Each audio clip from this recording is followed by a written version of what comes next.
Hey guys, what's up? Today we are gonna blow up 1,000 balloons. And why are we doing that? It's because we reached 10 subscribers. And I know I'm late for this, and we are already at 46 subscribers. And thank you guys so much for your support. And look at this is me blowing up the balloon with my mouth. That's what I wanted to do, but I realized I can't do it because I don't know why this balloon just doesn't get that big. So I bought a balloon pump. Yep. So in one pack of these is 100 balloons, and I have 10 packs of these over here, and there's more. Okay, let's just start. Well,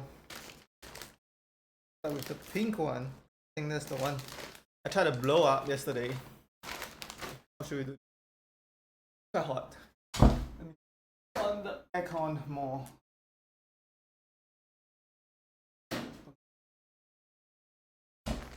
As you can see, this is my room, and we're just gonna blow it up and just throw it in my room. Oh.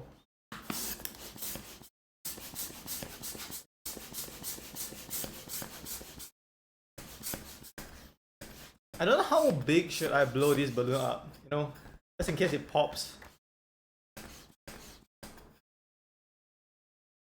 You know what, this is the size of my head. I think it's a good size. Like if it's too big, it pops, then I don't know.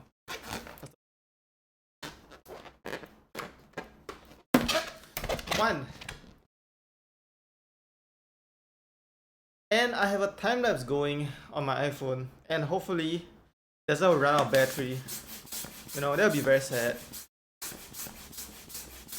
It's a 27% battery iPhone now, and by the end, I hope it doesn't run out of battery.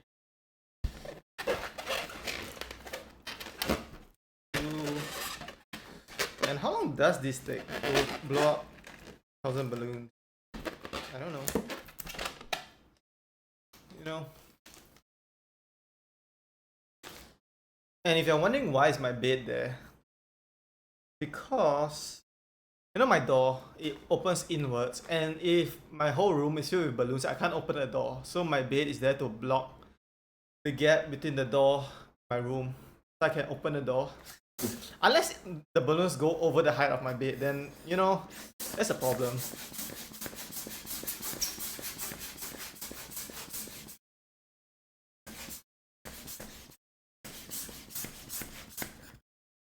I should just count how many pumps, so I can do the same size balloon. I don't want to overinflate and it pops. You know what I mean? Let's try 10. 10 full pumps. 1, 2, 3, 4, 5, 6, 7, 8, 9, 10, 11, 12, 13, 14, 15, 16, 17, 18, 19, 20, 21, 22, 23, 24, 25. Okay, I think 25 pumps is the sweet spot. And just in case, I turn off all my electrical sockets. In case this place catch fire, I don't want to die. So I offed it all and unplugged it all. All this electric equipment unplugged. And even my laptop recording this now is unplugged. Just operating off battery. And one more thing is, you can see my fan, I turned it off because I don't want the balloons to fly around, hit my fan, and the fan drops down and everybody dies. I turn it off and on my aircon. So yeah.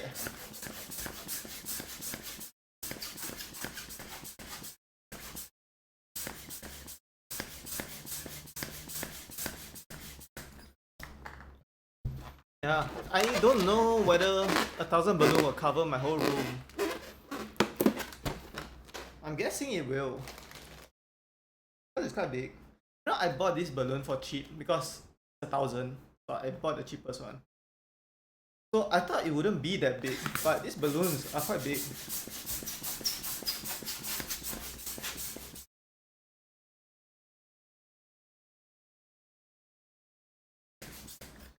Quite big, and I don't know how long it would take for me to blow up 1,000. And if it takes longer than a certain period, kind of messed up because I should have charged my phone more. You know, because it's taking a time lapse.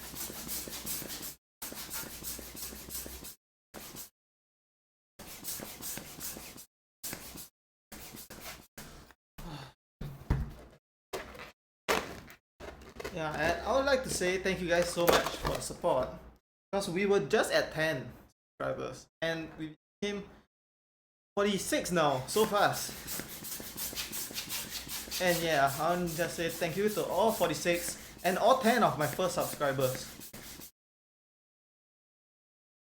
And yeah, hopefully I can... Okay, if you don't know, my throat is hurting a lot because of the MrBeast challenge where I said MrBeast for 13 hours straight. So for the next few days, I'll probably not talk that much to let it heal. Once it's healed, I can go back to my normal self.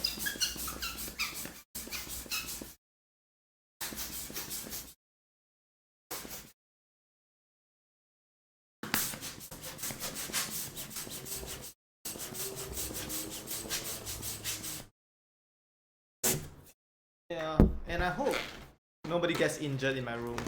Because you see this table corner, if the balloons go past this corner, you can't see the table and you might accidentally hit the table.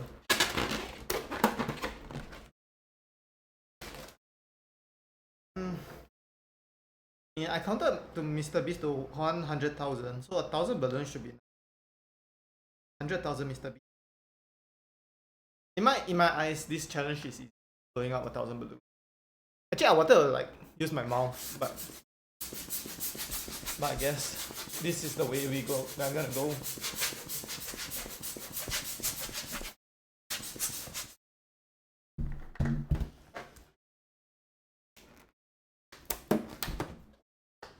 Oh, and how do I edit this video? Because every time I tie the knot of the balloon, the sound peaks and it's not good to hear. So must I manually edit 1,000 times? No. Oops. Flew.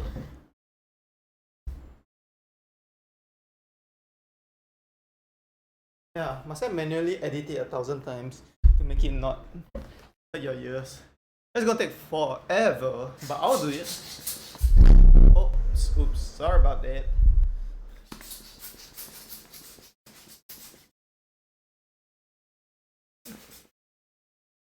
Why is it so hot?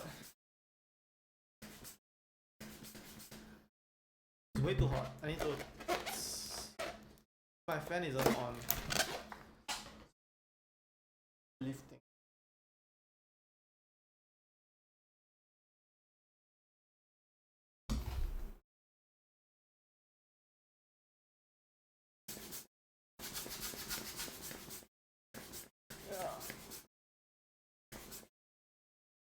Yeah, you just... Ouch. My ears. Well, we are blowing up 999 balloons, not 1,000. No. Yeah, I didn't bring any spares. Hurt my ears, and I hope it doesn't hurt yours because I will edit it for you. Oh yeah, and cleaning up these balloons. Never really thought about how I'm gonna do that. Yeah. Yeah. I did not think this through. But you know, I do not like to think. I'm not the type of person that likes to think. Thinking limits you. So yeah, I didn't think. And then start blowing up 1,000 balloons is cool. Because 100 is too little, so might as well blow up 1,000. Ah, and I'm sweating.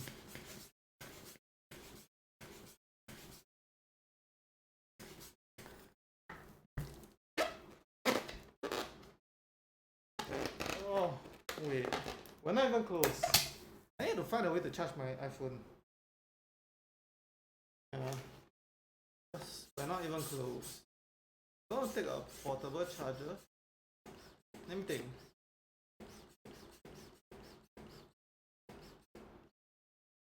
Portable charger. I don't know. Think about it later. Still recording now. Give it.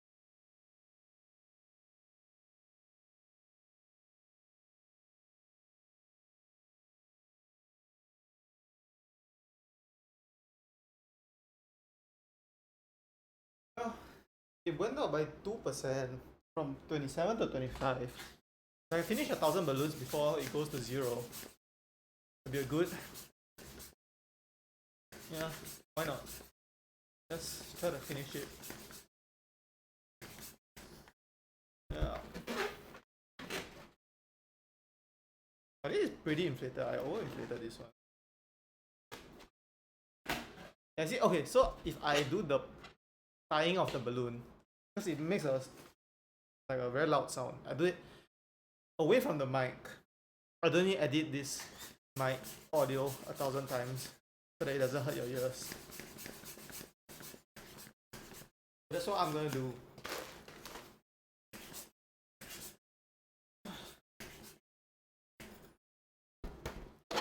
Okay, what if I do it near me?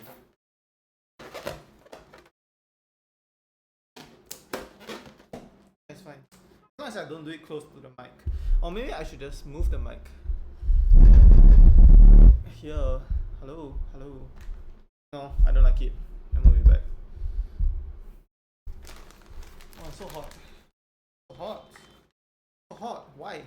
Why is it because I'm doing physical labor?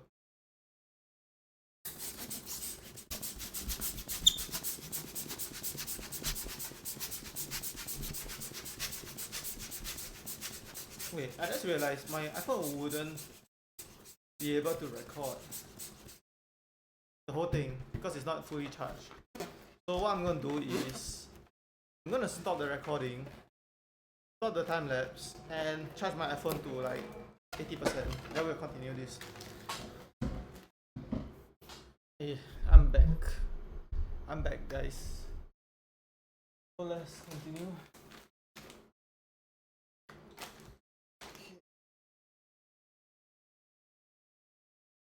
Move the mic closer.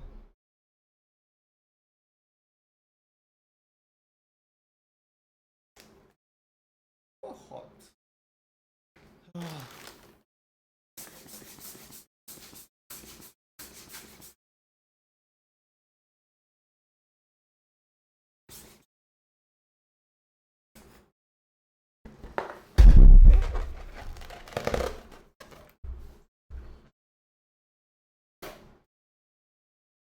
I don't wanna. I think I can't move it closer. If not, I'll hit the mic. Hit the mic if.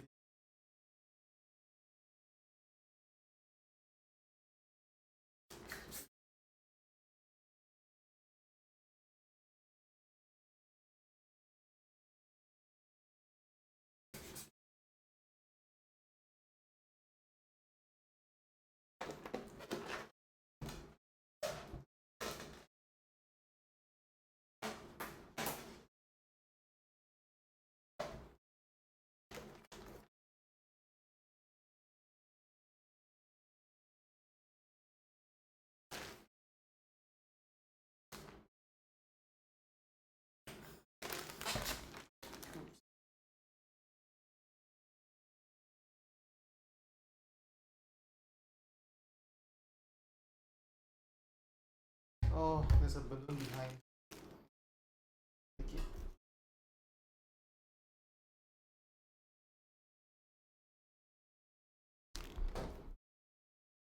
Hey.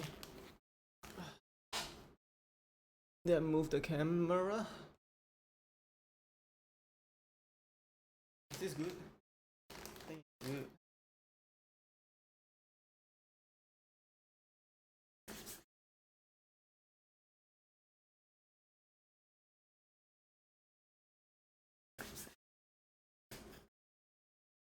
Yeah, I don't think I'll blow the balloon too big.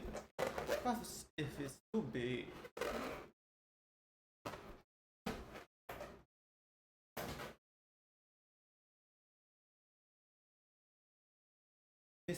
it'll pop easier, you know.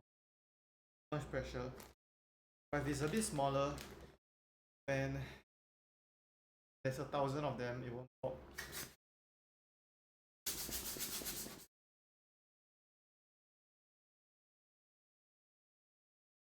Like this size.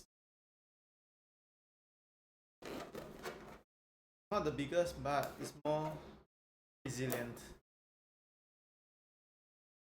I forget to try it without.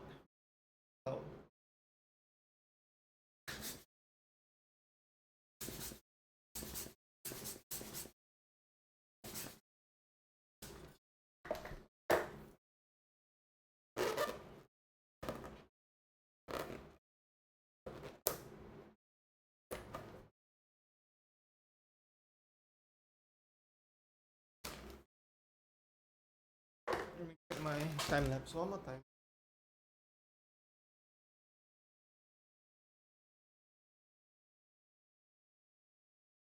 It's going well.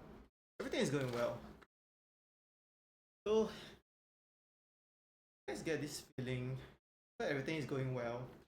That means something is gonna go wrong.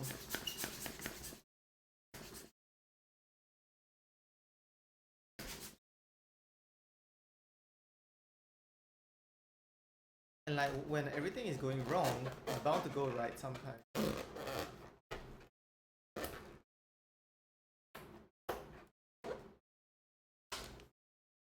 Yeah, it's too high up. You can't see the floor, right?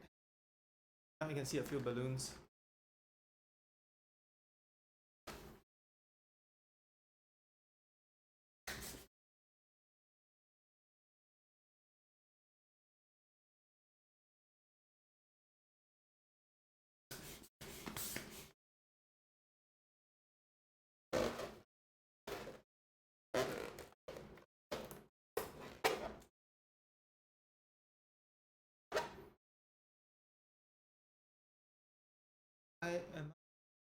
Aircon is max. Oh, because it's not this.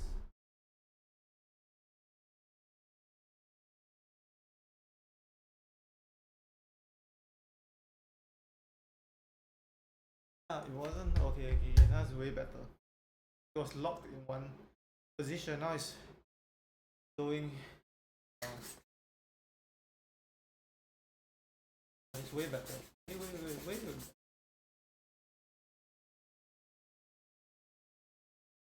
You see, not so big balloon means doesn't pop that easily. Look, I can squish it. Squish.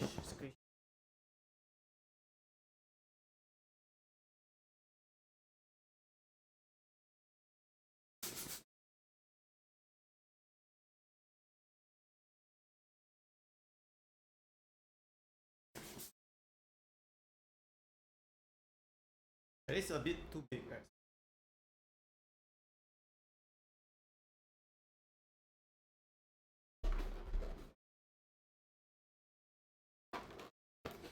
So I just want to say thank you guys so much for your support. You know, because about 2 weeks ago, when I got my first subscriber after uploading like 3 videos, that meant a lot. And now it's like so crazy. 46 compared to 1. Can't really fathom it. Really process all 46 subscribers.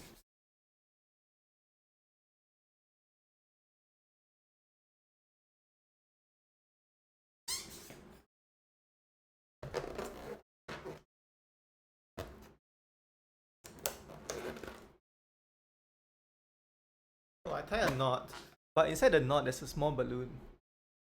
Look at it. Small balloon in the knot.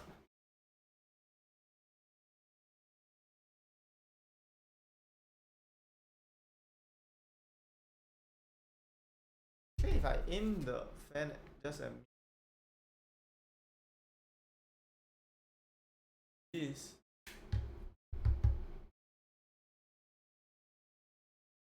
I sit here under the aircon. Oh, it's good. Change the mic to point at me. But now you guys can't see the balloon.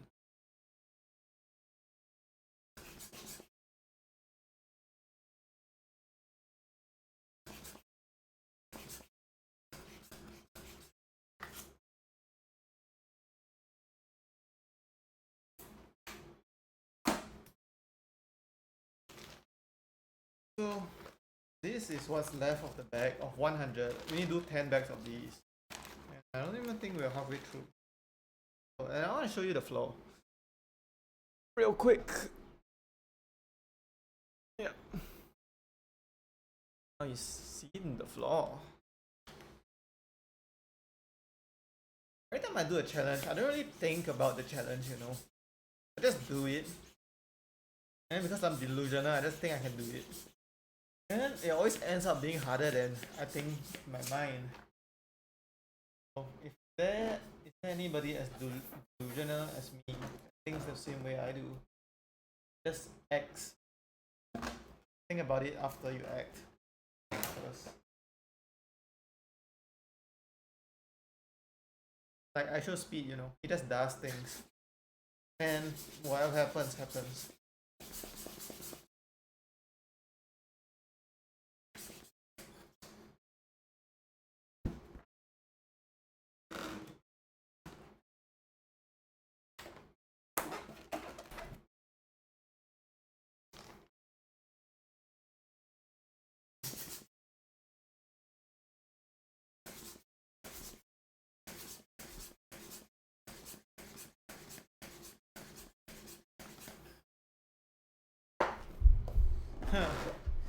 Probably gonna take longer than I thought.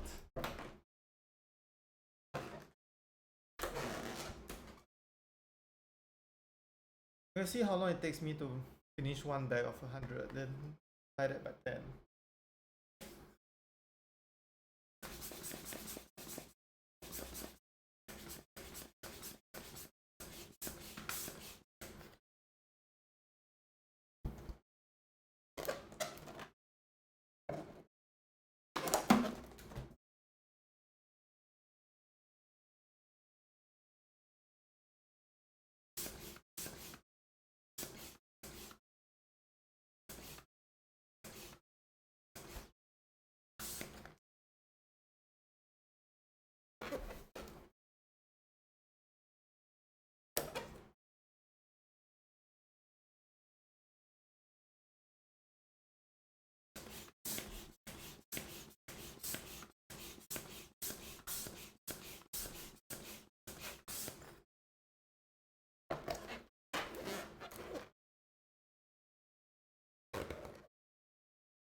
Is there anything I want to talk about? Not really. Talk about how my throat hurts after seeing Mr. Beast for 30 hours straight. Yeah, I need to talk less for the next 2 days so my throat can heal.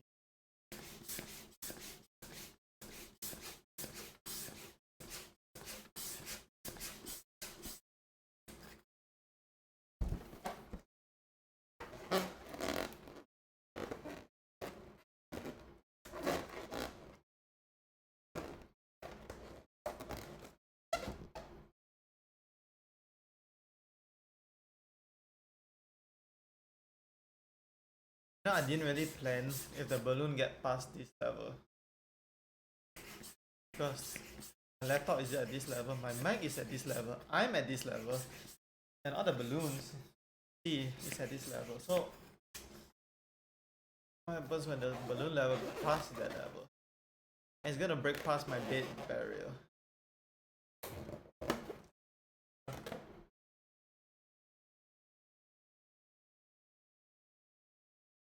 Sometimes it's better just not to think you. If you think too much, you get depressed.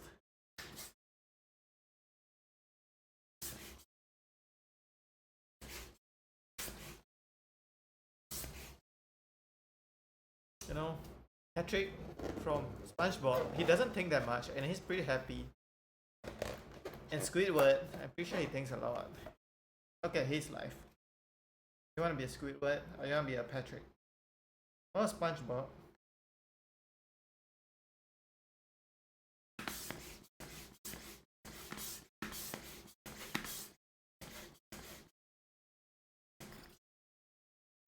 SpongeBob.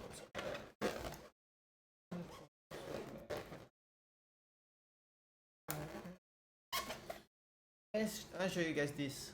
Look at this. The Apple plush toy.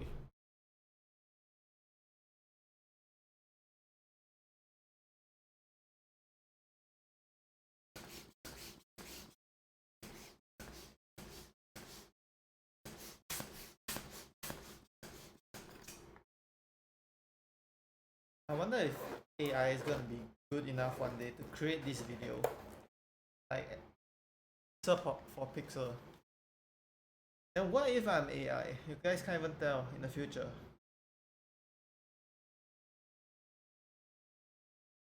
It's already so good that it's indistinguishable from reality. How do you know people are uncreated by AI? Influencer. You never met them before.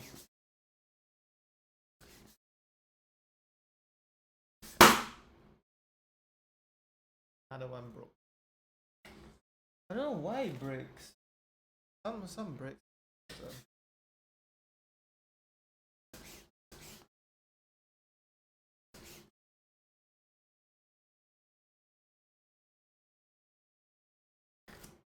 I'm probably not gonna be super big now since popping. You know, make it small. Oh.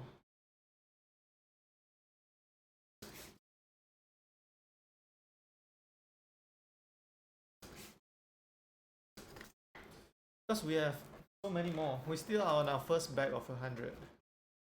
So why not make it small?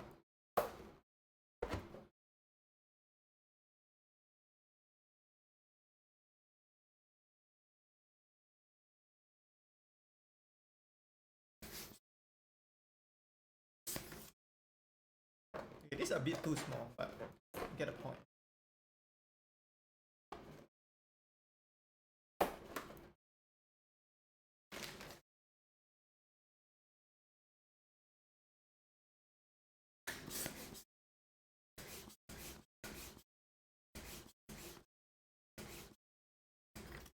This size.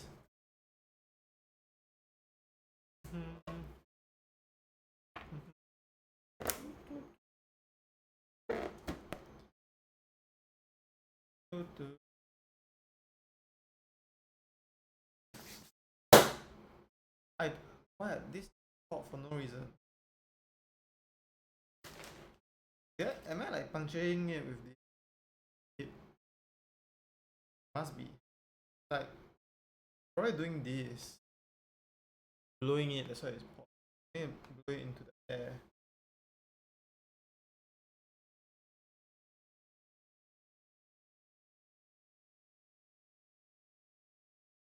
I think. Not sure.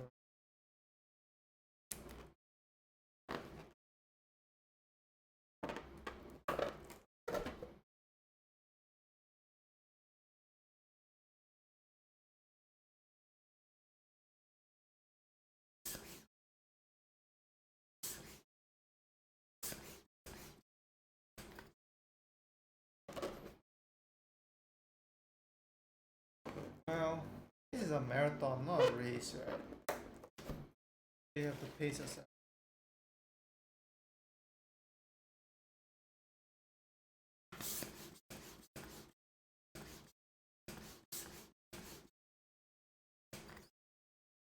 How long does it take for me to blow up one balloon and tie it? I can multiply that by 1000. First, I start right now.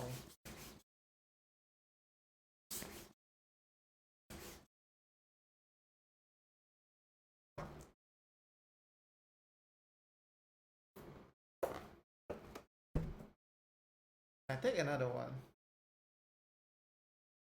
20 seconds. So I can do 3 per minute.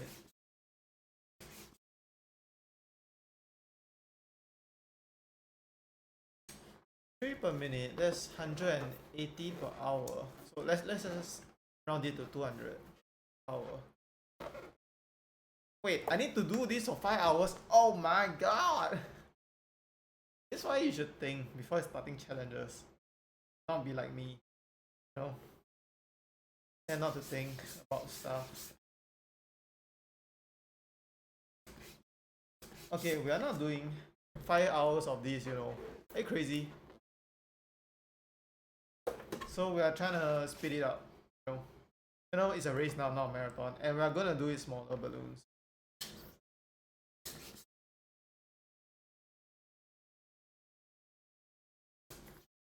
Yeah, we're gonna do smaller balloons, and if 5 hours of these, my room is gonna be filled to the brim, and how am I gonna blow balloons then, huh?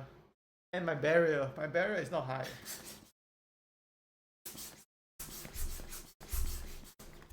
Yeah, we're gonna speed it up, and we're doing small balloons, super small balloons now. Changed my mind.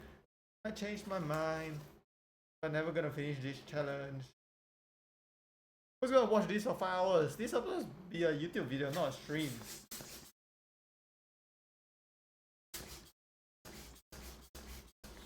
You know, I say for the long stuff, for my streams, all the short stuff should be for my YouTube channel video. I should really start thinking, but I do not like to think.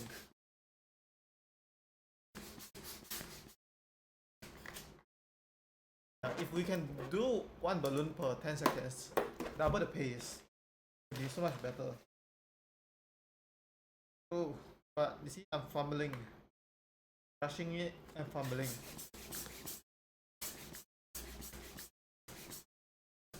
Okay, I have a counter here. Start on a round number. On 45.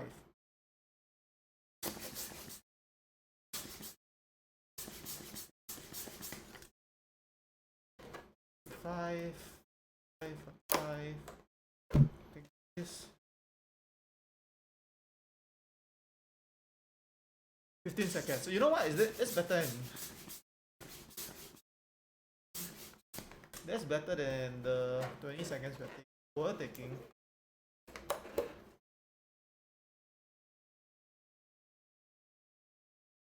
My mom wanted me to use an electric pump to pump 1,000 balloons. But what is the challenge in that, you know? So say I bought this hand pump for $4.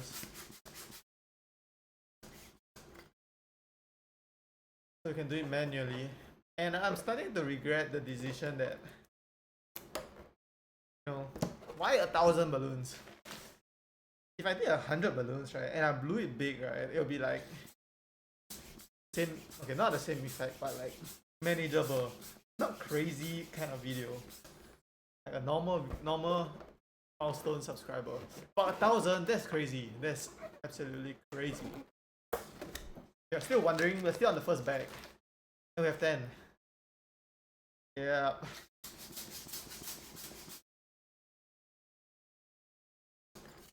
Yeah, super small balloon now. Time is of the essence. Time is of the essence.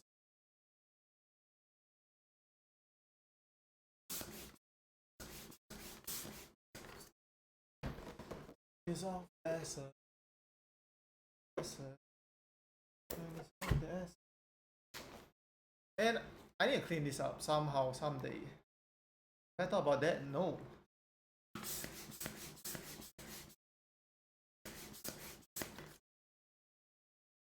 To think about this kind of stuff before I start it. Nah. Thinking about it just ruins the video.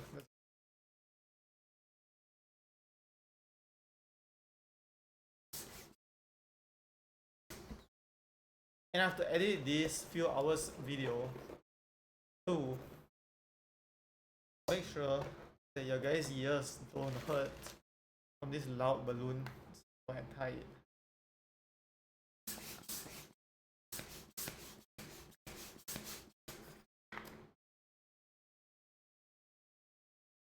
So if I had 10 subscribers, every 100 of these represents one of you. But now I have 46. So every 20 represents one subscriber.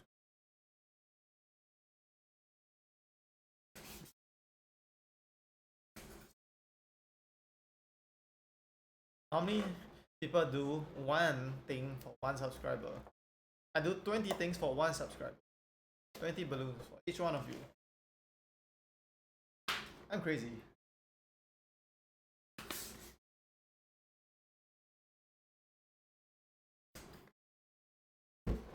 Yeah. Okay. Is there a way that I can make this faster? No. Any ideas? Guys, any ideas? Make this faster.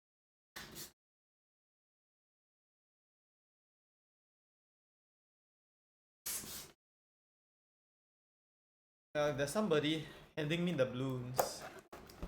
Or somebody helping me tie the balloons and I just have to inflate it. That'd be nice.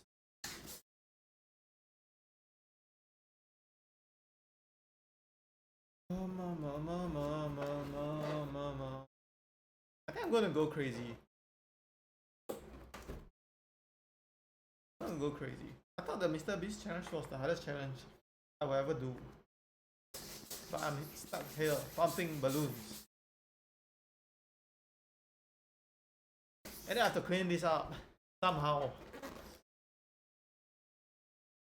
Well, the bright side about this is if you are a content creator, you can make anything into content. So I'm gonna make a short cleaning up 1,000 balloons.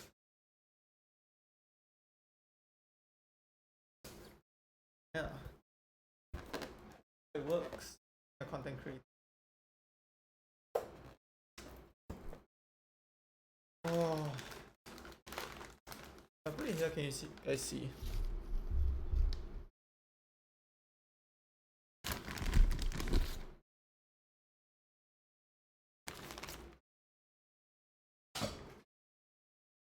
Can you guys see this?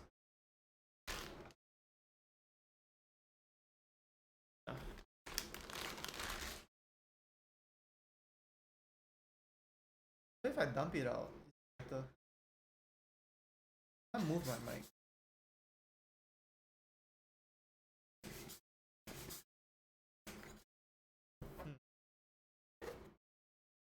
Can't see me.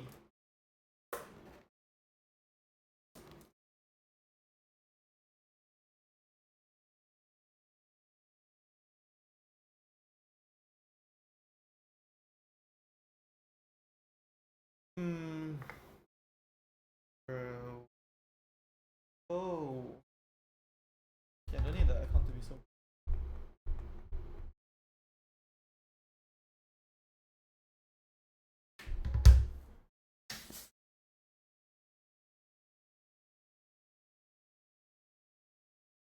Yeah, we need to speed it up. Speed it up, please. What you're telling me to do because you're bored watching this.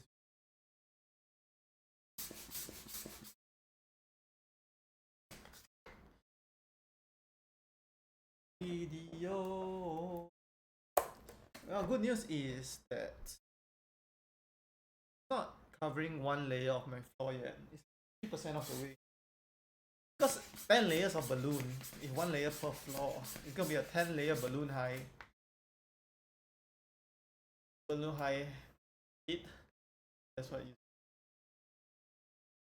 Yeah, my room can't handle 10 layer high heat.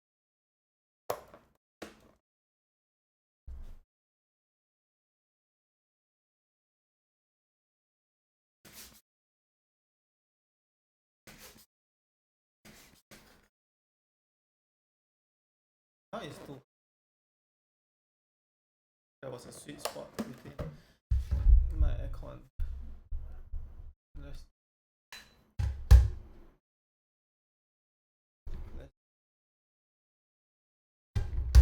So I want to talk about, you know, the meme mining for diamonds and then you stop right before you get it.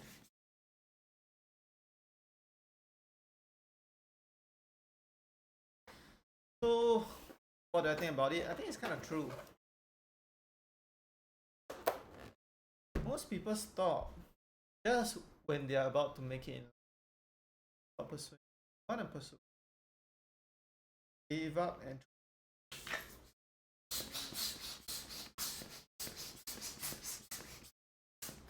a cheat code is if you never give up, you'll hit every diamond away of your mind. That's the cheat code. Just never give up in life.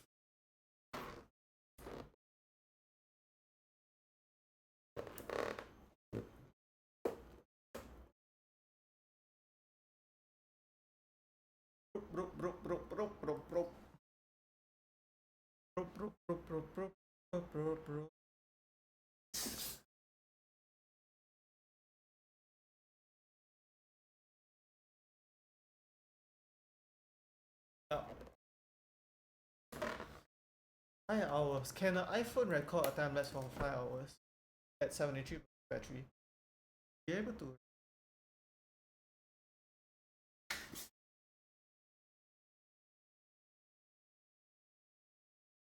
Can I pump balloon for 5 hours? Can my muscles take it? I can switch hands. Just switching.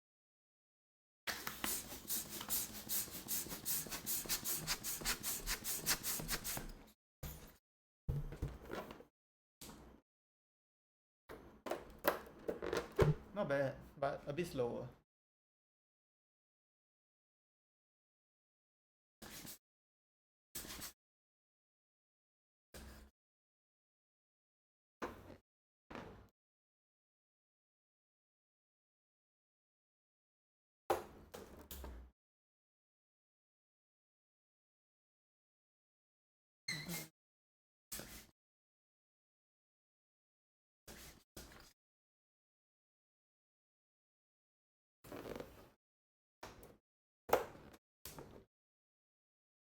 How do the content sleep? Do they have like infinite ideas in their brain?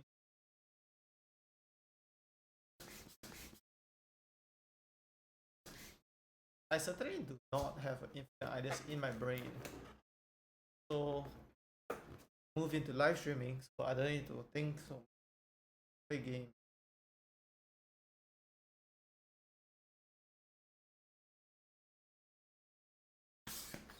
I kind of pity content creators like making vlogs of their life every week. So every week they have to come out with something, or every day they have to come out with something.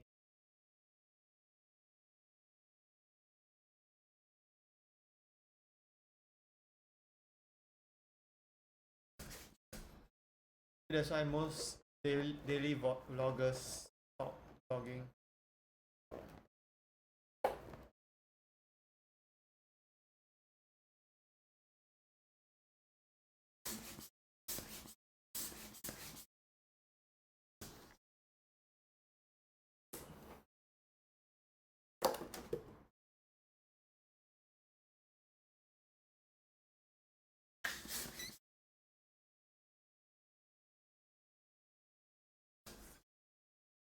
Ooh, what if my laptop runs out of battery recording? I have to charge it, right? Okay, let's charge it now. So that when the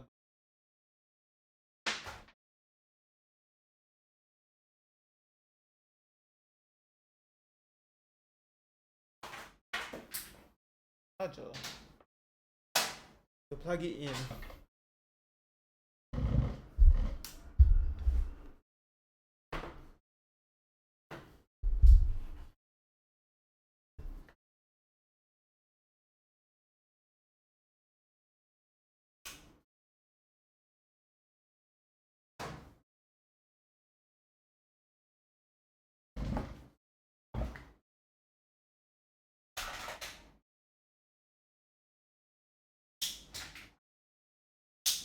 But for safety purposes, I'm unplugging every other except my laptop one.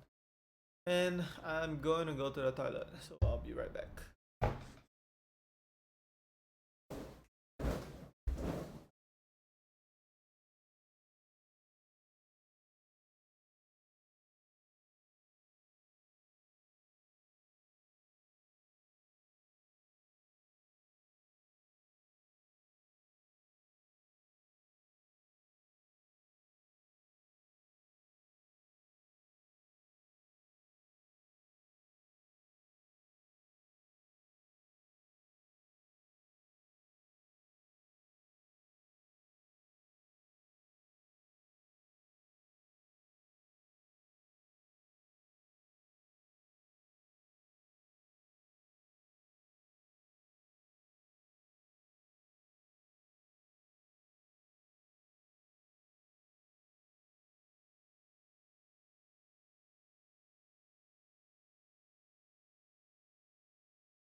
Hmm.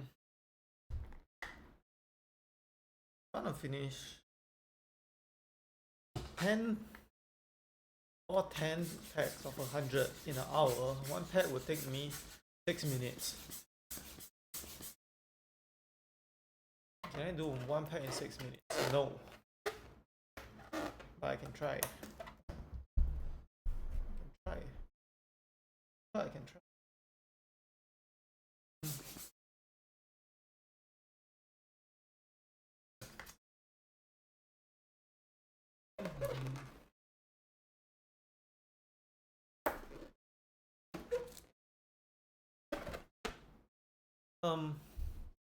Let's talk about the future. Are you guys optimistic or pessimistic about the future?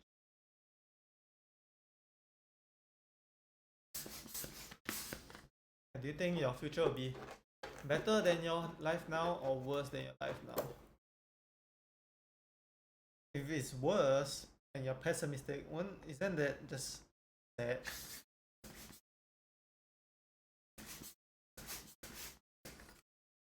Yeah. Why am I? I'm optimistic. Why not? Assume you'll have a better life now.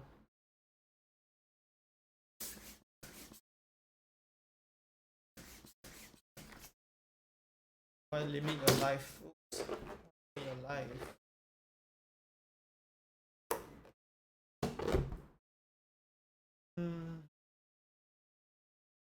Maybe if I dump balloon on my lap.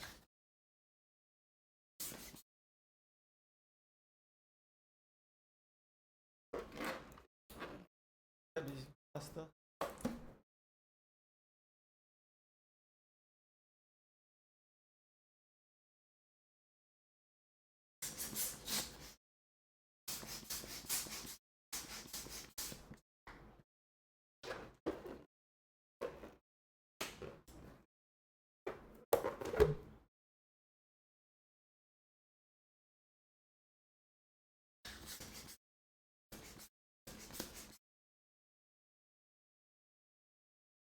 Okay, we finished the first 100. Yay!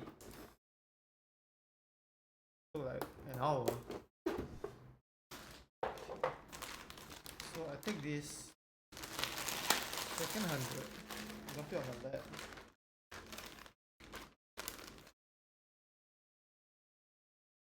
$200.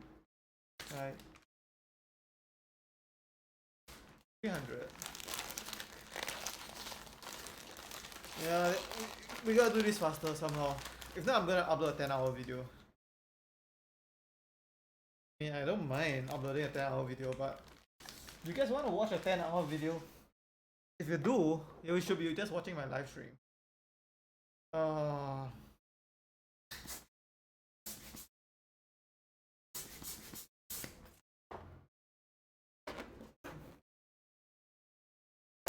Then I can make it faster. Just do full pumps, but do 8. Yeah, full pumps, but do 8. That's it. That's it. I cracked the code. Look at my speed. I'm Sonic.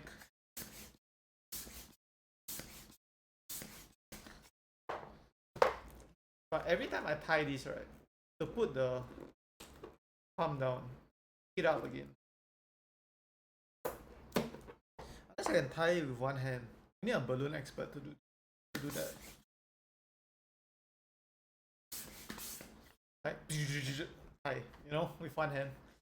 But I can't do that, so I need to do this. So let's talk about jobs, 9 to 5 jobs.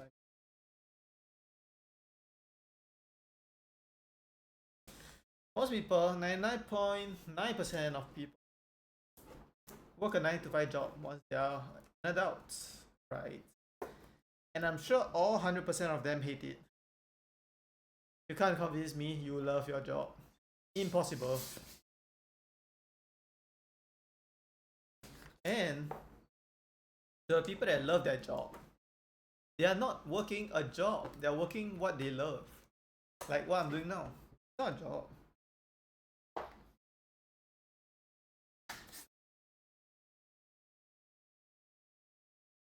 And if you ask me whether I love blowing up 1,000 balloon, I'm not gonna say no. But no, that's not my point. Okay, not my point.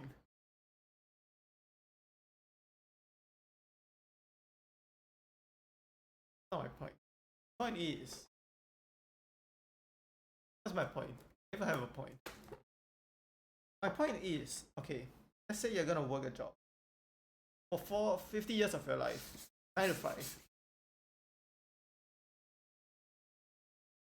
Right, 9 to 5, 50 years of your life, and get a few holidays here and there. So let's say you work 200 and okay, let's just say 250 days per year. You 250 days per year, 9 to 5, which is how many hours is that?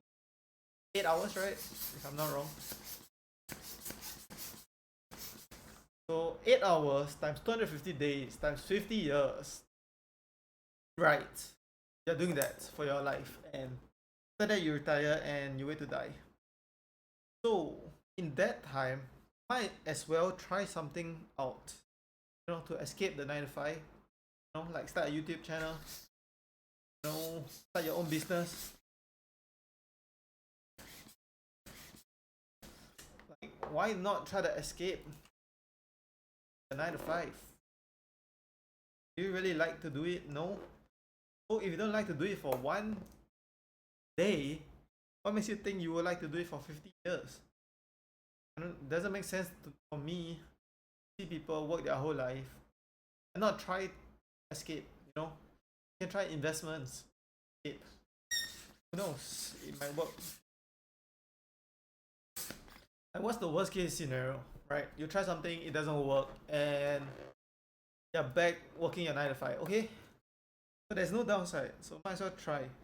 Even if there's 1% chance you can keep the 9 to 5, then just do it 100 times. That's how math works. How math. But you get my point.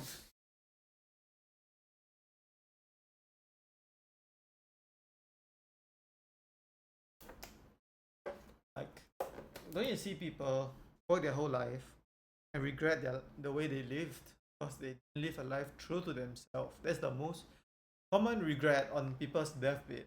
They didn't live a life true to themselves.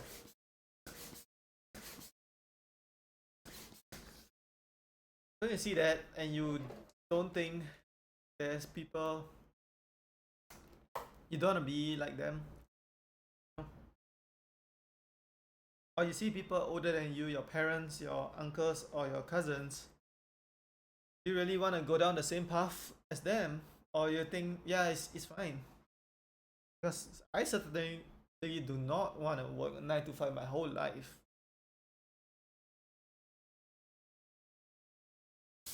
Because what's the meaning in that? You only have one life in this world, one chance at life, and you're gonna basically spend your entire waking hour doing something that you don't care about.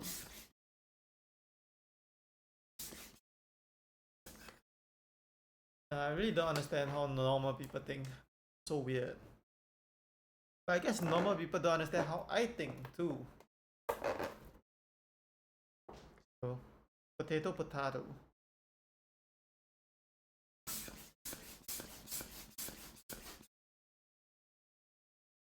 Na na na na na na na na na na. Actually, I want dumb more.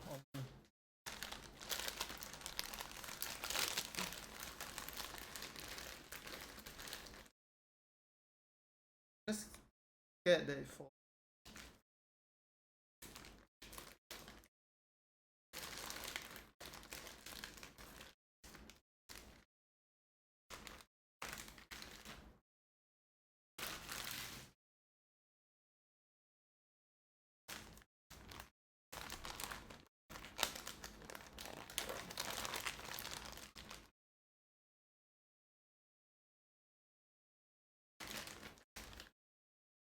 So you might be asking me, if you hate 9 to 5 so much, right? Why do you spend 13 hours saying Mr. Beast, right? Isn't that worse than working a 9 to 5? You're not wrong. I'm not wrong. That's like 13 hours of work in one day compared to 8 hours. And that's not including editing, posting, clipping, other stuff. But my counter to that is I own my own videos, so it's a business and it's scalable. What do you get after a 9 to 5? Do you own the company you work for? No. You get a paycheck. And that's it. So I realized in this world, there's two things you can do. Right. You can do something for fixed value, which is salary. Know what you're gonna get and you know the work you're gonna put in. Or you can do something that doesn't have a fixed value. Start a YouTube channel, know whether you're gonna make it or you're gonna get 0 views. You can become an athlete, don't know whether you're gonna be best in the world and make millions or not and make 0.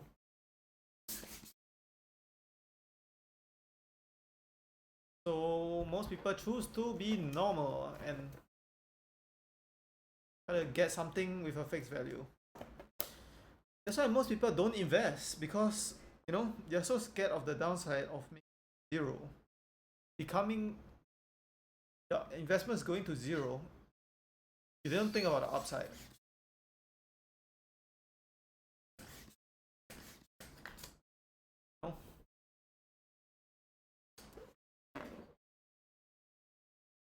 And most people don't start their own business, especially in Singapore. Singapore is like, I don't know, the culture is go to school, right? That's the culture of Singapore. Go to school, do well in school, go to university, do well in university, and get a job. And then after that, work until you're 65, and then okay, maybe now it's 70, then you retire, and that's your life, the Singaporean dream. And I don't know, I guess some people don't want to follow that path, but most people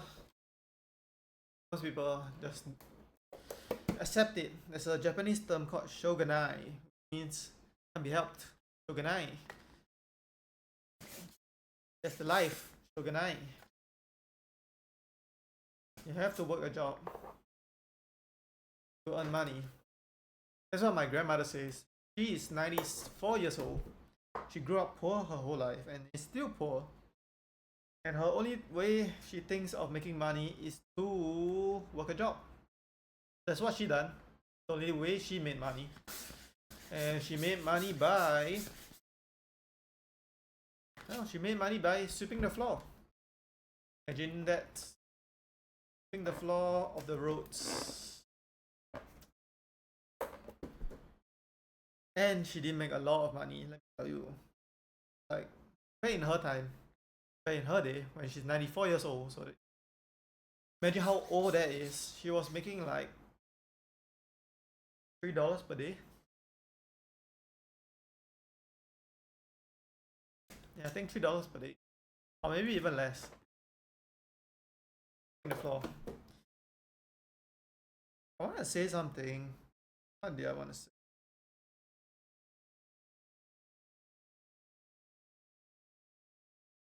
I want to say norms, right? So we're living in a world that is normal to work a job, right? Yeah, 9 to 5. But okay, so it's crazy to pursue your dream in this normal context, right? Because the norm is to work a job. But what if it was flipped? The world, everybody pursued their dream, right? Everybody pursued their dream, and if they didn't make it, they just kept going until something good happens, right? Like what I'm doing now. So, and this one guy, he said, I had this dream, my dream, but I'm not gonna pursue it. I'm gonna work a job that I do not care about for 50 years of my life and then retire. Everybody in the world would think he's crazy. So that's how I think. But the opposite happens, because I think everybody's crazy and everybody thinks I'm crazy because I'm the only one that thinks this way. But if the world was flipped to everybody thinking like me, you'll be the crazy one. You know what I mean? Do you really think 9 to 5 is the way you should live your life? Or is it because it's the norm, that's why you think that way? Aha. You know? What if the world flipped? Would you think the same way? Because I would. Because I'm living in the flip world right now. I'm living in the flip world. But if the world was flipped the other way around, I bet you guys won't hold your opinions that way.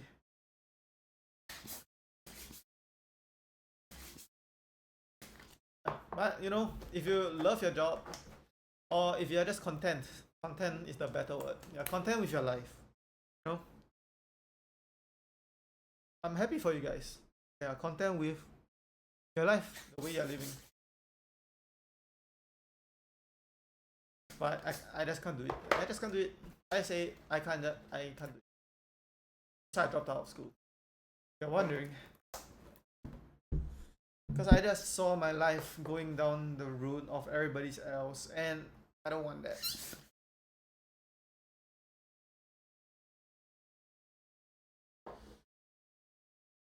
And the funny thing is, that's what my grandmother said. My grandmother said, you did so well in school, which I did relatively well. Why do you drop out or something like that?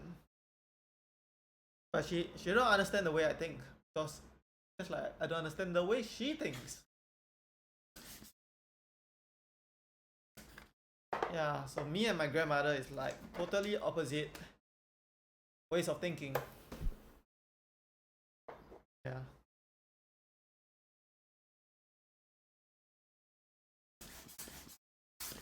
But I bet some of you younger people out there, like below 30 watching this, your parents or your grandparents, you probably don't think like the way you do too. Right?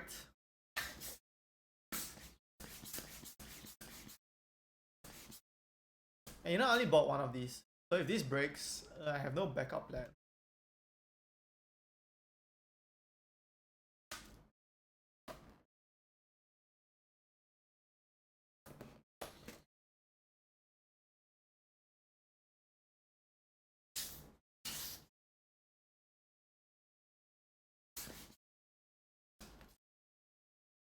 Bum bum bum bum bum bum bum bum bum. Bum bum.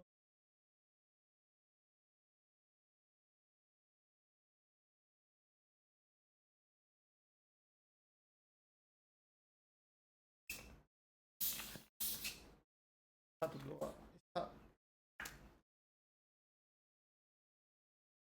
Okay, I wanna talk about something called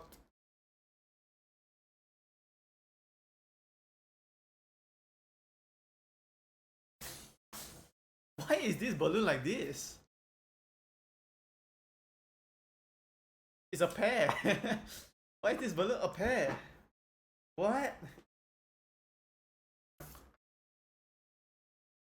What's up with this pear? What? I'm wondering why it's so weird. Okay, I'm talking about this term called opportunity cost, which I learned in in junior college. It is an economics term that means what's the opportunity cost? Opportunity cost is the second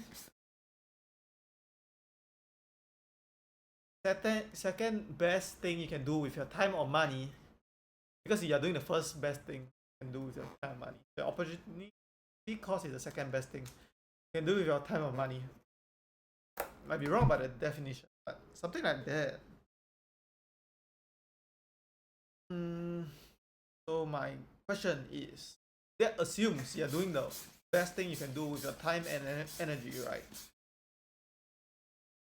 But is working a 9 to 5 really the best thing you can do with your time and energy? And what's the opportunity cost of that? You know Togi, the gambler, he said every day you live, right, start off at zero. Either walk towards your fears or you walk towards your dream, right? And it's hard to go back because you have to skirt back all the way, right? So if your dream is not to work a 9 to 5 and you're working a 9 to 5, you're going this direction, and you need to skirt all the way back.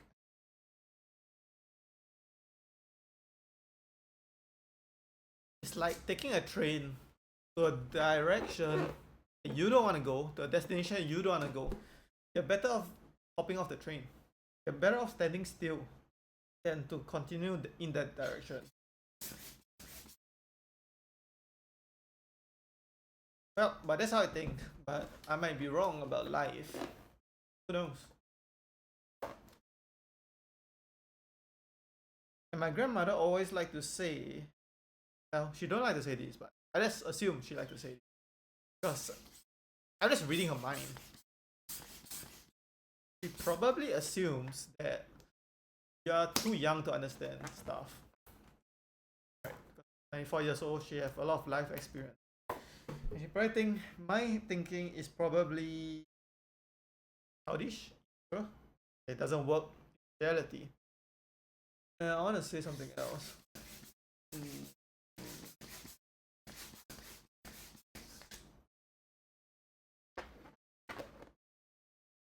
I forgot what I want to say.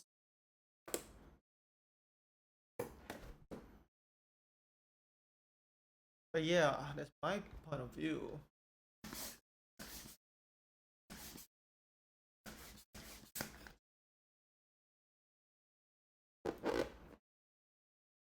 Well, the floor is covered with first layer, almost covered, like 90%. If I do this,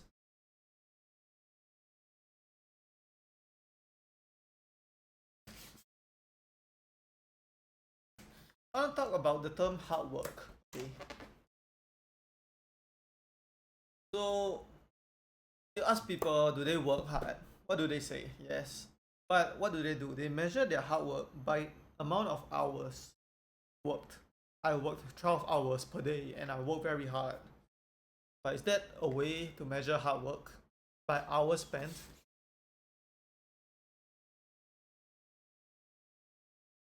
You know? Imagine two athletes, let's say swimmers, because I'm a swimmer. So one swims 12 hours per day, let's say. The other one, he swims 30 minutes per day, but high intensity. Right? And the 30 minutes per day swim faster than the 12 hours guy that just swims laps. So who actually works harder? You know? You can say the 12-hour guy, but I would say the 30 minutes guy works harder because his results are better. It's kind of weird to see it like that, but if we see hard work based on results instead of hours put in, right? Because okay, you work 9 to 5, do you actually work 8 hours of actual work, or you just sit there and you do some work, and then once the boss stop looking at you, just open up a YouTube video and watch that? So you can say you work 9 to 5, but you actually work 1 hour of the day. That's my point of view. I might be wrong about that.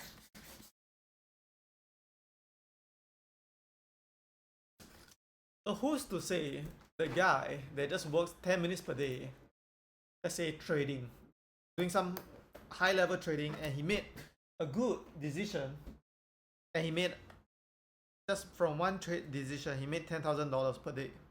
Does he work harder than, let's say, somebody very respected, like a construction worker working 13 hours per day, you know, every day, building stuff. But he get paid like $100 per day. Compared to the guy that made one trade and made $10,000 per day. Who works harder? Well, maybe we can debate on the term work harder, but we cannot debate on the results.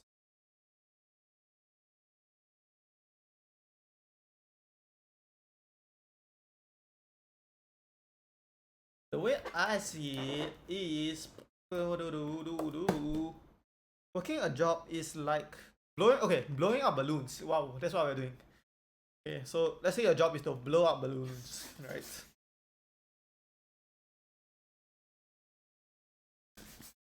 Like you get this every day. Your job is to blow up 10 balloons. 10 balloons, right? And for every balloon you blow up, you get $1. That's your job. That's your salary, $1 per balloon, and you can do 10 of it per day. You ask me why you can do 10 of it per day, but you just do 10 of it per day.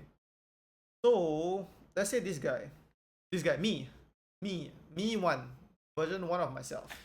I go to this job and blow up 10 balloons and get $10 per day, and I clock out of my 9 to 5, right? Right. That is my first version of myself, and I take 10 hours to do this, one balloon every hour. Or the second version of me, which what did I do? Well, I did something unprecedented. Nobody in the company has done it before.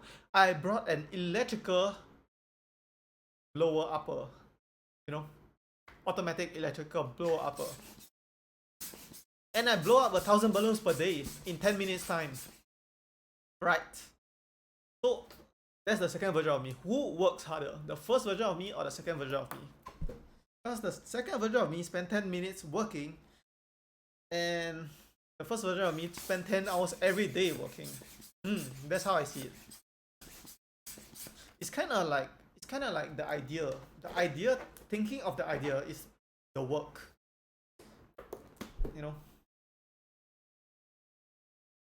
Thinking of bringing something else.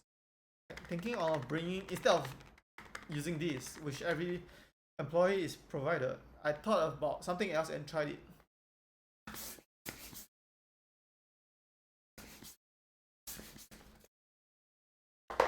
So yeah, that's why most people think streamers do not work hard. They think a 9 to 5 is harder than a streamer, right? But if that's really true, and streamers make millions, why don't the 9 to 5 people become a streamer? Because they don't want to go and buy an electric pump. They don't want to invest the electric pump money. They don't want to act stupid in front of a camera, and they don't want to do something that doesn't guarantee the reward, because it can fail. And if you think a 9 to 5 is harder than becoming a streamer, I would suggest that you try it out. Why not try out being a streamer or a YouTuber? Why not try it out? And if it's really easier, then you don't have to work anymore and you'll make more money, right?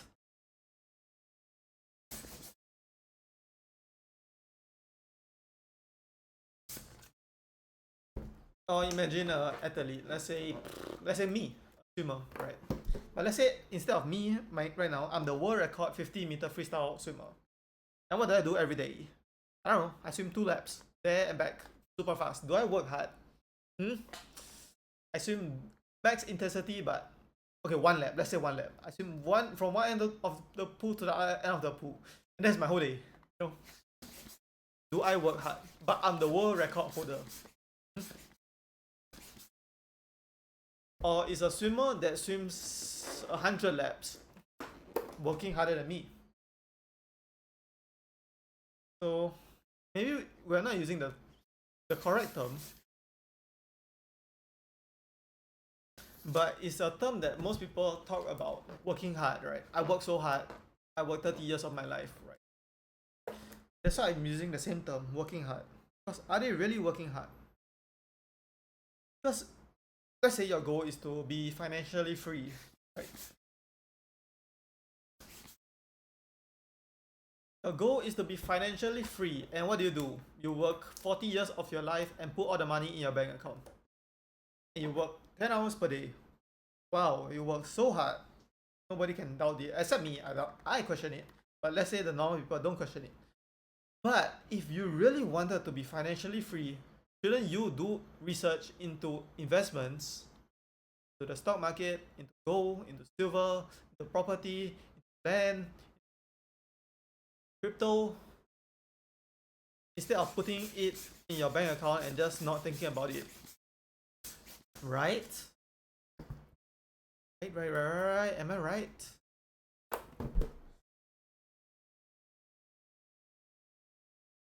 So if you think about it that way, imagine the person, instead of working 10 hours every day, just work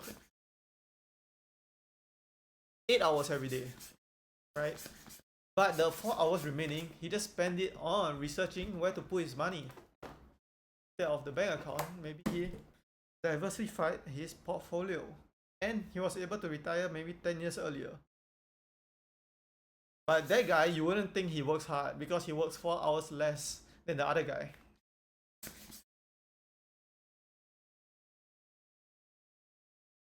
Or maybe let's talk about on entrepreneurs, because I have a lot of respect for people who start their own business. Because as you know, I think a lot of businesses fail, right? You put your life saving in it, all your time, all your effort, and it fails. And people are just judging you because what are you doing? You had this college degree and you chose to give it up a high paying job to start your own business. Are you crazy? You're already well off, or you already, yeah, something like that. You already have a good life.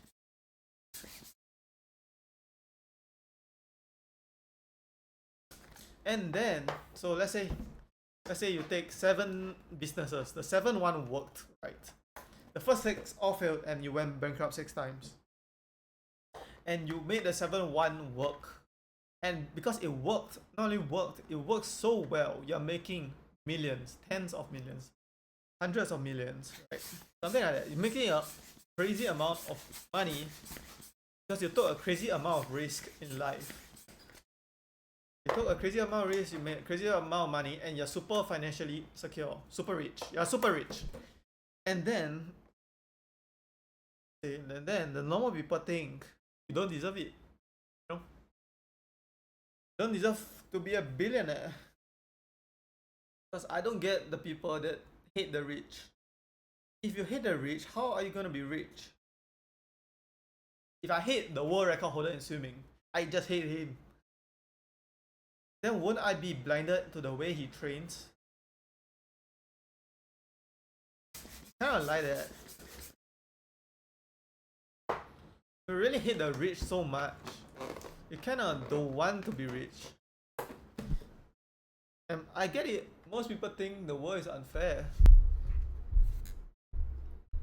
Why is my...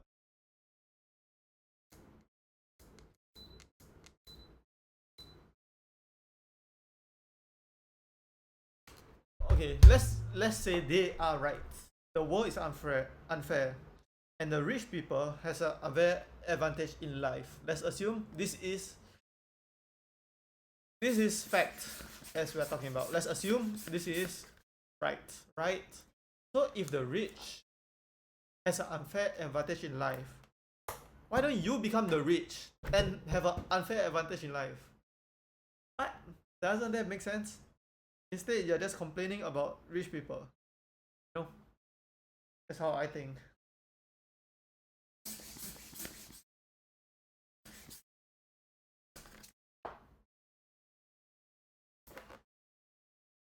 But I know people think differently because they think the system is rigged. Okay, even if it's rigged, right?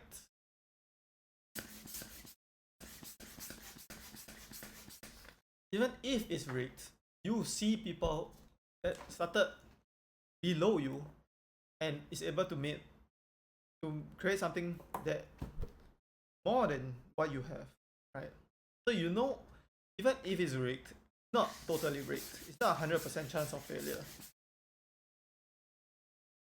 So why not give it a try? Like, even if you don't want to quit your 9 to 5, right? Just work it. And then from your 5 to 9, just work on something. Build an escape. Yeah, I think. Because what's the downside?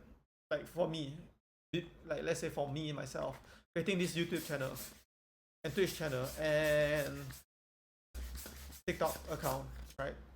Downside is, what's the worst that can happen? Nothing happens, right? Nothing happens. 0 subscribers, 0 views, 0 money, and everybody laughs at me. Everybody I know laughs at me. But so what? and you realize the people that laugh at you are the people. Okay, how do I explain? I'm an athlete, right? I would never laugh at someone for diet and exercising, no matter their weight, right? Because I'm doing it every day and I failed more diets and training programs than most people even tried in their life. So I'll never make fun of them. And a millionaire will never make fun of you for starting your own business and failing, right? Right? And a YouTuber will never make fun of somebody starting out their lousy videos. Because their first video was lousy too. So imagine somebody make fun of you for doing this. What does that mean? It means they haven't tried it themselves, right? So their opinion doesn't matter, right? The people that makes fun of you for chasing your dreams are the one who gave up on theirs. That's how I see it.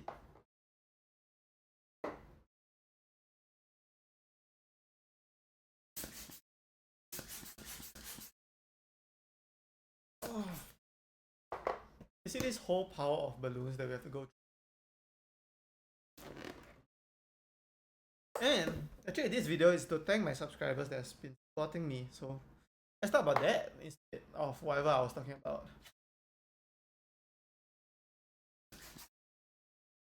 Well, I didn't expect the growth to be so fast. But actually the growth is just due to one video, the ranking every numbers video. But I just want to thank every one of you that subscribed or even watched my videos. You're watching right now. Thank you guys for watching me and supporting me. You know? Because I should be grateful for what I have.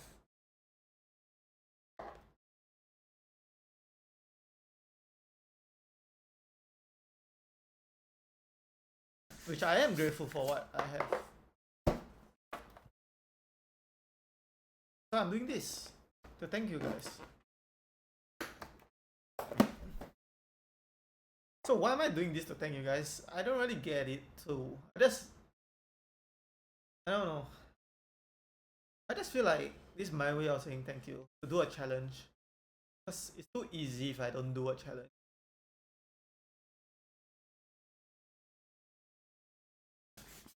Like if I make a thank you video, like that's the PowerPoint slides. I just make it and I say thank you guys.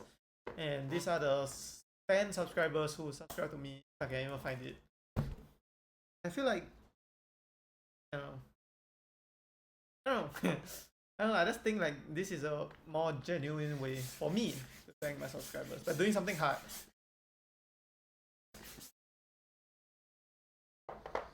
Because if it's easy, I don't feel like I'm thanking you guys enough. Like Mr. Beast. Mr. Beast, when he was starting out, right, he did some crazy challenges for his subscriber milestones.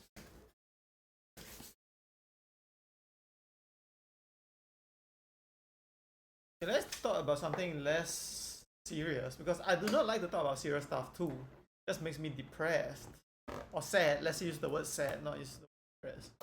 It makes me sad. That's why I don't like to think. I do not like to think. I think I said it multiple times.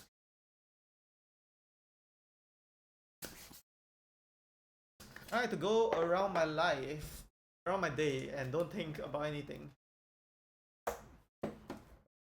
mean, unless I have to, you know, I have to use my brain, then I will use it. I do not like to use my brain.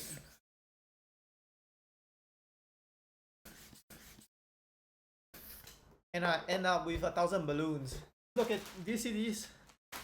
You see these? This is the consequence of not using my brain. But you know, if 100 balloons is too less, I cannot do 200, 300, 400, 500 until 900 because it's not a nice number. I have to do 100 or 1,000 and 100 is too less, so I have to do 1,000. Do you think I'm crazy for my thinking?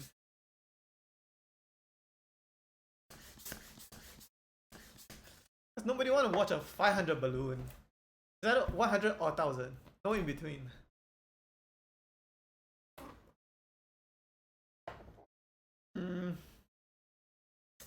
I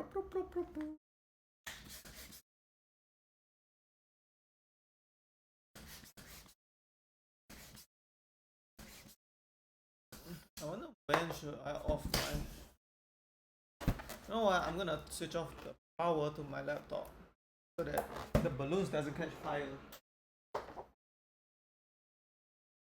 Let's switch off that also. Nah, it's fine, it's fine. So if I stand up, all the balloons off. I mean, not fly away, but drop on the floor. The floor is filled with this. So how am I gonna find it? Let's talk about something nice, like... what's something happy we talk about?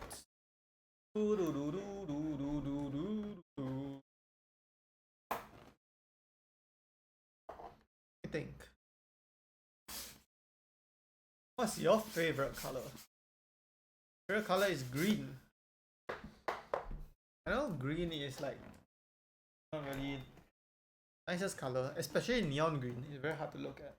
I like green. I like the dark green. This is my favorite color, dark green. But this light green, like imagine a screen. Light green, you see this? It's kind of it's kind of hard to look at. Like neon. Neon is... What's yours? And let's talk about black. The color black and the color white. Actually, white, the color, is actually a combination of every color of the light spectrum. And black is not a color, it's the absence of a color. Interesting, right?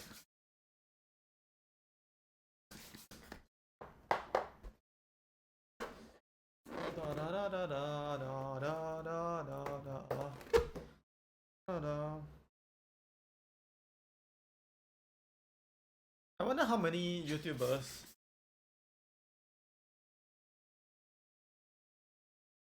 there are at every level, you know? Like, okay, everybody watch YouTube on a YouTube account, right? Most people are a YouTuber, but with 0 subscribers, 0 videos, right? That was me too.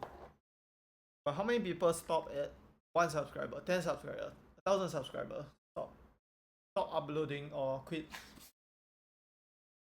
I just want to know.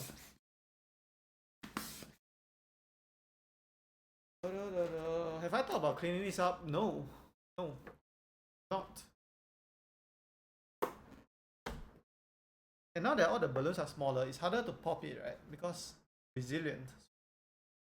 Maybe I take scissors and I cut it, and it just...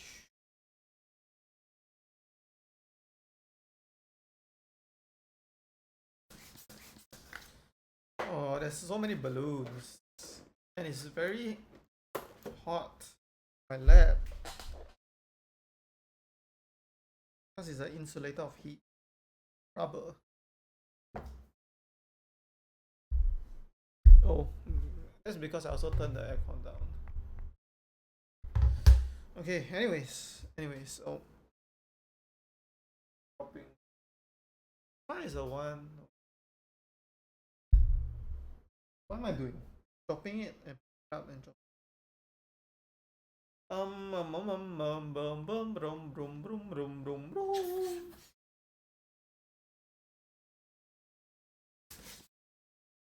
What am I gonna say to my future self? If I'm watching myself 10 years later, so I'll be 34.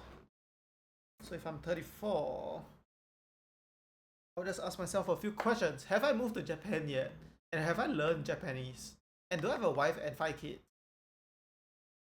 And how's my YouTube channel doing? And my Twitch channel? And how's my swimming doing?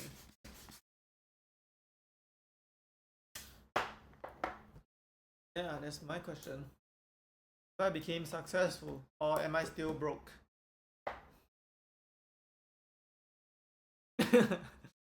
Oh, imagine I'm still broke. Then I'm like, oh, 10 years later, I'm still broke. So what have I been doing for 10 years? Nothing but failing. I mean, I spent 7 years swimming and made $0, so nothing new to me. Okay, let's talk about, okay, this is not really happy topic, but I just want to talk about it. So TJR. TJR, if you don't know, is a financial trader. Some rich guy. rich guy now, but he wasn't always rich. Worked his way up from door dashing or something. From my knowledge. He said every social economic class, so from every social economic class, so lower is low, high is high, whether rich or poor. People that are super successful always put themselves to rock bottom. And because they put themselves to rock bottom, it's necessary to become super successful. So this rich guy, or this middle class guy, let's say me, I'm middle class, right? I want to be the best swimmer or something, right? Then I dropped out of school, which put me at rock bottom. And then now I can climb out, something like that. So he says everybody with great aspirations, because their aspirations are so great, they put themselves willingly into rock bottom, even if they start off rich, right? So kind of thing is true, because let's say the normal guy, normal 9 to 5 worker, they never reach rock bottom, worst periods of their life, right? Because they always had school, then job, and maybe even if their life isn't so great, it's not so bad.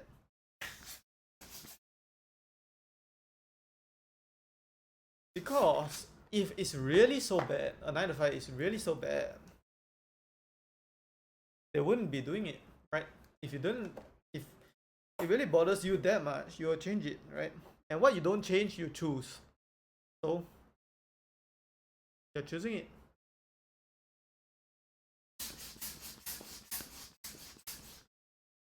Kind of sounds kind of harsh to say you're choosing the life that you hate, and you are born poor, or you had something out of your control,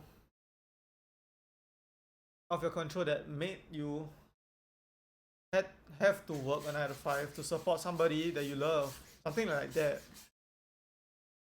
But if you see another way, let's say I heard this story once.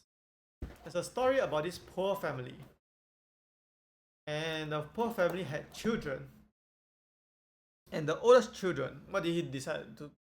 Because his family is so poor, he decided to get a minimum wage job to support his maybe sick mother or sick father, because they are so poor, they need somebody to support them. So their older sibling worked a minimum wage job, even like as a kid, support their family. So what did their younger siblings do when they grew up? What did they do? They did the same thing. They worked a minimum wage job. And their whole family line stayed poor their whole life, because they followed in the steps of the older sibling, which followed in the steps of their parents. But instead, if, and in another timeline, the older sibling said, okay, we are poor, but that's not gonna stop me from studying and going to university to pursue something that pays well. Something like, I don't know, something. Because none of them went to university, none of their parents went, their life. So he did that, and for the 10 years of growing up, they suffered a lot. Because they are poor and nobody's working, not even a minimum wage job. And the oldest one is studying in university. But after that, what happened? He made way more money than he would have made, because he decided to think long term, right? Although working a minimum wage job and sacrificing for your family, let's say a sick mother or sick father, is virtuous, but is that really the best thing you can do? Because the moral of the story is, what did his younger siblings do? They followed in his footsteps to go to university, and all of them became well off. So I see a lot of 9 to 5 workers on YouTube. They say the way they are is because they have to pay rent or support somebody else, right? Like their parents, they're the only ones. But I understand that completely, but don't you think you're just creating a vicious cycle for yourself? Because your kids can say the same thing. Because you work a 9 to 5 job and you are not well off. Your kids have to support you in the future, and they have the same excuse as you have, because they have to support you like you have to support your parents. So your whole bloodline is gonna end up working a minimum wage 9 to 5 job. With that mentality,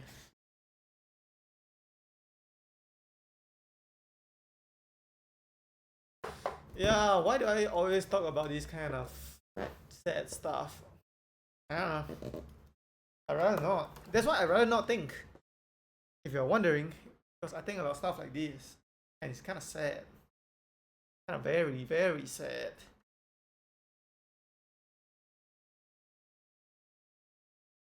What can I think about that's not sad? You know?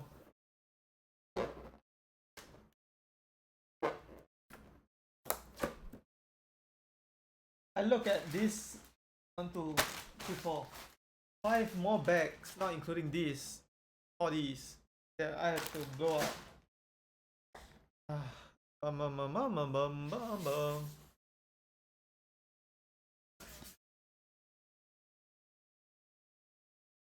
I guess let's talk about some guys that I respect a lot.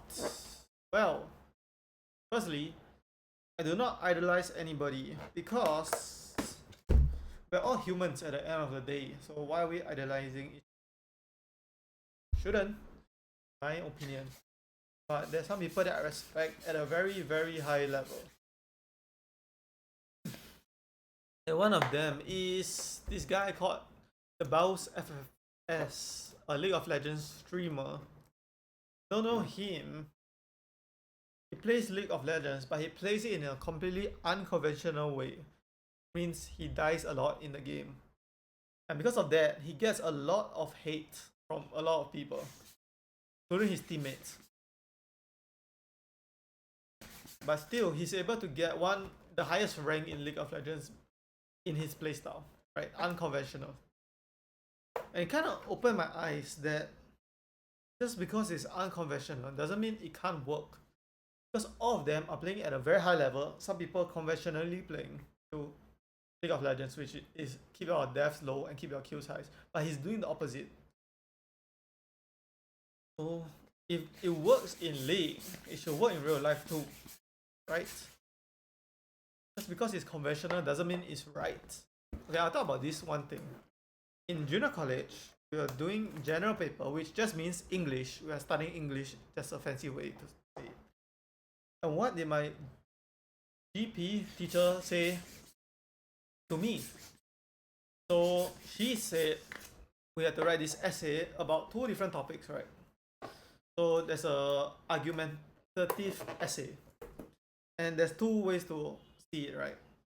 So I chose it, and I chose to write about a thing that's unconventional, unpopular opinion. And I submitted it to her because once you submit it, we can go. And she said, you can't write it this way because it's unconventional. And what is right is based on the majority of the population. But I countered to it saying, if there's 2 options to write it, why can't I do it, right? I think.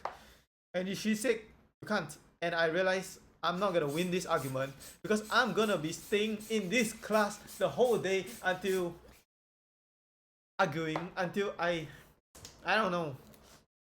And she didn't want to accept my essay because it's unconventional, right? And I'm not gonna stay in the class because I don't really care about general paper. I'm just doing it so I can go home. So I just switched my I switched my essay to the other topic, arguing for the other side because it's conventional, it's popular, right? And she accepted it, and everything went well.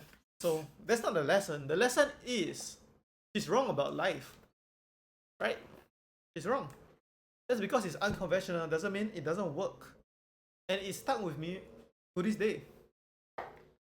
That most people just think what's popular or what's mainstream is correct, but that's not the case. And if you really don't believe me, what's mainstream is not only what's correct, but unpopular opinion is correct.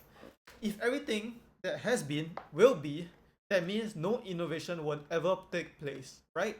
But we know that's wrong because innovation comes from everywhere in the earth. And innovation is only innovation if it's something new, something people think could not happen. Because if it's conventional, nothing will be innovated. Right? So, because of that experience, I have a very good lesson learned in my head. And you should try to take all your, let's say, bad experiences.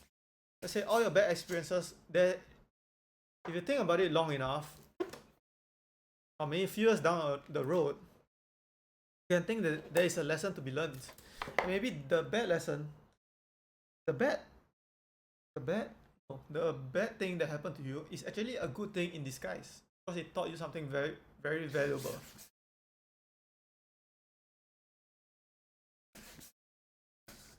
So I learned something that day. I didn't learn it that day. I learned it today after I think about it. And that was 7 years ago, 8 years ago. Oh. So another part to that, another day, right? It's not the same day. Another day, she was talking about the same thing, something about conventional ways of thinking. Then, she had this opinion, right, which I disagree upon. So I told her, I don't agree on what you said. I don't remember the topic, but okay, she had this opinion, which is the mainstream opinion, and I had this opinion, which is not the mainstream opinion. So what did she do? She asked the class, right? Is there anybody that agrees with me, right?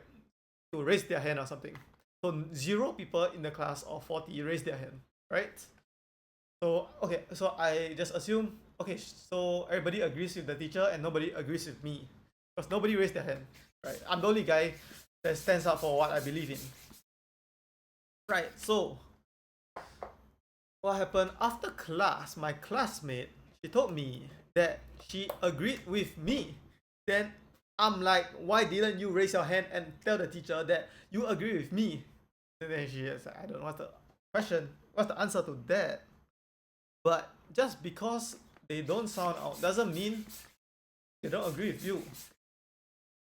For all I know, all of them could be agreeing with me, but none of them just wanna argue with the teacher.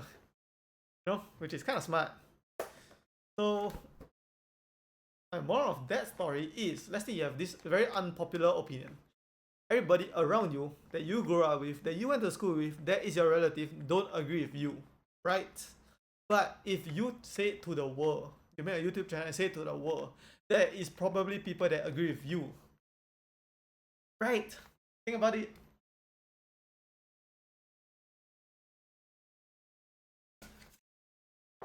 That's why there's very niche YouTube channels, like let's say niche. I don't know. Something niche like ants. They love ants. They want to make farms for ants, right? But probably when they were growing up, people think that guy is a weird kid growing up, right? Their parents probably think he's a weird kid. But once he start posting on YouTube, he probably has millions of people that enjoy what he's doing. So he's weird to some, but he's loved by a lot. How will you know? How will you know if you didn't tell the world?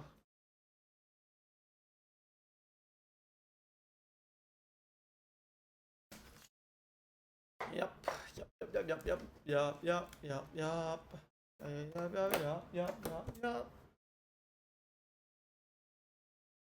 What else do I want to talk about? I want to talk about this incident that happened in the army. It's not really an army incident because the guy is my friend. Because we went through the recruit training together, which is BMT. So he's an officer and I was like a sergeant. I'm a medic. So we are very close, to be honest. We're very close. Actually, I want to talk about 2 things, but I'll talk about this first thing first. It's the same person. So actually, yeah, to be honest, I respect him a lot. So nothing bad to be said about him. But he said something about using something about some two-factor authentication, right? So two-factor, 2FA to authenticate. I don't think I can say more. So what happened was it was one-factor authentication. In my eyes, it's one factor because it's one factor, but everybody else says two factor. So I just say it to him like because he's my friend. He's my friend. So just assume instead of army, just assume it's a friend, right? Outside army context. I just said it's one factor, it's not two factor.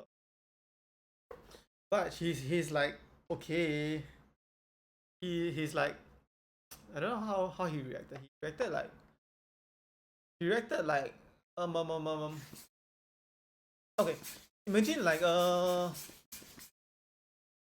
in school, if you ask a stupid question, like you don't know something, people will look at you like a stupid, right? So that's me. I'm just saying this is a 1FA, not a 2FA. So that's the stupid question. Right. And everybody treated me like I'm stupid or something. Because it's a 1FA, not a 2FA. But it's okay, it might be a 2FA. I don't know. Okay. That's not the important point though. Important point, right, is everybody is too scared to look dumb that they don't ask the questions that they really want to ask. But I don't have that filter because I'm born different, right? I'm not scared of acting dumb. So that's very important.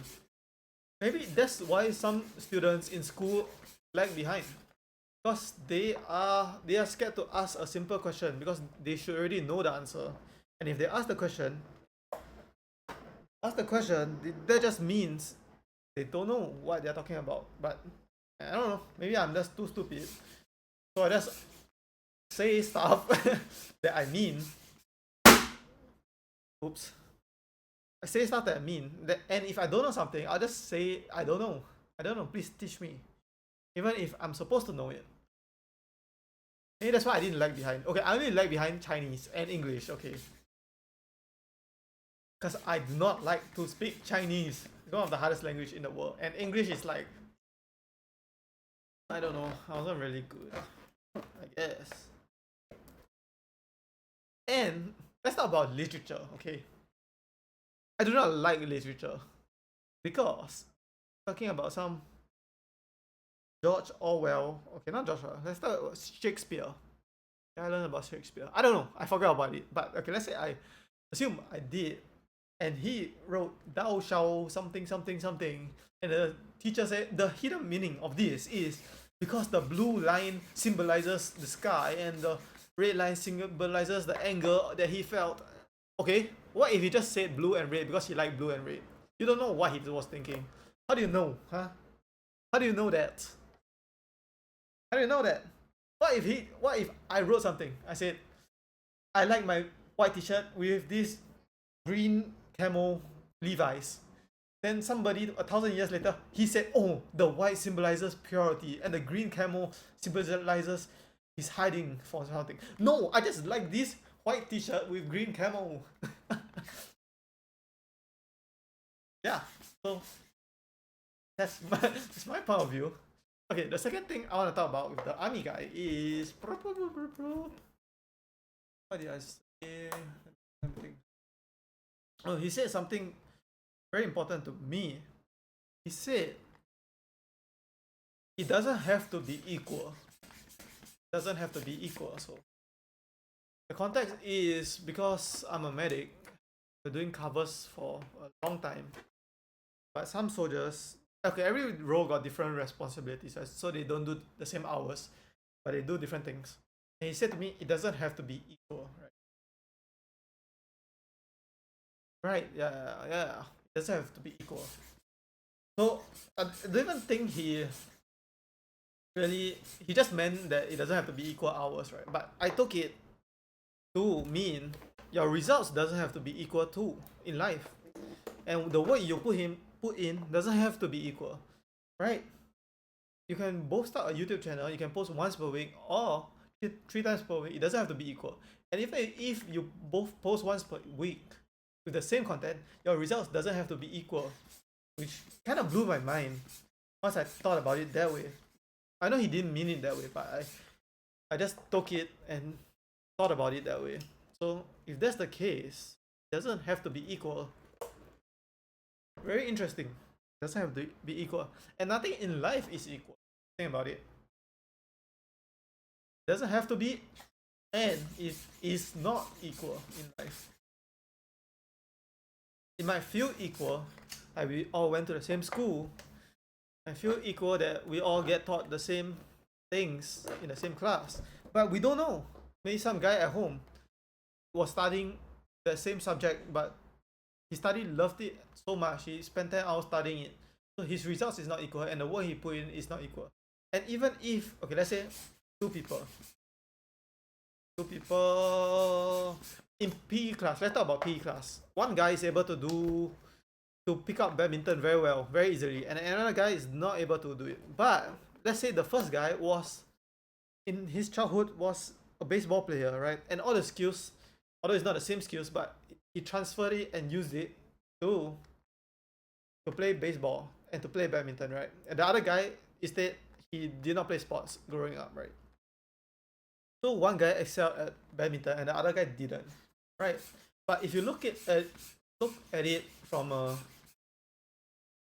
one point of view, like a isolated incident, you think it's not equal, but you didn't see the work he put in the other thing, right? So my takeaway is, let's say somebody blew up on YouTube, right?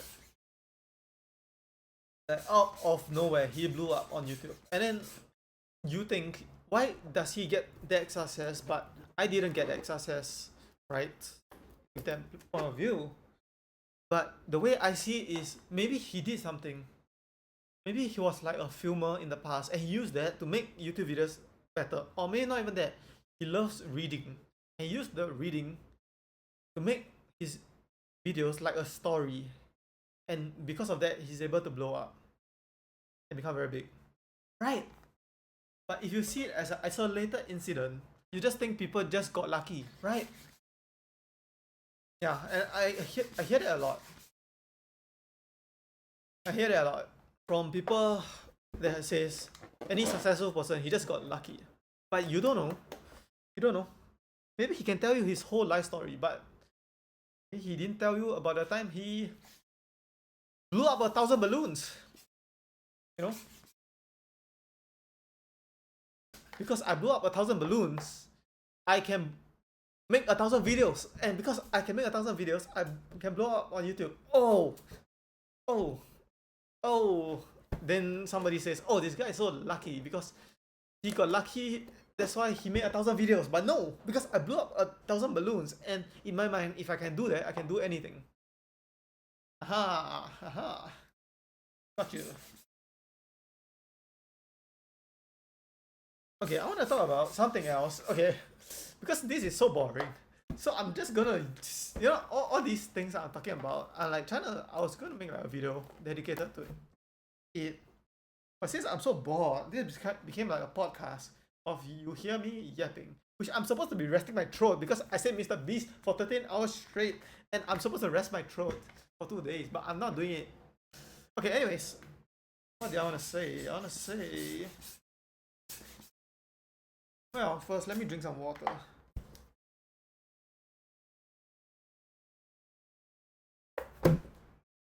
Let's show you the progress. Oh, all the balloons are falling down. Look at the progress. Let's see.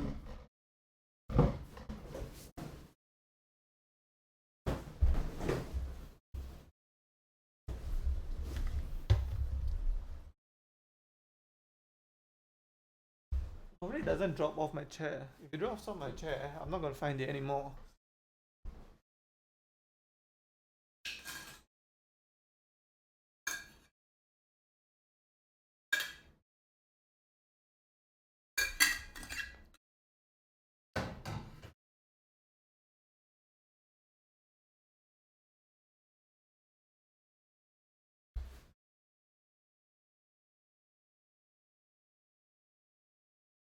Okay, let's get back to work.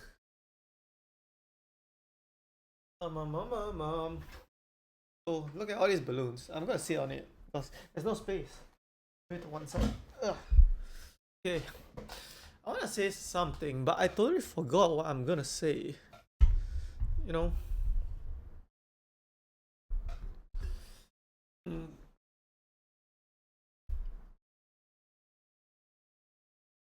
Oh, I remembered.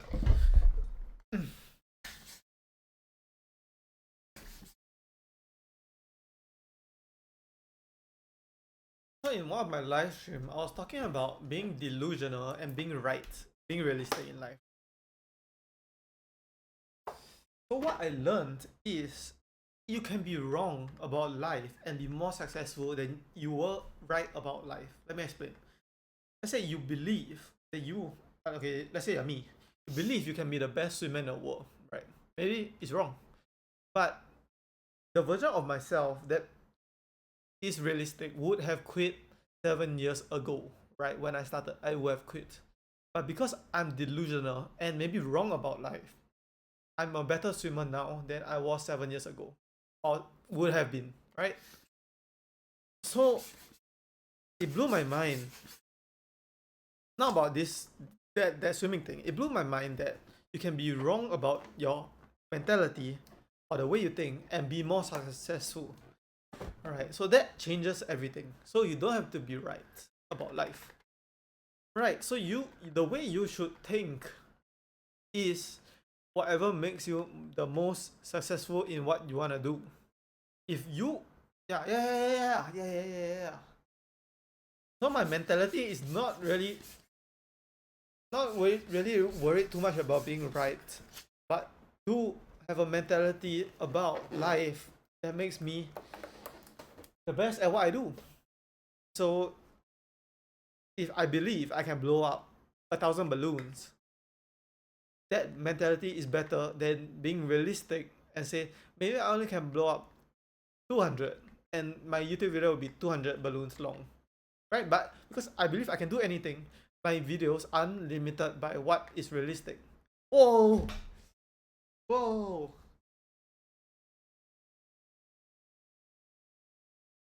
So that's why I'm delusional. Because, okay, that's not why I'm delusional, but I'm delusional is partly why. Because I believe I can do anything, and that's a better frame of mind set than to believe you're limited in your capabilities. Because even if you're limited, you would go further. You would go further in life.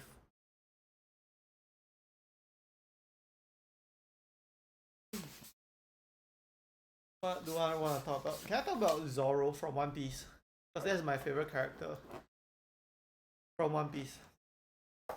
Okay, I'm gonna talk about Zoro because we have so many more balloons to go. I can talk about literally anything. And sorry about that. I hit the thing. I hit the camera, microphone.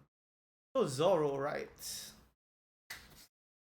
Most people think he's the second strongest in the crew behind Luffy, right? But let me tell you my unpopular opinion, which we have learned. Just because it's unpopular doesn't mean it's wrong. My unpopular opinion is that he's the strongest member of the crew. Oh, very unpopular, controversial. And why?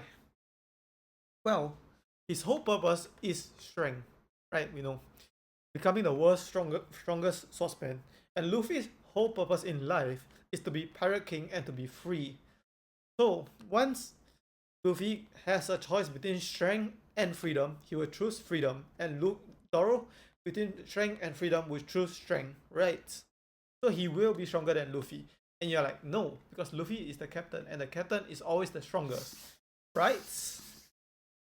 Well, no, because if the theory holds, Mihawk was the captain of the Shanks. No, Shanks was the captain of his crew, and Mihawk was his first mate. That's a theory. I don't know if it's true. But if that theory is true, Mihawk became the strongest swordsman in the world when Shanks is also a swordsman. And why did he do that? Because he left the crew because he wanted to be stronger than his captain. So he chose strength over his captain and he became stronger than Shanks. Oh, that's why Zoro is stronger than Luffy. Yeah. And if you don't believe me, every arc, right? What do you see Luffy doing? You see him eating on the ship, right? After he defeat the big bad enemy. You see him resting, sleeping. What do you see Zoro doing? You see him training, right? He's lifting weights and sleeping, which is recovering. So his whole life is to be strong, and Luffy's whole life is to be free. To be free to do whatever he wants, which is to eat meat. Right.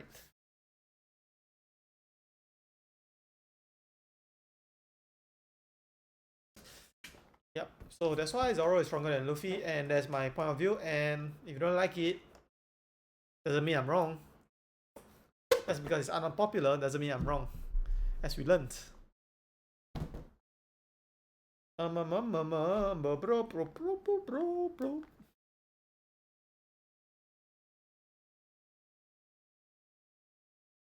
Okay, so I want to talk about something else. Okay, remember in the past, okay, I said remember like you lived in the past. I said remember like few thousand years ago, right? If you watch the anime called Orb, ORB, Orb, it was an anime about how the Earth used to be thought as the center of the universe, but there's some people that think that the sun is the center of the solar system. Is that correct? Solar system. And because they think a different way from the convention, they were prosecuted and jailed and killed, right? Because it's blasphemy to think that the Earth is not the center of the universe. At that time, based on historical events, I think. Right. So we're living in a different time now, a modern time with a lot of new discoveries, and we basically know everything, right? But do we? We don't. So if you take that and extrapolate it to now, right? Most people last time think Earth is the center of the universe, and most people would be wrong, right? And there is probably some things that we all believe that is just second nature to us, but it's probably wrong. In the future, it will be disproven. So what is it? I don't know. If you take that and extrapolate it to now, so let's say we are very confident in something non-controversial opinion that I need to think about it. Let's say humans are the most intelligent life form, right? In our universe, we think the brain is the most complicated thing, right? But what if everybody think that, and what if everybody is wrong about that, and we are not the most intelligent species? You know, have you thought about that? What would that mean? If the convention is wrong, what would that mean?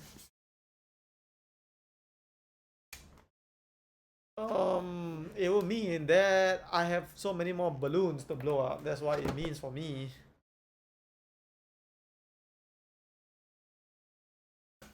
And sit closer. Yeah, I would like to faster become a gamer.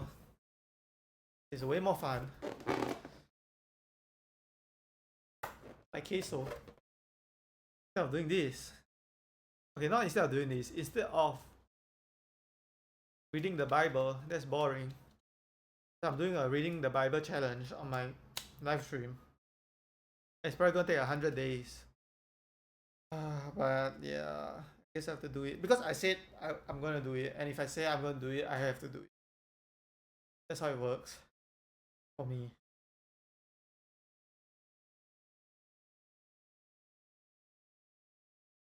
Let's talk about world records. Let's say Usain Bolt's world record, 100 meters, 9.58. Do you think it's gonna get broken soon? And do you even think it's gonna get broken ever?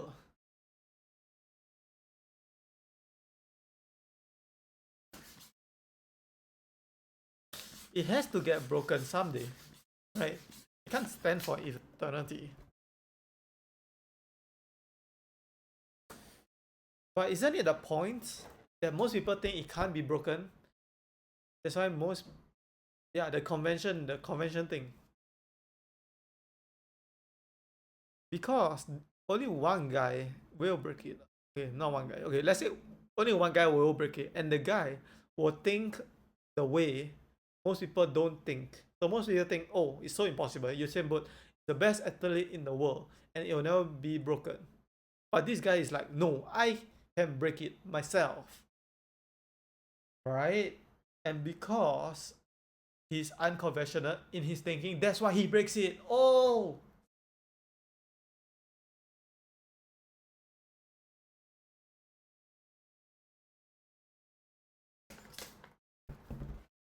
Now, throughout my life, I seen, what do I see? See my classmates. Well, I see my classmates, or the people I went to school with, their eyes, their like their dreams in their eyes slowly start fading the older they get. So in primary school, every one of us was, we think we can do anything in the world, right? What you want to be? I want to be a professional footballer. What you want to be? I want to be a YouTuber. I want to be a Twitch streamer. Then secondary school comes along. If you don't know what those terms mean, it just means like 13 years old. And primary school is like 10 years old. So 13 years old in secondary school, we're like so stressed by all our tests and exams. We don't really think about that anymore. We just think about the future, about university, our future job, right? Then comes junior college.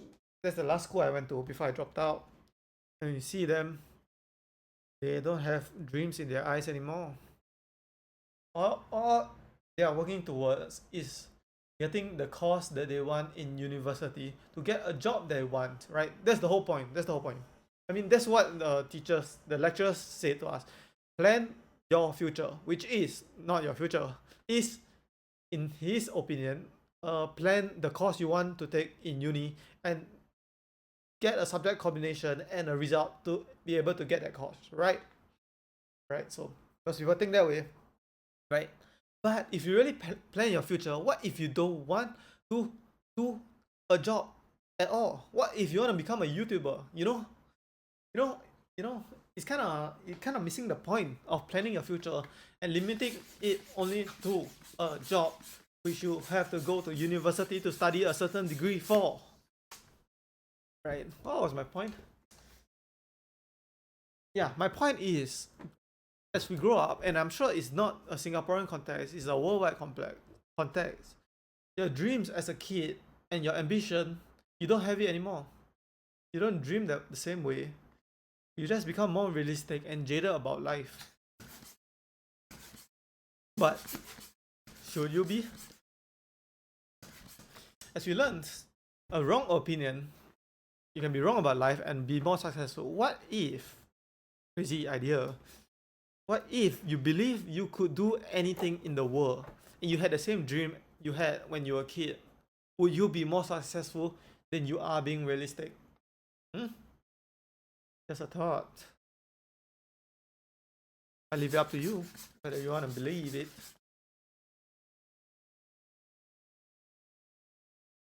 Let me tell you, if I'm realistic about life, I would have gone to university. I would graduated junior college, went to university, studied math or physics, I think. Not because I'm very interested in it, but because I was okay at it. Then I'll have gotten a job with my math or physics degree as a I don't know, as a regular 9 to 5 guy. That's what I've done. And you wouldn't be watching this video of me blowing up 1,000 balloons. So ripple effect of life.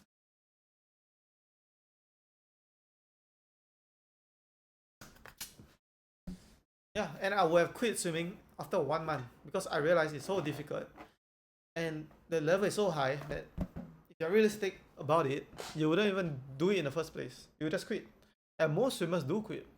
most swimmers that I swam with, which was way, way, way better than me. Because I started at 17. They started like very early. They swam their whole life. They quit. They quit. They quit the same year I started, which I went the first year I started, and that's like the last year they want to swim, which is crazy to me. Like, okay, they quit the next year because JC is 2 years, junior college is 2 years. But that's crazy. You know why? Because the time they quit, they say like they're too old, they're not gonna make it. It's the same age where I started, which is like I'm just delusional. You know, I just think I can do anything. So I didn't quit. Not only did I not quit, I swam 7 years after that, and I'm still swimming now. Yeah. And they quit, and they were way, way, way better than me. So what does that mean? I don't know. Maybe they're just right about life, and I'm just wrong. You know? My brother likes to say something like, so I always have this different opinion to everybody else, and I'm delusional, and I think I can do anything. He says, like, even in swimming, he says, once you get good enough, then people will believe you, or you need to prove it to people by proving, by being successful or something like that. But I'm not trying to prove anything to you guys. Like, do I go around the world saying, oh, you should live the exact same way I do? No, I'm trying to prove it to myself, my younger self, that I can do it. Not to random people I never met. You know what I mean? Like, shouldn't your objective it to be to prove to your younger self to be somebody that your younger self will be proud of, right?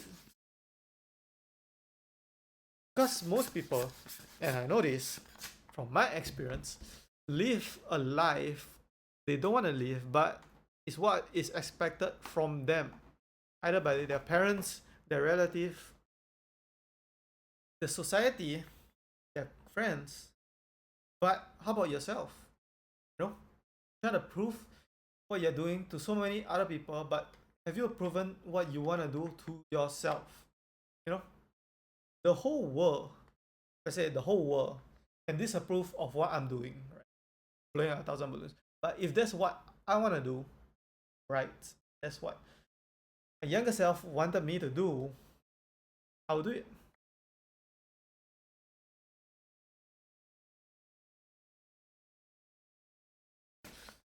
Yeah.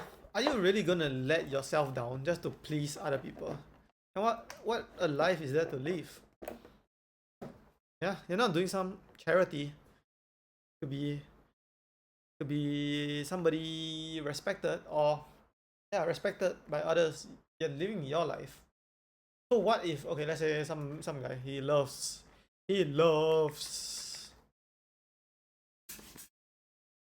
I don't know, he loves his 9 to 5. He loves mowing the lawn. I'm like, okay, I don't really get it. I don't get it.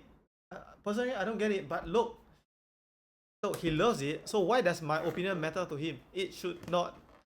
And nobody else's opinion should matter to him except himself, because that's what he's doing for the rest of his life, mowing lawns. Because he loves to mow the lawn. And he loves to cut the grass. He just loves it. He knows every detail of the lawnmower, and every millimeter of grass needs to be this way, and then after that it needs to go the other way to make the grass look at a nice pattern. I can't tell you because I do not love mowing lawns. I don't even have a lawn. But I can tell you about swimming, but I'm not going to because I don't know. I just don't want to talk about it right now.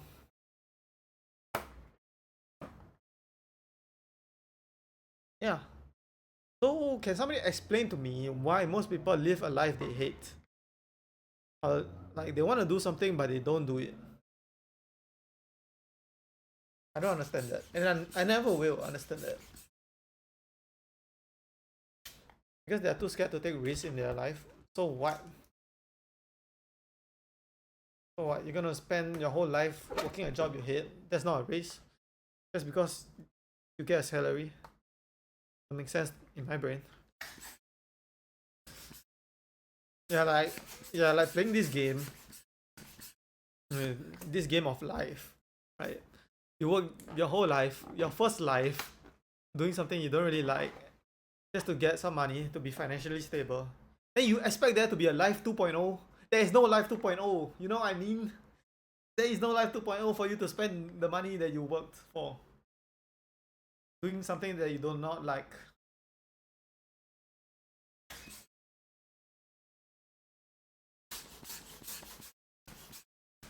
Says me that's blowing up 1,000 balloons. Yeah. So what? What are you gonna do about it? Huh.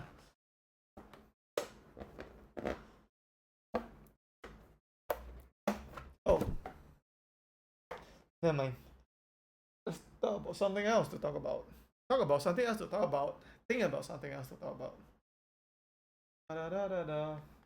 I almost finished my first 500. Almost finished. Okay, I lied. There's way more. Okay, it feels like there's lesser. Oh my, it's 2 hours already. This feels like a live stream. All my videos are not supposed to be this long. My videos are supposed to be like 30 minutes long. And then I spend another 30 minutes or an hour to edit it. And then I post it. And then I clip it. Not a 5-hour long video.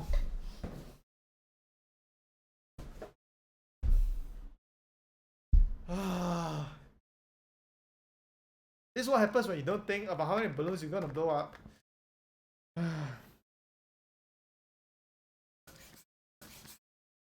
Well, let's talk about... I don't know. What I want to talk about.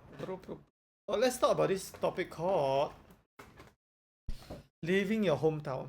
If you've never heard of it, right, it's basically a lot of successful people tell you to leave your hometown, move there, and your life will be totally different. Why? Because everybody that you grew up with and you spend your time with, like your relatives and your family, they all have the same hometown thinking, right? And if you don't think like them, you're crazy like me. If you leave your hometown, right? You kind of find a place that you belong to, right? Because let's say you live in USA, some rural part of USA, and everybody is a farmer there. Everybody you know, everybody you went to school with, your family, your mother, your father, your brother, your sister are all farmers, and that's what they want to do for the rest of their life. But you do not want to be a farmer. You want to go to university and study, right? So why not do that? You have to leave your hometown, and then you'll find people that think the same way as you. And if you do not leave your hometown, your whole world, you just believe that everybody wants to be a farmer.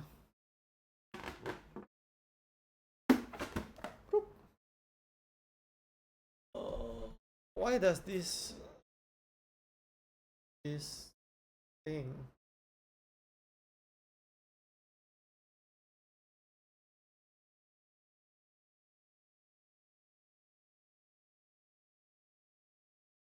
I don't know. It does.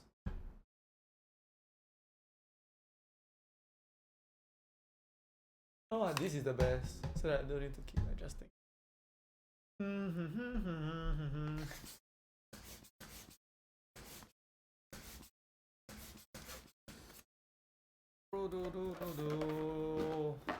Okay, in my mind, right? In my mind, this video will be like 1 to 2 hours, like 1 hour 30 minutes, and I'm done with the 1,000 balloons, and, and I can upload it the same day with editing, uploading, everything done the same day. But look at this! Look at this! Look at this! And I'm not even done with my first 500. Oh my!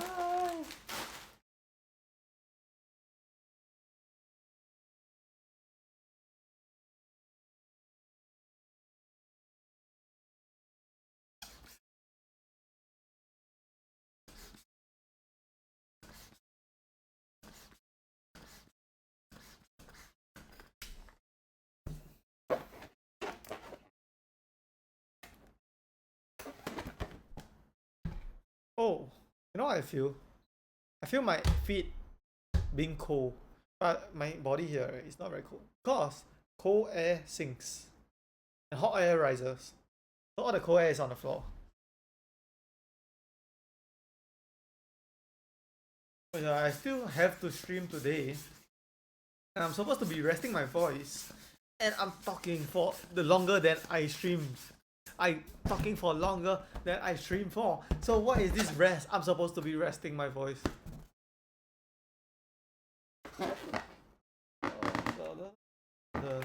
Okay, but look. If this was 100 balloons video, right, instead of 1,000, right, you can't even see anything, right? But now you can see some stuff. Like, look. So, and I'm probably gonna make some shots of it. Hopefully.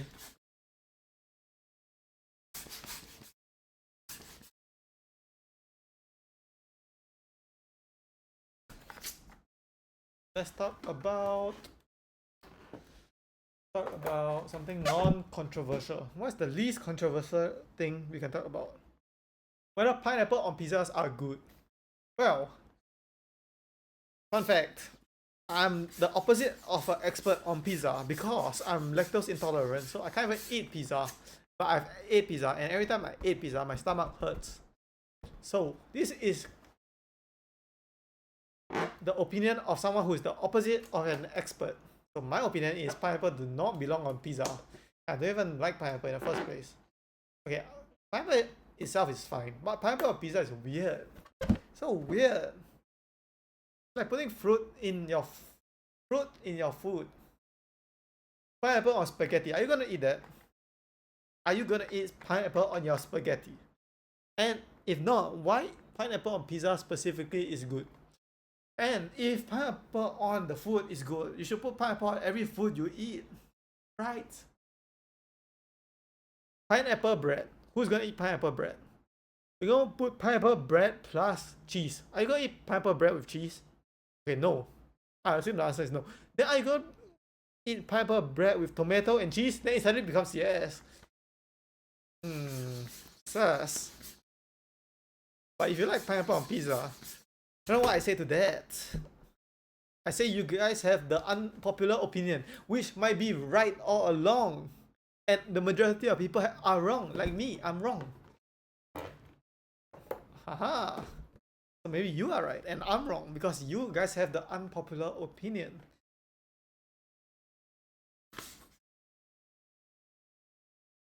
And I want to know, is there anybody actually watching through the whole video, or is everybody just skipping through the whole video? You know, who got time to watch this 2-hour video? Well, some people do. I do, because I have the time to make the 2-hour video. It's not 2 hours, it's gonna be 5 hours video.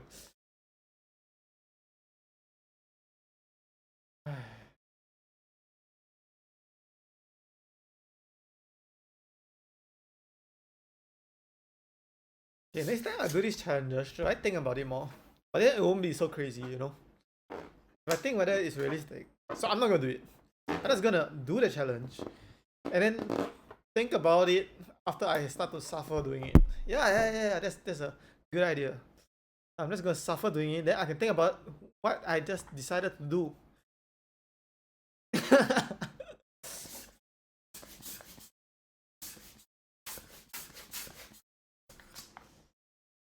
Oh my, oh my, oh my, oh my, oh my, oh my. I bet the timelapse will be damn super nice to watch. I'll post it on my shorts. It's just this whole video condensed down to 30 seconds. And wow, 5 hours into 30 seconds, a lot of things happens.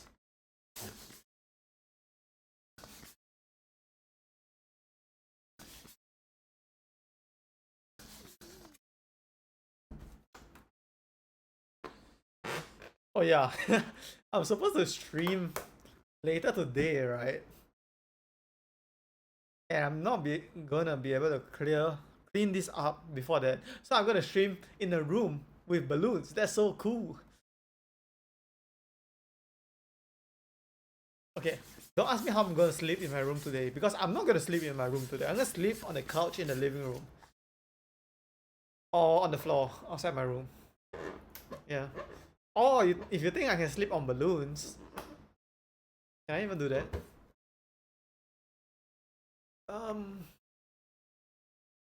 What do we want to talk about? Well, I want to go to the toilet, so yeah.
Hey, I'm back. I'm not only back, I'm back with a mango drink. A mango drink.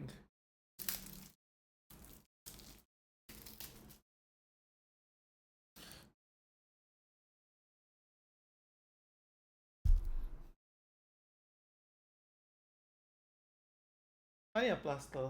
I need a plaster for my hand. Oops.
Okay, you know I need a plaster because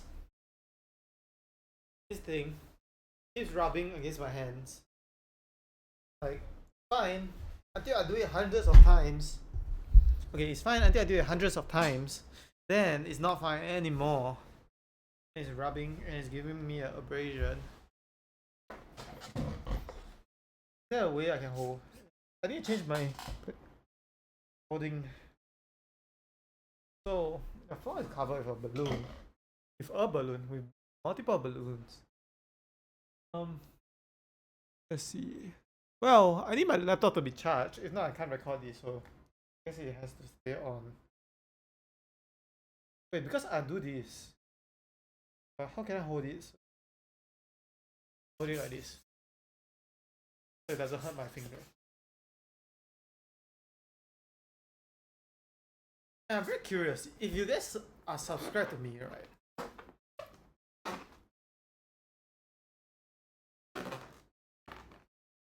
And then you see a random 5-hour video of me blowing out 1,000 balloons. What do you guys think? Like my normal videos are normal. And then this video is crazy. You know, I thought this is gonna be just a 30-minute video, like my eating 100 nugget challenge. How wrong am I?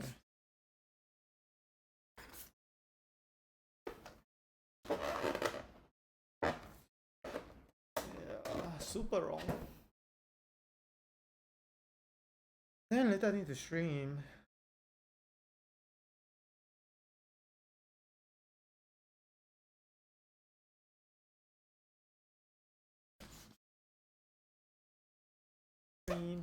Stream. I wonder if I can change my hand. If I can change my hand, it solves all the problem.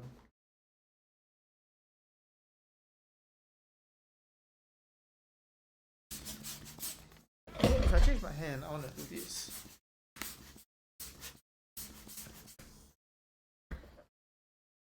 Okay, it's kind of good. Drink some mango.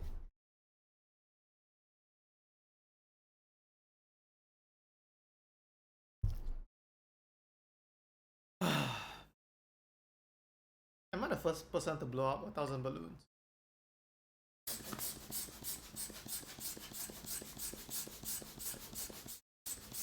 I'm sure somebody did this before. You know, when I make a video, I don't think about, except the Mr. Beast one. Mr. Beast one, I got inspired, but the rest of it, right, I inspire myself.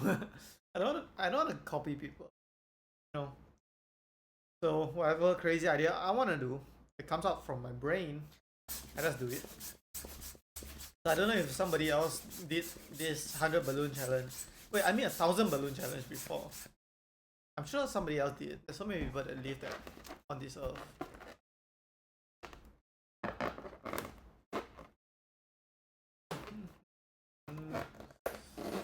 Well. Oh yeah, the reason why I'm not live streaming this is because every subscriber milestone I want to make it a video. Yeah, a video, not a live stream. So yeah, even if this is as long as a live stream, I want it to be a video.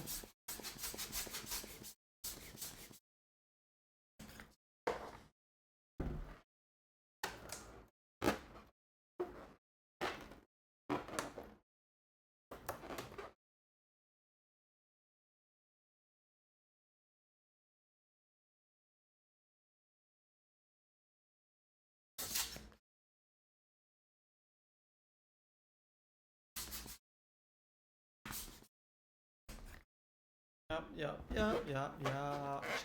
Challenges.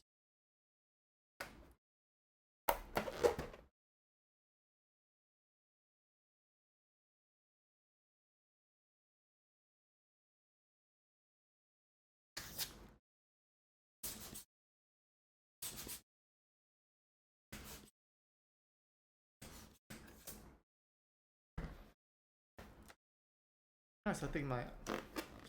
What happens when you do something hundreds of times, or 1,000 times in my case? Like little things, right, start to add up, and it starts to hurt.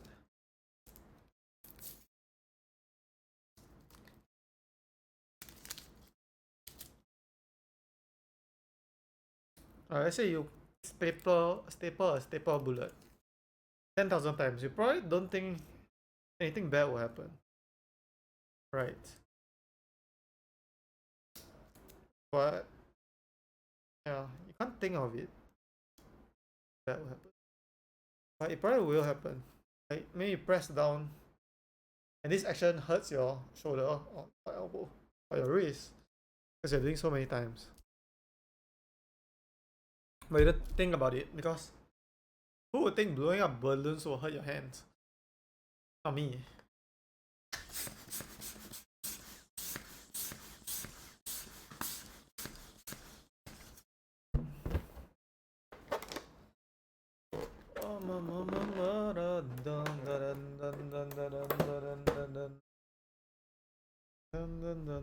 Let's finish this.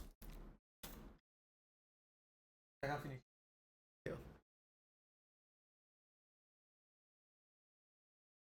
What do I want to say? I want to say the World Cup is coming. I mean, it's already here, but like the knockout stages are coming. And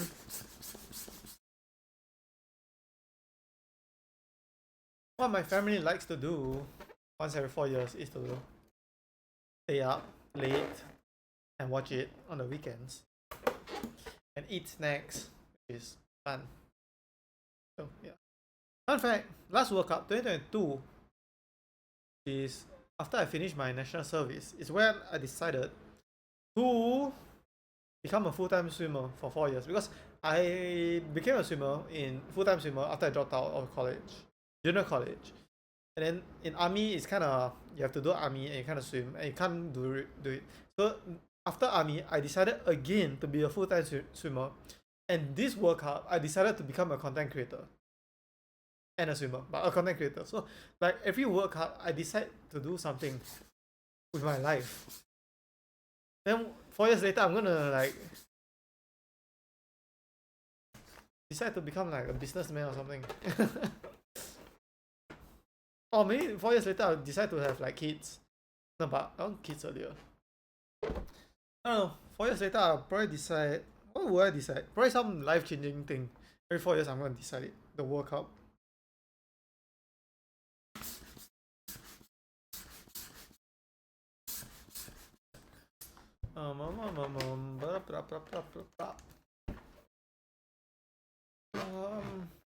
I wonder what would it be like to put myself in other people's shoes.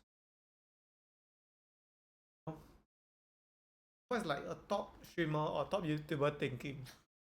Or what is like a normal person 9 to 5 thinking? You know? Have you thought about what is Elon Musk's day of the life like? And what will you do if you're Elon Musk?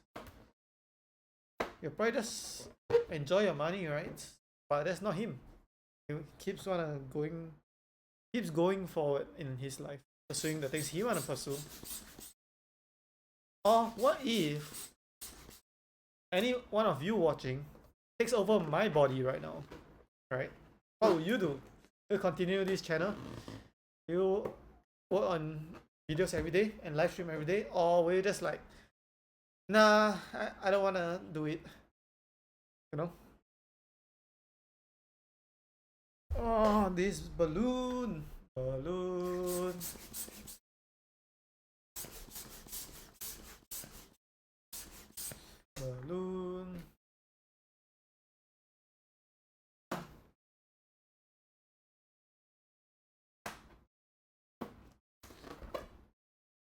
What is the best invention of all time? Is it the internet? Or is it AI? Because it's the last invention. Everything else will be invented by AI. Or is it paper or the wheel?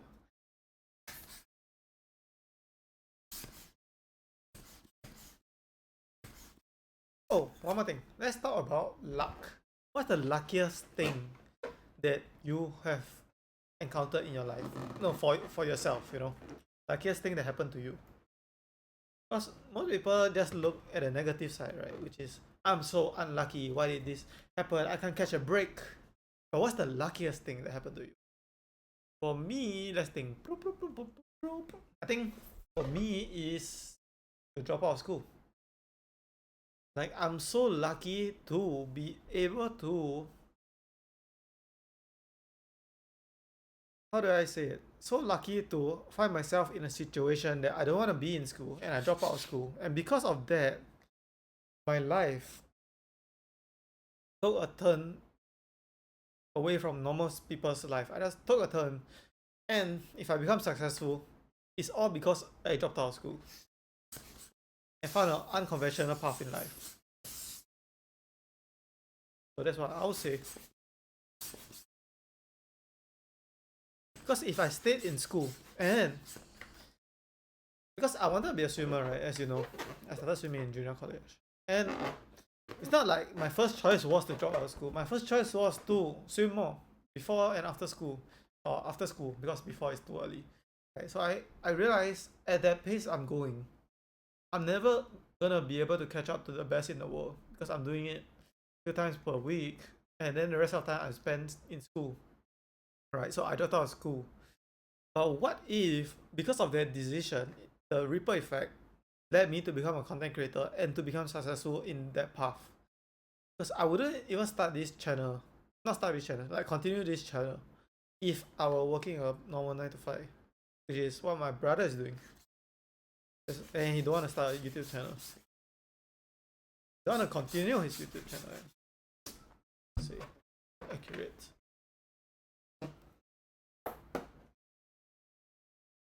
Yeah.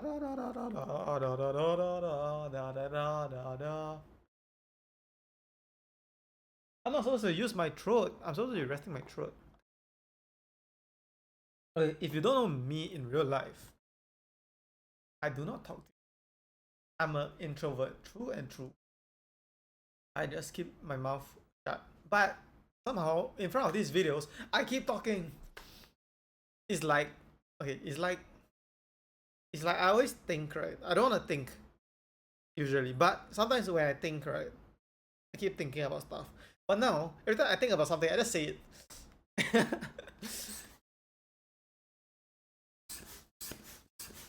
So yeah, just hearing all my thoughts right now going on in my brain.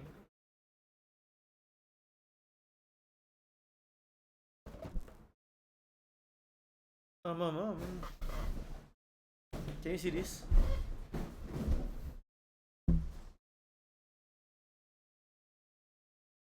So we're almost halfway through. But I said that just now. Okay, we're not almost halfway through because there's so much more on my chair. Okay, I would say we're like 400 out of 1,000. Okay, this challenge better end before 12 hours because at 12 hours, I think YouTube don't allow live streams to be more than 12 hours. But this is a video, so it should be allowed. But all my videos are like 30 minutes, except the one that the live stream, you know, the final hour of Mr. Beast. But that was because I had to upload it. So YouTube don't save longer streams than 12 hours. And this video is gonna be so long.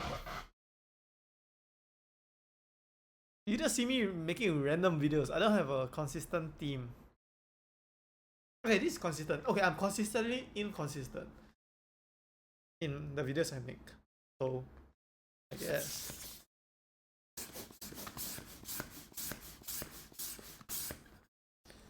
Consistently inconsistent. Okay, you know what I see? I see is my opinion. So, you can get mad at me for my opinion. Or you can get mad at me for my opinion. But it's just my opinion, okay? I see small YouTubers, right? Okay, I'm super small, right? So, let's say it's a 1,000 subs or a few thousand or okay, not millions of subscribers. Just like less than 100,000 subscribers, YouTubers, and they want to make it full time being YouTubers, right? And I see them post once per week. You know what's crazy about that? Once per week was normal 10 years ago. 10 years ago, once per week was normal. If you post like vlogs, I'm not saying Mr. Beast videos type. Like those videos you need months, okay? I understand. I completely understand. But like normal vlog type videos, right? Like these kind of videos. Right? The kind of videos I normally make. And they post once per week and they don't see the growth. Of course you don't see the growth, you post once per week. Now the standard now is like twice per week, okay? Once per week 10 years ago is twice per week now. How are you gonna expect growth if you post a 10-minute video once per week? That's 52 videos per year, right? Or 48, one of them. Right? Then of course you're not gonna see growth. Are you really telling me you will work on your video every day for 7 days and that video that you post, 15-minute video, is the culmination of 7 days of work? No, it's not. It's probably you record one day, right?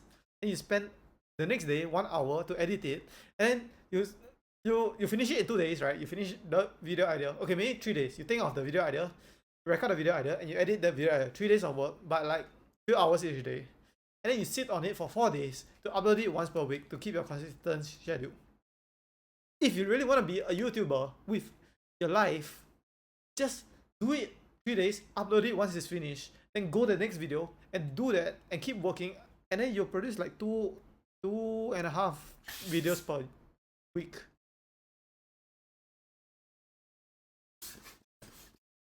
And if you post 2.5, let's say, okay, 2.2 videos per week, right? Compared to 1 video per week, you're posting like more than 100 videos per year. And you don't know which video is gonna blow up, right? And not only that, you'll just get better at making videos because you do it more. So you do it more, your videos get higher quality, and there's more videos, so one of them will hit, right? And the people watching your video has more content to watch. So everything lines up if you just work harder. Yeah. So yeah.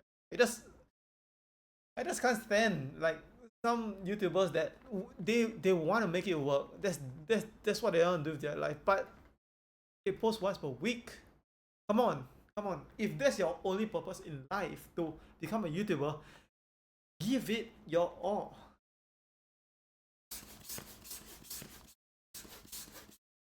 You know why? You know why I feel so strongly about this?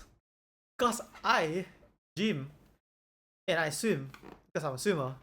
I gym, I swim, I record these videos, and I stream. So I do 4 things.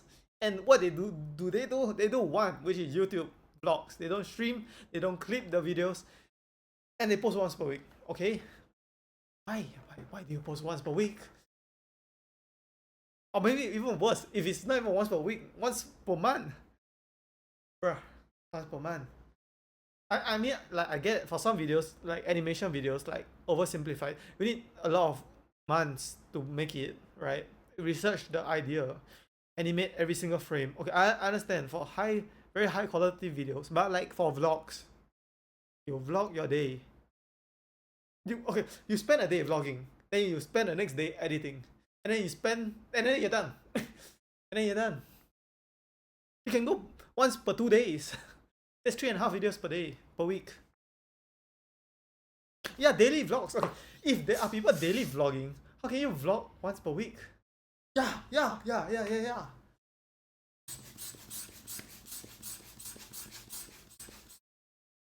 It's not like your output your results just compared to daily vlogging, right? So 7 days per week compared to 1 day per week, right? It's not your result multiplied by 7. It's not. It's more than that, because I don't know how to explain it, but if people see you are so into this YouTube thing, right? Instead of if you are so into it, right, that you give it everything, your growth will be more than 7 times, right? It'll be more than 7 times. Yeah.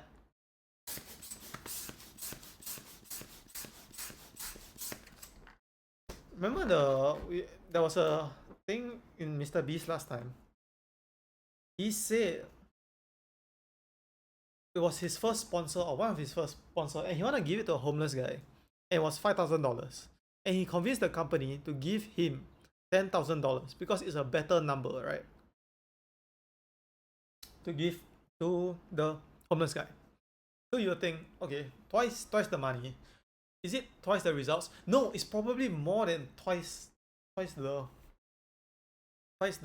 viewership for that video, because it's just a better number. Kind of like that. Once per week to like you. Okay, some videos you can't do it every day. I can't do these videos every day, right? Because I need to edit. Okay, there's a lot of things. I'll talk about it later. But I can't do it every day. But if yeah. As long as you work on your videos every day, right? And there's no excuse not to work on your videos every day.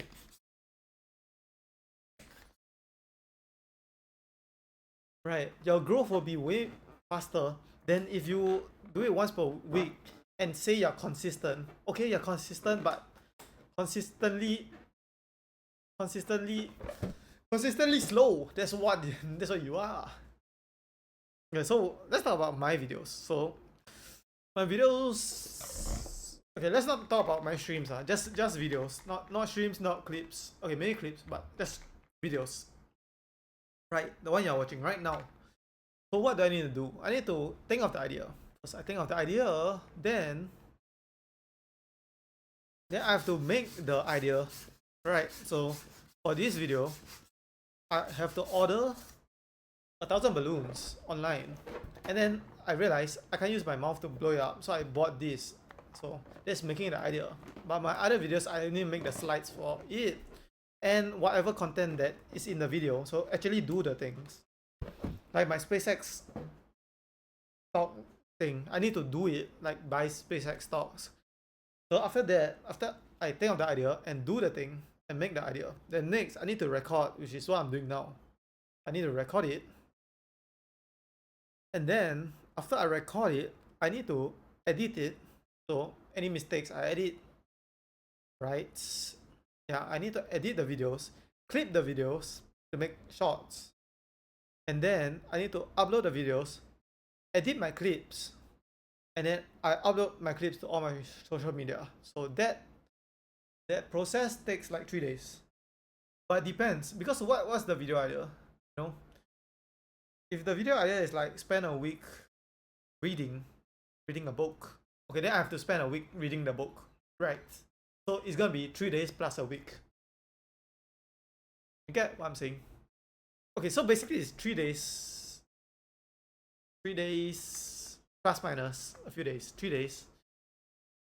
Okay, let's say it's 2 days plus the video idea. How long it takes to actually make the video? Plus another 2 days to edit, clip, upload, fix any technical issues. Yeah. So actually, I'm working on videos every day, but I don't upload every day because it doesn't get done every day. Oh yeah, okay. Like for this, what you don't see? You don't see me cleaning it up, right? Cleaning up 1,000 balloons, which is probably gonna take me a long time, but it's not part of the video. It's kind of extra stuff. Too.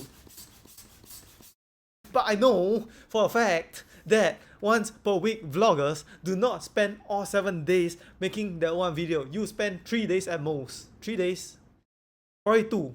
Okay, let's say 2 days. It's 2 days. Okay, it's 2 days of work. It's just you spread it out to 1 week.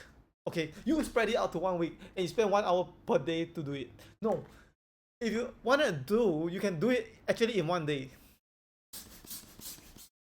And you can upload 7 videos per day, 7 vlogs per week, I mean.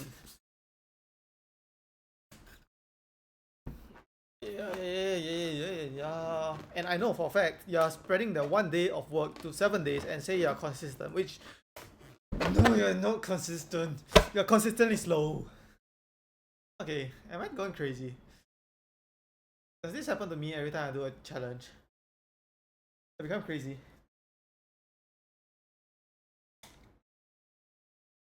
Okay, my counter to that is I can't become crazy because I'm already crazy at the start, right? If you're crazy, right? Let's say the Mr. Beast challenge. Most people will go crazy saying Mr. Beast for 13 hours straight.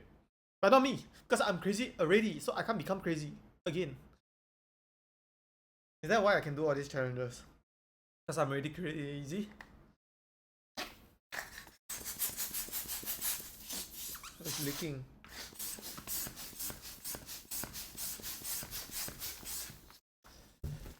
What else do I want to talk about? I want to talk about...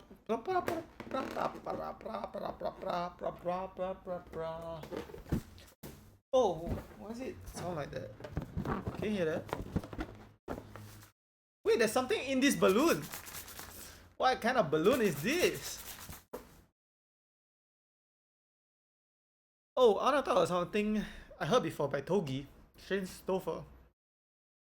He said something very interesting, which is something along the lines of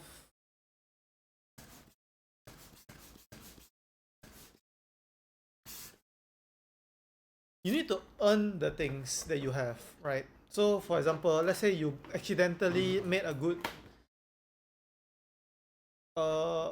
crypto trade and become a millionaire. You didn't really earn it, you know, right? So you'll lose it or something like that, right? But when you actually go through the trials and tribulation, you earn it, right? But that's for real. You can earn something for fake, like you're just lucky. Okay, lucky.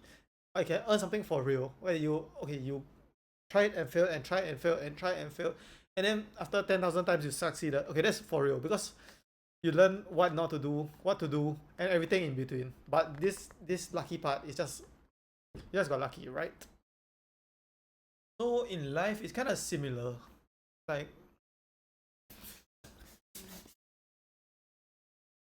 let's say your brother, you have a okay. Let's say you have a brother first of all, and your brother is a very successful content creator. He's very famous, right? And what happened is he gave you a platform, right? So you don't have to build a career on your own, right? He gave you millions of views on your YouTube channel, even on your first video, but you didn't really earn it, right? So you didn't learn and fail enough to learn how to make your videos good, right? You just copy everything from him. So eventually something is gonna happen because you didn't really earn it. Yeah.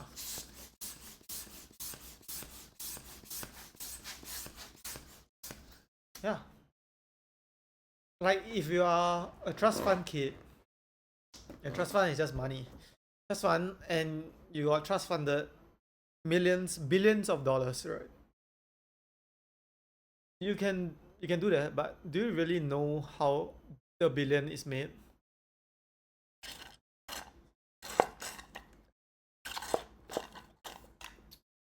No, you do not. And eventually, what happens when you pass it down to your kids? If you can't maintain the trust fund, 3 generations of wealth. If have you heard that? First generation made it, and the second generation inherited it, and the third generation lost it.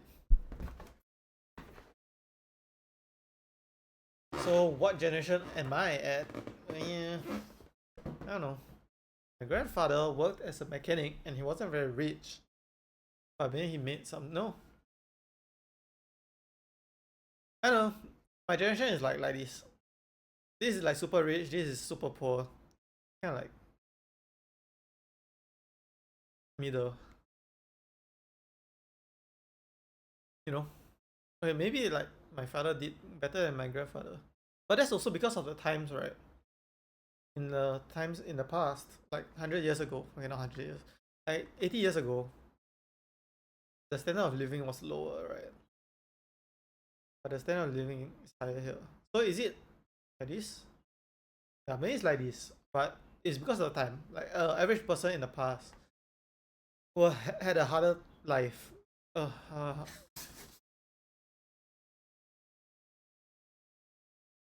yeah. It's just average, all the way, average.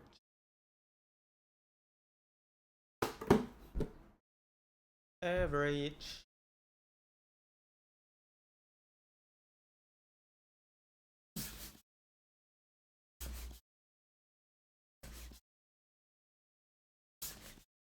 Okay, this is one of the videos I like to make. Of all my videos I made so far, this and the numbers video, I like these two a lot. Yeah. The rest, these two especially, I like to make.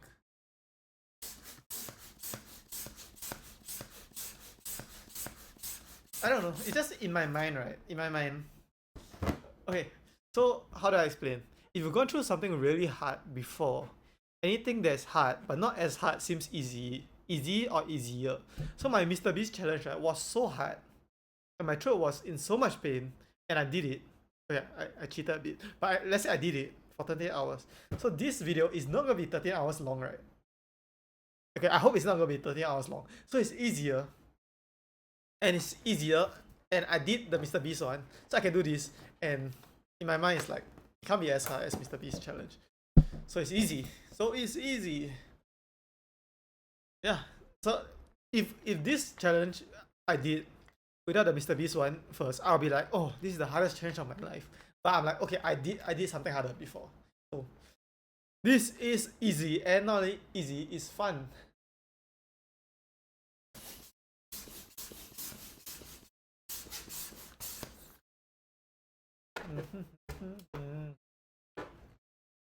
Should we talk about what should we talk about?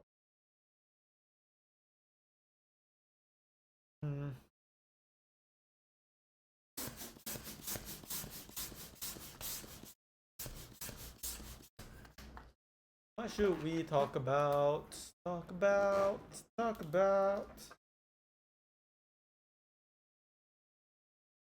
I don't know.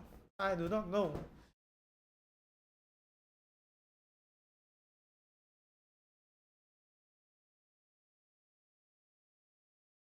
Let's talk about. Let's talk about something. It's like okay.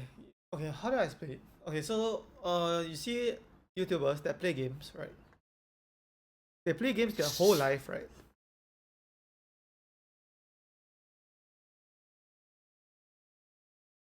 They play games their whole life, and everybody probably thought that they were wasting their time, right? And then after that, they became a YouTuber or streamer playing that game when they are older, right? And they made so much money doing it. But the people, like their parents, when they were kids, didn't really support them, right? Because they didn't know about something in the future that's gonna happen, which is YouTube and Twitch and making a career out of the game, right? Because they just thought you're wasting your time. So if that's the case, what else that most people think is wasting their time, but actually has some value later on in the future? You know, like if you love Rubik's Cube, okay, not Rubik's Cube, you love rock climbing, and you spend your whole childhood rock climbing, but people think you're weird and you're wasting your time. But then you start a YouTube channel, and now you're like super unique because you're the only one that can climb this rock fit surface because you spend your entire youth learning about this hill or something. I don't know, this rock, right? So you got something super unique.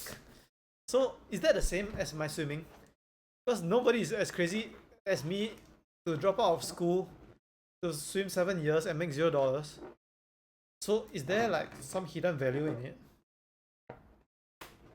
You know, like the games. Maybe there is. You know, maybe there's some hidden value that nobody sees. That even I don't see. Oh. I know what we're gonna talk about next. We are gonna talk about taking the first step. So many of you got these great dreams you have or great aspirations, but you don't know how to take the first step. And I didn't know too because I started swimming and I don't know what I'm doing, right? Yeah, because I was one of the worst swimmers in the school. I was one of the worst, bottom 3 actually. So what did I do to take the first step? Because it's almost like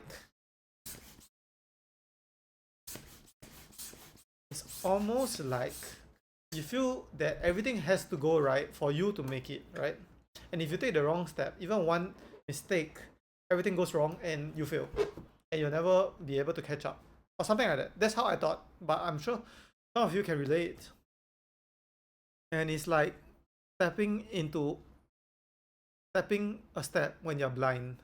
You don't know where to step. So you don't know what's the right step and you don't know where to step.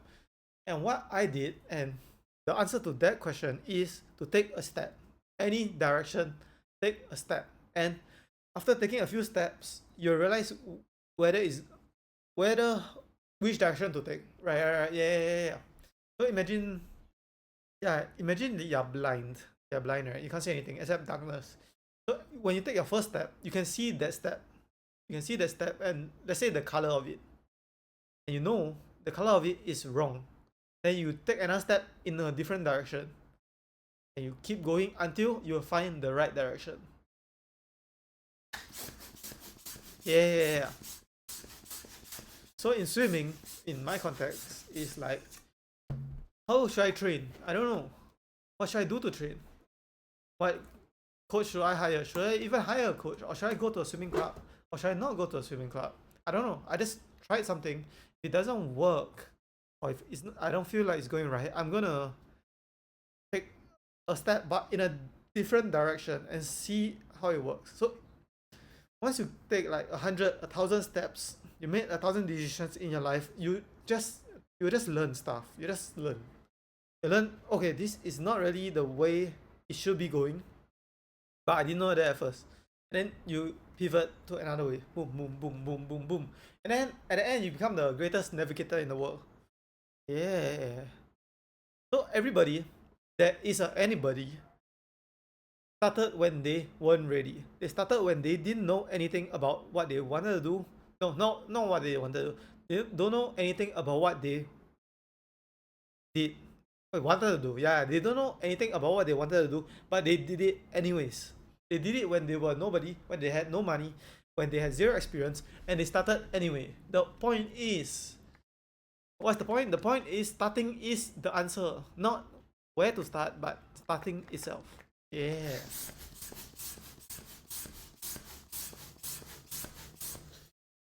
Yeah. If you see my first video, it's not good. I recorded using my MacBook's screen recording, and the camera was my MacBook's I don't know, camera screen, like my face cam was there, and then I used iMovie to upload it, and the quality was very bad. The sound was very bad, the quality was very bad, and I don't know what I was doing. But now, okay, now I still don't know what I'm doing because I just started, right, two weeks ago. But now I changed to OBS as a recording software, so it's better. And instead of iMovie, I use CapCut so that the video quality is better. And then the audio from my mic, I added a noise gate so that it doesn't pick up every single sound in the world, which makes it sound bad. So yeah, I didn't know what I was doing, but I still made a step to just start posting one video, and then just as you go along, right? Maybe you'll find something after 10 videos. Oh, maybe this can be improved, or maybe, oh, I'm doing this wrong, I'm doing this wrong. Oh, let's try this. Oh, this doesn't work. Try this again. Keep going. Just keep moving. Just keep moving. Just keep moving. Yeah.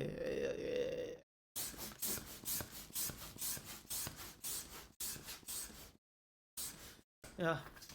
I'm sure a lot of you that are watching have these great dreams about your life. I know you have, but you probably gave up on it, or if not, people tell you it's unrealistic. Right? Right.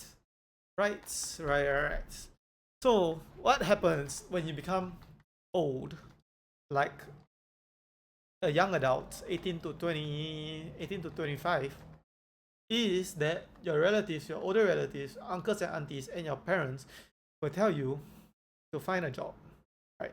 Find something realistic to make money, right? But just think that there might be another option that you can monetize your passion somehow, some way. Don't ask me how. I'm not here to tell you the answer. You have to find the answer yourself. Maybe you can be a YouTube channel, you can be a streamer, you can be a professional, you can make sponsorship money. You can do that, or you can give up on your dreams. It's your choice. Because, I don't know, maybe some of you think a 9 to 5 is the way to go. Then, so be it. Work a 9 to 5. And then your dreams become a hobby. You do it on the side. Or if you really love your dream, or if you're like me, you're crazy, you can do anything. You try to do it. Like, you think you can blow up 1,000 balloons, which I think you cannot, because I'm having a tough time. Look at these bandages on my hands. I'm already having a tough time doing it, and we're not even halfway through. So if you think you can do what I do it. Because I rather you know, most people, okay, this is my advice. So I'll give you a background. This is the advice I was given by everybody, and this is the best and the worst advice you can give and hear. And the advice is you can never do it. Just give up.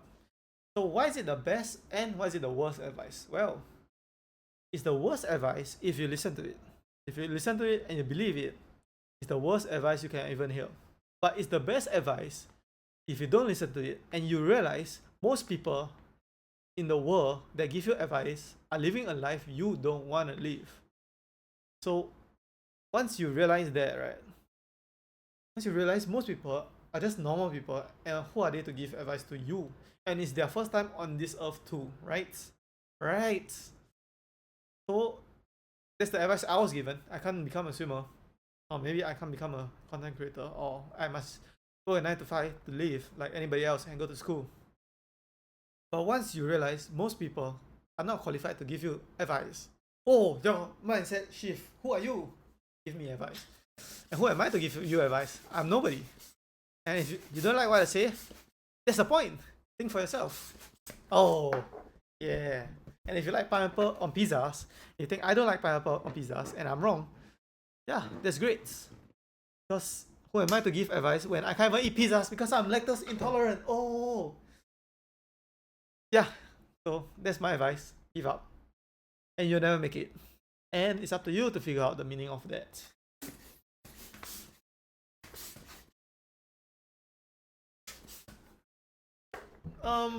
Do you think I can lie on it?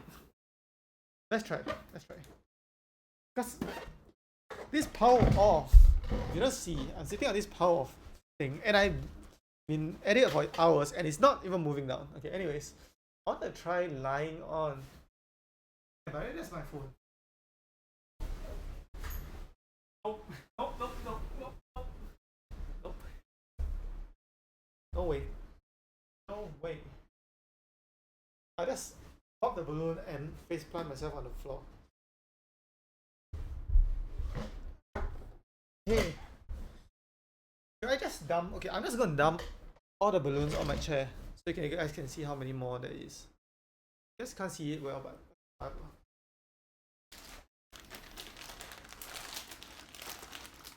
I wonder if my phone will run out of battery. If it runs out of battery, I need to take a break and charge my phone to full again for time lapse. But hopefully it doesn't. Because yeah, after this I'm gonna check the battery of my phone.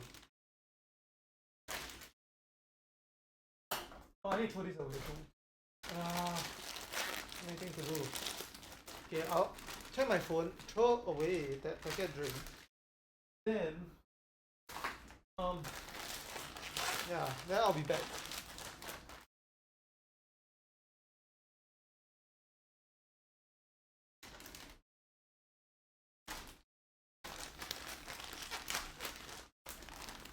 It doesn't even look that much. It doesn't even look that much, right? But it's a lot. What if the balloon goes past this level? Then okay, I try. Yeah, I just don't think things. I just act first, think later. Well, I guess it's working out for me now. I just come up with a solution later. Okay, I'll be right back.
Okay, there's more on this side. Wait, let me show you.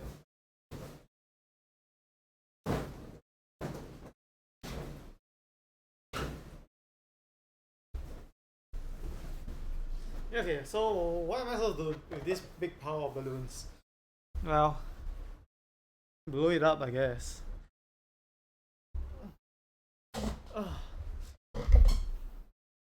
Okay, back to us chatting. Well, I guess you're just stuck with me. We're just chatting. Okay, whatever, like this.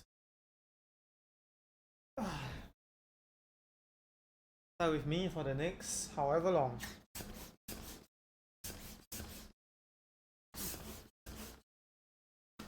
And my phone battery is kind of going strong. I think it was 58. Okay, this is too big. 58.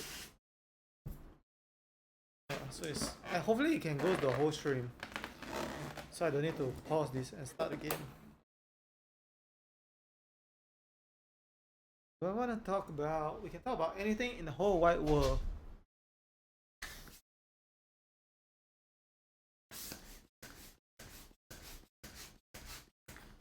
Talk about anything in the whole wide world. What do we talk about?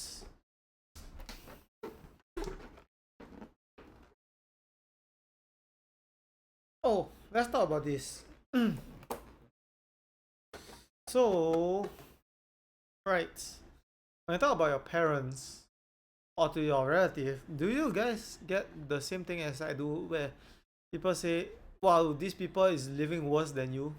Like they are having a harder life than you? And you show some people working, some kids working very hard because they are very poor.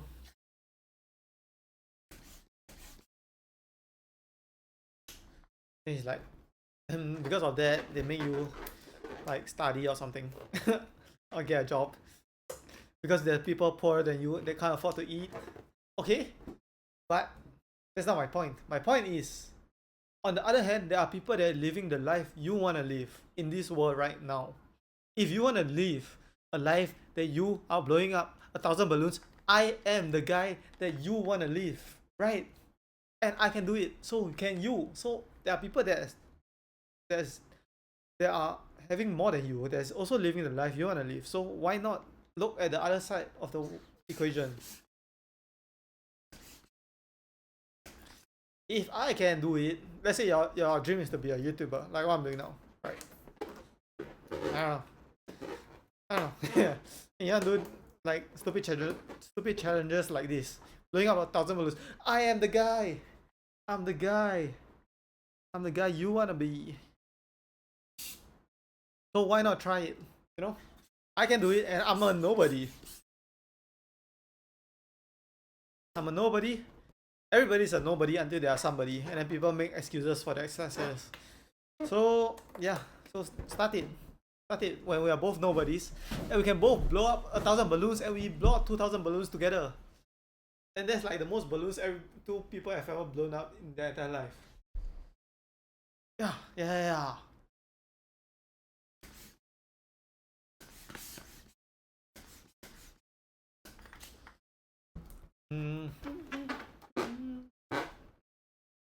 Okay, let's talk about life. You guys want to live forever, or you guys do not want to live forever? If there's a button, right? You can choose to live forever or your normal lifespan. Which one will you pick? And if you live forever, you cannot die, no matter how long it is. It's infinity long. Would you pick our normal lifespan or infinite lifespan? But you see everybody you love die infinite times. I'll pick the infinite times. I don't know. I would do it 100% of the time. It sounds like a blessing to live forever. To me. But would you pick the normal lifespan because death gives life meaning? Because we have a short time on this earth, that's why our life is valuable. Do you believe that? Because I do not believe that one bit.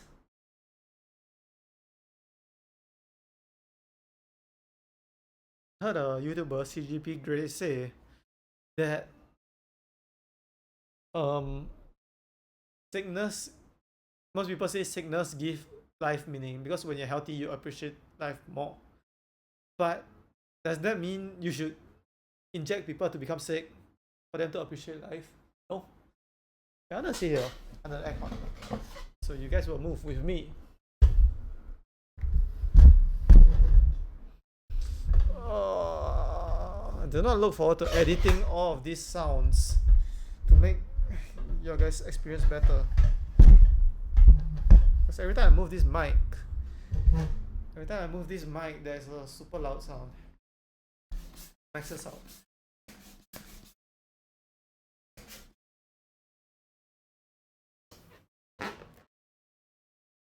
Maybe we should lower the camera so you guys can see the floor. Yeah. Yeah. I wanna talk about. Okay, I wanna talk about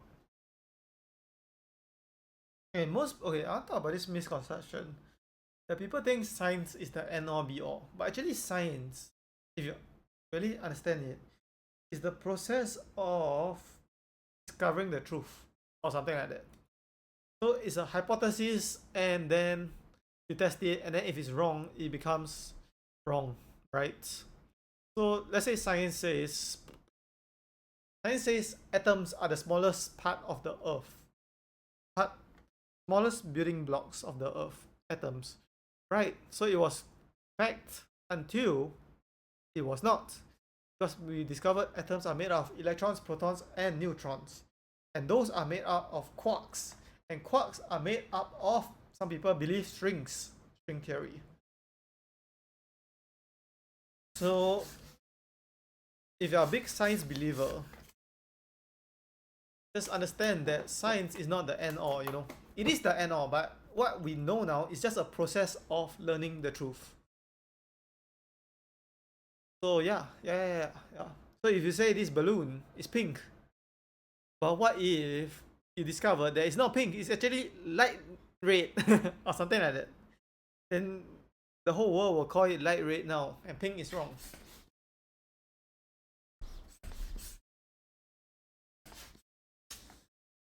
See, now it's pink here, pink, because I blew it up. But at the start, it was dark pink. But now it's light pink. Science. Oh, you know what I want to do?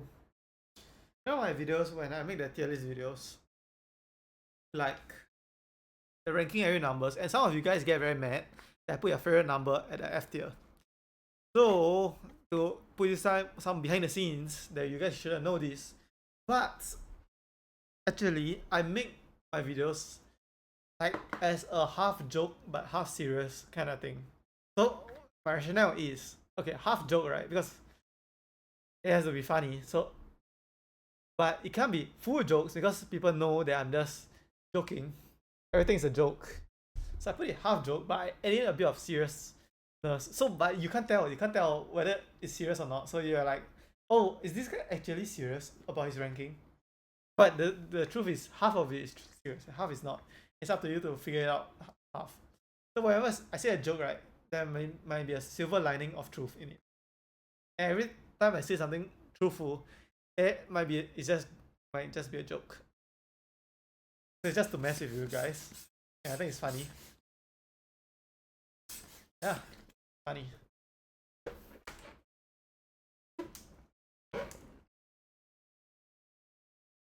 And I want to know what it's like to be a person with limiting beliefs. Like, in my mind, right? Okay, I'm so delusional. You guys don't understand. I'm so delusional that I don't think I'm delusional. I think I can do anything, and the people that don't think they can do anything are the delusional ones. So, if you put yourself in my brain, you think everybody else is crazy, just not me. Everybody else is crazy, and they don't believe they can become a billionaire or something like that. And I believe I can do anything, right? So I'm so crazy that I'm not crazy. So, what it's like to be a normal person that thinks normally? They're like, okay, you know what? I'm probably not gonna be able to become a billionaire, so I'm just gonna settle for this life. You know, it's not the best life, but it's not the worst life. So I'm just gonna settle for it. Huh? That doesn't make sense. My brain does not compute.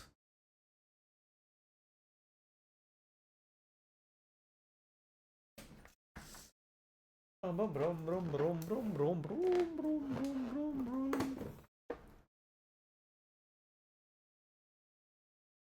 Does this look like AI? Like, what if, right, this whole place was green screen? You guys be mad? This green screen? Is AI good enough to do this? Like, what if I'm just sitting in a chair, but all these balloons are fake?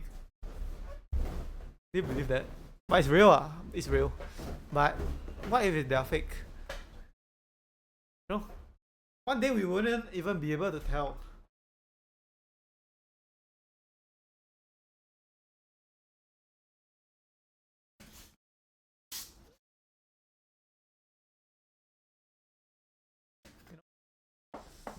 Imagine, like, in the next 20 years, right? Or maybe even now, like anything and everything you see on the internet, you don't even know whether it's real or not. What if you see me, like my body, doing something, right? But it's not real in the future. But it's AI. It'll be so. It'll be such a different world, and it's so hard to grow up in as a kid in the future. Like you're born in 2040. Everything around you that you see and hear might be fake. Like you're living in a Truman Show. You know what's that? Show. How long is this video? This video is like 4 hours long now.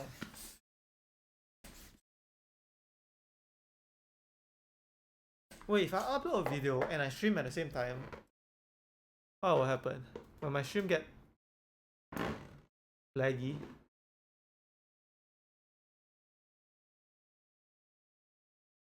Oh, I need to use my other hand. You can see, this hand is totally destroyed from blowing up 500 balloons. And this hand will be destroyed after I blow up the other 500.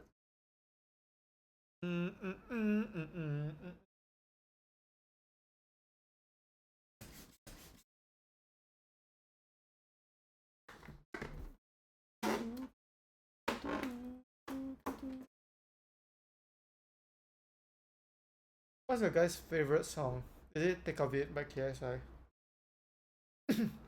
I mean, let's take every. So, what do you wanna talk about? Oh, I'll talk about sports because I'm a swimmer. And let's say, are sports only valuable because people want to watch the sport? You know, people promote sports. Whoa, you're so good, you're swimming, it's so healthy. But if swimming wasn't a sport, right? And nobody swims, and you're there swimming from one end of the pool to the other end of the pool, you are crazy. But because it's a sport, people think you are doing something good. Right. So let's say something that's not a sport. Let me think. Okay, like for example, you jumping for as long as possible. So just jumping up and down as long as possible. It's not a sport, right? It's not an Olympic sport and it's not a competitive sport. So if you do that, you just jump in your house or in the gym, right? Just jump up and down forever. People think you're crazy. But because running is a sport, running on a treadmill like this, it's not crazy. Even if you run for hours. Right? That's called a marathon. So what determines what is crazy and not? It's just whether it's a sport, which is just classified by people. That's so funny. So that applies to everything. That applies to everything also. You know why? Let's say making money, 9 to 5, right? People work a job to make money. But what if you make money off the internet, like a YouTuber? Right? But most people don't do that because they think jumping up and down is crazy, which maybe it is crazy. But so is running a treadmill for 2 hours straight. But there's a marathon. And now you're a world-class athlete if you do that. But you jump up and down for 10 hours, no, you're not a world-class athlete, you're just crazy. Just like people on the internet, when YouTube was first invented, people that post video on the internet, oh, why are you so crazy? You're posting videos on the internet for who to watch, invading your own privacy. But now it's a real thing, right? That people make a living from. Not only make a living from, make multiple generations of wealth from. So what what is the next thing that seems crazy but it's not actually crazy? The future. Is it live streaming? Live streaming your life? Why would you live stream your life? Why wouldn't you? Ah. Okay, you guys don't even see how much more balloons there are. Hopefully I don't drop it on the floor. This is like 1/3 of it. Okay, you guys can't even see how much it is. Look. Okay, now it's gonna drop on the floor. Oh, this is why I should think things through. Okay, got it. And you're asking me why am I sitting like this? Well, I don't know. I can sit normally. Okay, I can sit normally. Yeah. So, okay, imagine if you are a athlete or you play a sport or play a game, right? And if that game or sport was not in the Olympics or not an e-sport, people think you're crazy, right? Will you still do it? Like, imagine swimming wasn't an Olympic sport, I would still swim from one end of the pool to the other end of the pool because I'm crazy. But most people wouldn't do it because they are normal. Yeah. So in a world that marathon and jumping up and down is flipped, would there still be people that run marathons? Or will everybody change to jumping up and down for 10 hours straight?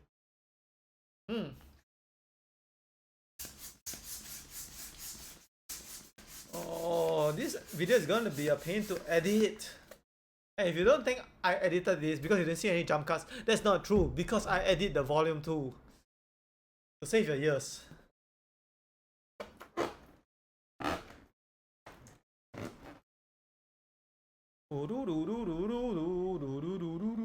Oh, and I have an opinion on editors and what else? Other editors, managers, assistants. I kind of don't want to get a editor for now. Maybe in the future also. Because when you edit stuff, right, you kind of see the videos through a different lens. You see it through an editor lens, right? And that might help improve your videos too. But if you don't edit your videos, you just record your videos and then somebody else edit it for you and somebody else came out with the idea to create the video for you and everything else is managed for you. Maybe you can't even produce the best videos because you don't see things through other people's lens and use that to make better videos. But I know, like, when you're so big like Mr. Beast, you can't do everything yourself. Yeah. Because what are you gonna do? You're gonna be a filmer, editor, video creation idea. Yeah, you can't do everything.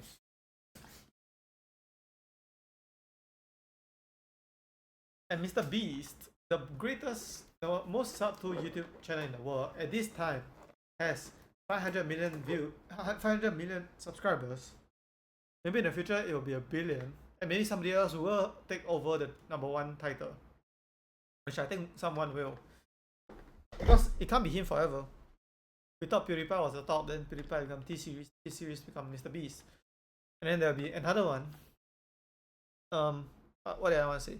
He said at the end of his live stream, 500 subscriber countdown live stream, he said that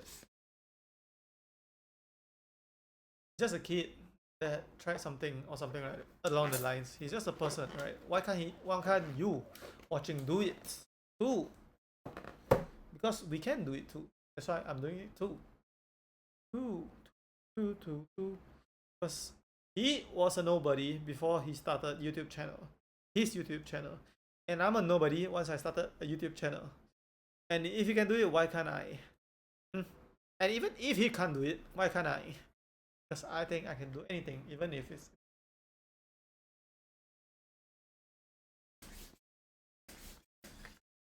impossible. possible. You know what's so good about starting a YouTube channel? You can do anything you want, and it will become justifiable because it's a video, right? So if I do this without a YouTube channel, right, everyone thinks I'm crazy, just talking to myself for hours, and creating a mess in my room. But because it's a YouTube channel, it's a YouTube video for my YouTube channel, justifiable.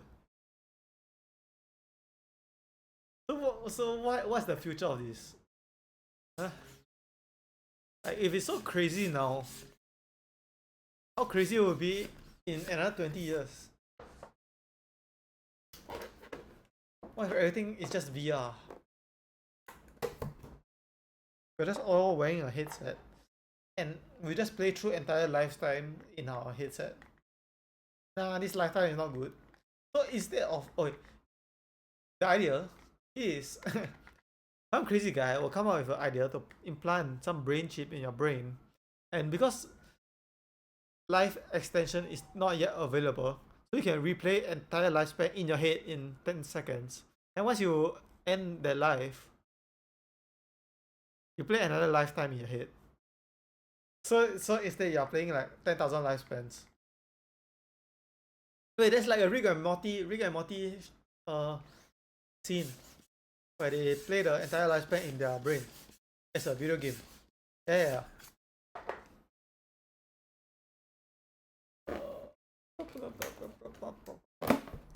So let's talk about what it takes to become a good content creator. Firstly, you need to be dumb enough to start. If you're too realistic about anything, you will never start, and you never start, you'll never do it. Dumb enough to start and dumb enough to look dumb. Because if you're dumb, you're not scared of looking dumb because you're very dumb. At actual speed. You just do stuff and then think about it later. Like what I'm doing now. So after that, you need to work hard, but everybody knows you need to work hard. So that I'm not counting that. So firstly, you need to be dumb. Secondly, you need to be yourself. You put on a facade. Okay, I put on a facade to I want to be dumb, but that's not a facade. That's my real life self. It's real. Okay, I'm kind of dumb sometimes, so it's real. So you need to be yourself. Don't put on a facade. Okay, you can put on a facade, like exaggerate a bit, but if what you are creating is not truly you, don't do it. Because at some point, right, you're not gonna do it. Because why? And then what's the point of making it so big, doing something that's not you? And then after that, you just hate posting videos. Like yeah, most swimmers, right, hate swimming. They actually do, but they do it regardless. So that's not me. I love swimming, but I will hate swimming if I train a different way that doesn't suit my body. So yeah, exactly what I'm saying. So you probably love YouTube, but the only way you think can work if you follow the meta, like what's popular, like MrBeast. But that's not truly you. So don't make videos that are not truly you.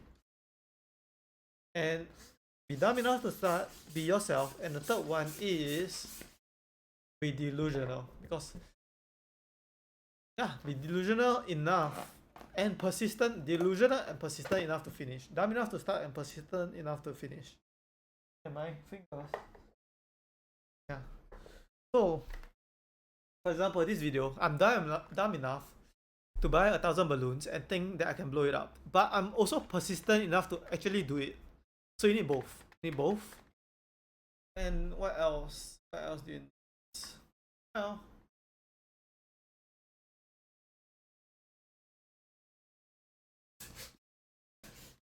Well, you need to remove this emotion called embarrassment from your brain. Yeah, you can't be embarrassed. Look, if you're embarrassed about everything, right, you'll never do something that's embarrassing. Yeah. Perfect example is actual speed. It just does stuff. Some would say it's low inhibition. I also have. So you just act. You don't have this great filter before you act. So when you think of something, you just do it, which is the key to success. Yeah. So a good thought experiment is, if you don't know what to do to be a great content creator, think of what you can do to be a lousy content creator. So a lousy content creator doesn't create content, right? It's too scared to post anything that's themselves. So you don't upload a lot, and when you upload stuff that's not yourself. And yeah, and believes that he's not destined for success. So he always thinks more. He'll never blow up 1,000 balloons, he'll blow up 10. Not like me, because I'm crazy. You gotta be a bit crazy to be successful. Okay, you need to be a lot crazy to be successful in life. Yeah, let me throw some balloons at you.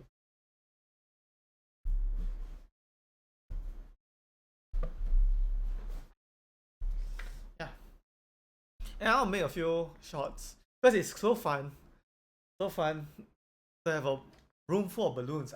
I have to do something with it, but I haven't thought of anything cool to do it. That's like other than filming myself playing around with the balloons. But is there anything cool I can do? I'll probably do it and make like a lot of shots because I'm never gonna do this again. So yeah, have some fun. Oh yeah, have fun. That's the fourth thing. You have to have fun doing what you wanna do. You know, when you wake up every day and you're great at YouTube or you're great at swimming, but you hate it. You hate every day you're swimming, but you are so good at it. You're the world record holder. What's the point? What's the point? Just love what you do. Love what you do. Like me. Like, am I the only person that will have this much fun blowing up 1,000 balloons with their hands getting injured? I don't know if you can see it. Okay, you can't see it. It's not here. It's the other blaster. Oh, you can't see this also. You can't see anything. You can't see anything, but it's like rubbing against my finger for like 500 times. Okay, why did I remove my plaster? Let's just put it back.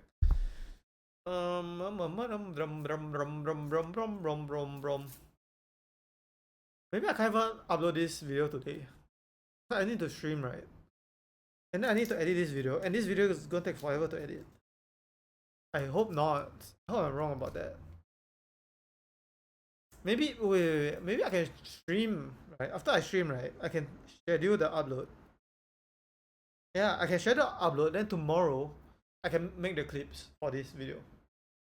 And yeah, for this video I don't need to make clips from the video because I can just do this, make a clip from there. Yeah, that's what I'll do. Yeah, I try to edit it. I try to finish editing it, then before my stream starts, and after my stream starts and ends, then I'll upload this video too. And then I'll upload my time lapse, but the clips, the more clips of this will be uploaded tomorrow. Yeah. So I can actually sleep, you know. Okay, wait, I need to put another plaster on. Oh.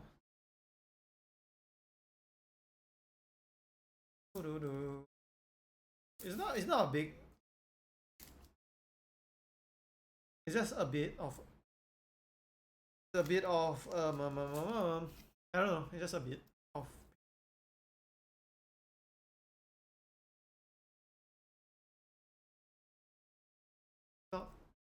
not nothing actually.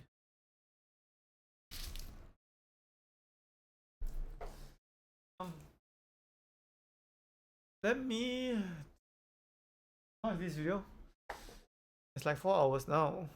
Right, it's 4 hours now. Off my electricity. Let's off it. Be safe so that the balloon don't get caught somehow and burn down the house.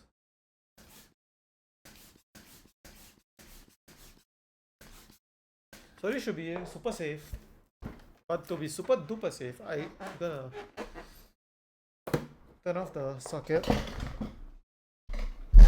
Oops. Okay, now it's super duper safe because there's no electricity at all. So nothing can go wrong. Right? Yeah.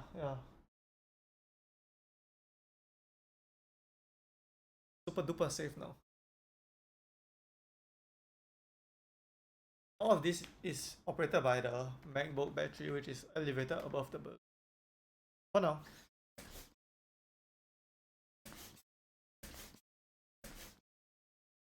Let's talk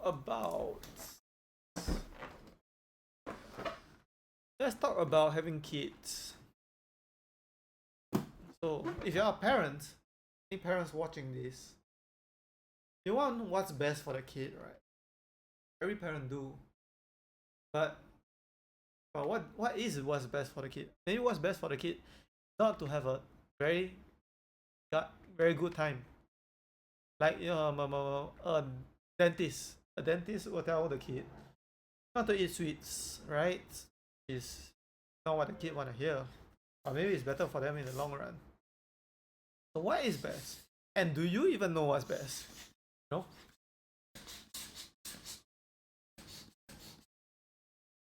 And the world is changing so fast that my parents don't even know what's going on now. Like with technology, with live streaming. Ask them what's Twitch. I don't know what's Twitch. I don't know TikTok. I only have a TikTok brain. Like maybe not to that extent, but like you ask your grandparents, if hopefully they're still alive, that what is the internet and can you use it to make money? They're like, I don't know what you're talking about. And by the time we have kids, right? When you have kids, you guys watching right now, and the kids grew up to be 20 plus years old, will you still be in touch with what's happening in the world? Or will we be out of touch like our parents or grandparents will be? No? Have you guys thought about that? Will we be out of touch with reality? Or will we always be in touch because we grew up with technology? I like to think we'll be in touch. I will be in touch with reality because I know 6'7".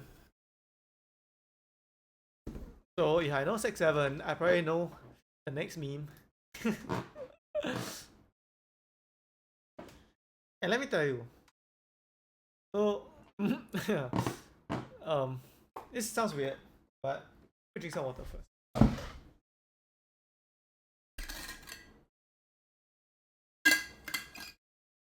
Okay, so most people, like kids nowadays, most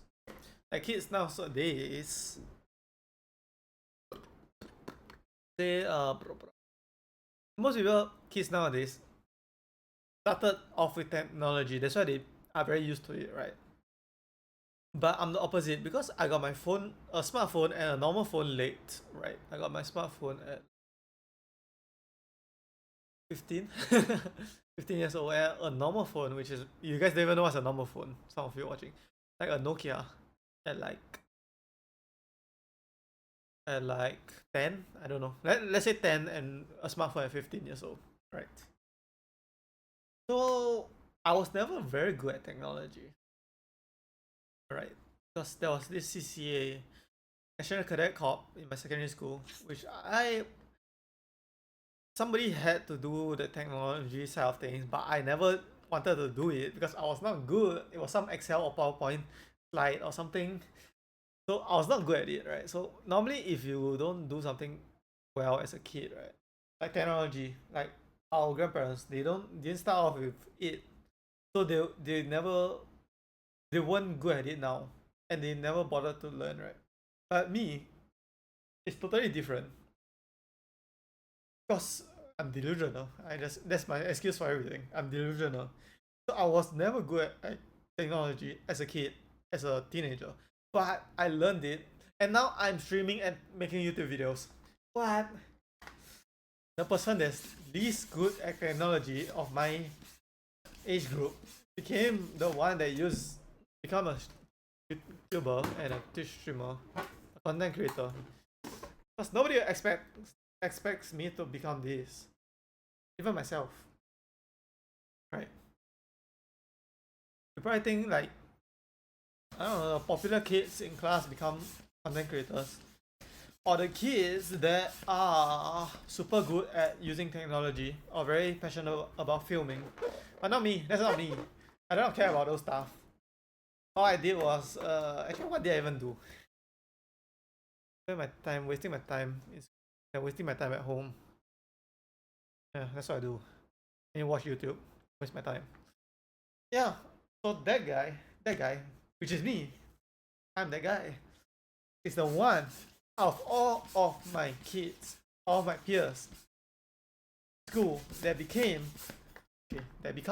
let's say, touch wood, become a content creator in his life. That's weird, right? That's very weird.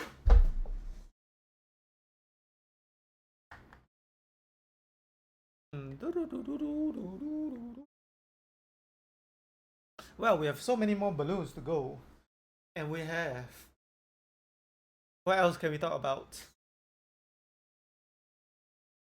I don't know.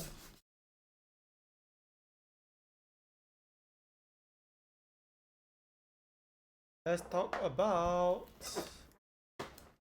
Oh, this is so fun. I can talk about anything in the world and you guys just listen. Because I'm like super crazy about swimming, right? And normally nobody cares, right? So I can talk to anybody about it. So I can talk to anybody about anything I want, but now I can talk to anybody about anything I want to talk about. Wow! What an amazing change. Hmm. Let's talk about.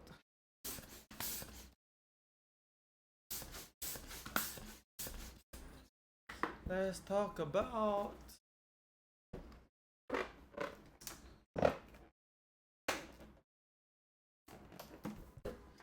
Let's talk about.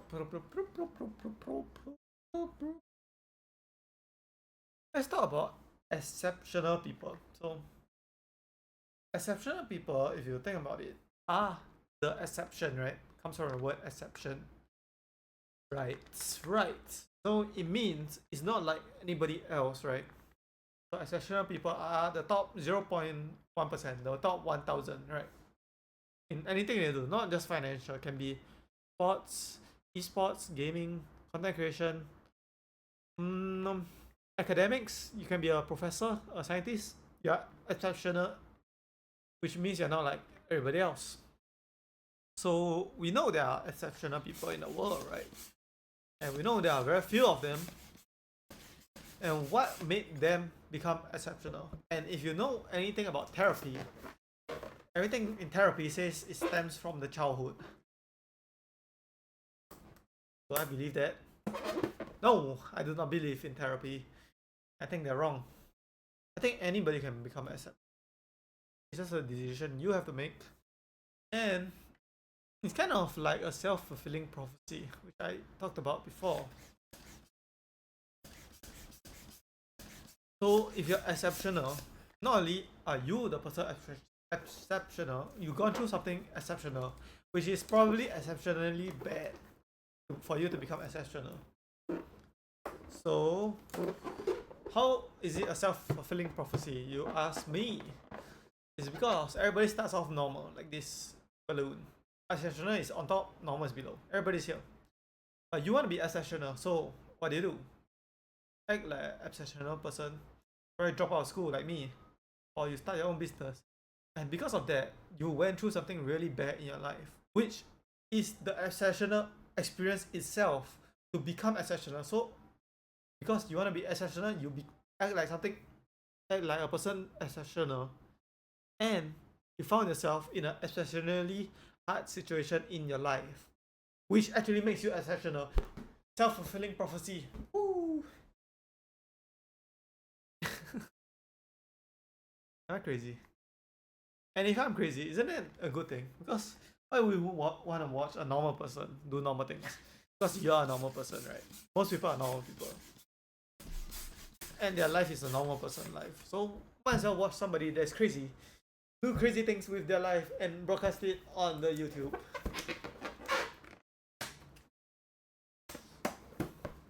Doesn't it make sense? Yeah, it makes sense. Everybody that's a big content creator are exceptional in their own way, which means they're crazy. Yeah, because they're not like normal people. And normal people don't have millions of followers, right? So they're crazy enough to be, yeah, they're rewarded for being crazy. But in life, in normal life, like life we have, if you're crazy, you are not rewarded, right? Because school taught us to conform. Conform. If you wanna ask a question, raise your hand, right? So everything by the books, by the rules of the school rules, right? But the people in life, which is ironic, who's supposed to teach us about life, but doesn't. The people in life that succeed the most are the rule breakers, right? So people that innovate stuff, why must it be that way? It doesn't, right? It's a rule that we don't have to follow. So I innovated a science invention. Or YouTube, Mr. Beast himself. Most YouTubers take the money that they earn on YouTube and they put it in their bank. But Mr. Beast is like, why not reinvest it into the YouTube video and keep making better videos? So this guy is like crazy, taking his hard-earned money from YouTube and making videos with it. Is he crazy? No. He's crazy until it works. Then he's a genius. My voice is dead, okay, and I'm gonna stream later, and I'm gonna stream for like very short, like a 30 minutes or one, not even 30 minutes, and I'm just gonna do that, and then hopefully I can edit my videos and upload it today, because that would be very nice. Upload the video today. I don't like to sit on videos and schedule an upload. Oh, so what's the point in that? My only exception is if I know I'm gonna be gone, like for army stuff. No, I'm not gonna be here for 2 weeks. Then okay, I'll schedule something. But if not, just finish the video and upload it, and then work on your next video. You know? So what am I doing? I don't know.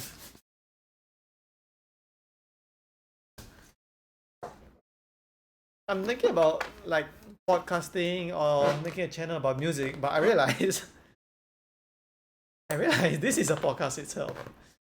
Once I start doing something really long and I have nothing to do but do it, like this balloon challenge, I still have so many more to go. It becomes a podcast and I have the chance to talk about whatever I want to talk about. So I don't need a podcast channel. And even once I start live streaming games, I can just say my thoughts to everybody that's watching. Yeah. So why do you need a podcast channel when a live stream can become your podcast channel?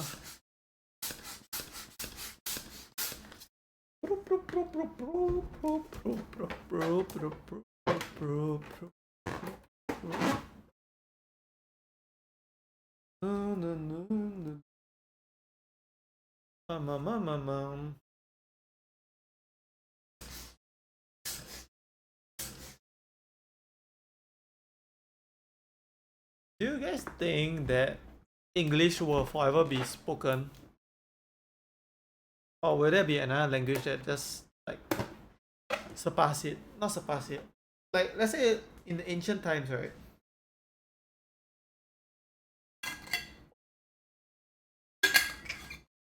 In ancient Egypt, let's say ancient Egypt, they speak Egyptian. I don't know if that's the term.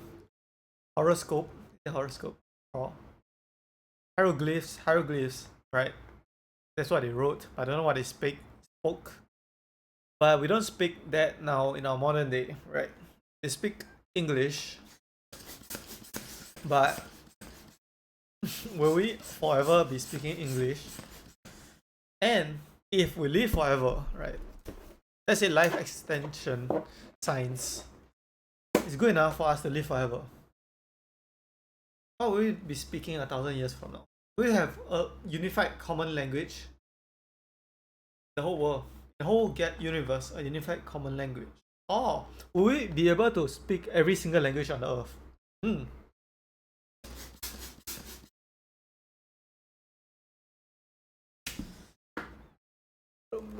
Wait a minute. Wait, I just figured out something new. Hello.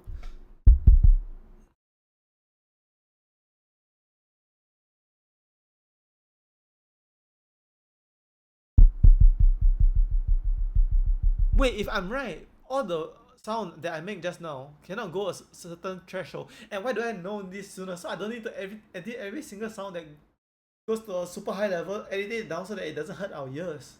I just found a slider that does it inbuilt. Should I do it middle? Should I do it in the middle of the orange?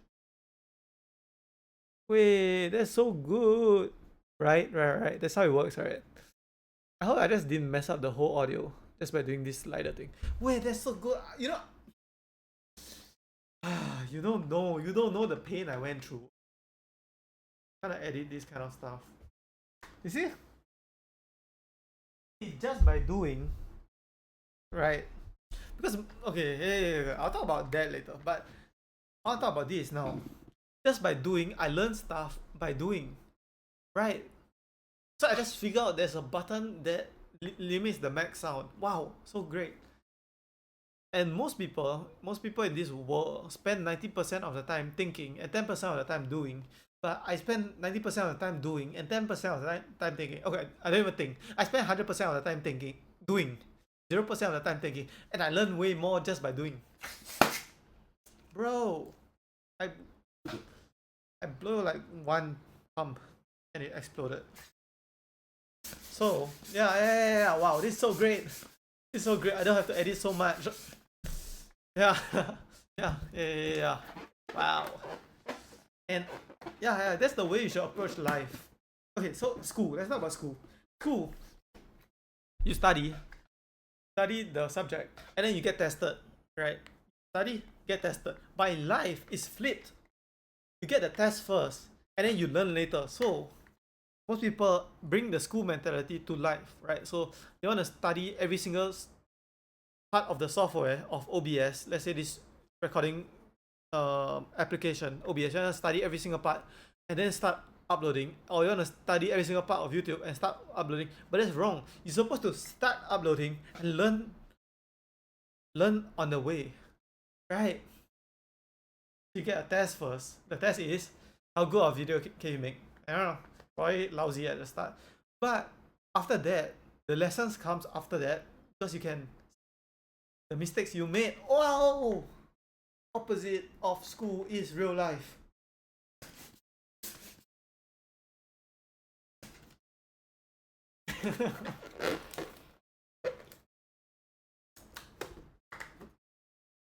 I hope I can live forever, because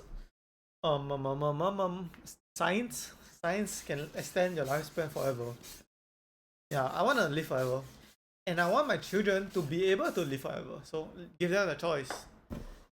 You know, hopefully when they are born and when they grow up, science advanced so far and so fast that life extension is good enough to get an infinite lifespan. Then they can choose to be a normal human lifespan or an infinite lifespan. That'd be so good. So good for all of us, and then we can travel the space, and then we can just do everything we ever wanted to do in life. Yeah.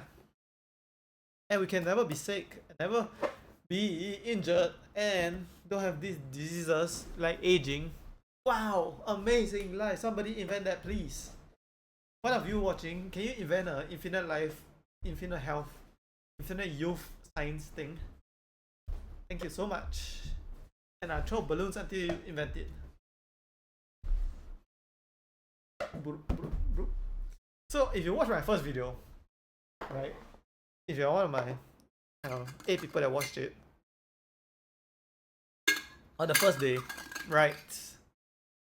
You probably think that maybe I should make it green.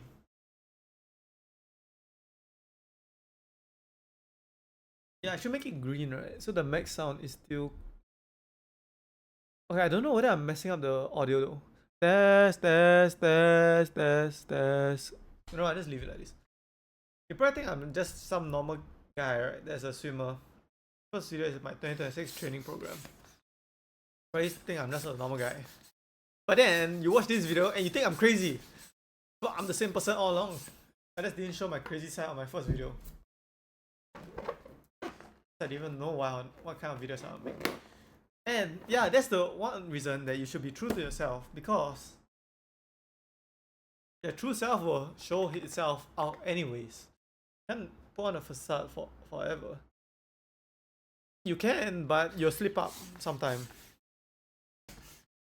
So instead of being there and doing that, just be yourself and be crazy, and then that way you don't need to be worried about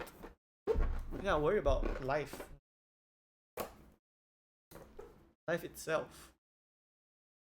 Life. And what's the meaning of life? Do you guys have a meaning of life? My opinion is there is no meaning of life, which means you decide your own meaning of life, which is very poetic, and I want to believe that everybody decides their own meaning of their life, whether they want to blow up 1,000 balloons with their life. Is that the meaning?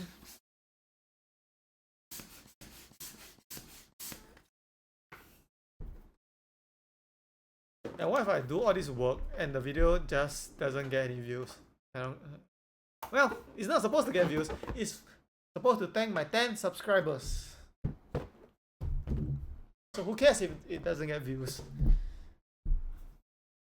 Because you guys stuck with me when I don't know anything about making videos, anything about editing, anything about audio, anything about anything actually. And you guys stuck with me, 10 of you, and 45 of you now, 46 of you now, actually. So, my way of thanking you guys when I had nothing, have nothing, and I'm a nobody. For now. Because I think, why not? Why can't I become a streamer and become big content creator? Why not? Why can't I become rich? Huh? Why am I destined to live a 9 to 5 like everybody else and go to school like everybody else and spend 8 hours listening to a teacher for a subject I don't care about? Right? Because I'm crazy and delusional, which is everything you need to be successful. So yeah. I want to talk about the cost.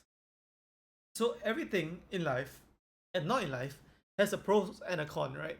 You can't get something for nothing, right? So with that mentality, let's say you are a troublemaker at school, right? And everyone tells you you're doing something bad, right? So there's a con, right? But the pro, there is bound to be a pro somewhere. Maybe you are that way because you have so many ideas in your head, or you're so active that with that activeness in your body, you keep wanting to move, and that is like transfer later in life to be super insane work ethic. You can keep working on stuff, but most people have to sit still, but you can just keep going. So everything has a pros and a con, and just because your pro is not yet seen, whatever it might be, maybe you're thinking it's weird, or maybe you have this super niche interest like me of swimming, or I don't know, it can be anything and everything.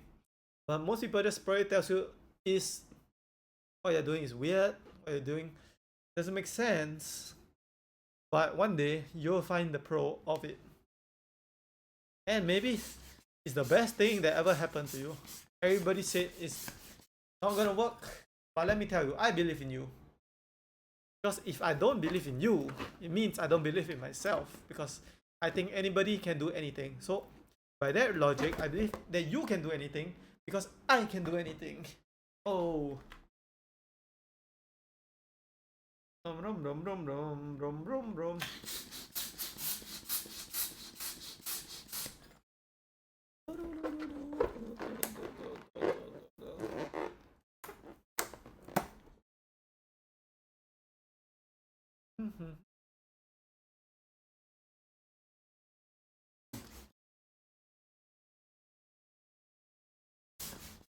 So, what am I gonna do with these 1,000 balloons? Does anybody want these 1,000 balloons? I need to find like some good ideas because I'm gonna have this opportunity once in my lifetime to have 1,000 balloons in my room.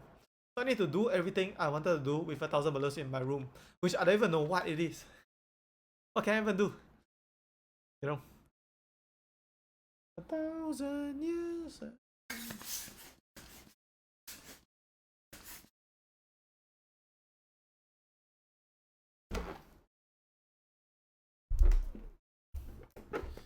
Yeah, you should always live in the present because sometimes you think about the good old days. What is the good old days? I don't know, but I never experienced the good old days yet. Never thought about, oh, I wanna be back when the past. So maybe now is my good old days, which I'm living now. Which in the future, like, and 50 years in the future, I'm thinking, whoa, this is the good old days where I'm making videos to my 10 subscribers. Wow, I was so young and blowing up 1,000 balloons because I'm crazy. Yeah. So if now is the good old days of the future, right? You should like live in the present. Oops, sorry about that. Live in the present. Presence. Present. Oh yeah. Oops. Dropped it. In the sea of balloons. But you guys can see, right? It's going crazy high. Look at this.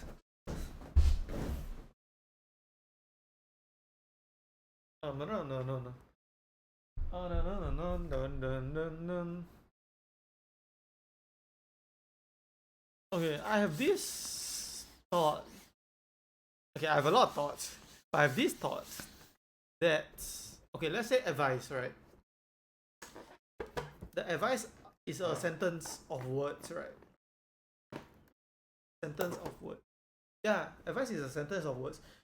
Is the advice itself the word, or does the person giving the advice give it value? So I don't know the answer to that. I'll leave it up to you for this one.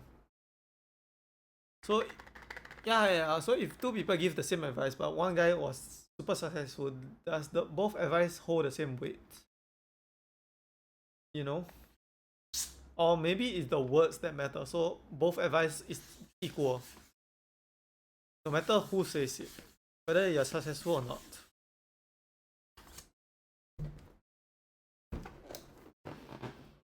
And one of my another best advice that I have ever listened to is only listen to life advice from people whose life you wanna live. Which who can give me that advice? Nobody, because nobody lives the life I wanna live because I'm super weird. So I should listen to nobody's advice, which is what I always did.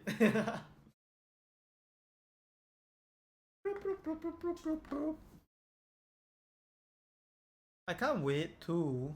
What can I wait to? I can't wait to finish my Bible challenge so I can start playing games. That's one. Second one is I can't wait to make a single cent of content. Because now, if you don't know, you need to hit 1,000 subscribers and 4,000 watch hours on YouTube to be monetized. And on Twitch and on Kick or other platforms, there's some barrier. So I can't wait to make my first cent. Because why? Why do you ask? Okay, why do you ask? Because I spent 7 years swimming and make $0. Okay, that's why. So if I make a single cent doing anything, it feels like I made progress in life. And the only money I made is like army related stuff, which is mandatory, which I don't count. You know, I'm forced to do it. So I don't count that. But like imagine you make a single cent or a single dollar doing what you wanna do, what you love, right? It's like it probably changes your whole mind. You're like, oh, if I can make $1, right, I can live my life doing it. Yeah. Yeah. 1,000 balloons. 1,000 balloons. No.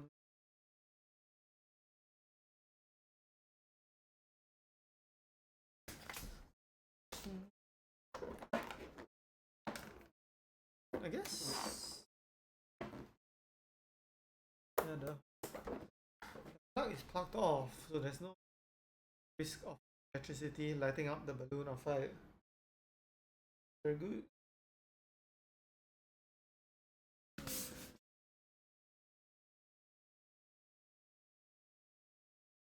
Do you guys believe that everything happens to you for a reason? Or no? So I don't believe that, but something crazy is I act like I believe that. So any hardship that happened to me, I frame it like there's a lesson to be learned at the end of the hardship. Yeah, because we learned that you don't need to be right to be successful. You can be wrong about life and still be successful. So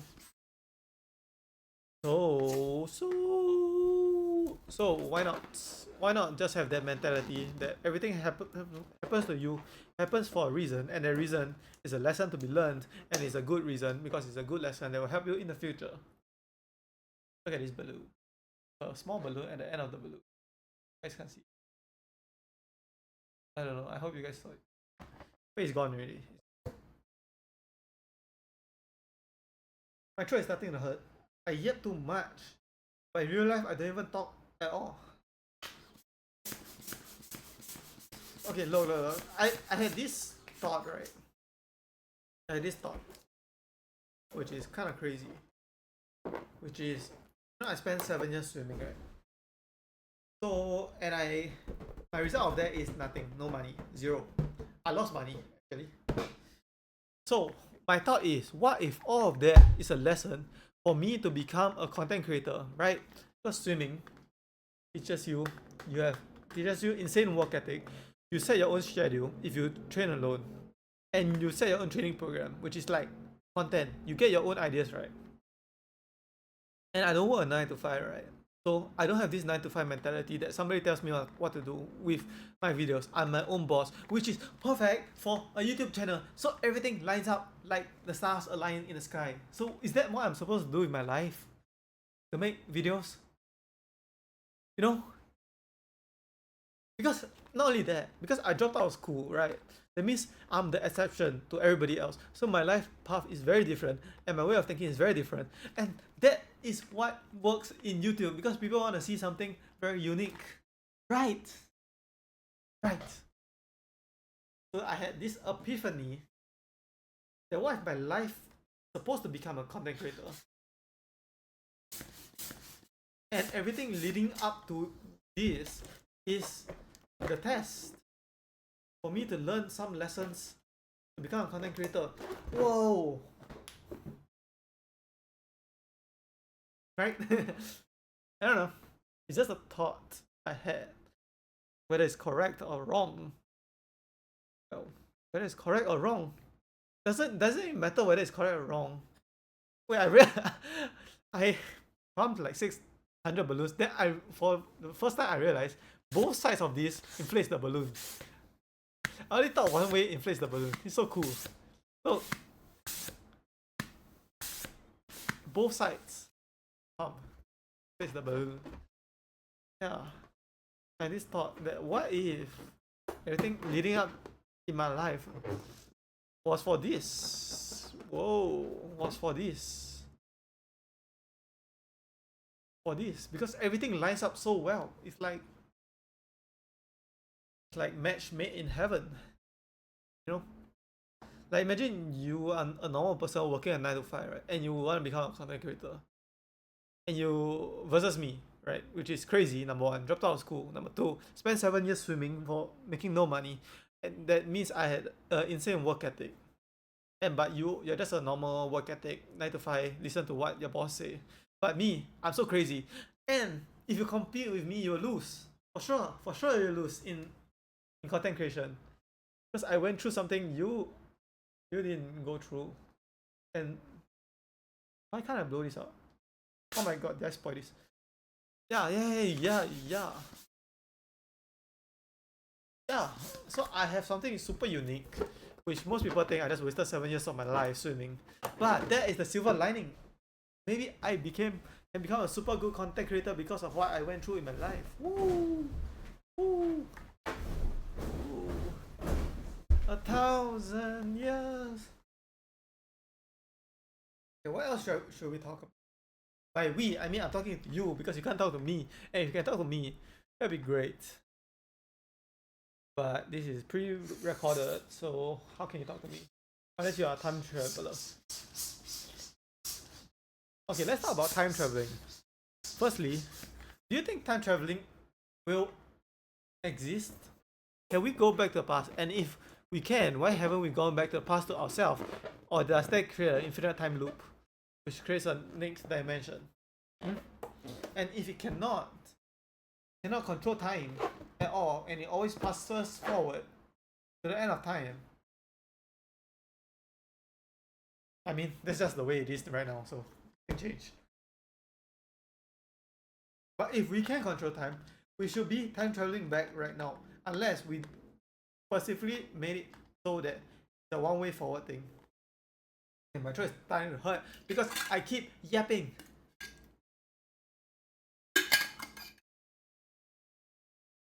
Okay, next two videos, right? Next videos, I can't do challenges like this. It takes hours because I'll yap for hours. Oh my! So I need to rest 2 more days after this. Because today is not counted as a rest day. Oh, my throat. Because I yap for 4 hours, which is like double my normal time. And it's probably gonna be way longer than 4 hours. And I wanna check my time lapse on my phone. Oh my god, can I even walk?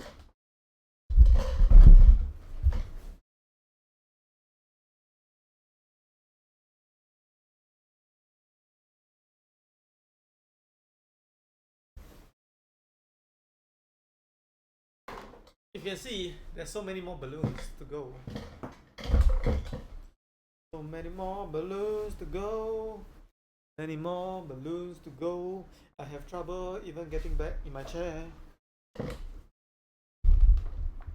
What do I want to talk about? Well, when I was younger, I wanted to have the superpower that I don't need to sleep a lot. Which now I don't, because sleeping is cool.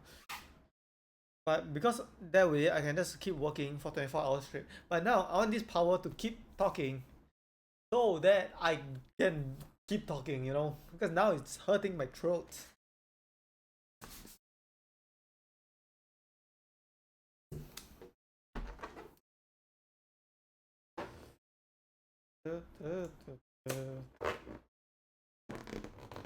Let's talk about being smart, right?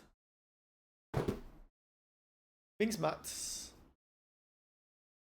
So most people think being smart is being smart, having a high IQ, right?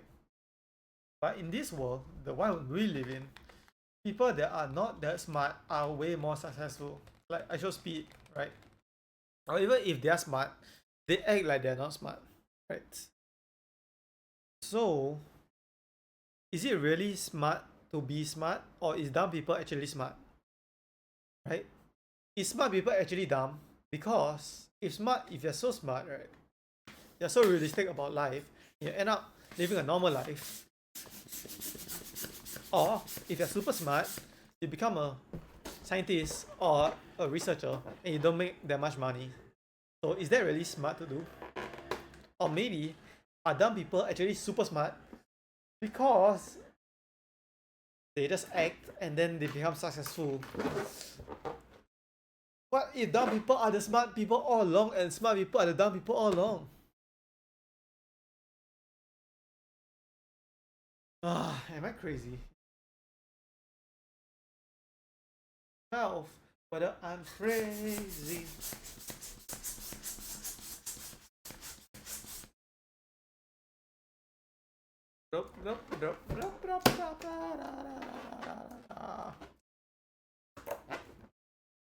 Why did I learn of this slider? Well, now I learned it. Yeah, see, just keep doing. Keep doing and learn on the job. The best way. That's the best way to learn, by doing, not by researching. Researching. What do you learn by researching? Imagine I'll be a chef. Let me research the best school to start cooking. the best culinary recipe. Nah, just cook. Just go to your kitchen and cook something, and you will be better than you were if you spend all your time researching on a piece of paper or on the internet what to do to become the best chef. Just cook.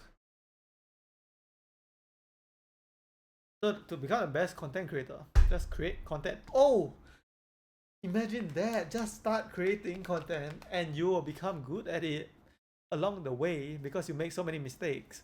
You become good because you ran out of mistakes to make and you found success. Sometimes I amaze myself. The 1,000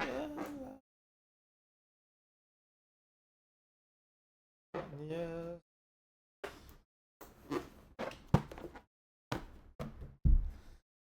Bro. How many more? This is more.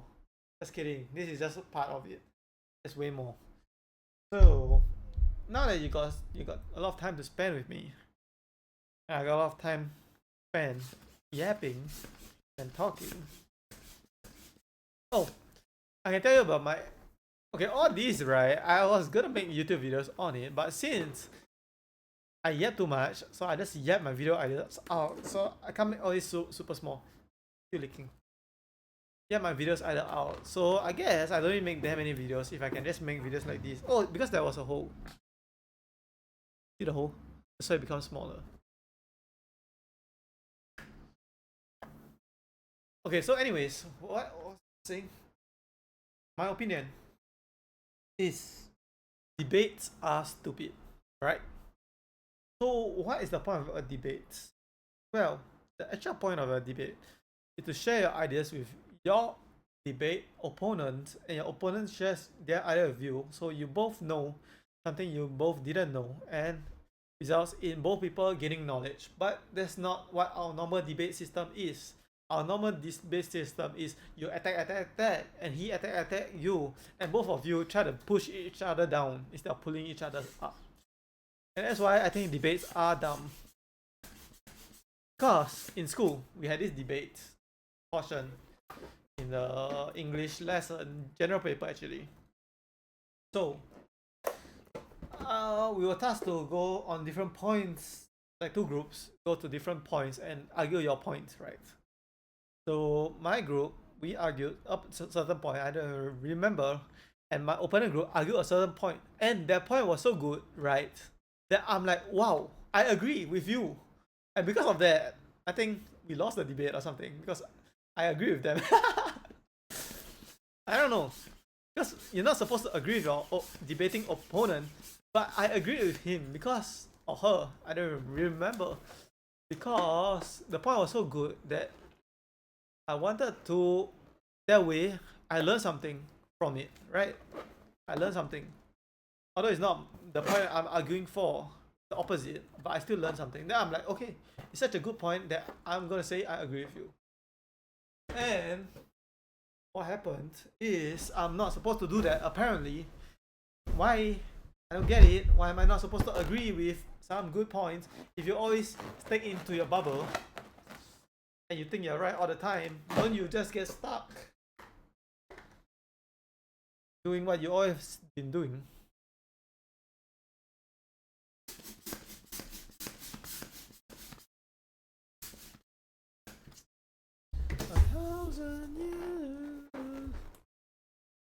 I wanna talk about. What do I wanna talk about? I wanna talk about. You see, when my throat starts hurting, I don't talk that much. But when my throat wasn't hurting, I was yapping, yap, yapping, yap. Or maybe that's why my throat hurt, because I'm not a normal person that talks a lot, right? Before this content stuff. That's why my throat is not used to it. But a normal person that talks like a normal person, yeah, they can talk normally, which I can't do because I'm an introvert in real life. Ouch, my hand.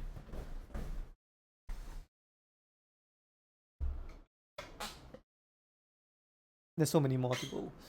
Oh, and you know why? Because I'm talking and my pace of these balloons are slower.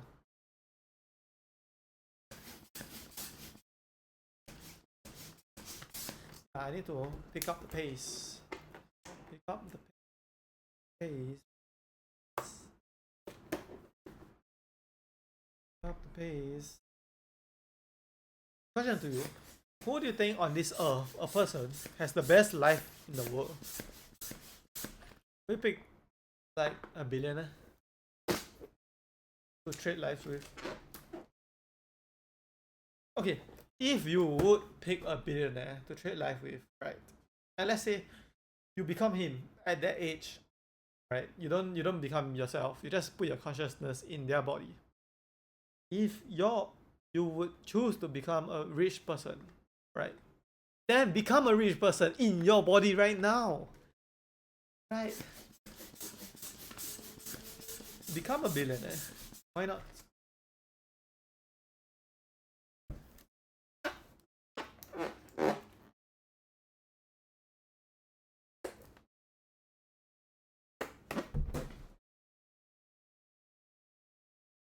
Maybe I do need a break. Challenge. Because my throat is starting to hurt. For sure. Is that my limitation in life? A weak throat. Because I can't talk so much. And if you saw my Mr. Beast video, realized like after like 3 hours, my throat started to hurt and I ate like strepsils. I ate like so many strepsils and like some tea to help my throat.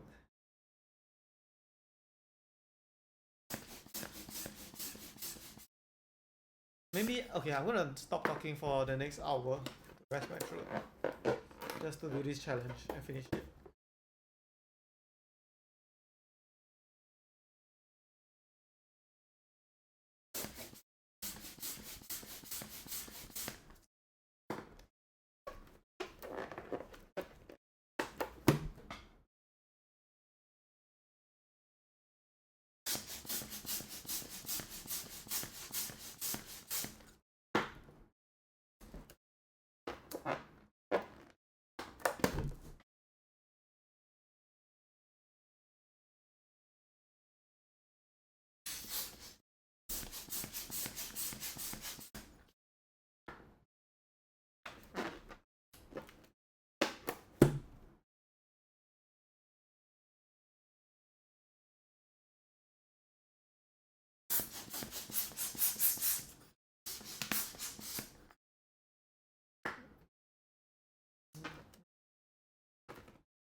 And if you saw my Andrew Tate video, Trying to Become Rich, episode 2.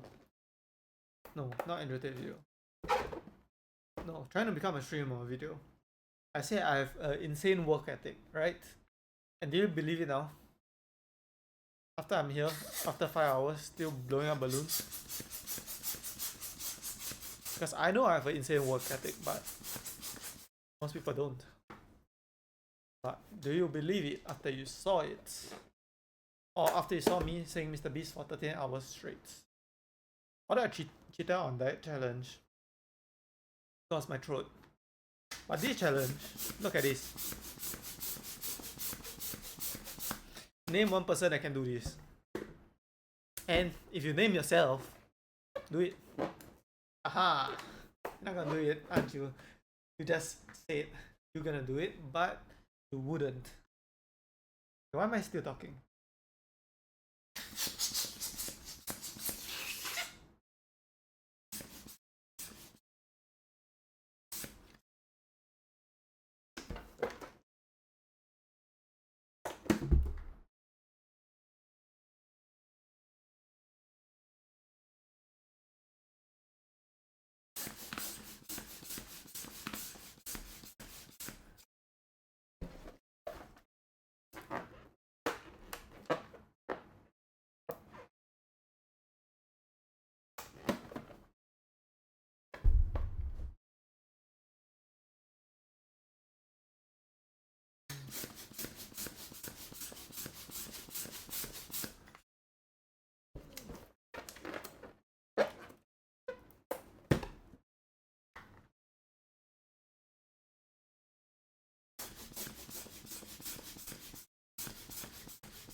at the growth of this channel, my next subscriber milestone will be so fast. I'll make a 6, 7 subscriber milestone.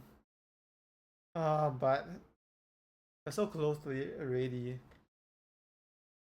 And after this challenge, I need a break, you know. I need a break from the next challenge. But I guess I'm not getting one.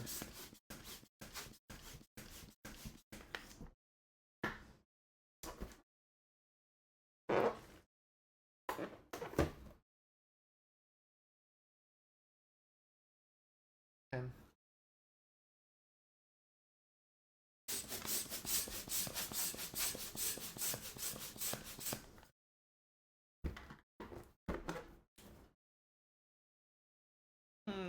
I want to talk, but it hurts my throat, so okay, I'm just gonna talk because I'm yappingly yap.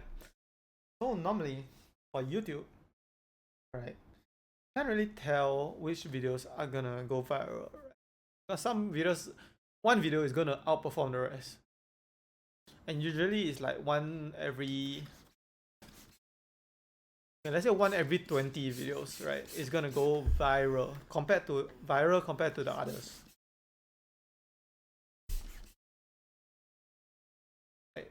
But you can't tell which one is gonna go viral. I mean, you can to a certain extent, but you can't predict to a 100% extent. So you should just keep going. Just keep going. Just keep posting.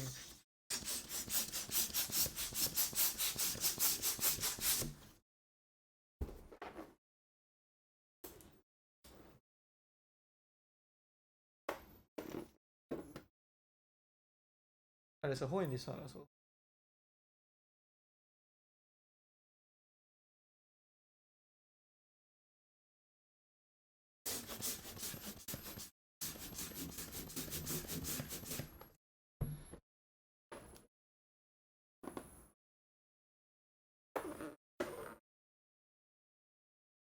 Hey, another balloon popped. You hear that sound?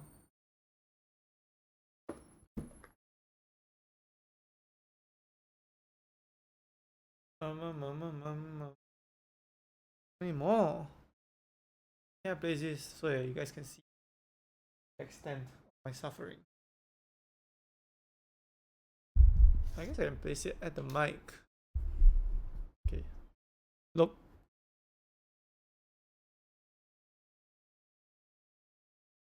There's one handful and it's full. Okay. There's like another 2, 3, 4. Another 4 handfuls of this. Then I have to inflate. Inflating. Inflation.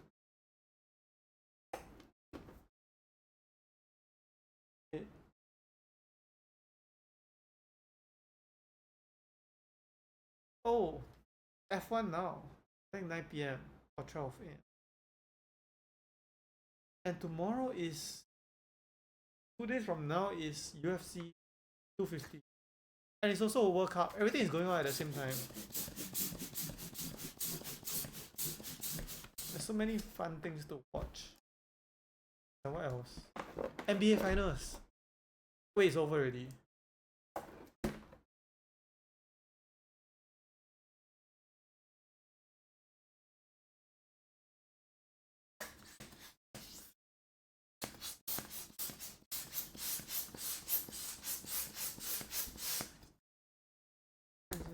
Yes.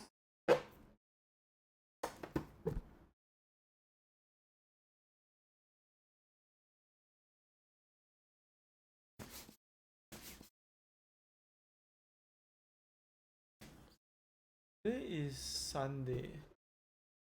What's Monday?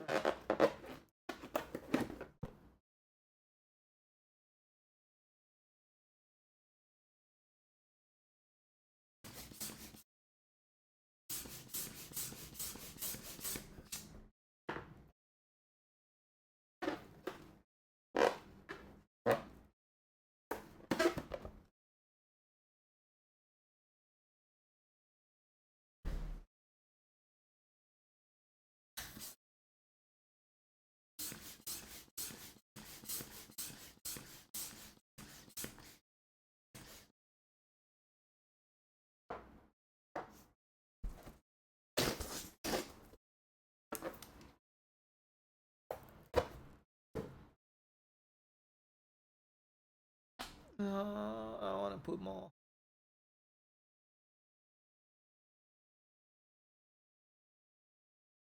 On the chair.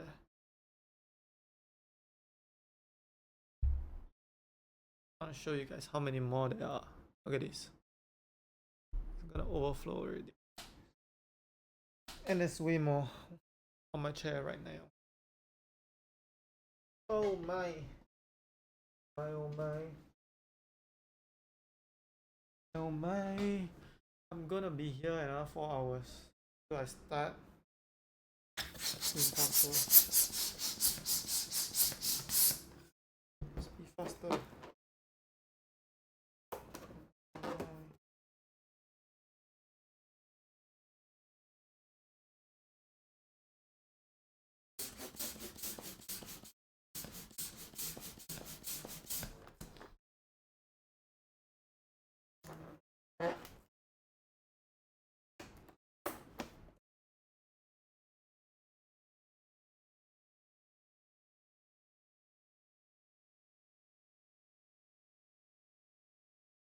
Maybe I can't finish this without a break because it's 7 p.m. now, and yeah, I'll eat dinner and come back. Finish in 2 parts. If I eat dinner and come back, maybe I need to eat dinner, stream, and come back and do this video. Because I still need to stream. I need to edit this video. Okay, then I want to say, those of you that do daily vlogs, I mean weekly vlogs, once per week, okay? Why? Why aren't you doing what I'm doing right now? If I can do this level of work, you can do daily vlogs. I said my opinion. Yeah, and if you do daily vlogs instead of weekly vlogs, you probably wouldn't stay a small streamer for long. Too many small streamers doing vlogs once per week, or YouTubers uploading once per week and staying small streamers. If you think about it that way, right? I stream once per day, right? So that's 1 video per day, and I upload this video around 2 days per week. Maybe 3 videos per week, 2.5 videos per week, and I upload around 5 clips every video, right? So you see my output, and you see the weekly vlog people output. They don't upload clips, they don't live stream, they just upload 1 video per week, and they stay small.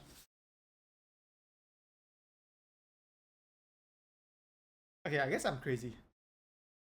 Wait, isn't it a good thing? Okay, wait, that's a good thing. Why? Because that's my competition.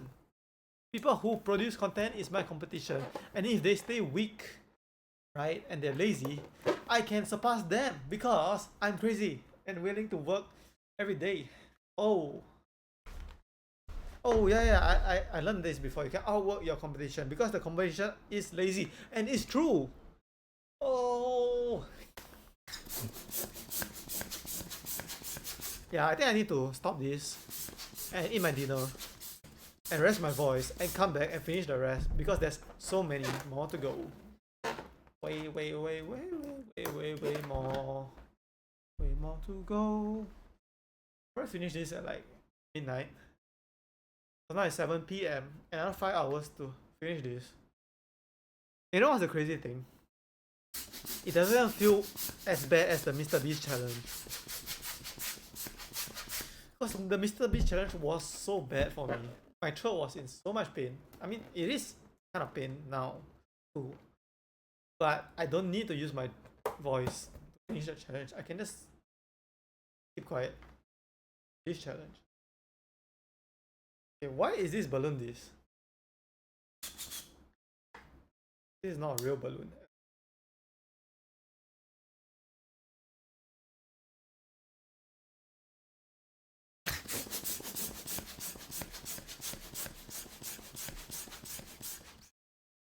Yeah, I kind of need a break, to be honest. But let's wait until the dinner comes. But there's too much to do in one sitting. Look, one sitting is a pun intended. Look at this. I can't even see it well. It's so much that you can't even see it. Oh, I dropped. I dropped 2. I dropped 3. I dropped 4. Drop. Okay. Drop so many. Like, you guys can't even see it, but it's like so. Oh, so many because we can count it.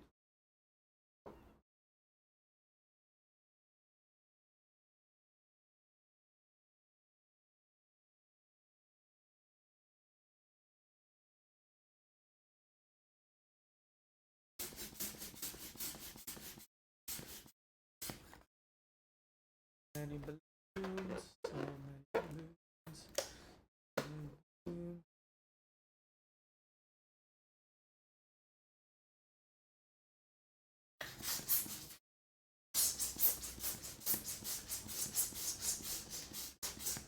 I wonder what's the reaction. You know, like Mr. Beast's mom.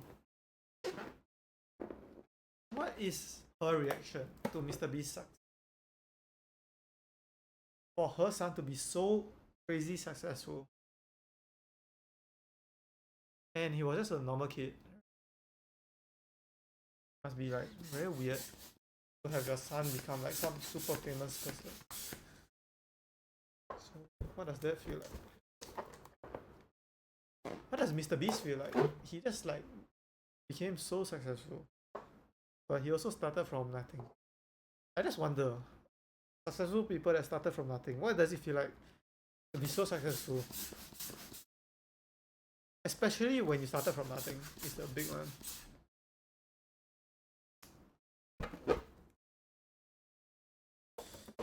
Okay, I'm gonna take a break now, and I'll be back because my throat hurts. There's so much to do, so many to do, so much work to do. So I want to rest my voice so I can talk, and rest my hand also.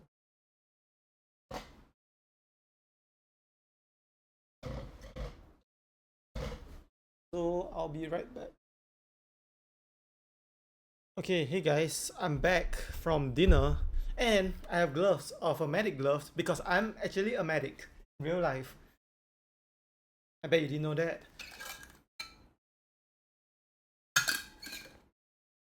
So I guess, and my throat is better now because I took a break, so I can yap more. And what else? I don't know. But let's continue. There is so many balloons in the way of everything. So let's bring you closer so you can see the floor a bit. Let's see. Can you see the floor now? Yes. Okay. I mean, the balloons aren't gonna pump itself. I have to pump it. So, what do I want to talk about now? Well, the aircon is not really very cold.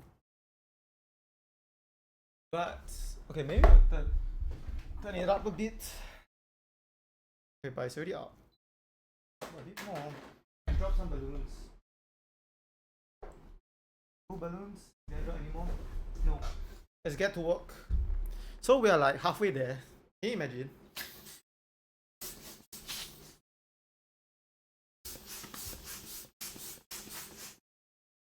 We're halfway there, but after my break of dinner, I feel very invigorated.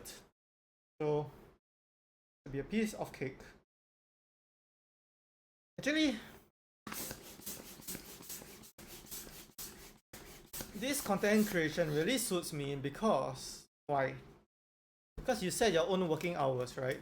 You choose to work or not, and that's a skill I learned from swimming myself alone. I set my own training hours. So, and a pro of this content creation is something that you can do when you're sick or injured. You can still make videos, but as an athlete, when you're sick or injured, all you do is just rot in your room and hope you recover.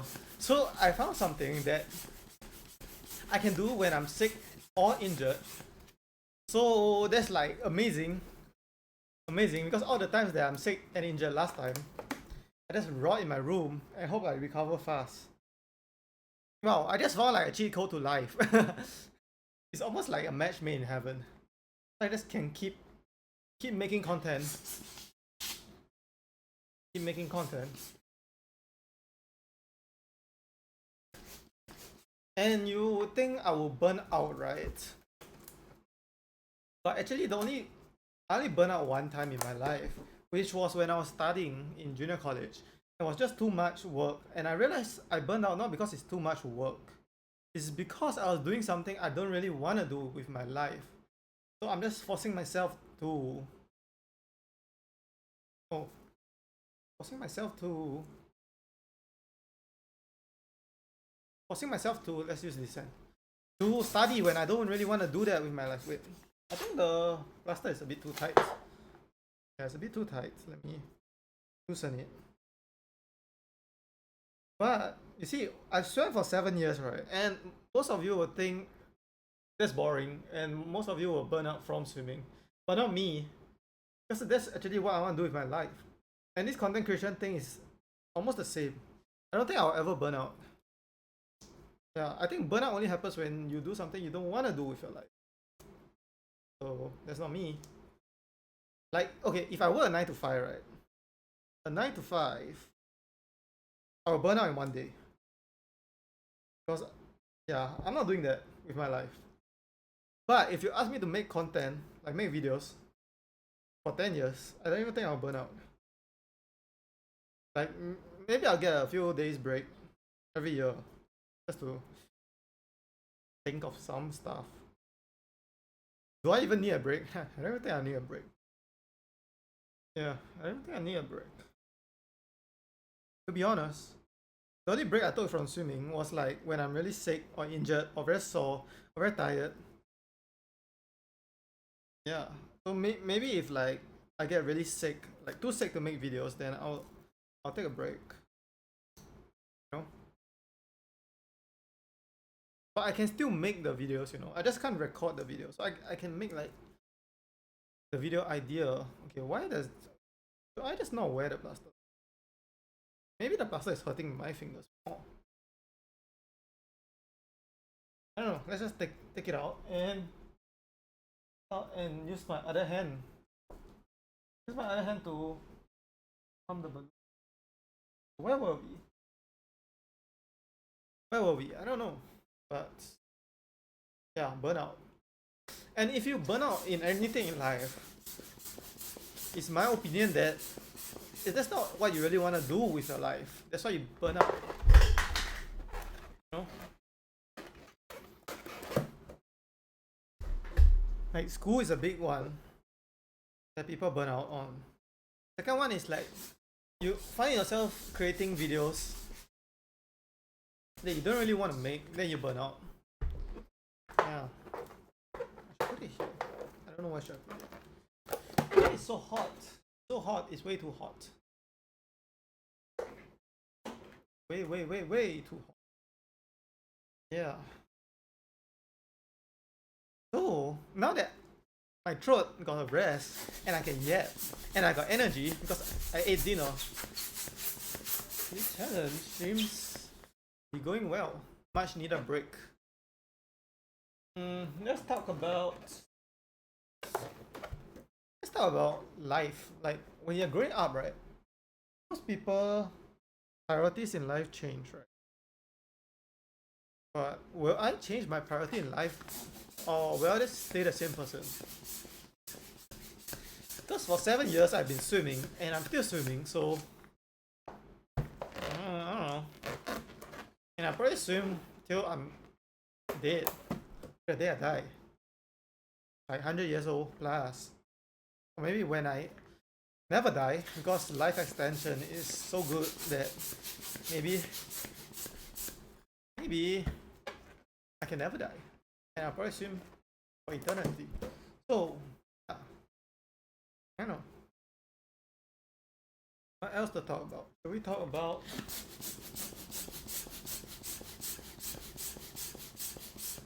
I don't know what should we talk about, but I showered. I said that already. Showered and I ate dinner. This is just making my hands sweaty.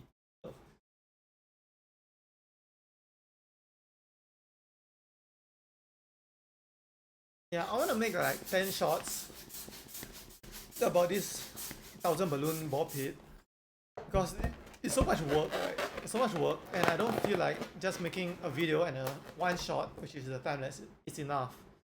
I want to make like 10 and upload it on my social medias, which is Facebook, TikTok, YouTube, and the last one is Instagram. And one of them, right? One of the 10 of one of the 4, so 40 total, will blow up for sure. For sure, for sure.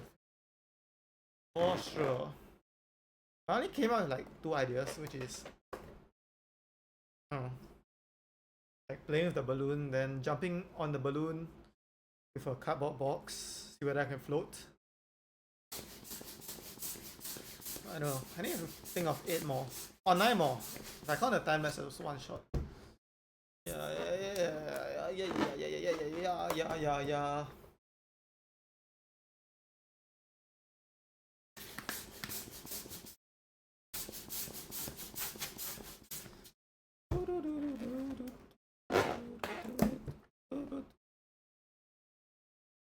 I need the balloons to be on top of my lap. I don't need to move every time I take. It's on top of my lap.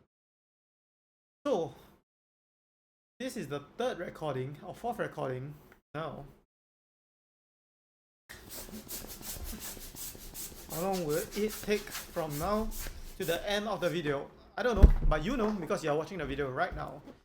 I'm guessing another 4 hours. 4 hours is not that bad. I want to edit this video before I start my stream. Yeah, I want to edit this video before I start my stream, if that's possible.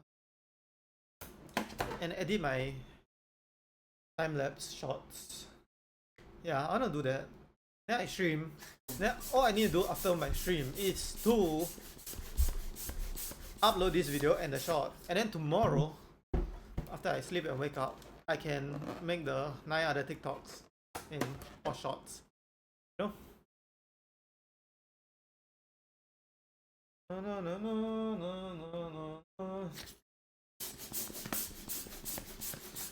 Remember? Not remember. You know, I show Speed when he talked about when he first started streaming. There was one guy who supported him, the one viewer. Then the next week it became 2 viewers, then 2 viewers became 4, 8, blah blah blah blah, and he blew up. So, is this my 1 viewer thing? If my 1 subscriber is my 1 viewer in relation to actual Speed, then this 10 subscriber special will be my 2 weeks in, kind of doubling. Quintupling? Double quintupling? Is that the word?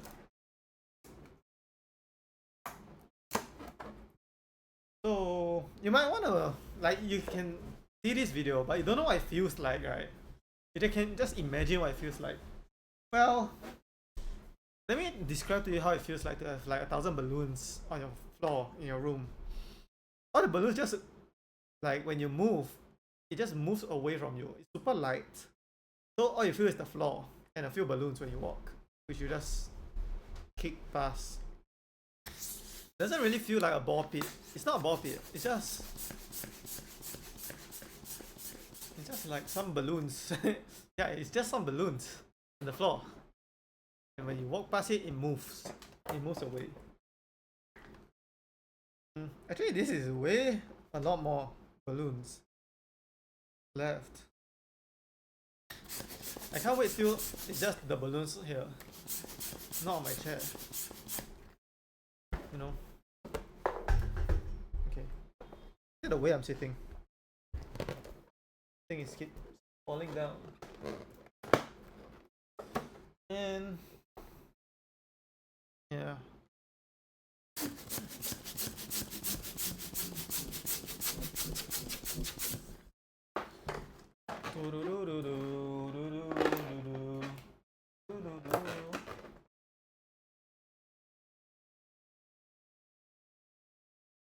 I mean, it's just hot. You know, it's just hot.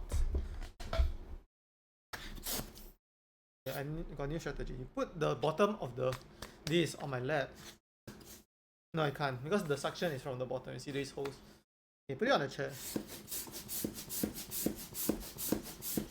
Wait, that's not bad. But it's not good, so I'm gonna do that. Not bad though. Wait, I need to move myself to be under the air conditioner. Over here. Oh, now it's way better. Yeah, now it's way better. I have so many more balloons to go. Balloon.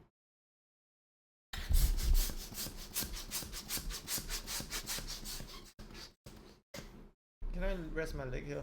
Yeah, if you don't mind, I'm resting my leg on the chair of you guys.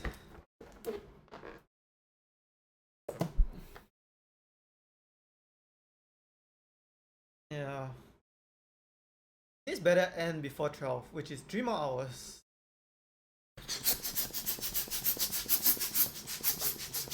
Like, okay, because after 12, right, I still got so many things to do. So I wanna do things before my brain gets very tired. And once my brain gets tired, my quality of output is not very good. And hopefully this video, I know it's like super long. I know it's super long, but it doesn't take. I hope it doesn't take that long to edit. Because all I need to do is to lower the volume when it's too high, and stitch it all together, stitch all the part together, and cut out any redundant part.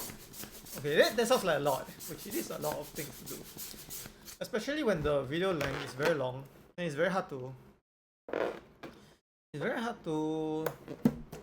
edit a very long video, you know. Right? Okay, not in that way, but in certain ways, it's harder to edit a very long video. I guess I can talk about anything I want. But what do I want to talk about?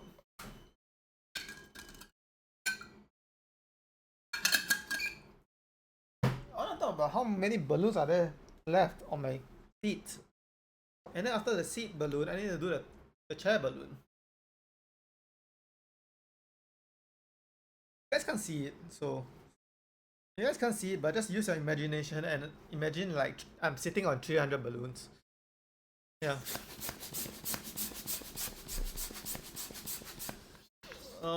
Future plans. I wanna buy a webcam for my. Okay, buy a webcam for my stream and for my YouTube video so that it's better quality. Firstly, and secondly, I can put it higher for a better angle. And so that I don't need to lift my laptop up with books, because that's what I'm doing. I'm lifting it up with a lot of books, and when I live stream, it's lifted up very high, like this, like it is high. But if I don't lift my MacBook up, it can be a good level, and the webcam will be here. But I need to figure out how to even use a webcam. But that's a later thing, you know. It's not very important now. Now I kind of have a lot of things I want to do for the next few days, content-wise. So maybe after this, yeah, there's a lot of things I want to do. The main one I want to do is finish the Bible so I can become a gamer. You know, that's the main one. Because I feel like everything is just limited by my Bible challenge.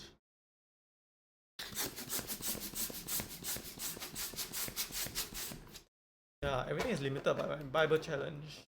Because once it's done, I can become a gamer. I can play so many games. Woohoo! And I can rest my throat because I don't have to be reading for hours on end. Like even if I game, I can like talk even less than what I'm talking now. And you rest my throat, and everything will be better. I'll have more fun, and you guys will probably watch it more because reading the Bible is boring. And none of you watch the live stream. Like one of you, average of one viewer. Okay, average of 0 viewers, but one guy comes in every once few hours to say something. So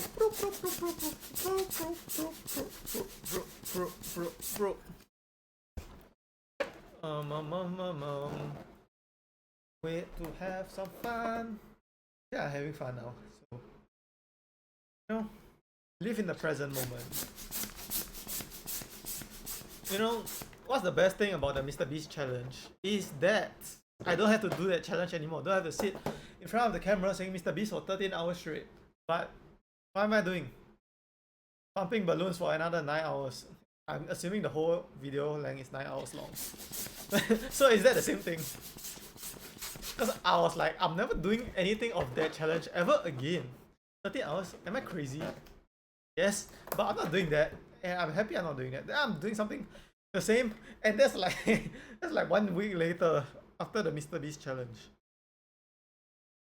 In my mind, this balloon thing takes 1 hour, you know. You know what I mean? It takes 1 hour and I'm done with this challenge, and thank my 10 subscribers for subscribing. But no, I'm sitting here for 9 hours pumping balloons.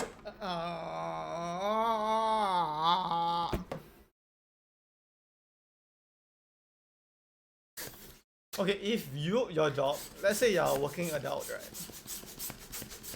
And instead of what you're doing right now, whatever job, desk job, or whatever job, your job becomes this job. The same hours, but all you do is pump balloons. But let's say your hands don't hurt, like nothing hurts, and your voice don't hurt from talking, right? Will you do this job? Like seriously, and be honest. Instead of your job right now, you do this. Will you do this? But you get paid the same. Okay, you get paid double. Double whatever you are getting paid right now, you get paid to pump up balloons and tie the balloons and throw it in your room. Will you do it? Is it a good thing? Or is it a bad thing? Because, I don't know. Do you guys really enjoy your jobs? You probably look at me weird because you're gonna ask me, do I really enjoy pumping up and tying up 1,000 balloons? But it's not about that. It's not about that. You understand? It's different because I own my YouTube channel, so it's different. It's like, imagine you work a job, but instead of being an employee, you own the company you work for, right? So it's different. It's so uncomfortable to sit on so many balloons. Why am I complaining? I'm the one that decided to put all the balloons in my chair. Okay, wait, I want to put more on the... No, you can't drop on the floor. I want to put more, but don't drop on the floor. Oi! No! No! No! No! Do not drop. Do not drop. Okay, the less balloons I sit on, the more comfortable it is. Okay, you guys can't even see the enormous pile of balloons. And there's still more on my chair. Okay, should I do that? Super fast. Hi. Yeah, let's do that. Let's speed run this challenge. Run this challenge. And to all you guys are wondering, why am I doing a challenge every time we hit a subscriber milestone? I don't know. Is that even more fun than to just say thank you guys for 1 million subscribers and all I'm gonna do is eat a piece of cake? What? That's not fun. It's not fun. Remember the all ones out, the animation channel? Every time he hit a subscriber milestone, he bought sprinkles, like the cake sprinkles. On the... Is it sprinkles? I don't even know whether I'm saying the correct word. But every sprinkle represents 1 subscriber. And he put it on his table. But what I'm doing is even more if you guys appreciate it, because not 1 balloon represents 1 of you, 20 balloons represents 1 of you. And if it's 10 subscribers, 100 balloons represent 1 of you. So would you rather be an odds one out sprinkle or be my subscriber and own 20 balloons right here? or 10. I mean 100 if you count 10 subscriber special. Can you imagine this? I do a 10 subscriber special, and every subscriber is 100 of these. 100 of these. That's crazy. No other YouTuber is doing that. That makes me special.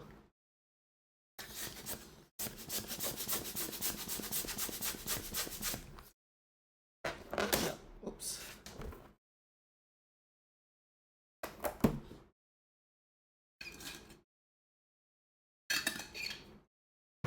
I can't wait to finish this challenge.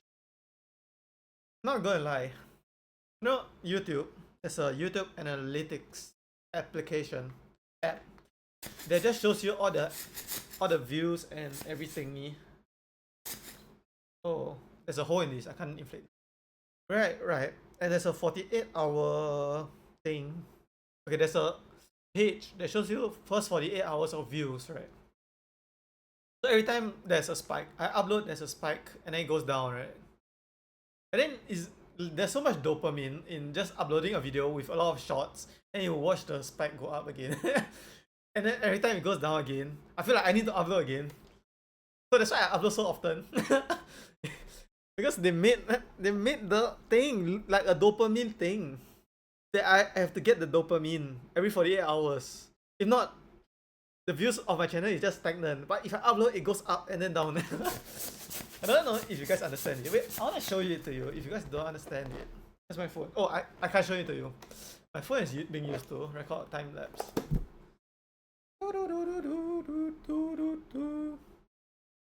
Have any of you watching like went to school with someone that became famous after that, but when you were with them, they were just a normal kid?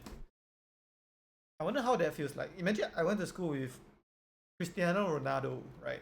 And he became Cristiano Ronaldo. I'm like, whoa.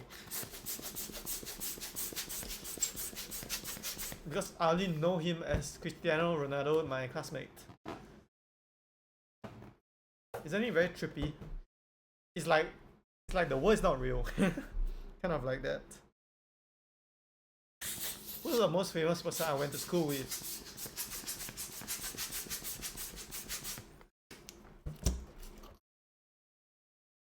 None of them is famous.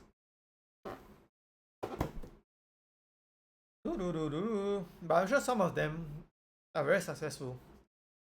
Yeah, I think so. Some of them post on their Instagram that, not classmates but army mates, that he was some kind of salesman or something that keeps winning awards. So I assume he's doing well. But who knows? It's just the highlights of their life. You never see their lowlights. Why does this sound so weird? It sounds so weird when I inflate this balloon. Woo!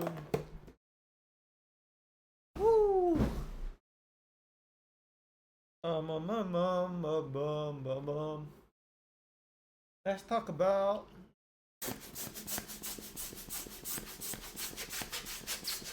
I don't know what should we talk about, but we shall talk about something.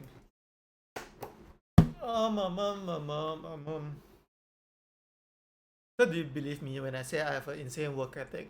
A psychotic work ethic? Because I'm still here pumping balloons after how many hours? And I said Mr. Beast for 13 hours straight, so unless you did that yourself, you can't call me lazy. If you really did that, as I did, props to you, because it's quite hard.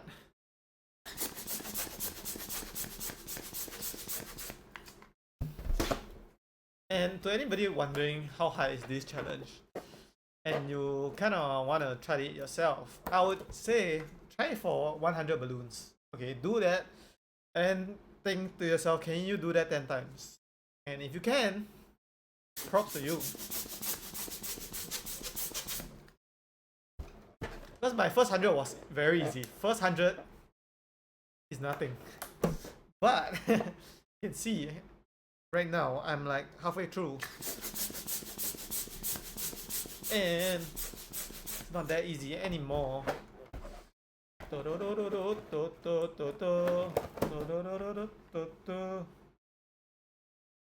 you believe that the people,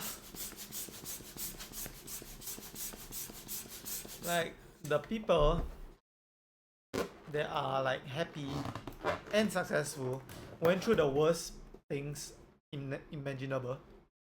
That's why they're so happy and successful, because they got the lows of the lows, then they have the highs of the highs. You cannot have the highs of the highs without the lows of the lows. That's how the universe works. The laws of the universe.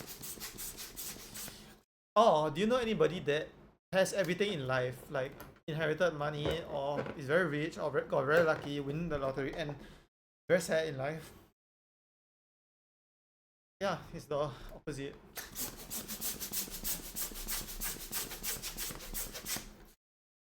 And I wonder what you guys think of me, because you guys don't know me personally, right? And all you see are my videos. What do you think of me as a person? You know? Because if you know me in real life, you will know I am not like this in real life. I'm not like this in real life. I'm just a normal kid. Normal kid. Yeah, because I'm an introvert. But, and any of you extroverts out there, how are you guys extroverts? Like, do you guys like to talk to random strangers? And why? Why?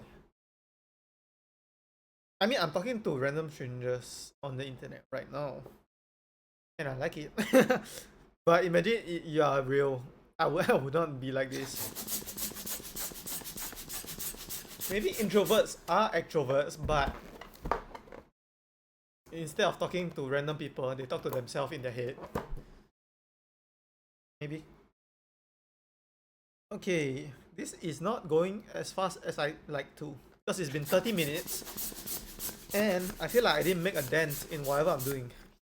So I would like for myself to, I don't know, I would like for myself to hurry it up, because there's so many more balloons left to go. It probably take me around 2.5 hours. As long as I end before or at midnight, I'm kind of happy. If it goes past midnight, I'm kind of not happy. Don't know what time I started this challenge. I think around 2 p.m. You know. Yeah. Every time I do a challenge, I just think in my head it's gonna be so easy. Then I just start doing it and I realize how hard it is. Oh, I want to talk about the Dunning-Kruger effect. So Dunning-Kruger effect is when you start off something, you think you know everything about it and your confidence is at an all-time high. And then when you start doing it, your confidence drops all the way down. And when you're a master of it, your confidence goes up a bit, but not as high as when you're a beginner. Right. So most people would think, be careful of the Dunning-Kruger effect. Do not be a Dunning-Kruger. Right. But hear my opinion out. What if the Dunning-Kruger effect is not a bad thing? It's an evolutionary trait that's supposed to help you. Because if you knew how hard everything was before you started, you wouldn't start, right? So it's a trait that makes everybody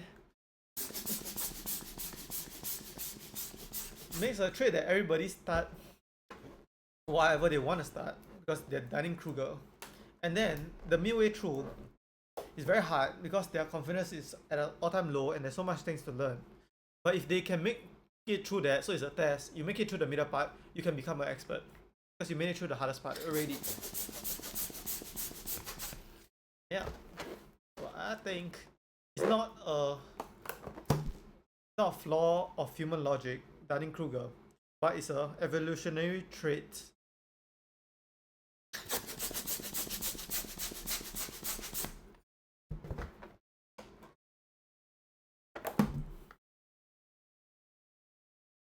What else do I want to say? I want to say, can we faster do this so I can sit on the chair and not sit on the balloons? I don't know how many more are there. Okay, let me move more to the top. Okay, this is as much as is. Oh! Oh, no! It overflew. Okay, careful now. Okay. How many more am I sitting on? Oh, so many more. So many more. So many more to go. So many more to go.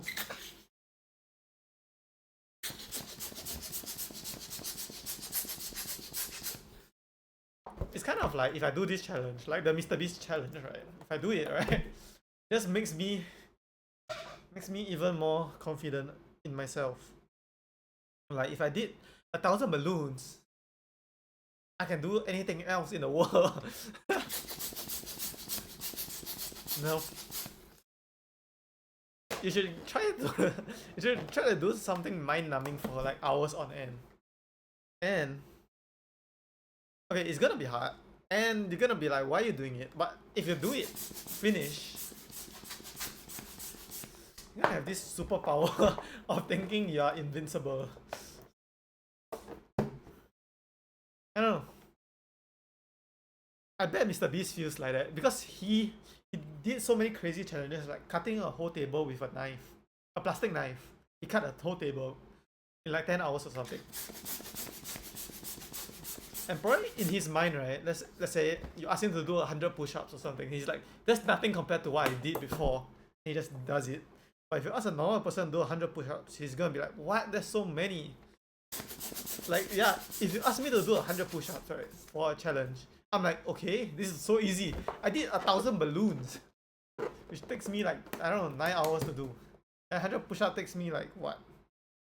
10 minutes? What's 10 minutes compared to 9 hours?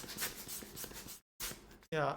Any of you that went through something super hard in your life, and you went through it, you have the same feeling that you can do anything else compared to that. It won't be as hard as that, and you can just do it easier. I mean, it's not easier, but it feels easier in your mind. Is that why I'm doing these challenges, to make myself suffer?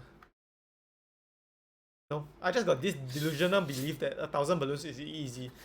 Didn't do the math or anything. If I did the math, I'll be like, oh, it's so hard. But luckily, I'm a Dunning-Kruger. I'm so Dunning, right? I'm so confident I can do anything. And then, at the start, it was so easy. Then in the middle part, it was so hard.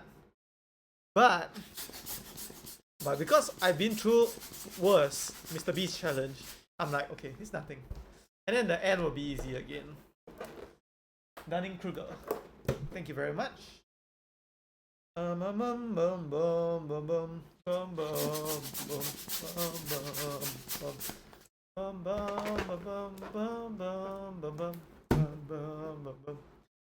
why am I tossing the balloons every time? You ask. After I try it. Well, I don't know. I mean, I can just drop it. No, when I drop it, it just flies, you know, in the same direction that I want to drop. Actually, I'm not really tossing it. I'm just putting it over my back and letting it go. But just the momentum makes it fly. With this balloon, can I even inflate this balloon?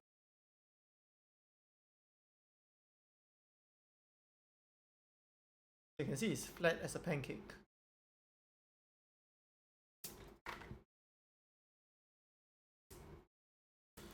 Well, if every balloon was like this, I would probably have a hard time. I feel like, look at this balloon. I think it's destroyed. You can't inflate this. Yeah. Mr. B. Like Jinxie, imagine you're Jinxie, the Twitch streamer, and you streamed the average of one viewer over an entire year, and that one viewer might just be yourself, right? If you can stream for an entire year to basically nobody, what can you do? Like, even if you have a bad stream one day, right, you have half your viewers, that's nothing compared to what you've been through. So he probably have this insane experience in his life, right, that nobody can take away from him, right? Because he been through the worst of the worst. It can't be as bad as streaming for an entire year to one viewer anymore now. So that's why he's so successful. Because anything that bad that happens to him can't be as bad as what he's been through. And you see his motivational speech is kind of inspiring. Take control of your destiny. He was talking about he was putting in the work when nobody was watching in his dark room. And he asked you, and all the teachers said he was not going anywhere and he didn't do well in school. But actually he was putting in the work in streaming, but nobody knew except him and the one viewer. Do you guys think it's fake? This video is fake. And if it's fake, how did I fake it? You know? Like, is this fake? Like, can I fake this with AI? Like, look at this. And if it's fake, why would I fake it when I can just do it for real? Like, I sit here for 9 hours and fake it with a green screen. There's no green screen. How do I even prove there's no green screen? I don't know. I bet now if you think it's fake. Because you see me actually say okay, I cheated a bit in the MrBeast challenge, but you see me spend 13 hours saying MrBeast, right? And if I'm that psychotic to do that, I'm psychotic enough to blow up 1,000 balloons. But for example, somebody else, which is didn't really do challenges, right? He doesn't do challenges. And he's not psychotic, his longest challenge is like 30 minutes, and he does this, right? You probably think it's fake. But if you see a psycho person do all these psycho challenges, you're like, okay, this guy's real. He's legit, because he's just crazy. I am psychotic. Is that why people are psychotic?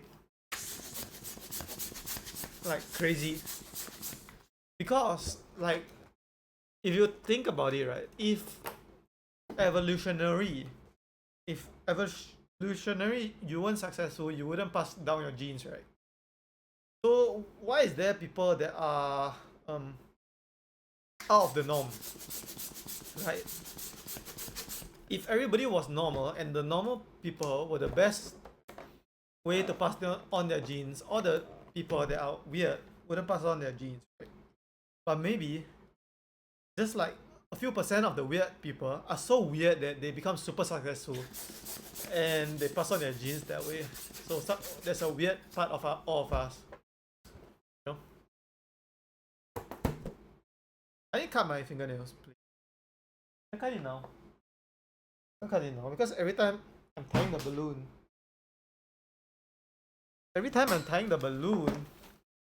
kind of hitting my fingernail. Just my one fingernail, my index finger.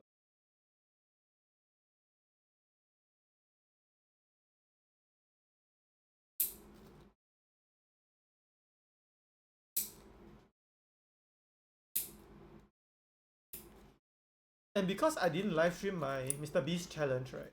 I live streamed my MrBeast challenge. It wasn't a normal video, it was a live stream.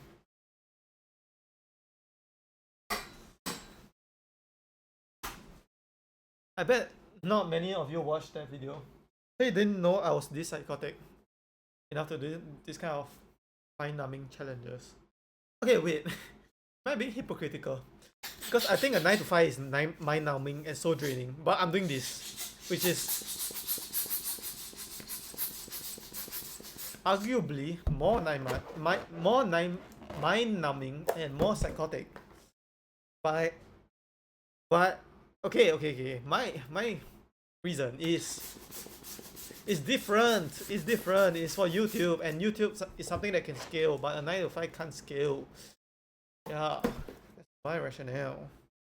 Rationale. Okay, let's talk about this word called passion. Passion is actually, you know, passion, not passion fruit passion, but passion as in your interest, right? Came from the Latin word called passio, which means to suffer for. So most people didn't know that.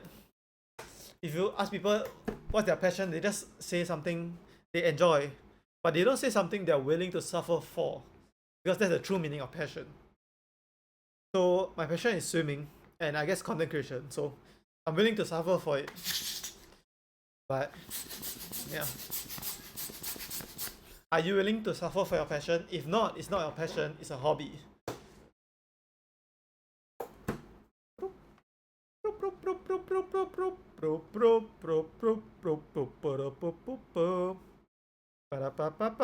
McDonald's.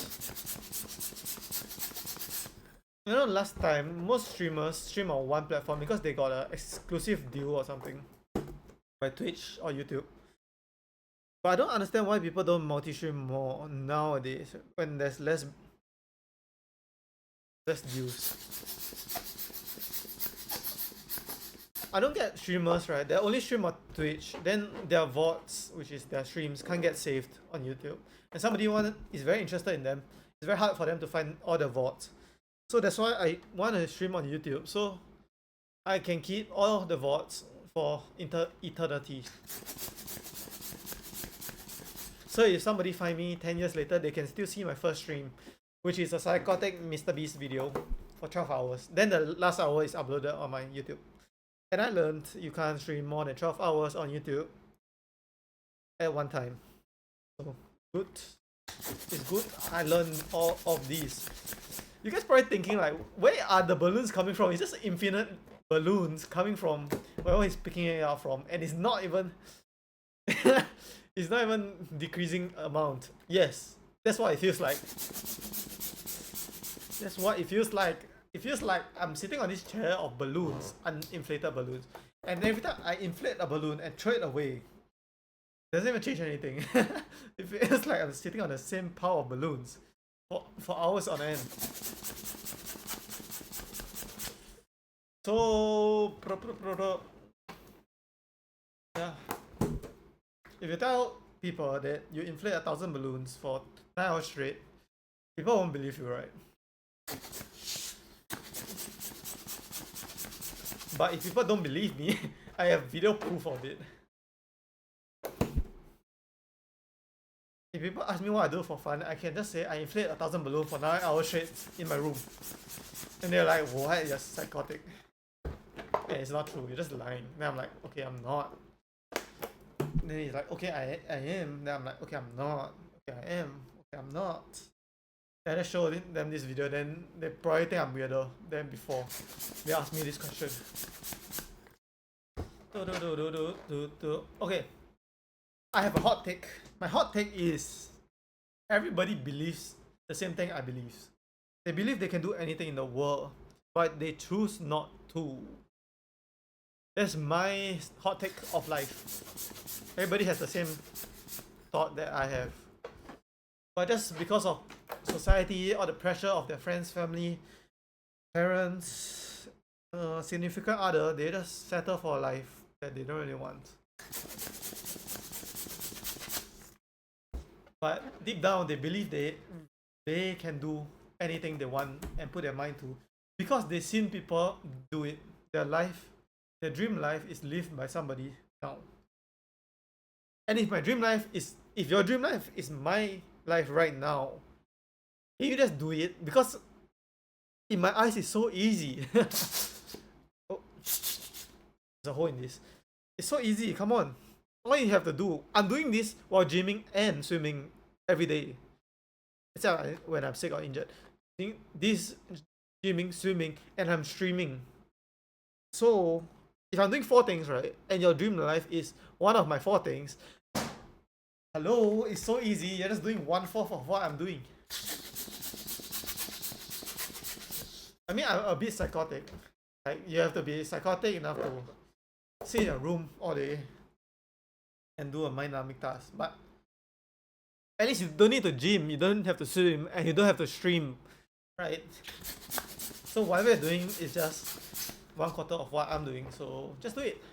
And if I can do it, you can do it. Come on, come on. It's not even that hard. Okay. Okay, it's not that hard if you're psychotic like me. But if you're a normal person, yeah, it's gonna be quite hard because who in their right mind would do this? Me. Okay, but in my eyes it's not that hard, okay. But I have a skewed sense of what is hard, okay. I have a skewed sense of what is hard and I have a skewed sense of trying.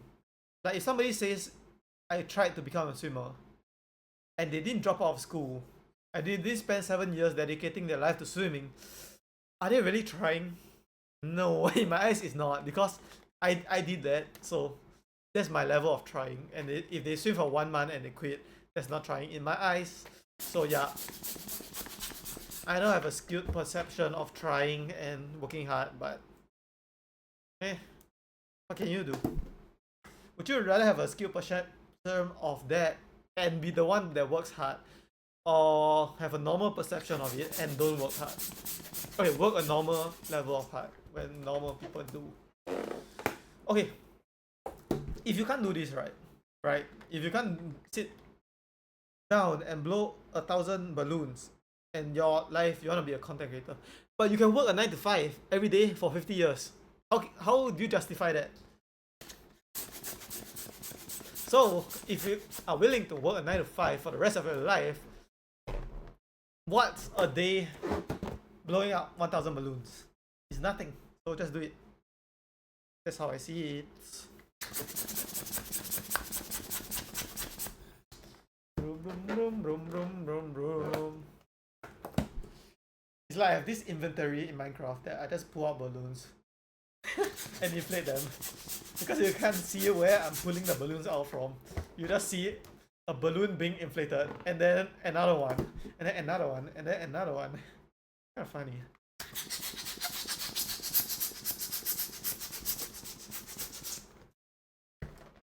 Yep. There's a few games I want to replay because I played it before. Like, you know, Portal 2, Portal 1, I played it before. Or like some games I want to play it before, but I want to play it again for the stream.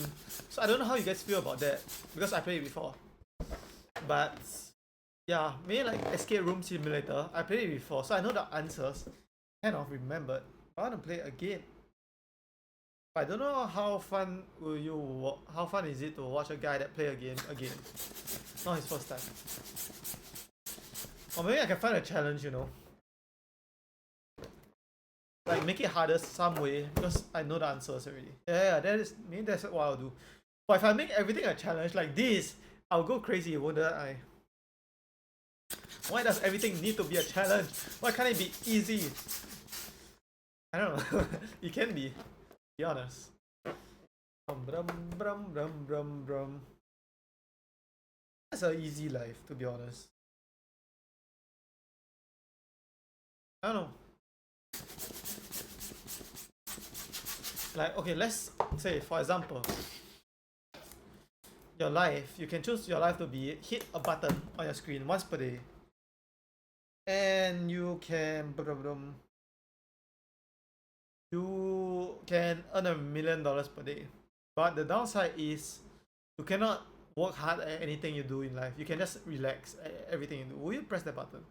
Because I think I'll go crazy just relaxing. So I can't press that button. You know? Like, you can't gym. You can gym, but you can't gym until it gets hard. You can do like bench press. You can do 10, right? Let's say your max is 10. You can do the first 5 because it's easy, but you can't do the 6 to 10. Right? I can't press the button. I need to like go to the max. Wait, what's this? Oh, nothing. No.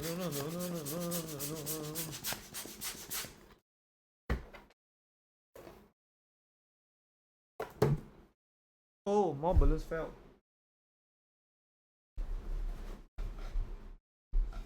You know, like our childhood shapes when you become the child and you become an adult, you bring the childhood to the adult, like Pokemon cards, you know. now the Pokemon cards are so expensive because when they were child they couldn't afford it, but when they are adult they work a job and now they can afford it. So in my generation is like the YouTube generation, right? But the future generation, the Gen Alphas and the Gen Betas, will be like the streaming TikTok generation. So will they bring? Okay, we brought YouTube, right, and made it super popular. Like, yeah. So we grew up watching YouTube, and we made it our career, kind of, and took it to the next level. So the next generation of Gen Alpha, Gen Beta, they're gonna do like super duper TikTok. Like, okay, our TikTok now is like super low attention span. Everything is happening at once, right? They're gonna take that to the next level, right? Super dopamine. Because that's what they grew up watching, TikToks, right? And playing Roblox. So they're gonna bring that and take it to the next level. Okay, if that's the case, right, I might be out of touch. I might be out of touch with reality. If it's super TikTok, super TikTok. Like maybe TikTok, but for the 1 second of TikTok, you see 100 TikToks for that 1 second, boom, and then you got super dopamine. Maybe I can't relate to that. Then I'm still here doing my weird challenge, sitting on a chair and doing a challenge for hours on end. Oh, who will watch this guy? He's so in the past. Oh, maybe I became an unk.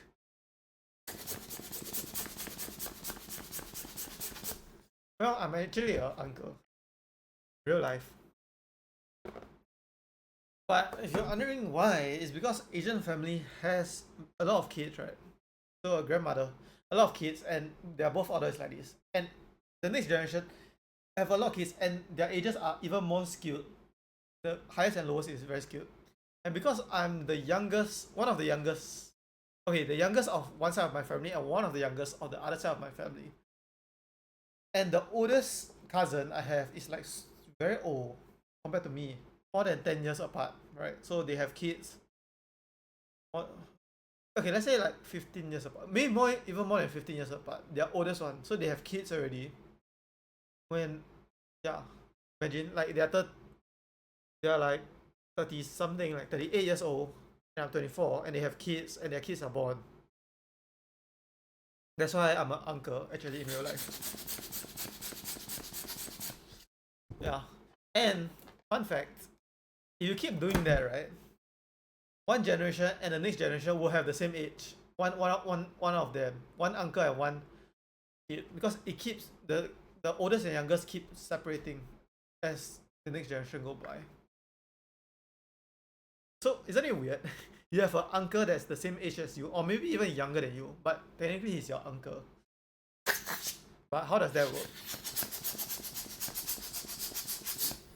How does that work? I don't know. And I would like 5 kids. That would be nice. And one son, or at least one son.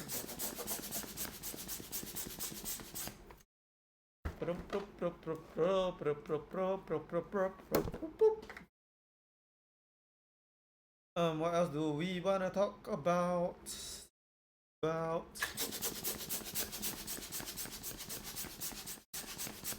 don't know, but we can talk about something. Something. I don't know. You guys are so supportive of whatever I do. Makes me feel very confident in doing more stuff that I want to do. So, like a self-fulfilling prophecy, they support me in whatever I do. And because of that, I make better content because I can be myself. Imagine you find a streamer and all you do, or YouTuber, all you do is hate on him, right? Then he'll be reluctant to be himself. And because of that, he'll have a worse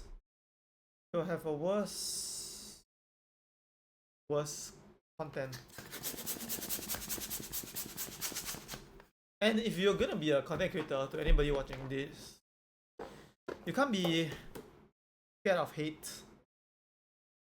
If you're scared of people hating you, I wouldn't suggest this path in life. Because hate is actually a good thing. You can be loved and you can be hate.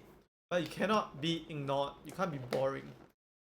So if you want to be a content creator, just remember both hate and the other one, love.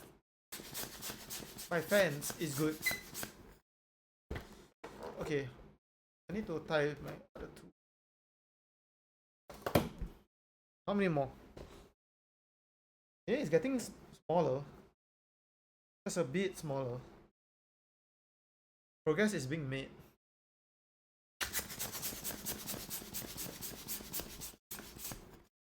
And to any of you working at 9 to 5 and watching me do this, right?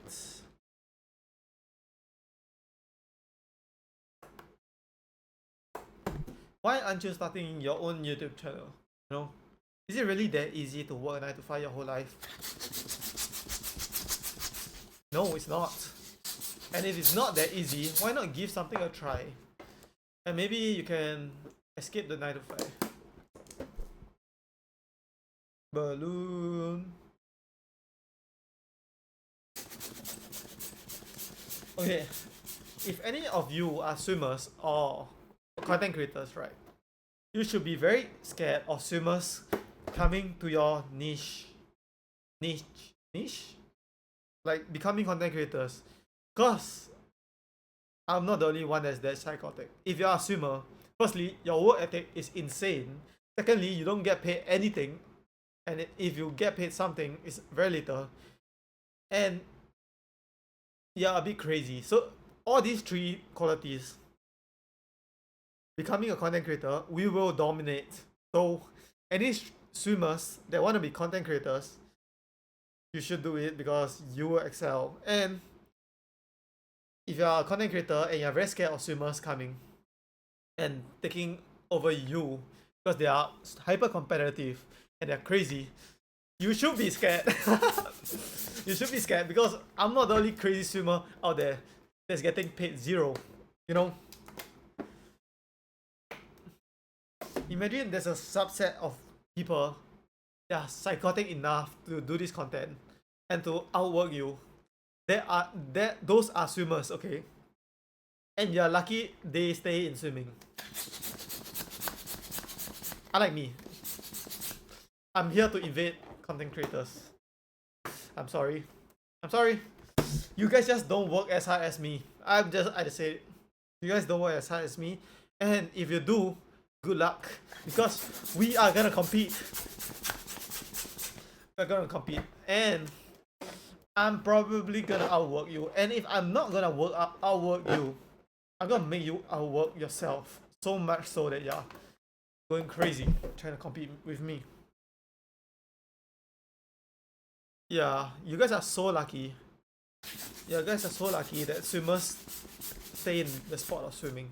I just say it first because they are so psychotic. We are so psychotic. That's a better term. I'm assuming. We are so psychotic. But luckily, most swimmers, right? What do they do? Because they can't make money off swimming, so they quit swimming and they find a regular 9 to 5. So you don't have to worry about most swimmers. But the psycho ones that became content creators, how are you gonna beat them? How are you gonna beat them? You can't. You can't. You wanna beat them, you have to work as hard as them, and they are crazy. But most swimmers that become content creators only make content about swimming, right? Like my ex-coach, which was a Ukrainian swimmer. So they are not really competing with you guys. But for those who are crazy enough to compete in your niche, I'm just saying it's GG for you guys. Okay, this can't blow up. Okay, it can. Okay, imagine, right? How do I explain? Imagine if Mr. Beast was a Minecraft YouTuber, right? And that's all he wanna do. You're cooked. You are cooked. You are cooked. You're competing with Mr. Beast as a Minecraft YouTuber. You are cooked. He's crazy enough to slice a table with a plastic knife. He's crazy enough. What else is crazy enough to listen to It's every day, bro, for like 10 hours straight. If he's crazy enough to do that, he's crazy enough to outwork you in Minecraft videos. And you are cooked. You are cooked. Adapt or be extinct. Go extinct. He raised the bar here. He raised the bar here. And you're here. Right now, you're here. Because here was the standard of content. But he raised the bar here. Match it or you are gone. Yeah, so I kind of feel a bit sorry for people without my level of competitiveness and work ethic. Because how you gonna compete with me? But after I feel that a bit sorry, I realize how much work I have to put in. Then I don't feel sorry for you guys at all. So, yeah. You want what I have? Do my challenges. Whatever challenge I do. But do it +1. 101 nuggets, which I failed. Mr. Beast, for 30 hours straight, so you do it 14 hours straight. And this 1000 balloon challenge, you do it 1001 balloon challenge. If you really want to compete with me, if you think you're even more psychotic than me, and even more competitive and even more hardworking than me, good luck. Good luck to you, because I'm crazy. And because, okay, am I crazy because I work that hard, or because I work that hard because I'm crazy? You know, all this hard work made me crazy. Because no normal sane person should go through what I'm going through right now. Yeah. It's probably potato. You become crazy by working hard, and you work hard because you're crazy. And then at the end of this process, you work super hard and you're super crazy, like Mr. Beast. He's super crazy about YouTube, and you work crazy hard. So, yeah, I kind of feel sorry for you guys. For you guys, normal people that don't have this level of dedication to. Okay, if you guys are working a 9 to 5 and you're not competing with content creators like us, right? It's fine. You can. It doesn't matter to you. But if you guys are content creators, I kind of feel a bit sorry for you. Then I don't feel sorry for you after that. But I guess you don't have to be super big to make a living. You don't have to have 1 million subs on YouTube. You can have like 10,000 and you can make a living from it. Fine. I don't know, but some people are just born with this hunger to want more in life. Like me. Like, I can't be satisfied.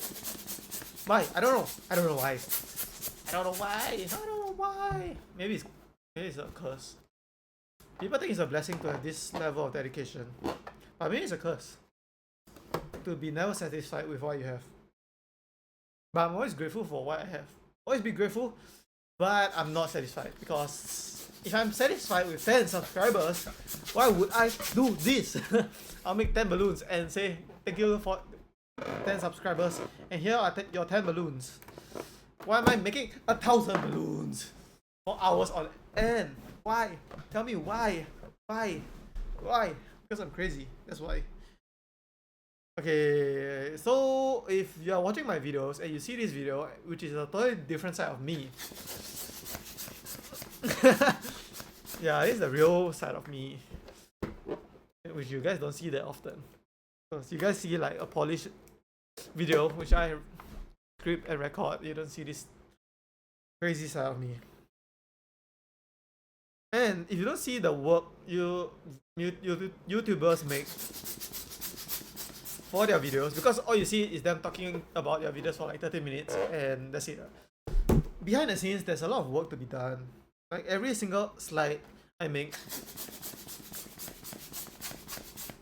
I have to make it. And not only that, like you don't see the hidden research I do for each video, which I don't want to do because I don't want to use my brain. Every time I use my brain, I get sad. So every time I don't use my brain, I get happy. So I just don't use my brain. And wow, like this video, look, the video, how much brain power did I use to create this video? 1 brain cell, which is buy 1,000 balloons and blow it up. Oh, perfect video for me. Then all I do is sit here without my brain on, turn my brain off, and do this video.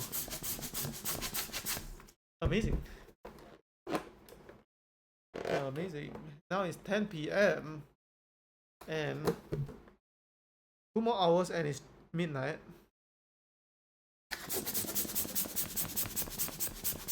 And I'm gonna sleep on outside my room on the floor today. Tonight. I think. If not, I'll sleep on the couch in the living room. Na na na na na na na na na na na. Yeah. Yeah. Unfortunately, this world is hyper competitive and the people at the top are like psychopaths. Kind of.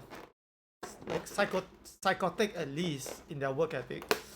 And they get everything right in life. And they're never satisfied. And if you're like normal, you're born normal. I don't know where you're born or you decide to be psychotic, your work ethic. But anyways, if you're normal in any way, how can you compete with the people that dedicate their life to whatever they do? You can't. So yeah, I kind of feel a bit sorry. No, I do not feel sorry a bit. Just become crazy with your work ethic and you have the same results as them. But I realize some people are just born normal and decide to be normal and enjoy a normal life, which I do not understand at all. Why would you want to be normal with your one life you are given? Yeah.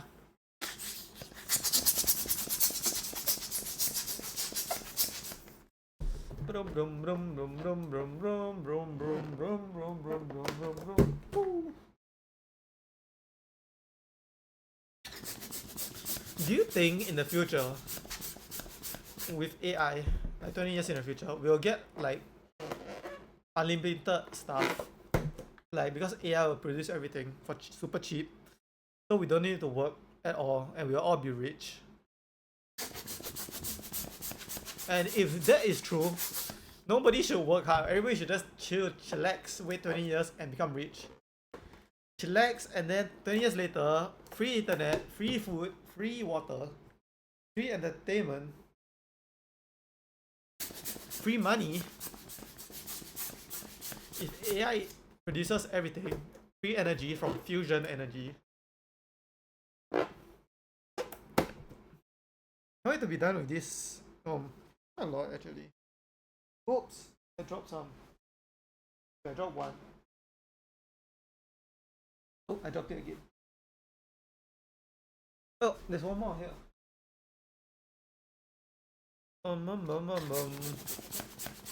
If you didn't notice, right, doing like you don't think you get injured by blowing up a balloon, right? Right. But you don't see. Like if you do something like 1,000 times or 100 times, right, you see like specifically when you hold the balloon here, right, like this, and this part, this sharp, not even sharp, it's not even sharp, but it's like pointer part goes into this part of your finger, which is nothing when you do it one time, but when you do it 1,000 times, it's like adds up. And then when you tie the balloon, nothing happens. But if you tie it 100 times, like you can feel the abrasion 1,000 times. Like look at this part. You see this? And then when I tie it like this, that's why I'm using my other finger now. And it rubs off a bit, right? I was doing it on my first finger, my index finger. But now, because it rubs too much, I'm moving it down one finger. So, yeah, when you just do something a lot of times, it accumulates stuff that you didn't even think about. Interesting. I wonder if that applies to YouTube. Like, if you keep spamming YouTube videos, do you go crazy? Do you go crazy? Like, it wears down something. I don't know what can it wear down, but it wears down something, right? And you just keep doing it thousands and thousands of times, and you go crazy. Maybe that's why like YouTubers quit YouTube, like PewDiePie, and wanna live a life of not crazy grind, because it wore something down that I can't even think about. What? Like you can't even think about why blowing up a balloon will injure you. Okay, not injure. This is too harsh of a word, but like, you know, hurt you in a small extent.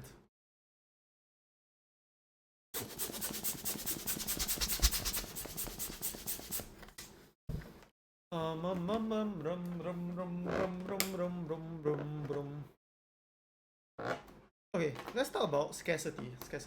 So in some countries, something scarce is something abundant. Okay, let's say Singapore.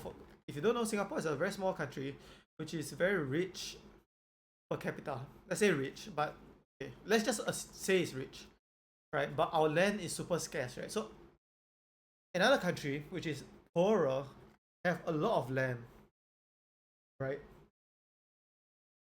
So yeah, something like that. You can be rich in one country, but something you can be poor in a certain aspect of that country. So like, oh, even applies for people too, like Mr. Beast. He's very rich financially, famously and successfully, very rich, but he's not very rich in time, right? Because he spent all his time working. And stress also. He's very stressed. He must be very stressed, right? He doesn't live a very relaxing life because of the life he choose. So everything comes at a cost. Everything comes at a cost. And if you guys don't relate to people that chase their dreams, right? Our rationale is like the sacrifice it takes to achieve a dream, which is like super a lot, or it's either that or you lose your dream. You sacrifice your dream, or you sacrifice for your dream. And people that aren't willing to sacrifice their dream, sacrifice for their dream. That's why you see a lot of people dedicate everything to their one dream, like Olympic athletes, rock climbers, Rubik's Cube solvers, you know, all of them. Because they're unwilling to sacrifice their dream. They're willing to sacrifice everything else in their life except their dream. So that's how we think. If you guys are wondering, any normal people wondering, why are you psychotic enough to drop out of school to chase your dreams? Because I'm not willing to sacrifice my dream, but I'm willing to sacrifice everything else. Vroom, vroom, vroom, vroom, vroom. Yeah. And those people are like crazy. And you don't want to compete with them. I tell you for first-hand experience, you do not want to compete with them in anything because they will be so psychotic that they'll do things you can't even think about and they'll do it. Like nobody even thinks about blowing up 1,000 balloons, right? Think about blowing up 10, maybe 50 at most, 50 balloons. But I don't even think about blowing up 1,000. I do it. So I'm doing something most people can't even think about doing. So yeah, if anybody that knows anybody that's psychotic, just don't compete with them. Yeah, if you compete with them, you're gonna lose. You're gonna lose for sure, or you either become them or you lose. There's no alternative because they take it to such a high extreme that how can you compete if you're not like them? You can't. So yeah, my word of warning to anybody that's normal, please do not compete with anybody as psychotic as me. Because I'm willing to outwork you. Because I'm crazy. Yeah. I guess. Is that fair? I don't know. It's fair to me. Because I'm the one that's willing to outwork you guys. Yeah. Oh, see, now I did it so much that my middle finger starts to hurt, so I'm gonna move down one finger to tie the balloon. So by the time I move down, hopefully my index finger heal enough so I can rotate.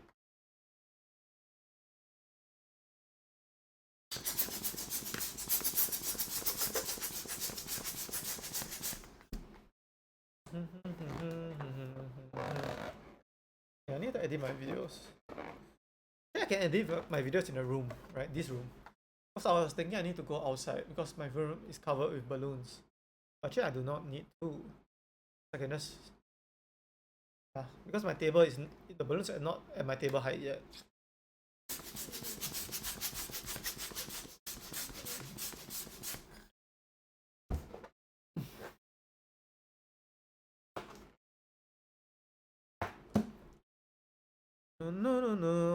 I need to move down one finger. I keep forgetting.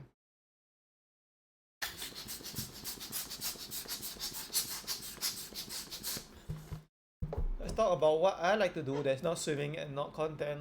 I mean, I used to play League. But why did I even play League? I don't know, I just addicted, I guess. I got to Emerald 4.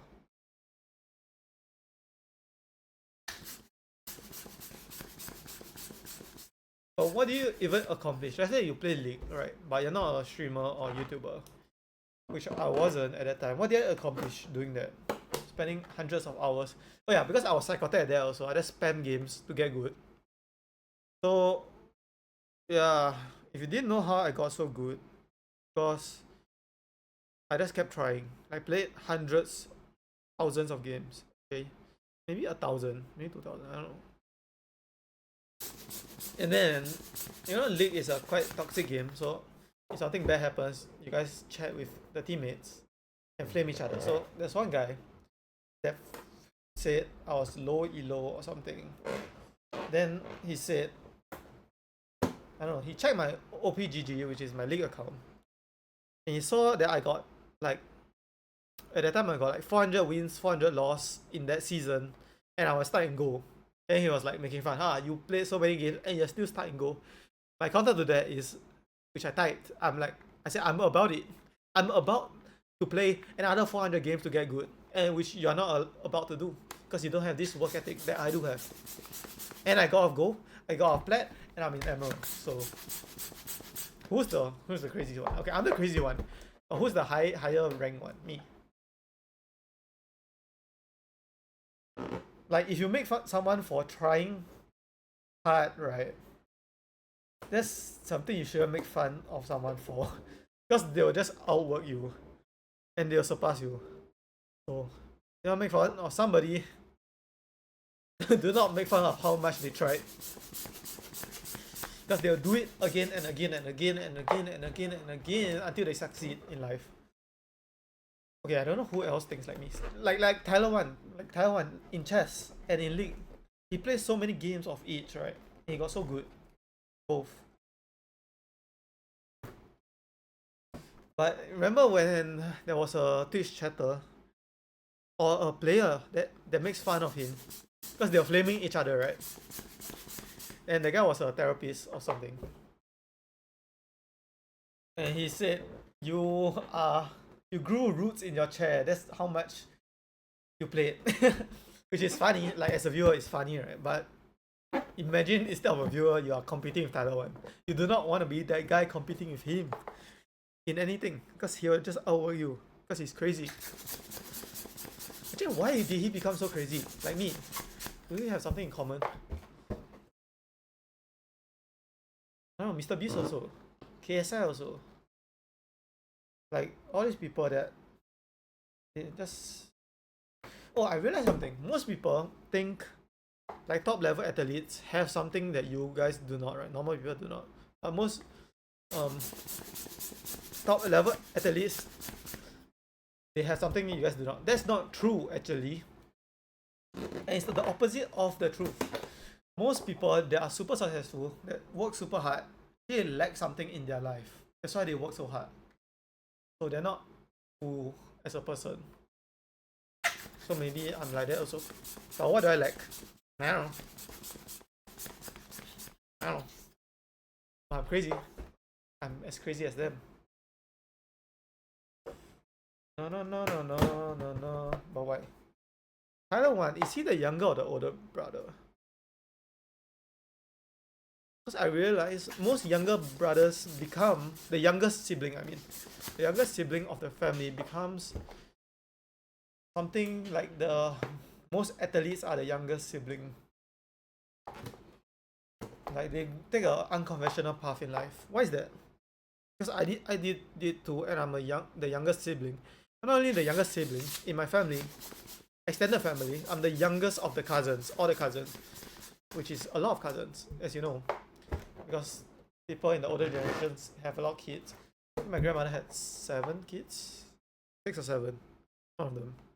I'm not going to count because I'm lazy, and their kids have more kids.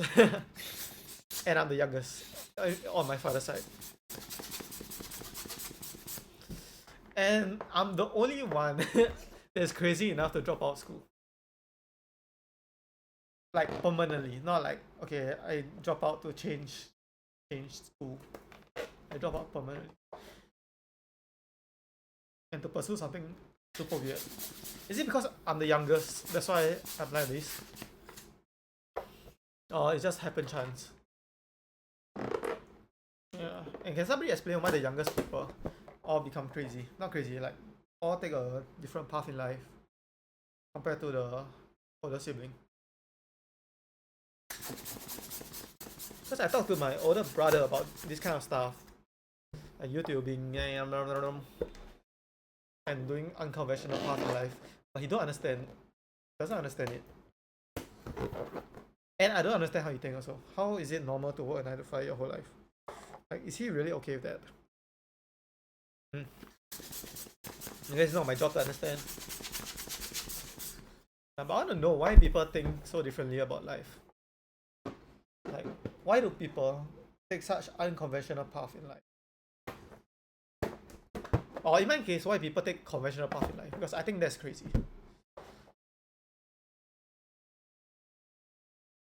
So yeah.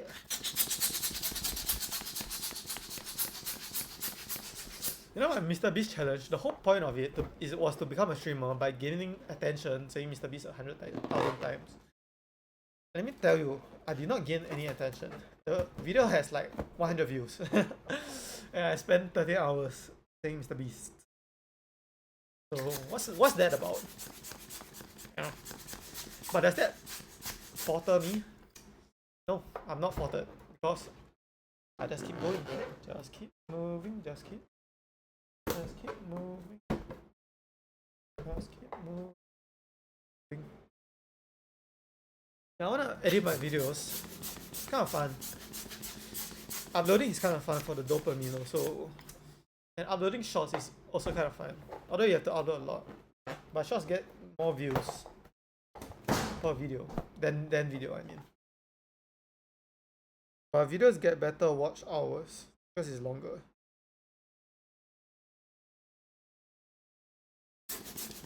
It's like a game. Like YouTube is like a game.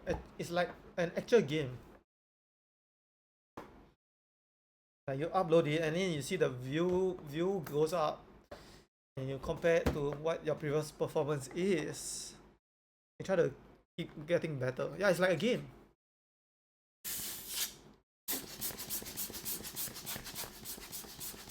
Maybe life is like a game. I don't know.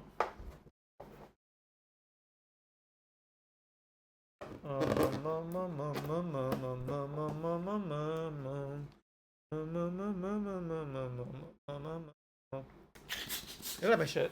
Behind what there's a cool design. How about this side? You can see it.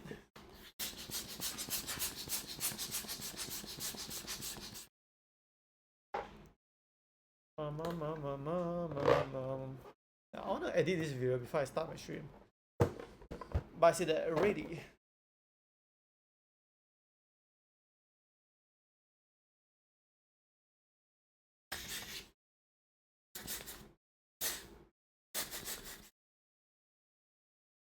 Balloon has a hole.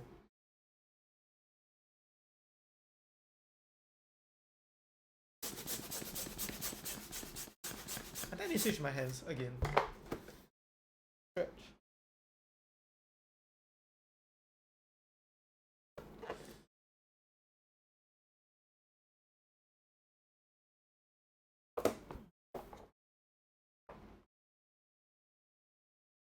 If I switch my hand, it would be like this.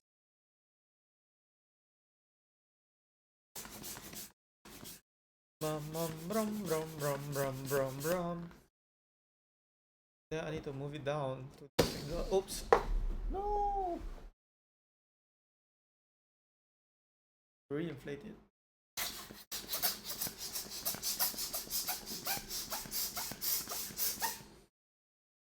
Right. Then I have to switch down to this. Hide the thing. Wait, what? Oh, like this. Wait, no. Oh, once I switched my hand, everything became confusing. Like this. Okay, like this. Oh. Okay, so it's been 1 hour 30 minutes since I came back from dinner, and we're still not done.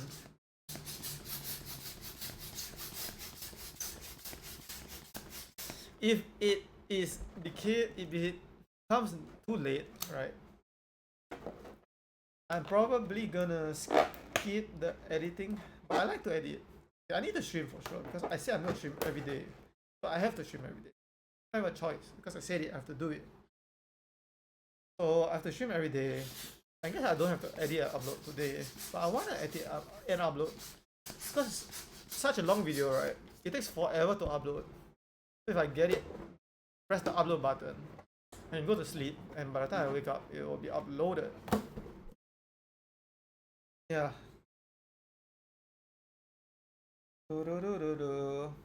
Yeah, and to export the video after I edit the video takes super long also because it's a very large video for this one. So I need to wait 2 long times. The faster I can press the button, the better it is because I have to wait anyways.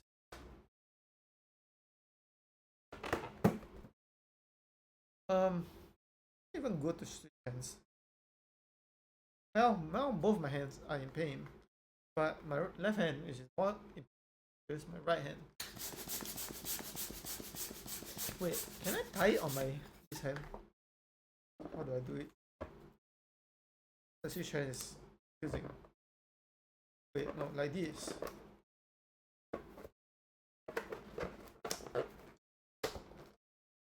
Nope, I can't do it with my other hand. It's the same hand that I always use.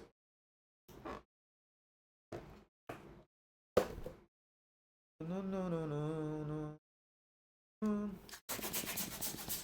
How long do you think it takes me to do this? Just the one near my microphone.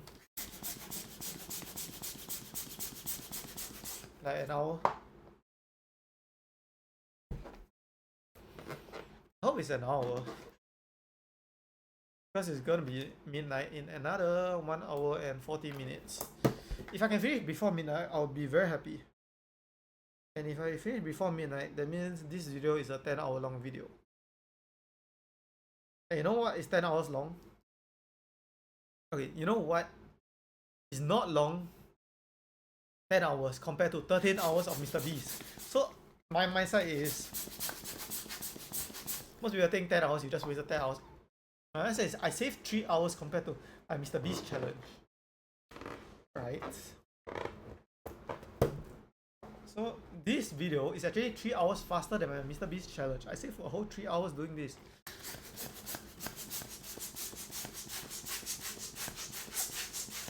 Wow, it's like a ball pit. Like, so high now. You wanna move it? Move it to see what it will look like. I throw this one.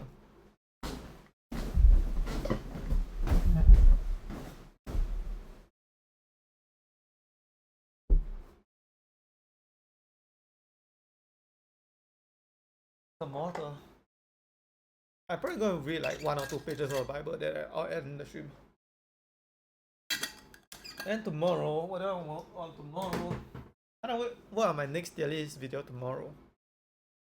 Yeah, that's what I'm gonna do and rest my voice. What else do I want to do? I mean, I'm gonna swim tomorrow, but I swim every day, so that's the difference.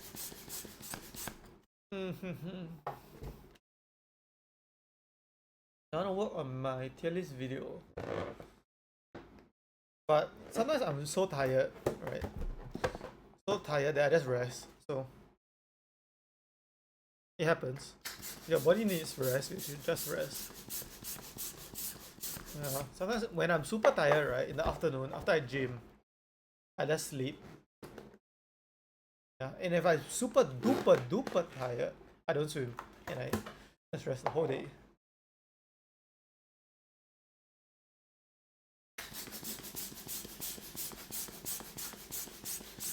Boom boom boom boom boom boom boom boom boom. Have you seen someone in your life that like was your friend, but you're better than him or her at something, right? You guys start off here, you are here, he's here, he or she is here. But then you go past a few years and they surpassed you, although you started higher than them. Well, it happened to me before. Primary school, I was like very strong. I'm still very strong. But I started calisthenics, right? Very early. But I didn't really put in a lot of effort into calisthenics. Like okay amount of effort, but not psychotic like this kind of effort. And I guess he was always looking at me and thinking it's so cool that I can do 10 pull-ups in a row. That he kept training. And by the time I met him, he became stronger than me. So that's crazy. But I'm sure I did that too to other people. Like my swimming. Like I was the worst, one of the worst swimmers in the swimming club. But I'm pretty sure I surpassed most of them. Most of them. In swimming. So they probably think like, wow, this guy started off way, way, way below me and surpassed me. So it's kind of, that happened to me, right? So calisthenics. So it's a lesson to be learned. Like if you don't keep working on your craft, somebody else will surpass you, even if they started on a lower starting point than you. So I don't want to be the guy that started high and gets surpassed. I want to surpass people. Be the guy that works and surpass people. Even though I didn't start content creation very early. Yeah.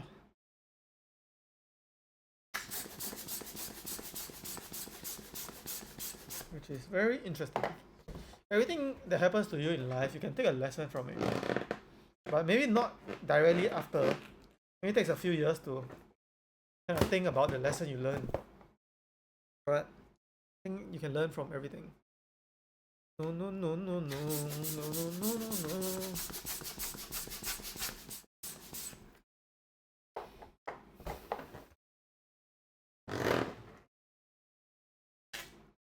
So interesting. It's so interesting. Life is so interesting. Okay, what's the worst thing you can do in life, right? I'm not talking about like illegal stuff and anything you do. I'm like talking about the worst mindset you can have in life. What's the worst mindset that will make you the most unsuccessful and make you stay the most unsuccessful? Well, I thought about it, and the answer is if you hate the people that are successful. If you hate billionaires, you hate successful athletes, you're always jealous of them, then you won't appreciate the work that they did and you'll forever stay stuck at your current position. That's one. Another one is if you don't try something new, you don't take any risk in life, right? You always play it safe without any risk. Then you'll probably stay the same way the whole life if you didn't take any risk. That's another one. Or what else do you make? You make excuses for every mistake you make. So every mistake you make, you blame somebody else, something else. You don't take accountability. That's a big one. It makes you stay stuck the way you always are. Yeah, so I did that thought experiment because sometimes you want to do the opposite to find out what you should not do. So I thought about that I want to be someone that does the opposite of that to be successful. Where is the...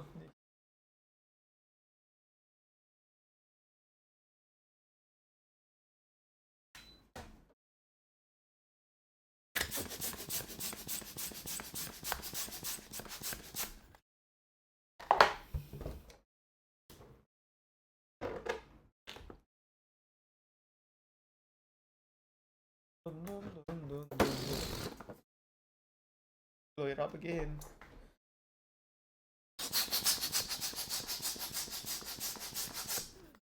Okay, let's see. When this fourth, third, I don't know, however many part, this part reaches 2 hours, I hope I can finish all the balloon in my chair right now.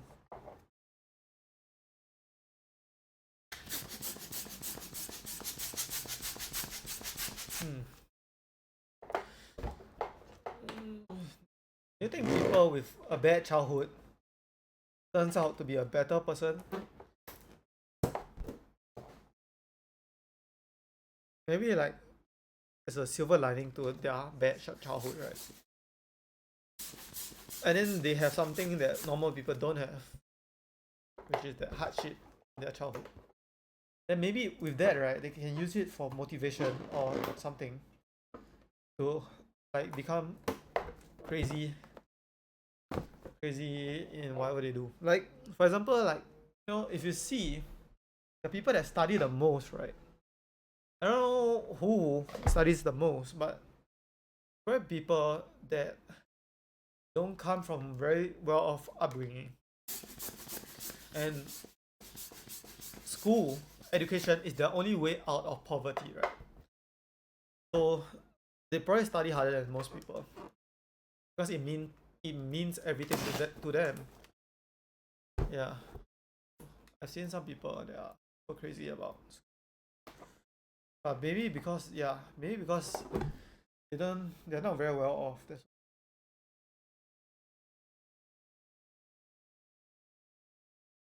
So maybe everything bad that happens has a silver lining.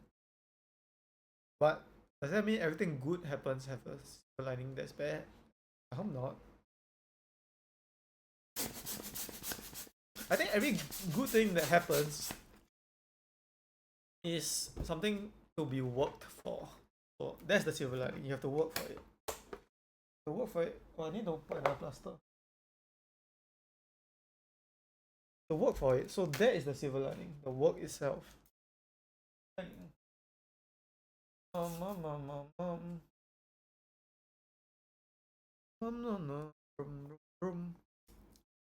can't believe how perfect this is. Content creation is like everything, every skill set that I didn't even think was a skill set that I did through swimming. Like setting my own schedule to make videos because nobody's gonna push me to make videos. Like nobody's gonna push me to swim. All of this, which I thought is just a normal thing that I do, like something super unique that most people don't have, a skill that most people don't have, that's like exactly lined up with content creation, one for one. Oh, that's like a match made in heaven.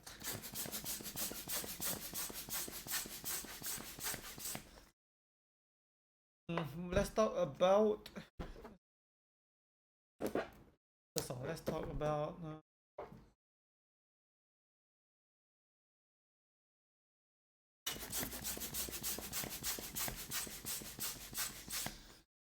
So hot. Why is it so hot?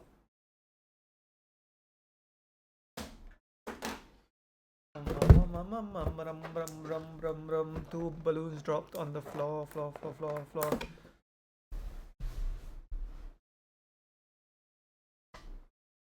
Let's talk about.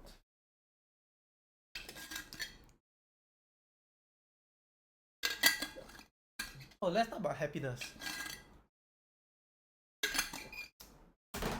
Some people's dream in life is to be happy. That's not my dream, but okay, that's their dream, right?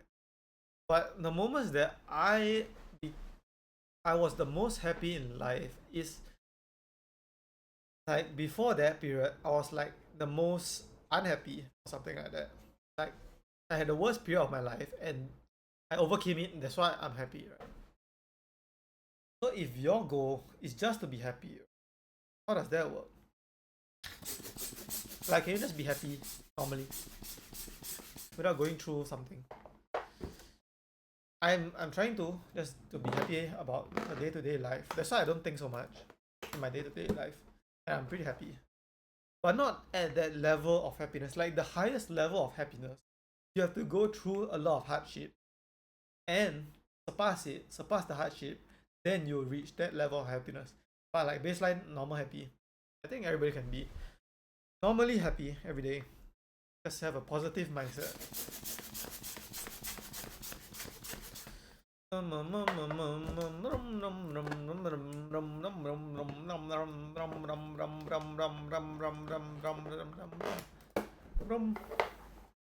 How did I manage to talk for like 8 hours?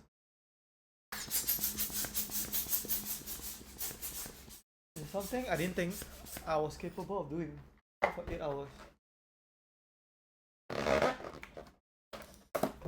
Okay, so where should I edit my video? Here? I can edit later. I mean, I should stream first. I mean, it doesn't matter to be honest. This plastic came off. Another one.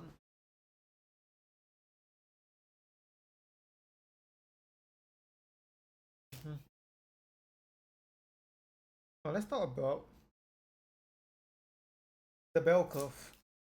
Well, the bell curve, as we know, is like a normal distribution. It just means a bell. It looks like a bell. And most people is in the center. And some is at the extreme left and some is the extreme right. I learned that failure is not what kills success the most. It's actually comfort. If you're comfortable, you'll work less hard, something like that. So anybody in the middle, anybody in the middle that's okay and content with their life won't do the drastic actions needed to change their life. But if you're really successful, right? If you're really super successful, you have the ability to change your life 180, right? To the life you want. And if you're super unsuccessful, you have nothing to lose, right? Because you're already at rock bottom. So you also have the ability to change your life 180. But if you're anything in between, right? You're not super well off to change your life, but you're also not super bad to wake up one day and say, I'm gonna change my life. So you're just stuck there. The valley of comfort.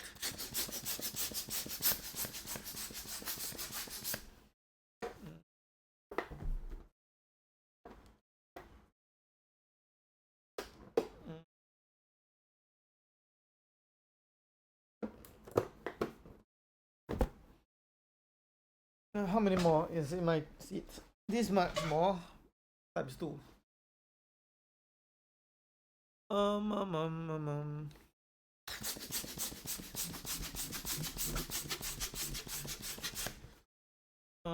Imagine this stream is longer than 13 hours. No, it can't be.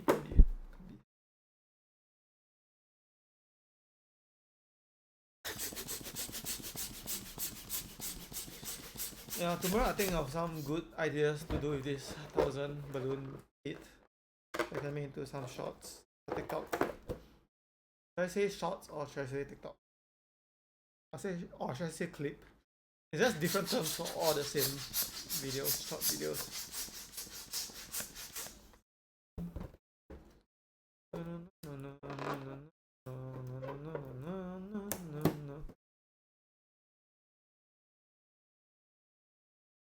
Do you guys think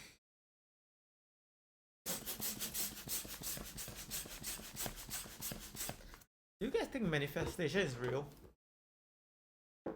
I think it's real, but not in a normal kind of manifestation. I think like 10,000 balloons is gonna pop up in front of your room and it just becomes that. Not that kind. But let's say you always think about football, right? That's all you think about every day, every night. Football. And if you really think about it every day and every night, you'll end up doing it, right? Which ends up making you a footballer. But that way is real, right? Not in the way that it just appears out of nowhere. It's in the way that your belief shapes your thoughts, and your thought shapes your actions, and your actions shapes your future. So everything stems from your belief, right? Belief then into thought, then your thought into action, which is the most important. Action is the most important. Action and change your future by action. And now, talking about action makes me want to talk about something else, which is Doesn't matter whether you have the best idea or the worst idea in the world, if you don't take action, it's worth nothing, right? One step forward is worth more than 1,000 thoughts forward. So just move, just move, just move. Keep moving. Oh, that's one of the reasons I dropped out of school, because I realized I was thinking about being a professional swimmer so much, all day, all night, every day, but I'm not living like a professional swimmer. I'm living like a part-time swimmer, swimming 3 times per week, and then rest of the time I'm studying in school, not doing homework, if not just rotting in my bed. So I dropped out of school. I'm like, okay, no, I have to take action with my life. If not, somebody else is gonna decide what I'm gonna do with my life. You know, if I don't decide what I'm gonna do with my life, I'm gonna work for somebody, a boss, an employer, or a manager that tells me what to do, when to wake up, when to go to sleep, and what to do with my life, which I do not want.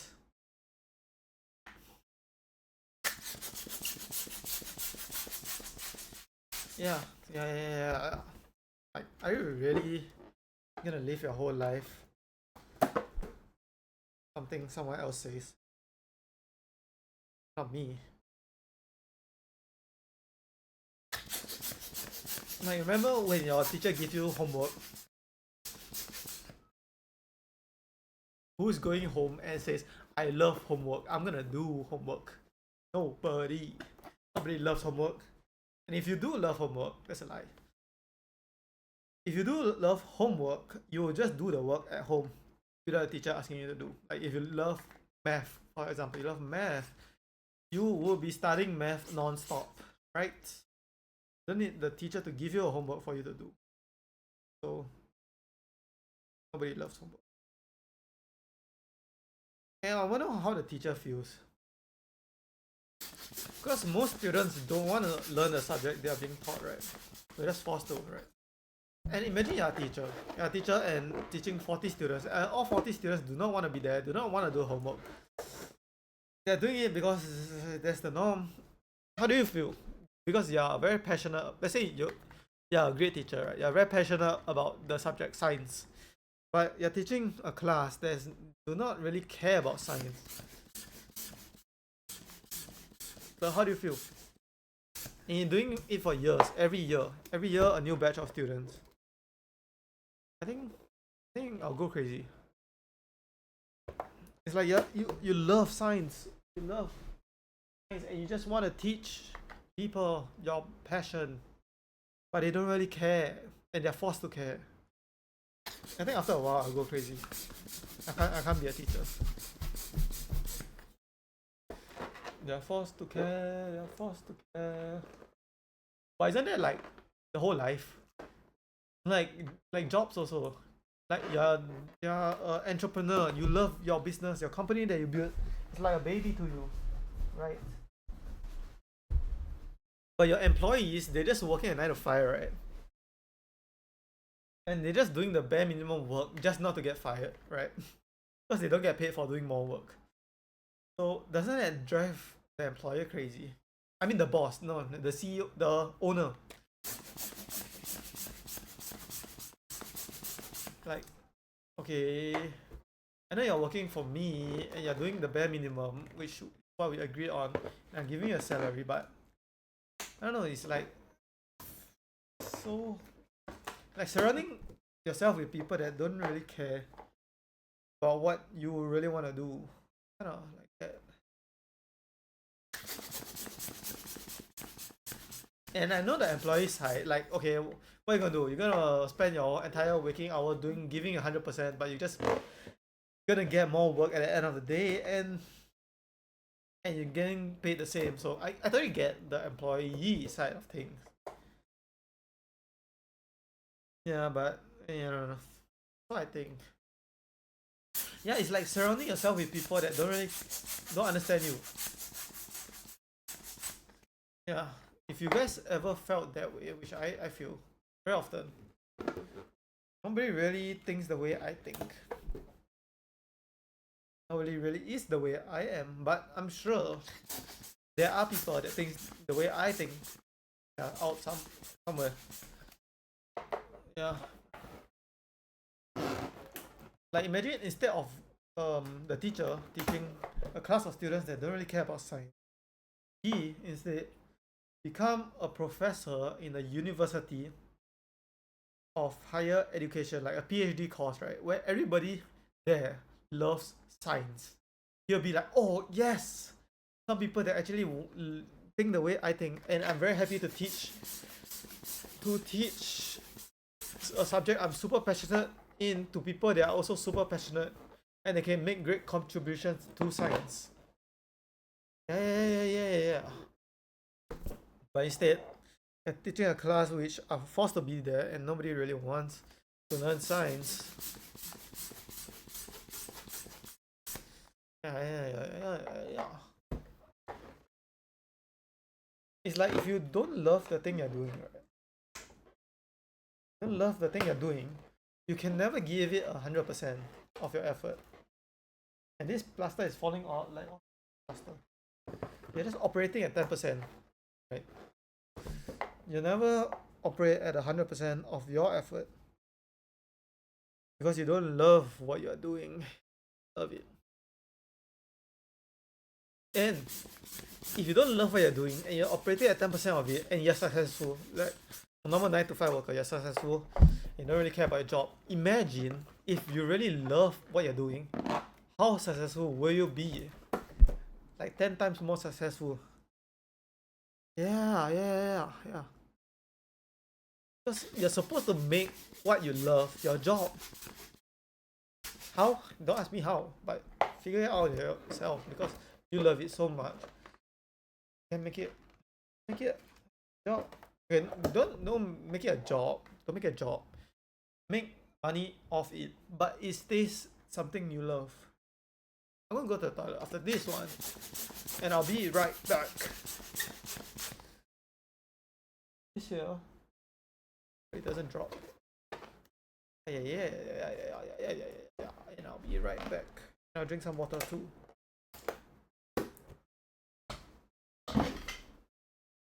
Oh, can't move. What I'm doing is dropping balloons on the floor.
This is so fun.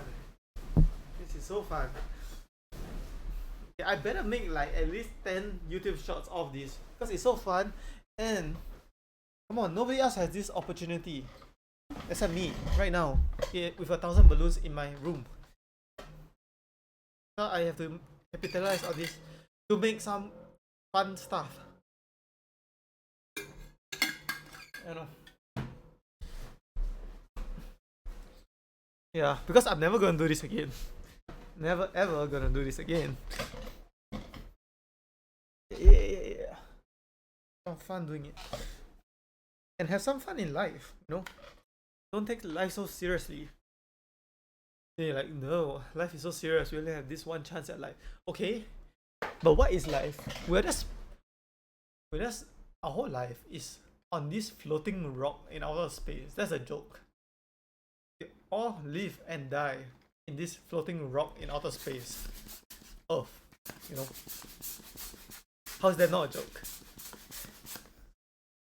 Like imagine this is Earth.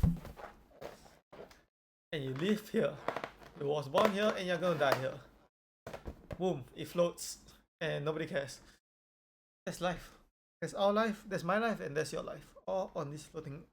You know, astronauts, when they went to space, when they look at Earth, they have this epiphany. That's a big word, epiphany. That we are so small. Our problems are so small. Because we live in this tiny floating rock. But they see it from far away, you know. We don't get to see what they see. But look like one of these balloons. That's our whole Earth. That's basically what it is. Everybody we know is that it's a very good mentality to have. What else should we talk about? Well, I don't know. But my voice doesn't hurt that bad now. Why? Why does it hurt sometimes but doesn't hurt other times? I don't know. But I keep myself hydrated, so that helps. Let's talk about. What should we talk about? Oh, I'm gonna move my chair. I move my chair, right? There's so many balloons in the way. Pushes against it. That's for more fun. What should we talk about? I don't know, but I should off my electricity just in case. I mean, this is not made of helium, it's made of air, so it's not gonna explode. It's not gonna explode. I mean, hydrogen. Helium is.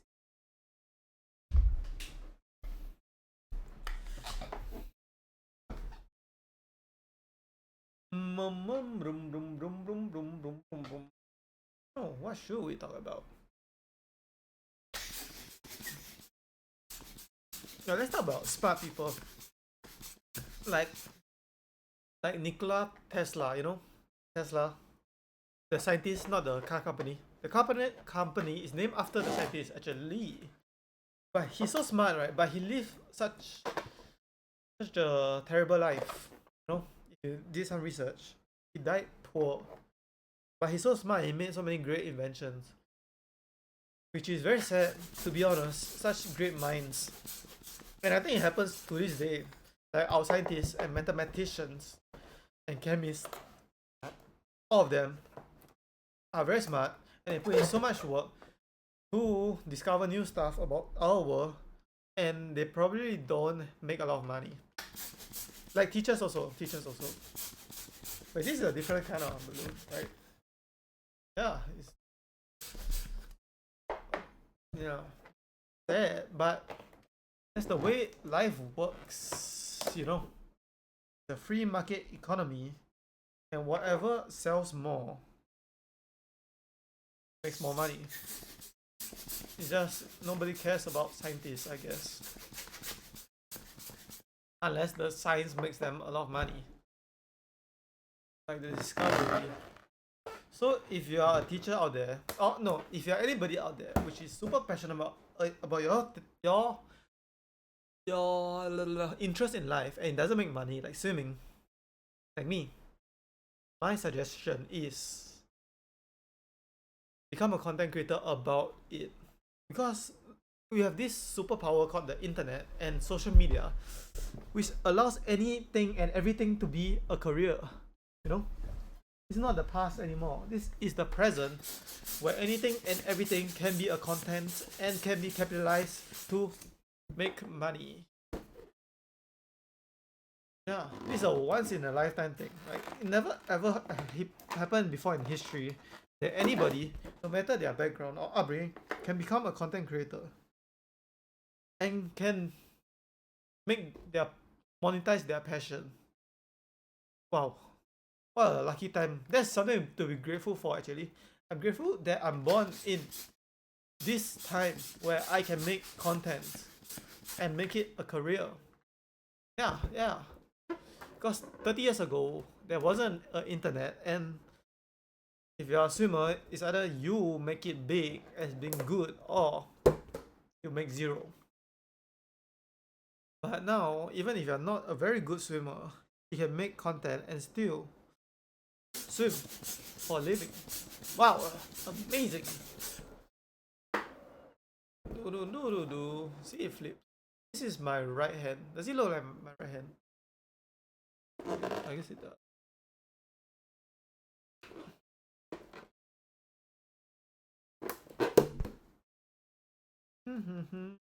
It's been 2 hours and I still didn't finish the balloons in my chair.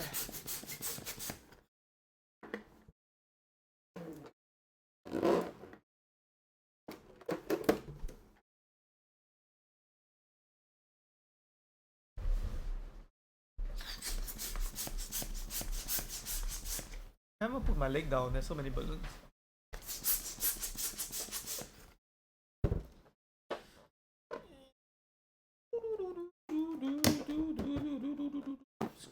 Squish.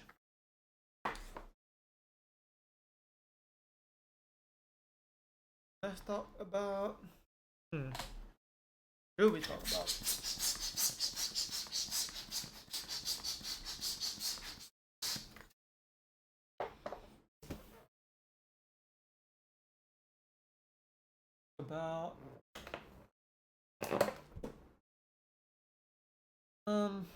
What should we talk about? Let's talk about history, like the Spartans, right? Or the Romans. Well, what is there to talk about the Romans? Or the Spartans? The 300 Spartans. Well, they died trying to protect their city from being invaded, so they died in a valley. There isn't anything to talk about that. Not really.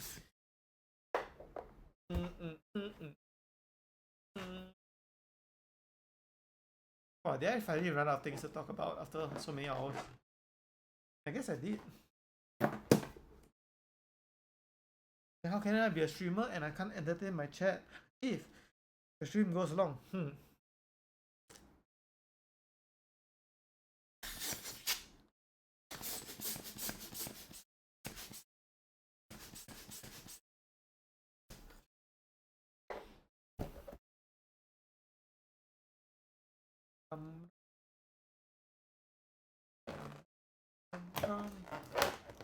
Actually, I cut all my fingernails before I started this challenge.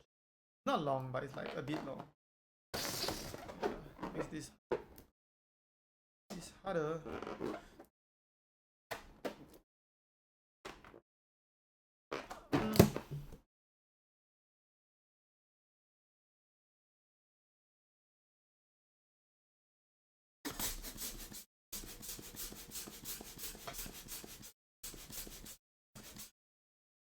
Oh, maybe because I overinflate the balloon. That's why it's harder.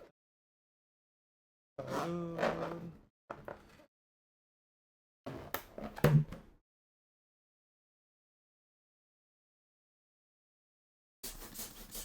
Oh, let's talk about escapism. So escapism is you wanna escape your reality.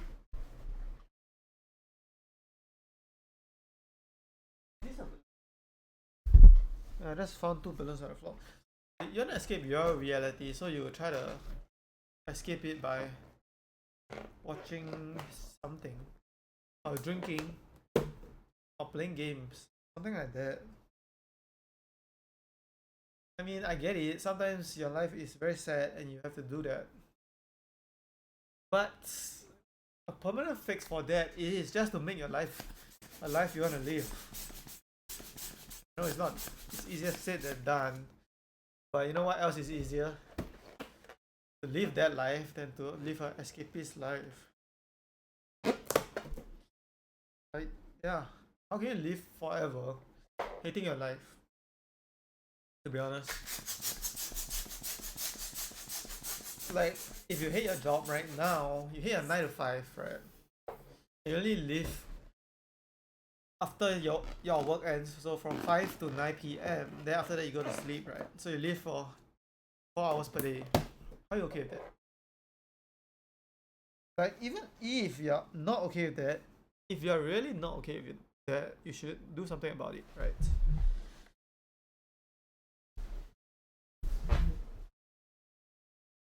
And give it a shot. Give whatever you're thinking of, because you're thinking of something, right? Just give it a shot.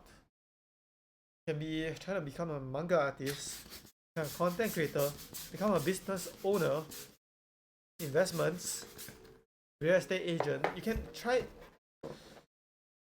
Yeah, you just try it. You can try anything and everything. Because what is the downside? There is none. There is no downside. There is no downside. Like, you got infinite shots at this. Like, if you fail, wow. Yeah, I failed swimming for 7 years, so guess what? I'm still going on. So even if you fail, just keep going.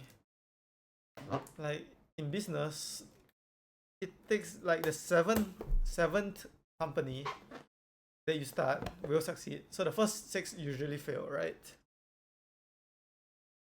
Let's just do it 7 times then. And if 7 times doesn't work, do it another 7 times. And then it's like, yeah. If you start a company, right, and you fail, what will you be known as? Be known as a failure, right? And if you start another company and you fail that too, you became bankrupt, you'll also be known as a failure, right? And do that 10,000 more times and you fail, you'll be known as a failure. But if you succeed the 10,001 time, you become rich, you are a success. So all the failures in the past didn't even matter. Because once you succeed, it erases all the failures. Yeah. Because if you fail, what, you become bankrupt, you're poor. You do it 1,000 times, you become poor if you fail all 1,000 times. But once you make it big one time, you become rich. You don't become poor, half rich. You just become rich. Oh. So yeah, you just made generational wealth. That's because you succeeded one time. And to you guys that believe that very successful people, all they do is succeed, no, that couldn't be further from the truth. Actually, all they do is fail. All they do is fail. And they fail enough to succeed. Yeah. But you guys don't see the failure. That's why you guys don't think we fail. But we fail a lot. And regularly. And we're willing to fail. Oh yeah. Most people think failure is the opposite of success. But that's not true. It's not true. Why? Because failure is not the opposite of the success. And I created this quote. I don't know whether it is said by somebody else before I said it. But failure is the prerequisite to success. And prerequisite, all it means is you have to fail before you succeed. And if people say you're a failure, take it as a compliment, because it's a path to success. Fail. And not only a compliment, you should say, not only did I fail more than you have failed, I failed more than you have tried. That's how much I failed. And they probably don't understand that you are insulting them. They probably think you're weird for bragging about your failures, but actually, it's a kind of insulting, right? If somebody failed more times than I tried, Yeah, if you let somebody fail more times than you even tried in your life, what are you doing with your life? Yeah. Like athlete, right? Diets are hard, right? So I failed more diets than you probably even tried in your life. And I'm 24 years old. And how do you let that happen, huh? If your goal is to be fit, and you let some 24-year-old weirdo on the internet fail more diets than you even tried, how did you let that happen? Hmm? Well, you shouldn't let that happen. Actually, just keep going, keep failing until you succeed. And then one day, everybody's gonna ask you, how do you succeed? You're so lucky. And then, what are you gonna say then? Have you thought about that? Once you became successful, what are you gonna say to all the people that ask you, how do you do it? I don't know. I don't know. Delusional enough to succeed. Is that what I'm gonna say? Okay, if somebody asks me how I succeeded in life, when I succeeded, when I succeed, how am I gonna answer that question? So let's say it's like blowing up 1,000 balloons. I blew up 99 balloons and it failed. And I blew one more balloon and then the 1,000 balloons succeeded. And now you think I'm a success, but all I did was fail all the way through. Ready? Should I just say that? Sounds kind of real though. Like imagine every of this balloon. There's a 1% chance to succeed in blowing up this balloon. I don't know, 1% chance to succeed after I blow up this balloon, right? And the first 999 did not succeed. But I just am crazy enough to blow up one more balloon and make it 1,000, and that 1,000 succeeded, and I succeeded in life because of that. Did I just say that? Well, firstly, I have to become successful first, so yeah.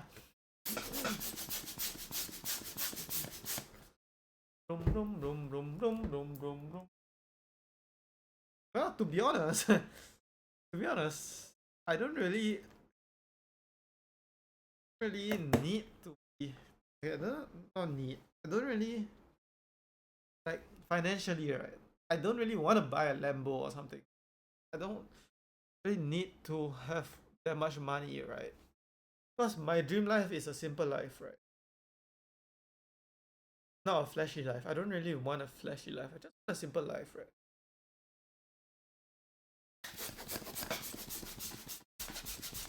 Right.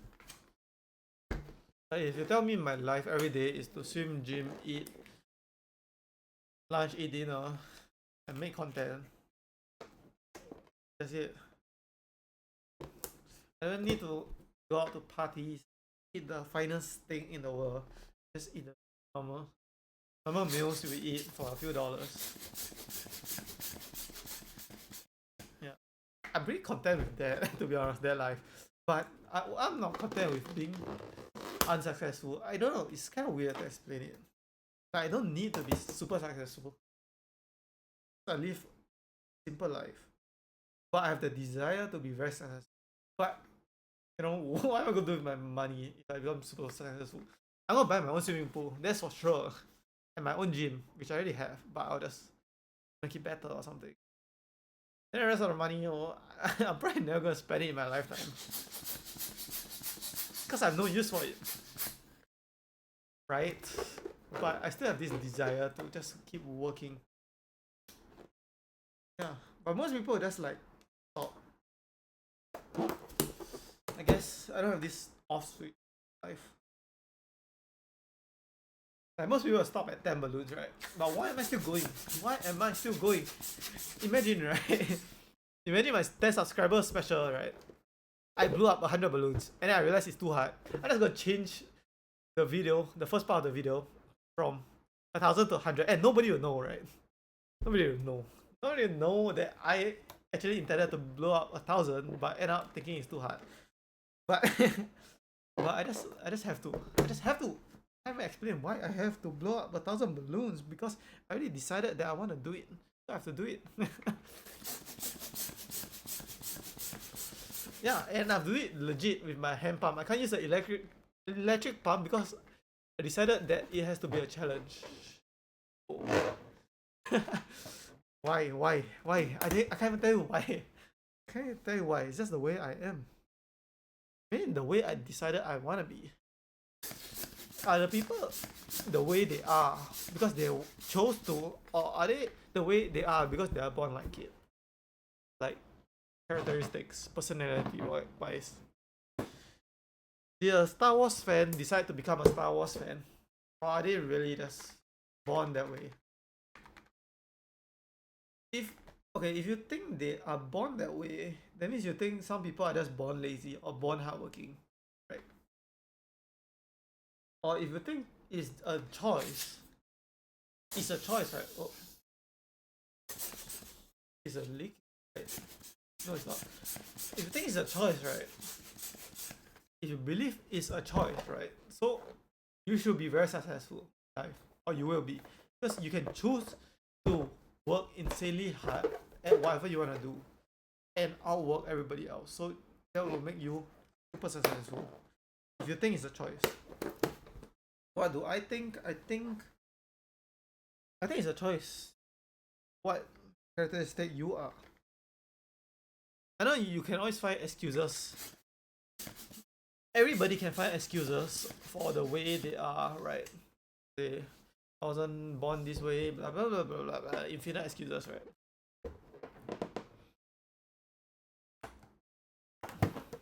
There's too many fingernails. Yeah, I need to cut my fingernails, but later. I mean later. I mean after this challenge. Yeah, everybody can find excuses for their shortcomings in life. But so what? So what? You make excuses for everything that bad that happens to you in your life, and every mistake you made. Just make an excuse and just forget about it. No. Yeah. If you really think like me, and you can take control of your own destiny and your own future. You shape your own future, right? I wish you guys all the best, and I hope that you guys work insanely hard at whatever you wanna do. Because that's the cheat code in life. It's a cheat code to not give up and work insanely hard. Yeah, I mean it's not a cheat code. It's just okay. It's a hidden cheat code, but don't tell everyone. It's a hidden cheat code, hidden one. Because most people think some things are luck based and some is skill based. So 50-50, half luck, half hard work. But if you are willing to put like 10 times the amount of hard work in, right, you're 5 times the output. Even if you have zero luck, right? So yeah, if you're hardworking enough, right, you'll end up lucky. Yeah, it's just the fact of life.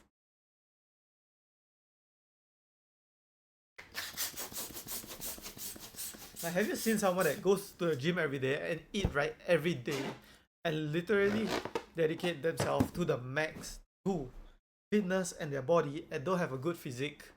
I've never seen that in my life. Yeah.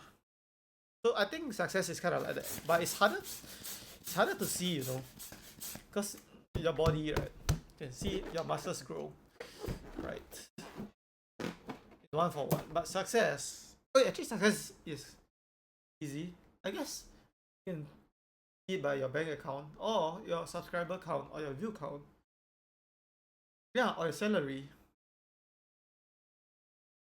Yeah, so I guess you can measure it that way. What did I tell about it? Brum brum brum brum brum brum brum brum. Brum brum brum brum brum brum brum brum.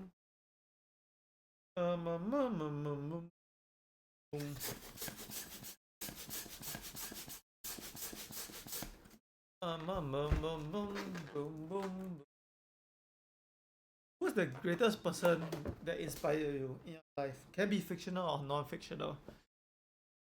For me, let's say non-fictional. I mean fictional, not real. Fictional person that inspired me will be.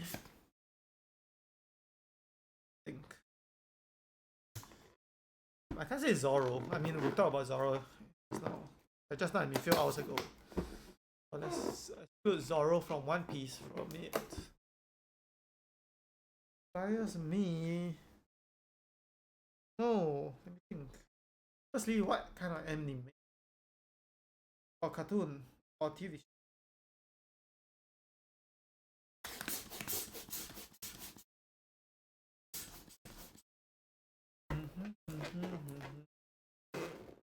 I think Sakuna from Jujutsu Kaisen.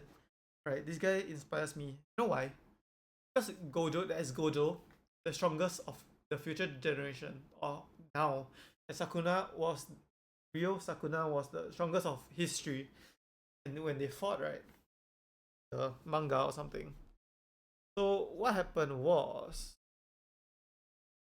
well, we know Gojo's life, right, in season 2 or whatever the season that they flash back to Gojo in high school. And if you see, he was born with the 6 eyes, right? 6 eyes and infinity. So basically, he was born super powerful. Basically, TLDR.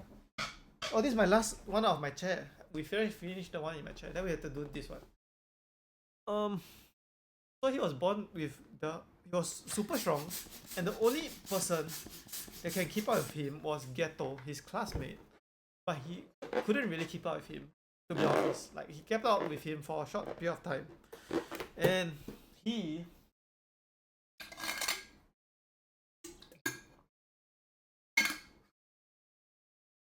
well, he didn't keep up with him. And Gojo was so strong, he doesn't really train that much, right? Because it's not everything to him, rank, right? Because he's kind of lonely at the top, right? Okay, why am I talking about Gojo? Well, because Sakuna is the same. He's the strongest of history. But the difference is, strength is everything to him, right? Which is kind of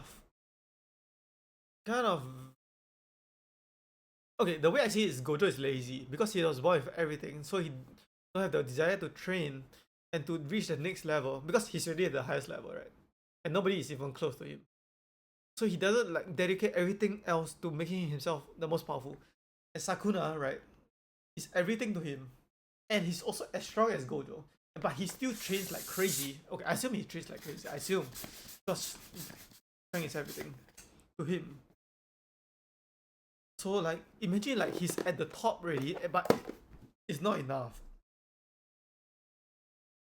Yeah, so there's some character that inspires me. Yeah, because he's crazy strong and he's crazy about strength, so he's crazy about getting crazier. Yeah, because most people they reach the top, right? Or become successful, they made it. They accomplished their dream in life and they just step off the pedal and slack off a bit. Not slack off, but enjoy the fruits of their labor, you know?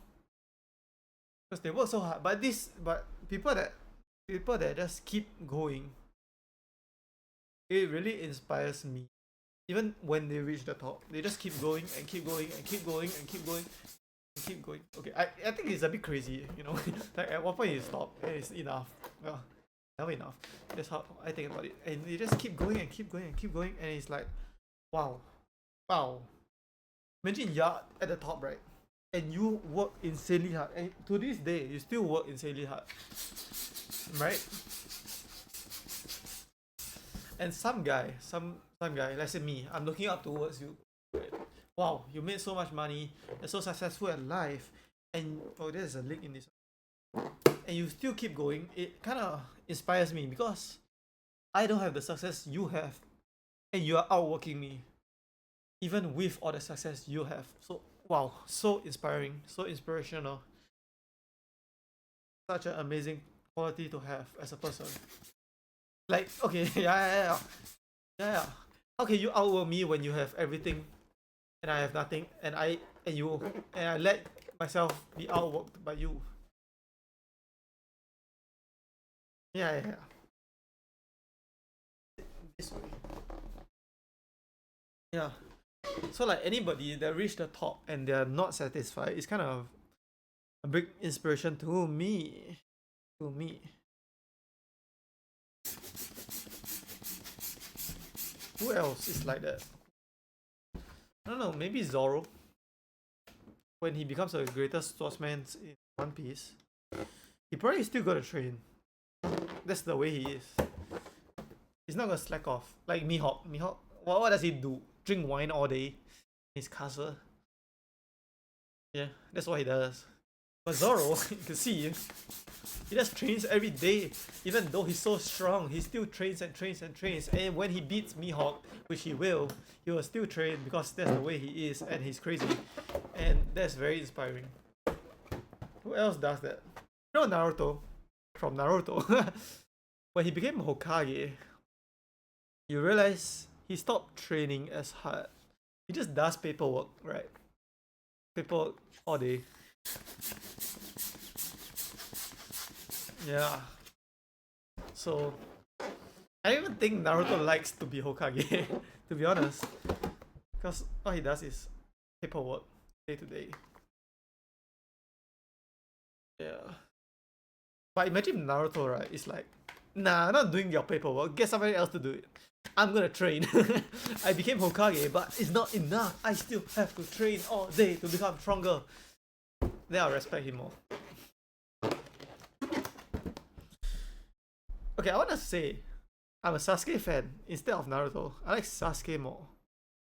But, okay, the author did Sasuke dirty. You know why? Because how did he lose to Naruto in the final fight when he has the power of all 9 tails, except the 9 tail, so all 8 other tails. And Naruto has the power of 9 tails, 9 tails, right? He has the power of all 8, plus Susanoo, plus Indra's arrow. He shouldn't lose, okay? It's plot armor that Naruto have. I say it right now. And I know like the wind beats electricity or something. But no, he should have decimated Naruto, to be honest. But Naruto has just plot armor. Okay, and if you think Naruto is stronger, you know what? Okay, yeah, maybe he's stronger, but Sasuke has too much cheat, you know. He cheated too much with the other tail beast, and he should have won, you know. Okay, if I were to write Naruto, right, the last fight, Sasuke would have beaten Naruto in the fight, right? Because he cheated and used tail beast to help his power, right? And Naruto just used one tail beast, which is the Nine-tailed Fox, right? So he beat Naruto. Let's say he beat Naruto. And after he beat Naruto, he said he want to be Hokage, but that's fake. Doesn't really want to be Hokage. So he beat Naruto, and he probably realized that his purpose in life is there is no purpose in life for him because he beat Naruto, which is what he wanted to do all this time. So the way I would have written it is Sasuke became a bit content with life and trying to figure out his meaning of life after beating Naruto. But Naruto lost, right? Once he lost to Sasuke, and because he lost to Sasuke, he didn't become Hokage, right? Because he wasn't the strongest. And Kakashi became Hokage for longer. So because of that, Naruto worked so hard, trained so hard to fight Sasuke again, but friendly fight, you know, not like killing each other, just friendly fight. And when he beat Sasuke, he became Hokage. So at least it's earned that way. Sasuke won and he slacked off, and Naruto lost and he worked hard while Sasuke slacked off, and then he beat Sasuke for real this time, and then became Hokage. And okay, then Sasuke will be like, oh, I'm gonna work hard. While Naruto was Hokage, he's gonna work hard because he lost to Naruto. Yeah, that's how I would have written it. Yeah, because I don't like shows, right, where the main character has just this infinite plot armor. Then it's not fun to watch because we just know some Deus Ex Machina that they're just gonna win. Just gonna win for no reason. I'm just gonna win because I'm the main character. Bro, that's not fun. Like, what's a good anime that the main character doesn't just automatically win?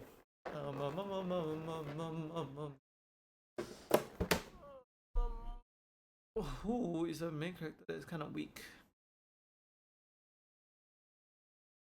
I don't know. But I'm sure that but I just can't think of any right now. like as a viewer, right, we wanna watch our main character work for his victory, right? Not just plot armor. Whoa, I'm the main character, and because of the power of friendship and main character syndrome, I won the fight. No, we don't wanna watch that. We wanna watch them earn it. That's the main character of JJK. What's his name? I forgot his name, but the pink hair guy. Did he got main? I feel like he got a bit of main characters buff and plot armor, to be honest. Did we actually explain how did he get so many black flashes? Just able to hit black flash every time. No, he just born that way, right? Like it would be nicer if he outworked people to be stronger. Or maybe outwork and also learn from his failures. That'd be a nicer show to watch. What's my favorite anime of all time? It's gonna be One Punch Man Season 1. And if you have to include every season, it cannot be One Punch Man because Season 2 and Season 3 is so bad that I can't. If it's every season of anime, it's gonna be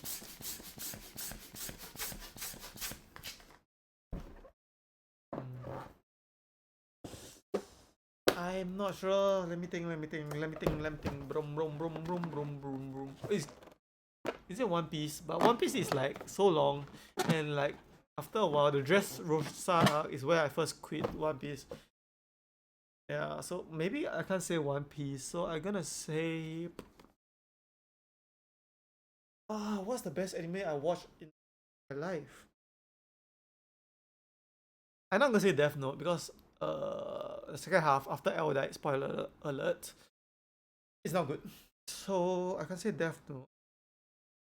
And if it's a completed anime, including all seasons, it has to be. I have to think about it. Let me think about it. It has to be.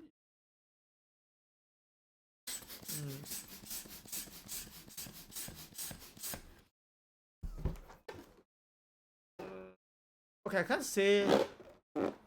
I can't think of anything. So I'm just gonna say Frieren because that anime is goated.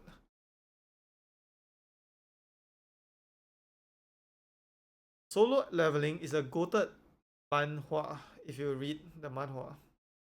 Because it's a Korean manga, so it's a manhwa.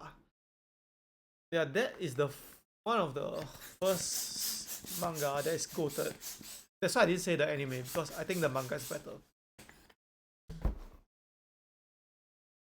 Oh, what I don't like, right, is time travel in anime. You know why I don't like time travel in anime? Because every decision you made up to that point is the weight of it just diminishes the previous decision and future decisions also because we know you can just time travel back and fix it. So I do not like time travel animes. Any time travel, to be honest. No. Oh, the anime that is Promised Neverland season 1. That was so good. And season 2 and season 3. There's season 3. But season 2 was so bad. It was so bad. Season 1 was so good. But season 2 was so bad.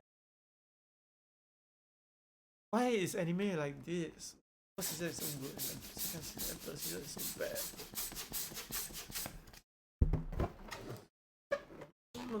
You know what is a character that I didn't really like at first, but I actually grew to like. It's actually Luffy, the main character of One Piece.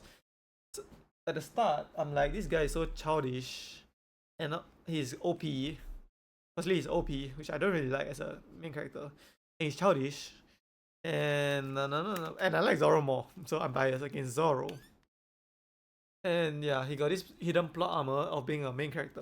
But I realized he's crazy in his mentality and belief in himself. He has the craziest belief in himself, and it's something very. It's a very positive trait that I can learn from. You know.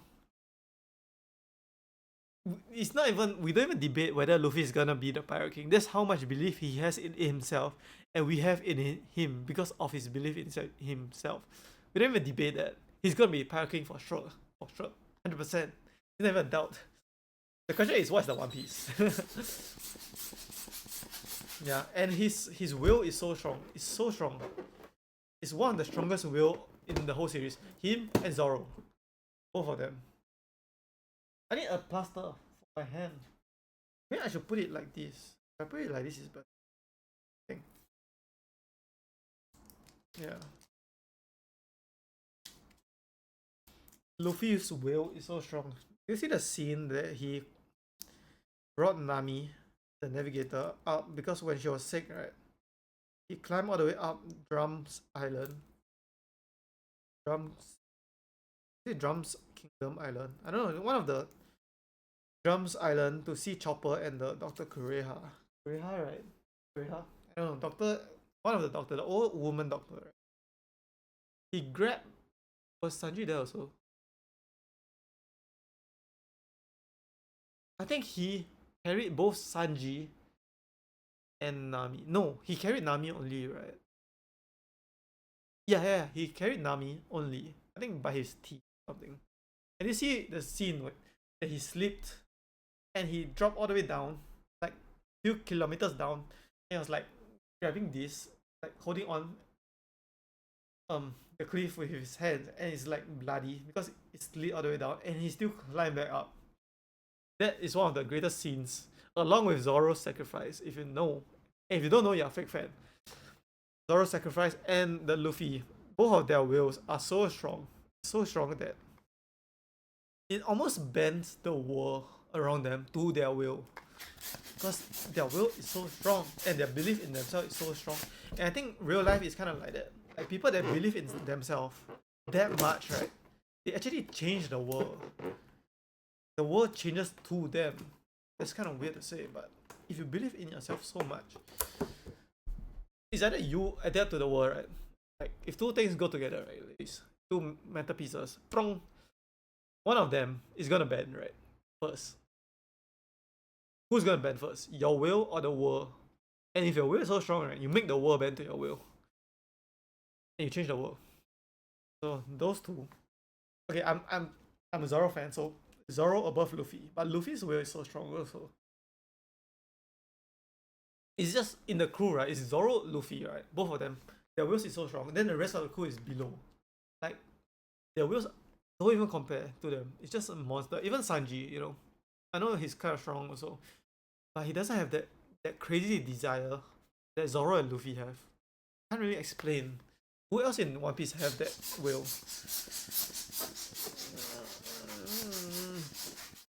Rocks D. Zabek has that will. Because he's the what? The captain of Kaido, Big Mom, Whitebeard, Shiki. So he's like the king of kings. He has that will. I don't think Roger has that will, to be honest. Because Roger is more like Shanks, you know. More chill, have fun. Doesn't really want to. I don't know. His will is not that strong. And Whitebeard also, I know.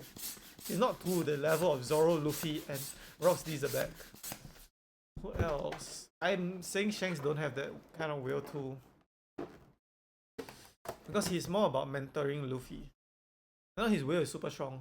His haki is super strong. But it's not to the extent of Zoro and Luffy. If not, the anime wouldn't be called One Piece, it would be called Shanks. Shanks Piece. Who has the strongest will? Let me think. I mean, let's say Imu because I don't really know too much about Imu. I think it's a her or him, not too sure. And I can't say Loki because will is so strong he will break out of the prison by himself. Who has the strongest will? Let's say Navy. Maybe probably Akainu.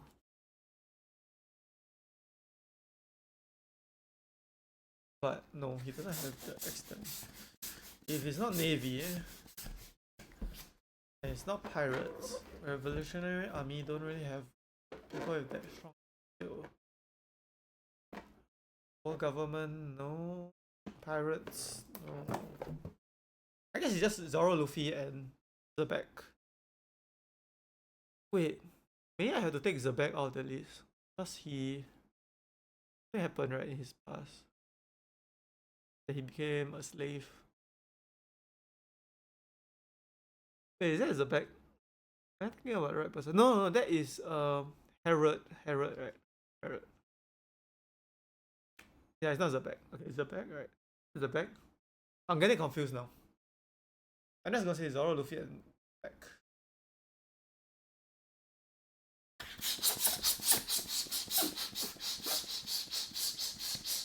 Let's talk about One Piece, I guess, because why not talk about One Piece? I have nothing else to talk about, so One Piece. What is the One Piece? Well, I heard theories is Mink Sake. I heard theories Luffy is the One Piece. I heard Straw Hat is the One Piece, the straw hat he's wearing. I heard the One Piece is the power of friendship. I heard a lot of theories of what the One Piece is. But what is the One Piece? Well, we know. What do we know about the One Piece? I know the One Piece is real because Whitebeard said. Whitebeard said, One Piece is real. My guess for what's the One Piece is, and it's something that they laughed, right? I laughed too, so it's something funny, right? I don't know. The One Piece, let's say it's a thing, something, right? Okay, my theory is the One Piece is the One Piece, as in the One Piece in the anime is the story One Piece that we are reading in the manga. That's my theory. So you go to the Laugh Tale, and we see the manga inside, and the manga panel is the manga itself, the One Piece, and it's gonna be a story about. Okay, let's say it's not about Luffy, right? Because it's just Inception, so it's about his world of One Piece. So imagine our One Piece is the manga, right? So it's a story about Monkey D. Luffy. But in his world, it's about a story of another character that is also wanting to be the king of the pirates, but in his own way. Yeah. So the One Piece is the One Piece for us is the One Piece for them in the story. That's my theory. That's the One Piece. One Piece, and it's so poetic because what's the One Piece? Chapter 1. What's the One Piece? We are holding it right now. It's the manga itself. It's the One Piece. Whoa! Holy sheesh! Anybody still do this? Sheesh! And what does that even mean? And look at the amount of balloons I have to. It's not even that much. It's just this power. And we did so many before and after. Yeah, I kind of want to upload this video, and I kind of want to stream. I think I'll stream first. I'll just stream for like 30 minutes, read 2 pages, and just end the stream, so I can say I just streamed. Okay, let's talk about more about the One Piece. Let's talk about Kobe. This Kobe guy, right? You know what Luffy called him at the start? He called him a coward, and he said, "I don't like you," because he's too scared to chase his dream of becoming a Navy officer, right? He's so scared because he's trapped in this Alveda, or okay, let's say her name is Alveda ships, right? And he became a cabin boy, and he's too scared to chase his own dream, and Luffy called him a coward. And I think the exact same way Luffy thinks. I think people that don't chase their dreams are cowards. Yeah.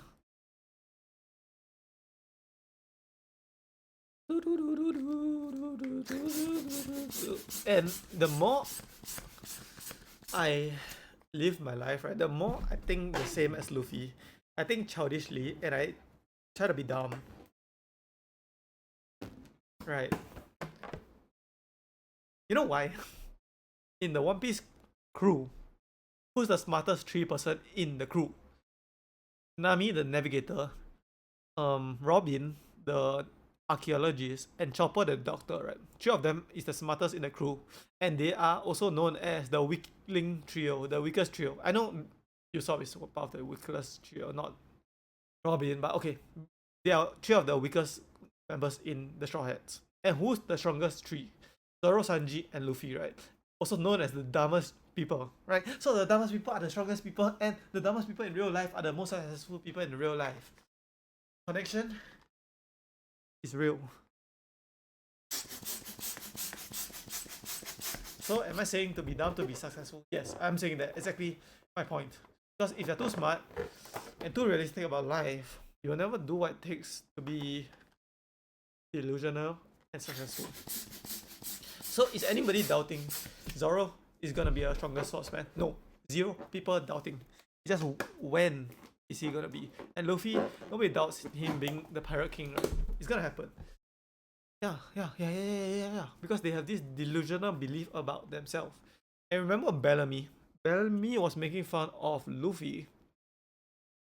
The whole crew. No, Luffy, actually. No, Nami. Nami was the one that brought it up. About saying the Sky Island is real, right? Bellamy. And because Luffy learned from Shanks that if you're fighting somebody that's so beneath you, that gave up on your dreams, it's better not to fight back, right? Because it's too beneath you to fight back. So he just took a beating from Bellamy in the anime. Right. And if you think, how many Bellamys are there in our world that you know in real life right now that give up on their dreams and they think Sky Island is not real? How many Bellamys are there? Are they all Bellamys except you watching? And is it really a good idea to argue with them whether it's realistic to pursue your dreams when there are Bellamys around town? Have you thought about that? Is it just better to just, you know what? You don't believe in yourself, it's not my problem. Yeah. Okay, what else in One Piece should I talk about? You know, Usopp. I do not like him one bit. I know maybe you grows can like him more after a time skip where he actually matures, but he's like the coward. He's the coward of this crew. And everybody else like feels so passionately about their dreams. Even Nami about making a map of the whole world, Robin, Chopper, everybody else. Then Usopp is just like there to be, I don't know, he's just there to be a realistic guy in the world of One Piece. Which is kind of crazy, to be honest, because most people, if they're put into the world of One Piece, they will be a Usopp, right? Because they don't have this delusional self-belief in our world right now. But he's so out of place in the crew, the Pirate King crew. So I don't know. And when he fought Luffy, right, for the going merry, that's very sad. But to be honest, I kind of agree that he doesn't belong in the crew. But that's an unpopular opinion because I know he's loved by a lot of people. But everybody else is thinking on the same wavelength, right? Of becoming great in their own way. Then Usopp is there being a coward. It's like, how? How do you see Luffy, right? Your captain feel so strongly about his belief, and you're like, nah, I'm just normal. I'm a normal guy.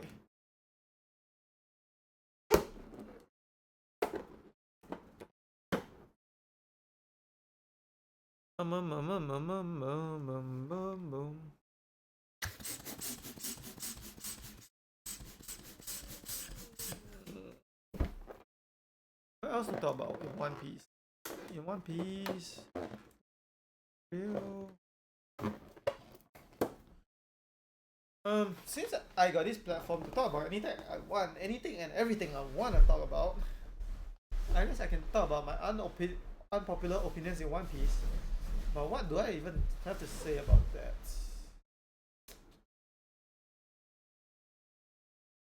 I don't really have any. Okay, I think One Piece there's too many fillers, but I understand. Okay, not fillers, but they drag on everything. Like you see a reaction, then they cut out to 5 different reactions of the same thing. I understand why, because the anime needs to be slow enough for the manga to catch up. Two, if not it just, so it's a bit, the pacing, there's issues in the anime. But not like the creator can help it. I'll blow this up.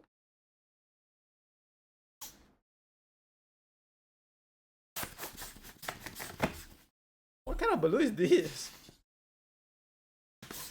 They just add random balloons in this pile.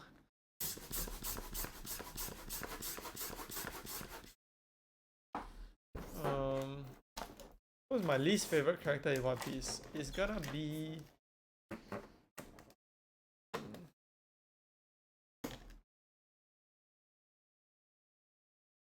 my least favorite character. Least favorite character of One Piece.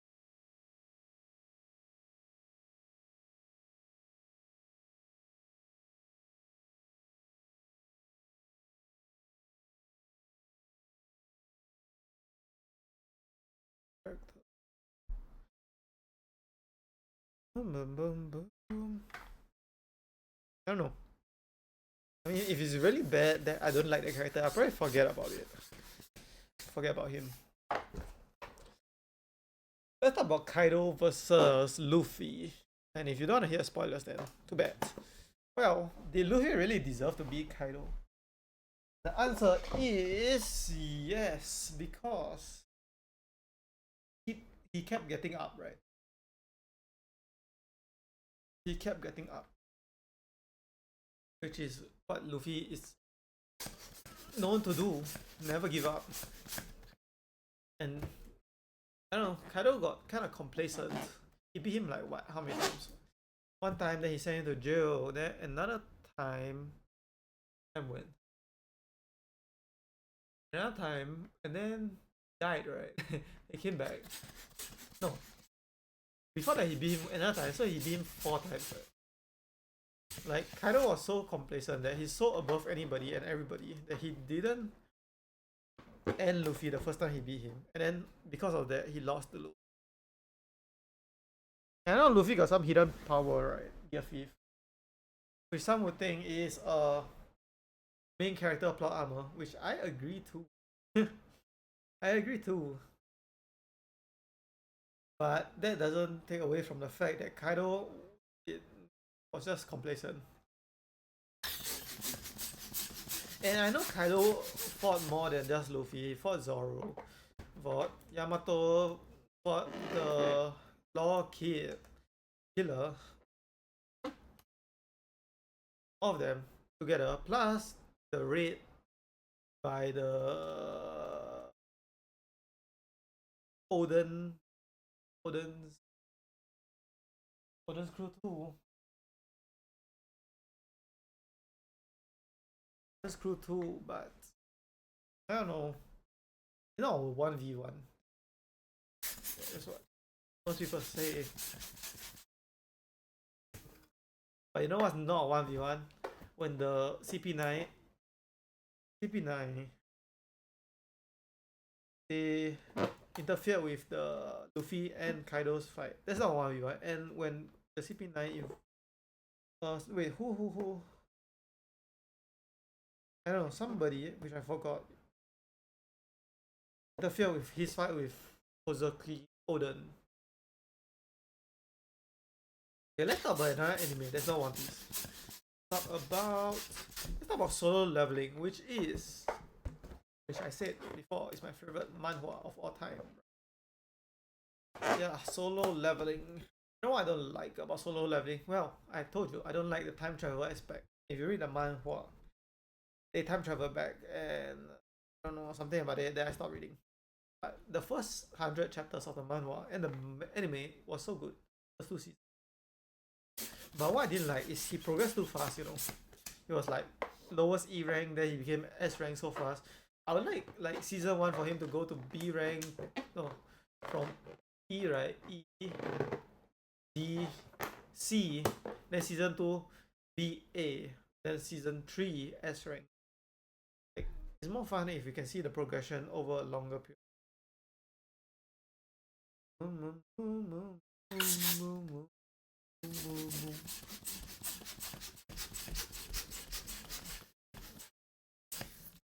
long do I need to take to blow up the rest of these? Well, we started with a whole bunch and we ended with just this much. And just this much is kind of a lot, you know. I think I need to switch my hands. Wait, but I tie my hands. The balloon. Alright. Well, ran a plaster. What can we talk about? Well.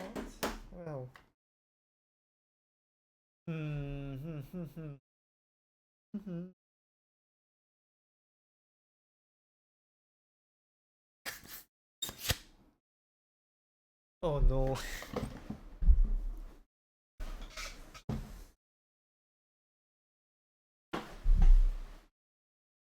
Like abyss. Like to find this one balloon, to dig through the whole abyss of balloons. And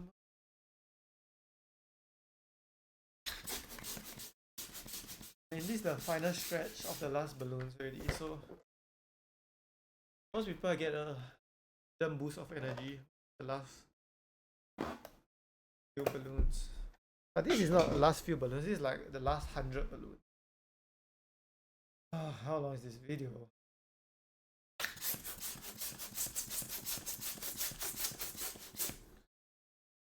Let's talk about oh,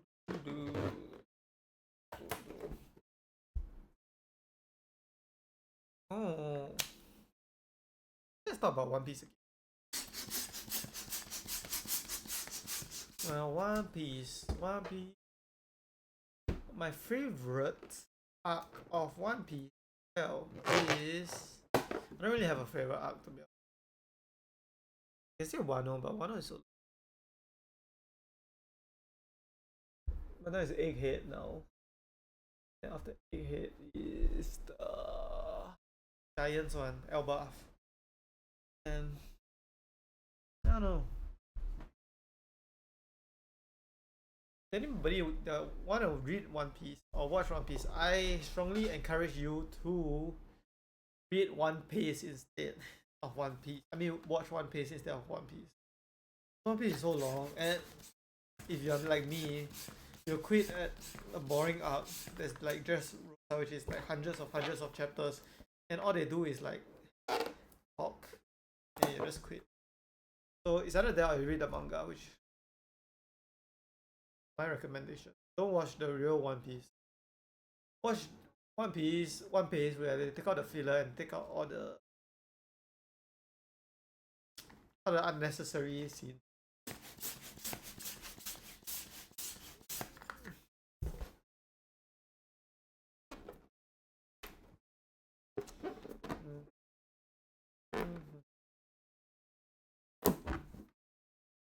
Well, who would think that blowing up 1,000 balloons would take this long? Not me. I has to take an hour. So if it's an hour, which is 3,600 seconds, if I can blow up a balloon in 3.6 seconds, I can finish it in an hour, right? So let's try to do it in 3.6 seconds. 1,000, 2,000, 3,000, 4,000. I'm totally done. 5,000, 6,000, 7,000, 8,000, 9,000, 10,000, 11,000, 12,000.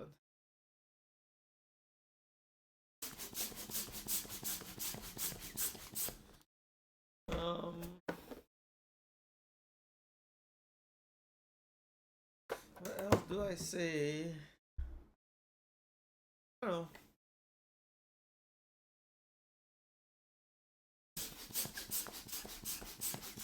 I know people that have the things that I want to have, like success, or they can swim very fast. I don't look at them and feel jealous. I look at them and think, if they can do it too, I can do it too. So I think. Oh, what hand was I using? Maybe like this. But I feel like I was doing this. Was I doing this? No, I just wanted to switch.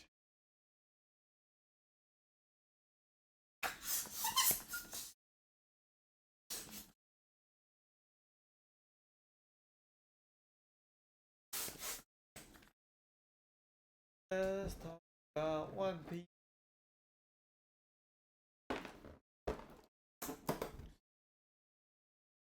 You know, they should remake One Piece because it's so old. I know they tried, but they like stop after a while. They should remake One Piece, right? And like condense it down and use newer animations and condense it down like to like 200 episodes.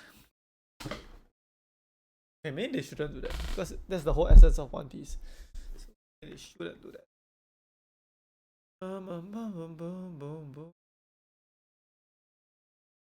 Yeah, I'm kind of tired. Yeah, I'm not tired actually. I always say that when my throat starts to hurt a bit. So maybe I'm not tired. It's just my throat hurt a bit. So, or maybe now it's my fingers that hurts a bit. So I just say I'm tired. But actually I'm not. Or maybe there's just so much more to do, right? Then it feels tiring thinking about it.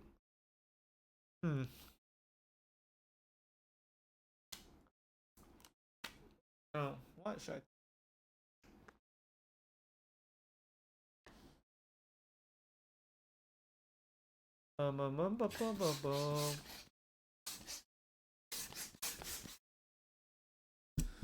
Let's talk about One Piece. What is there to talk about One Piece? Why Zoro is stronger than Sanji? I have a question. I know all you Sanji fans think, oh, Sanji is so great, he's stronger than Zoro. Well, no, Zoro is not even comparing himself to you, he's comparing himself to Luffy. Yeah, and Zoro is stronger than Luffy. That's my hot take.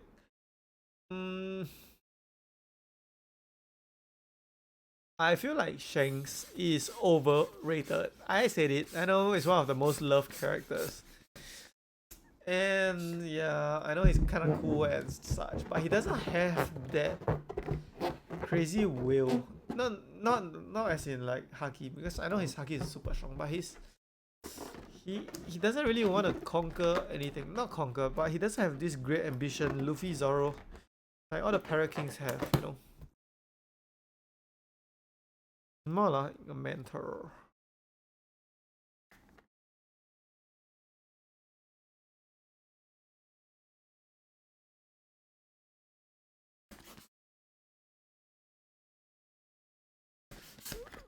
Anything else to talk about? About Frieren. Well, Frieren is about this anime of Frieren the mage, and her new party, which consists of Stark, which is a warrior, Fern, which is a mage also, and some other people, but they left, so just them three, right? It's a very cool concept, and the animation carries the anime, to be honest. But when I read the manga, because the anime was so good, right? I read the manga, but the manga wasn't that good. Okay, it's not that good because the animation was so good that the manga didn't compare to. So many left. My voice is running out, and then after this, I still need to talk to the stream about reading the Bible. Challenge. I need to drink.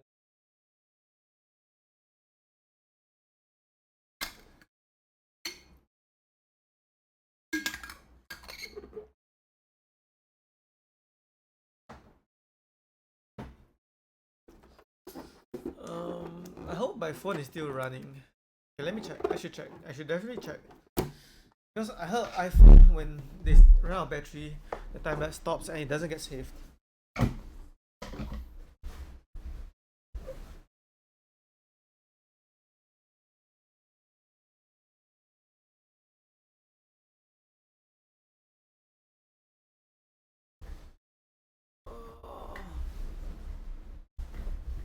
I need to sit back down, you know. I need to sit back down on my chair.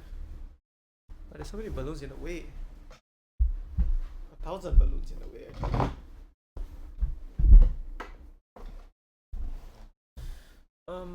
Wait, what's this balloon doing here?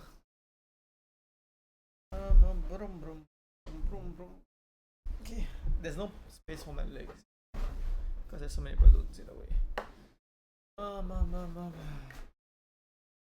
Yeah, this is. I guess when I do something for like hours on end, I lose my energy after like this. I don't know how many hours it. How many hours is this on YouTube? This is the 7 hour. I lose energy after 7 hours.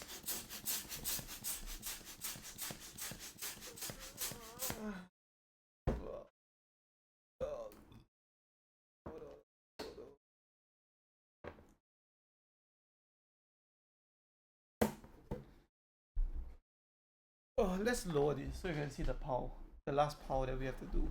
Yeah, just slouch a bit, and we can just talk. I mean, we've been doing that for hours. It's not a few anymore. It's past several, or past many hours.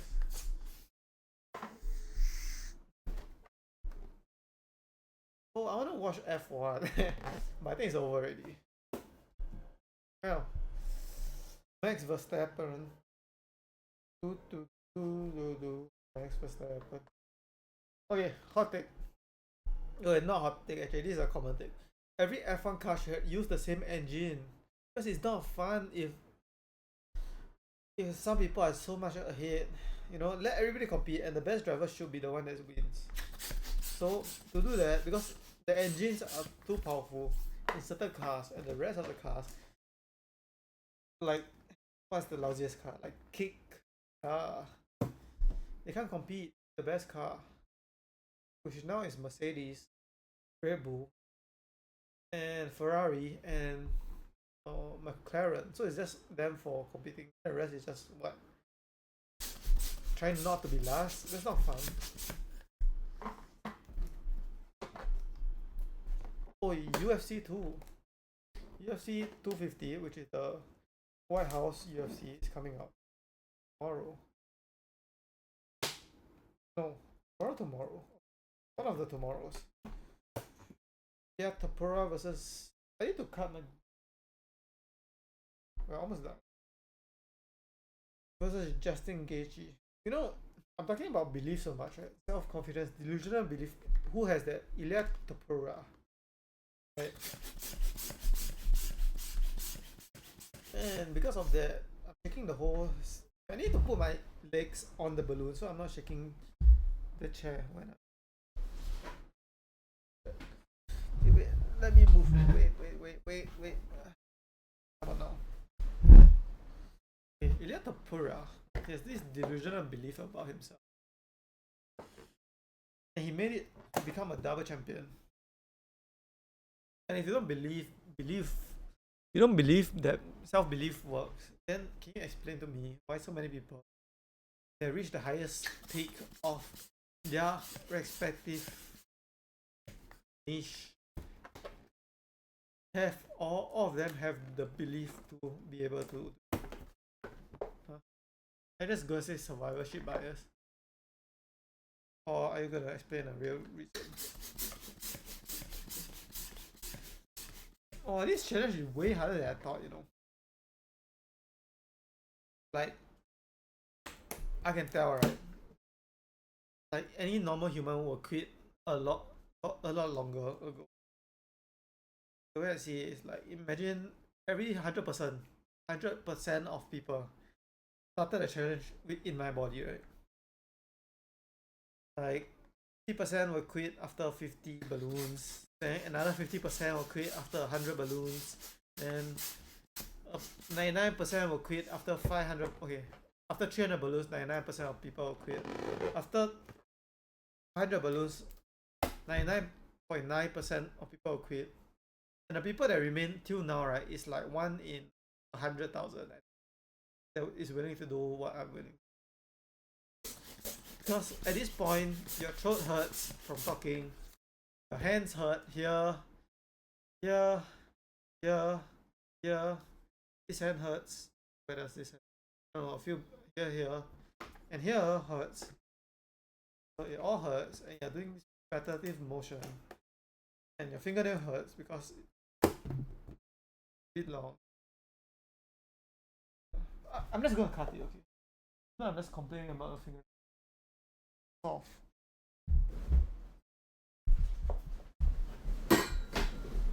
Okay, as you can see, my dustbin with balloons.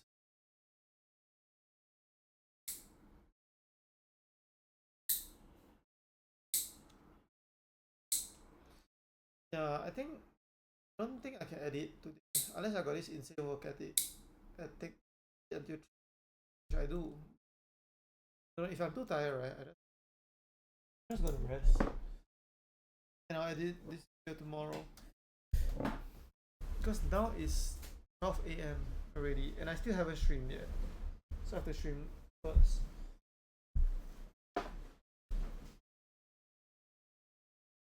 Can I stream here? Yeah, I just not gonna move my setup, you know. It's too much to move everything there through all the balloons. And then after that, I need to sort of set up my table. So I'm just gonna start stream here, right? I'm gonna start stream here. And we're gonna read the... Oh my, I can't even put this trash bin down because too many balloons. I just... Here, you know. Stay here and whatever happens, happens, you know. Try to make it as low as possible. Like, okay, I managed to make it touch that floor. Oh, I need to finish this. By the time I finish this, it's another hour.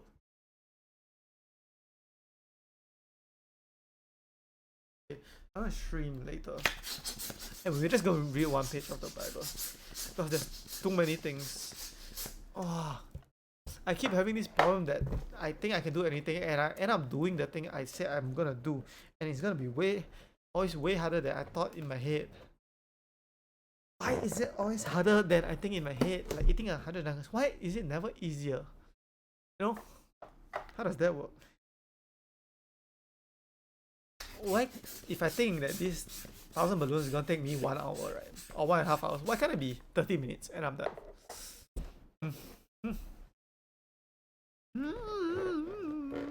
Please.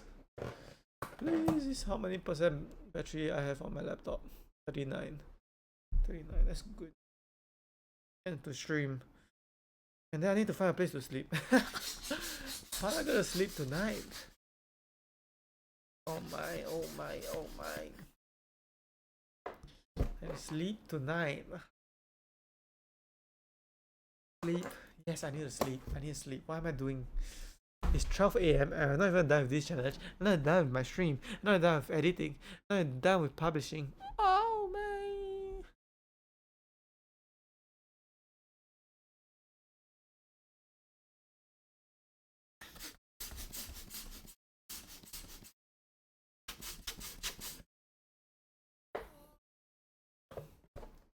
Oh, I want to check something. The market opened again for SpaceX at 9:30. I want to check what's the price.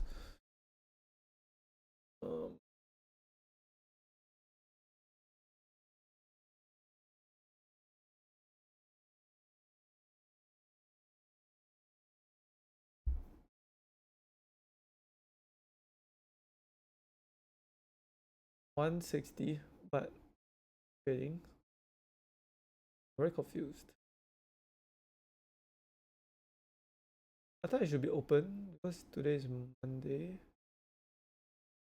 No. Oh, because US time lag behind Singapore, right? So to them it's still yeah, to them it's still Sunday, right? I can't think already. It's too late. Too late for my brain to think. So let's just finish this. Finish the stream tonight. Yeah. And if I'm still awake and still can't sleep, I'll just try to edit these videos. But yeah, I don't wanna. Yeah, what do I wanna do? I wanna edit these videos. Videos. Oh, where can I edit this video? Here. After that, I need to move and try to find some place to sleep. What if I sleep on this balloon? Like, can I breathe?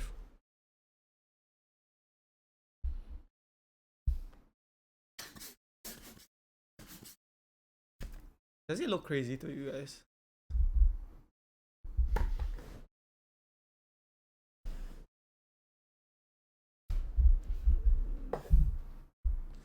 My wall that I built is holding up strong.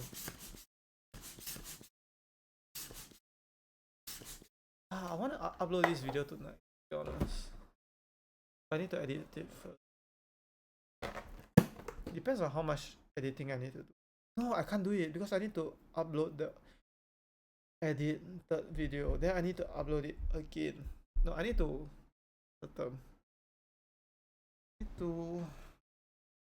not upload.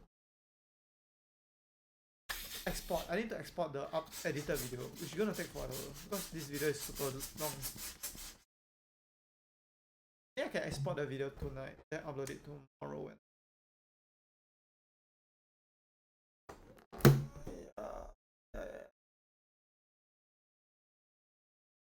I'm just repeating stuff.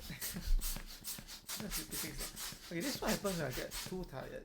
I get too tired and I stop thinking. I don't stop thinking. I just think at a very, very low level. I can't think because thinking is hard. And everything I say is probably wrong, because I am just thinking. You see, I get tired and this is what happens. How much more is there to go? Just much.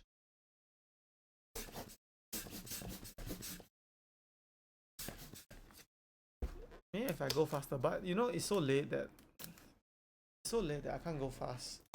If anything, I'm going slower. How many more? Come on, can I finish this? Can I finish this in the next before 1 AM? Surely it's possible, right? Surely. Surely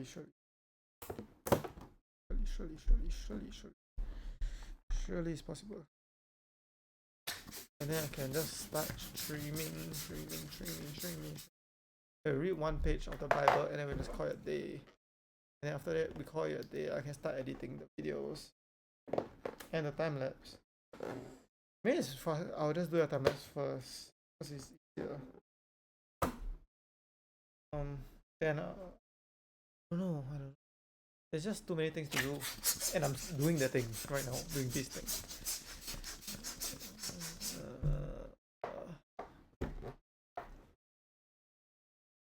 Doing that thing. Doing this thing. Doing that thing. This thing. This power is like not going down. Power of balloon.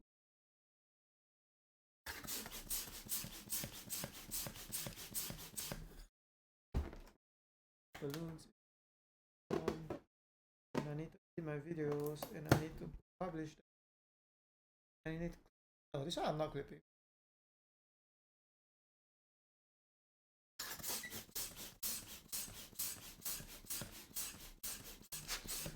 When I go through something hard, right? What do I think? So my mindset is somebody else that's in my body right now would not do it. Would have quit already. So every time something tough happens, so like let's say for me now, I'm tired. There's still so much more to do for today. So most people will just quit and go to sleep. And if I don't do that, I'm kind of winning him. You are in my body. I need to drink water.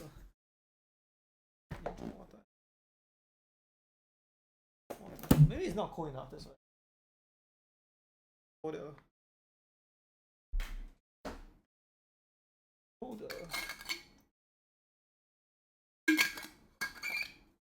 I can drink more water. What?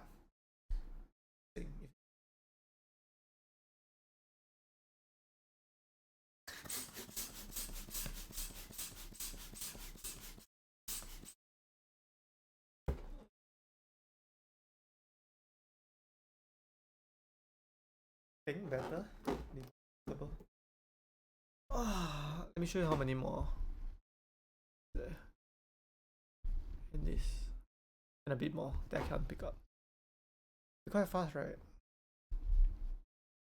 But if it's 10, right? Let's say it's 10. If it's 10, I can do it in 5 minutes.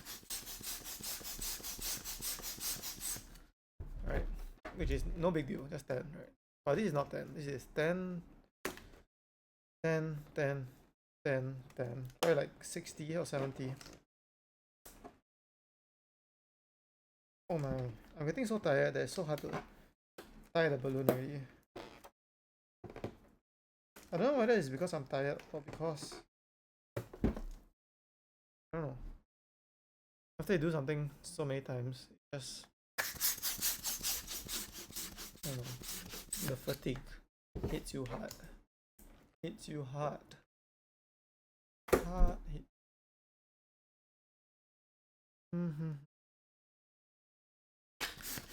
I didn't expect this challenge to be so hard. It's like 10 times harder than what I expected before I started this challenge. I guess if it's 10 times as hard and I'm still able to do it. Okay, this is 10 times as hard as what it needed to be, which it didn't even need to be that hard. It needed to be 100 balloons and I'm done already. Done editing, done streaming, done clipping the video, and done the clips for tomorrow, the 9 clips for tomorrow, and all of that uploaded. That's what it should have been today. Right now. I should have done 100 balloons and finished it. And everything else by this time now. But I think there's kind of some value into doing it 1,000 times, although what's the value? I don't know. You can see a room full of balloons, that's the value. Because 100 balloons will be just the floor, one layer of balloons. One layer of balloons. Well, what's this pile compared to the pile on my chair? There's nothing, right? Yeah, with that mentality you can go so far. Because you've been through something worse, then you just, what is this compared to what I've been through? Nothing. It's nothing. What's this compared to Mr. Beast for 13 hours? Nothing. Wow, with this mentality, I'm going very far with this mentality, to be honest. Most people have quit a long time ago. Long time ago, they will have quit challenge.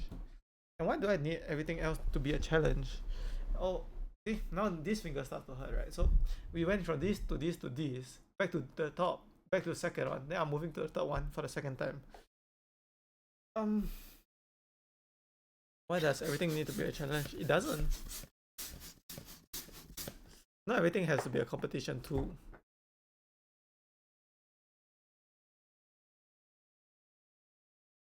But I don't know, I'm just competitive for no good reason.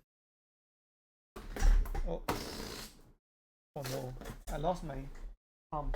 The Great Abyss balloons. You see, when I'm so tired, I start making mistakes. Mistakes of tying the balloon, and it deflates,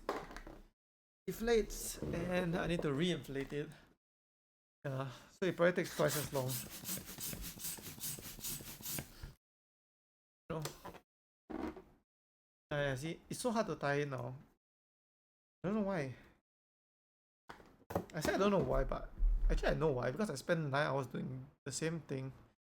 And I'm tired. Okay, I'm not tired per se. It's more like fatigue, you know, like muscle fatigue, but repetitive motion of tired, not the sleepy tired, you know, the other kind of tired. But you worked out and yeah. Why is this balloon so hard to tie? Are you crazy? Like almost impossible to tie. Okay, I need to go back to my first text finger. What is this? I don't know.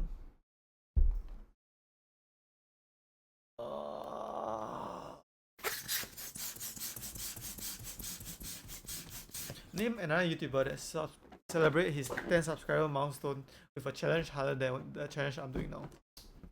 Name it. Name one. You can't name one, right?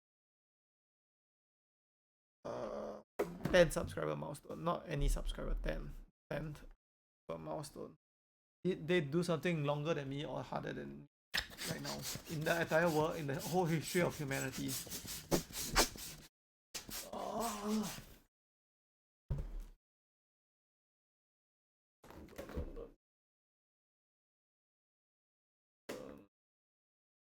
I want to check. I don't know. I have trouble tying though. How that? Hey, how do I have trouble tying it? I feel like no, because my hand. I don't know. Oh, there's so many more to go. There's so more to go. Oh. Okay, imagine this challenge, right? But I have to blow up the balloons by my mouth. Ain't no way I'm doing it. Because of this, it's actually doable. So just gotta thank this air pump. But oh, you know, like when you sit up or sit down on a chair for so long, you just get a bit sore. Okay, not sore, but like you want to lie down for a while. That's how I feel, you know. I need to lie down for a while, but I'm so close to finishing this that I don't want to lie down, you know. Because if I lie down, then I have to get back up and crawl through this whole abyss of sea of balloons to go back here, and that's not worth the effort. Wait, I can just lean back, right? Wait, leaning back is nice. I'll lean back.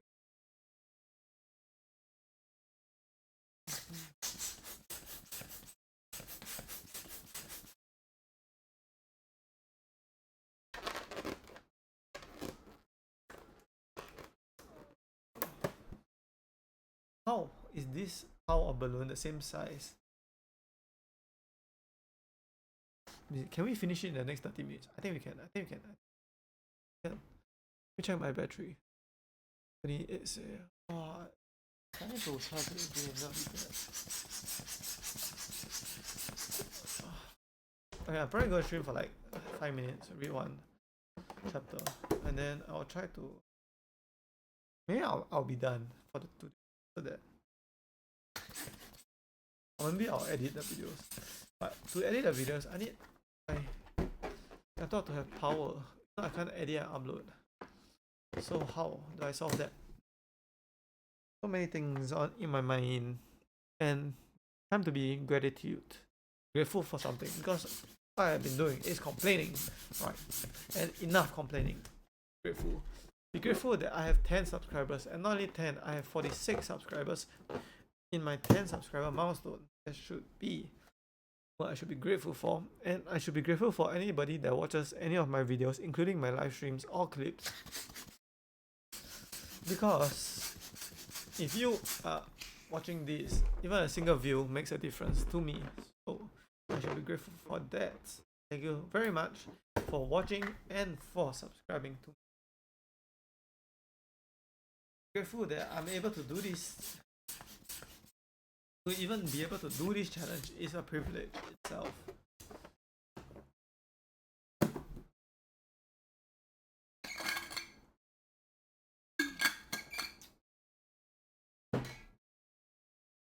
Okay, this power is not going down.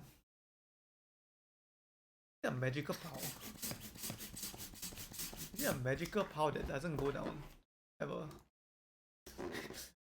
You know the shampoo prank on somebody when they're showering. And they're showering like at the beach in public. You add more shampoo to their head, so the shampoo like never ends. This is what it's like. Like somebody is magically adding balloons to my power. It's never going down. I'm never gonna finish this challenge, and it's a prank on me. Oh, it looks crazy. It looks absolutely crazy. Maybe I should experience this firsthand. Like so crazy. There's so many balloons. Room. In your room. Your room.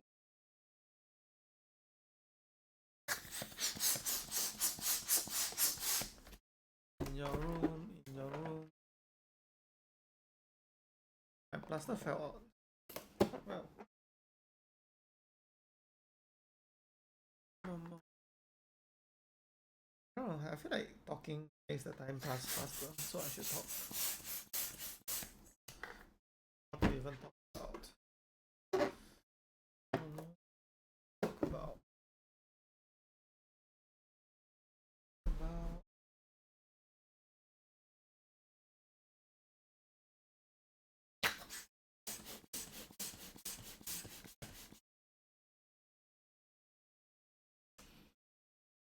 Well, I can talk about what I want to do. I haven't think of how to tie the balloon. How to the opposite side. Staring at it. I can't wait to become monetized. All of your guys' help. It takes 1,000 subscribers and 4,000 watch hours to be monetized. I think.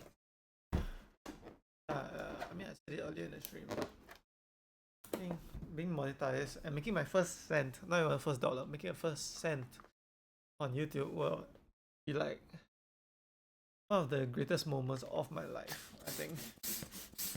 Like, not even joking. One of the greatest moments of my life is making my first cent on YouTube, doing something I love and making money off it. I was in swimming, yeah. I mean, I said it thousands of times. I didn't even make a single cent. And like, I think it only pushed me to work harder once I see that it's possible. You know, have you guys ever? Oh, I need to tell you guys about the happiest day of my life. Did I even say this before? Well, it's a swimming day, it's a competition day, and so it's after my army. So I dropped out of school once and also swimming, and I got injured. Right, I went to the army for 2 years, and I had a choice to go back to swimming or go back to college or take A levels again. Right, so I just swimming again and went to this swimming club in Singapore, and for the first few months I improved a lot. Then for 4 months after that, so imagine you dedicate your whole life, you sacrifice everything else, and for 4 months you didn't improve, right? That's what happened. For 4 months, I didn't even improve a single millisecond, right? And then competition day came, and what happened? I improved like 0 point something seconds, right? And it was a 30 point something second swim, so not even below 30 seconds for 50-meter freestyle. And that was the happiest day of my life because I improved, and because I improved, it's like flipped my mentality that it's impossible to it's possible, right? Because I improved instead of stagnating for 4 months for that. So that was the happiest day of my life. And if something like this can happen for YouTube, like I can make a single cent of YouTube, it's like kind of the swimming moment again. It's possible. It's possible. If I can make a cent, right, I can make 10 cents. Make 10 cents, I can make $1. Right.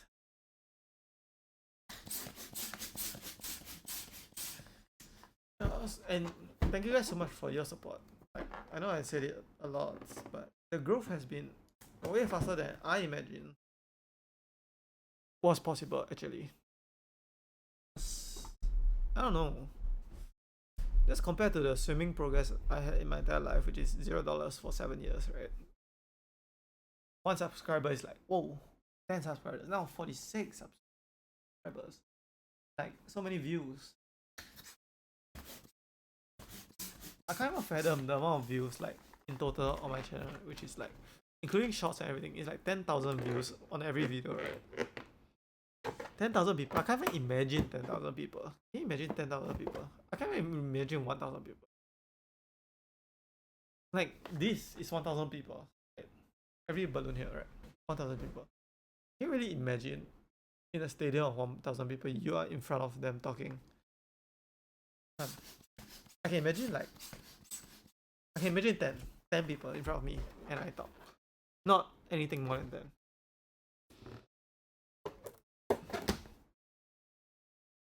Okay, this POW has been the same size for 30 minutes. How is that possible?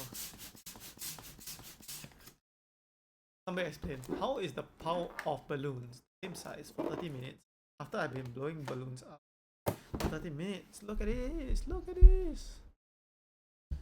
I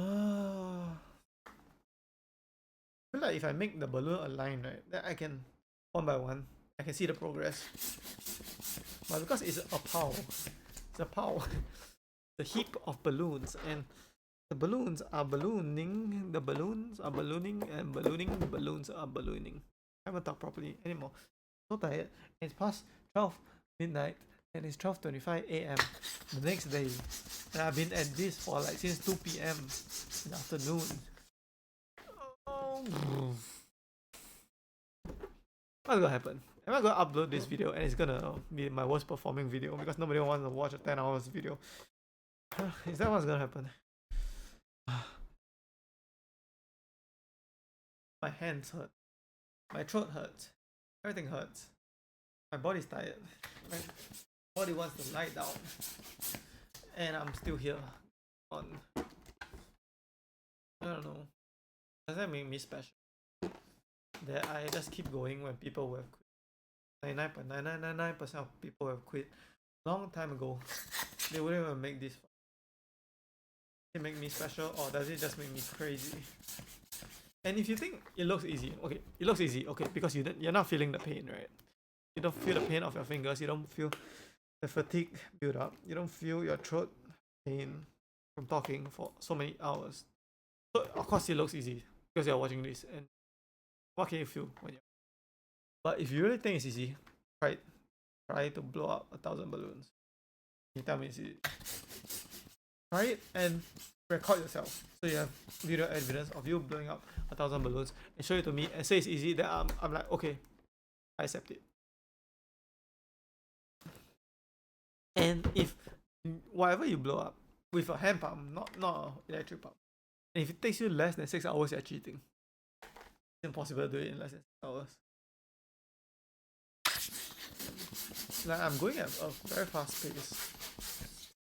And it's probably taking me like, this is the probably 9 or 10 hours of YouTube video. I can't even see. Oh my, if my laptop battery runs out, that will be very bad. What is it now? It's 16. I need to charge it. I need to charge it. If it runs out, it probably is not gonna save the recording, and all my effort will go to waste. Oh, is it charging now? Is it charging? Yes, it's charging. Oh my god, everything is moving. Like if I move one part of my body, right, it moves the balloon, and the balloon moves the balloon next to it, and it just moves this table when my leg is not even close to the table. It just moves everything a bit.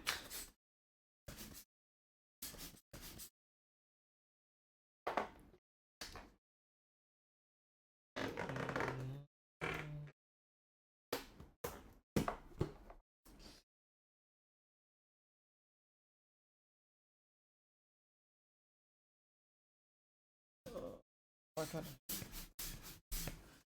this balloon, Should I thin it out? That's the best way to do it. Left to right, up to down, this power, up to down is in there. It looks like there is 30 balloons left. Wait, 30 balloons? That's not even that bad. 30 balloons. I did like 1,000 already. What is 30 to 1,000? Wait, with the mentality, I can just do anything with my life. Like, just psycho myself to say, what's this? What's 30 more? What's 30 more? Then what's another 30 more? Then what's another 30 more? What's uploading a video? Then what's uploading another video? Then at the end of the day, I'll upload 1,000 videos and make it as a YouTuber. The trick. Figure it out. I'm a content creator.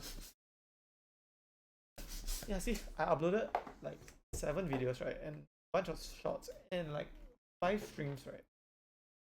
What's another 1 stream? Another video. It's another video. It's another short. Just keep going. Just keep.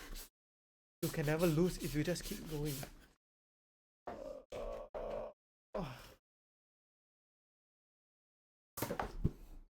My fingers hurt. Now this finger hurts. So if this finger hurts. And my thumb hurts also. Because, how do I explain to you why my thumb hurts? Thumb hurts because when I tie the balloon,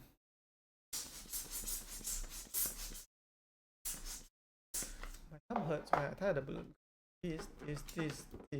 This. I hold it with my thumb, right? Thumb here. I hold the end of the balloon. I slip it through. Yeah, I don't know. Somehow it hurts. Don't ask me how. Okay, I don't know. I just do things, and once you do things 1,000 times, it probably hurts your hands too. and my hand hurts. Can you imagine that?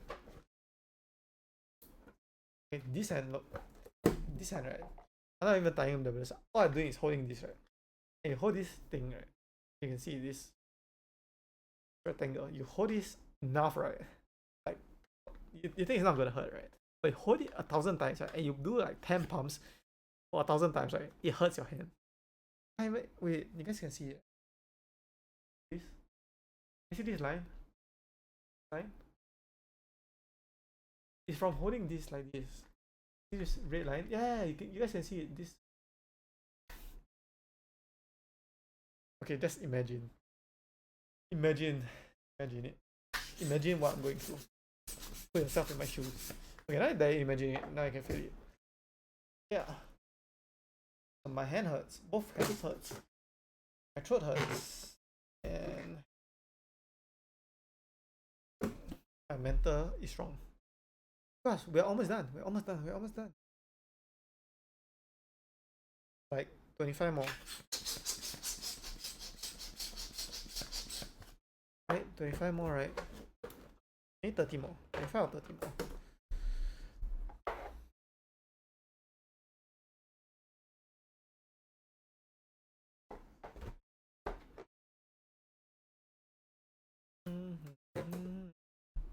Yeah, at the end of this video, actually I'll just end this video.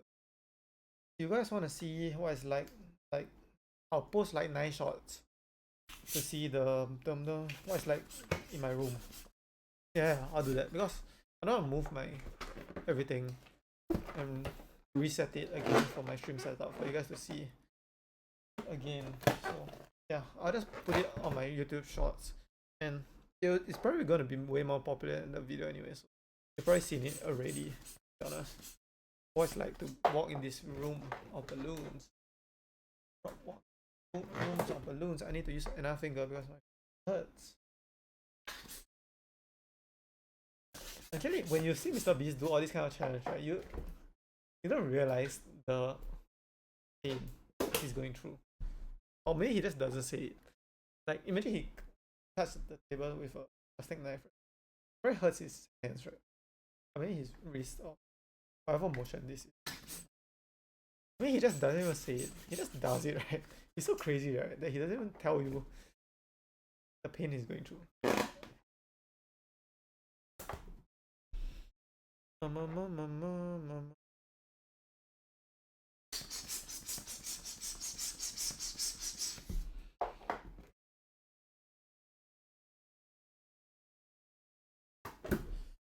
All that's left is this. All that's left is this. Wait, it's like expanding. It's more than like 20 left. Or more, even more than 20. It just keeps expanding for some reason. Somebody explain why the balloons keep expanding and multiplying. So I had to keep doing it when I thought there's 20 left. And there's more, and more, and there's more, and there's more. There's more, and there's more, and there's more, and there's more, and more, and there's more, and there's more, and there's every single finger of my hand hurts. And if every single finger of my hand hurts, I don't need to change position of the finger of my hand because it all hurts anyways.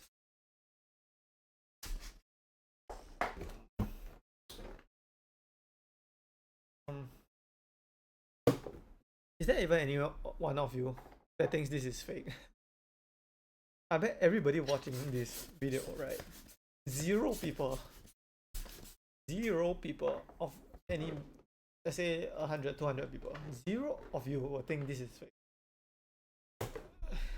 Just impossible to think this fake.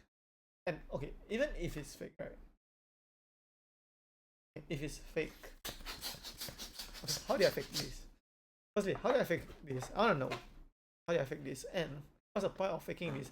And sitting down for 9 hours straight. Tell me the point of faking this. But I'm still here suffering. Either way, might as well just do it for real. Well, I guess it doesn't hurt my hands. That's the only thing. If I fake this, it'll happen. It wouldn't hurt my hands.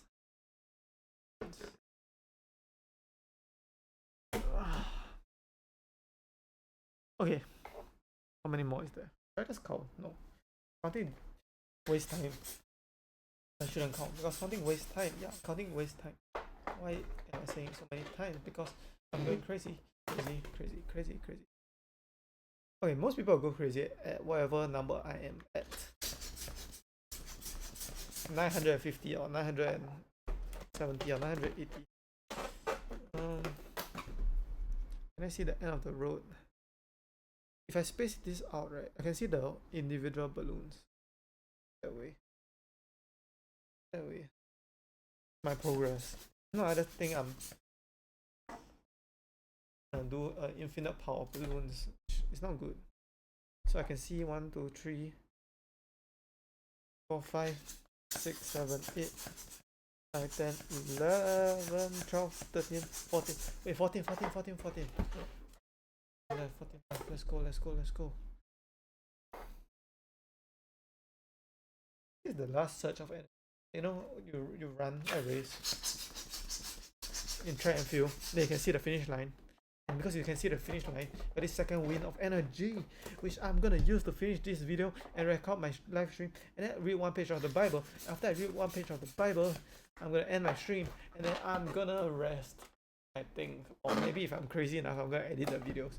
Because I'm crazy. I'm crazy. Well, okay, I'm crazy.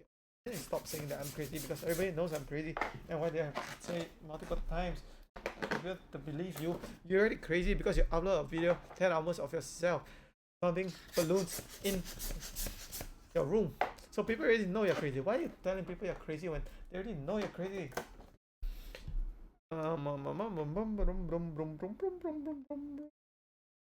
But it's perfect, you know. It's perfect. It like didn't go above my barrier that I set up.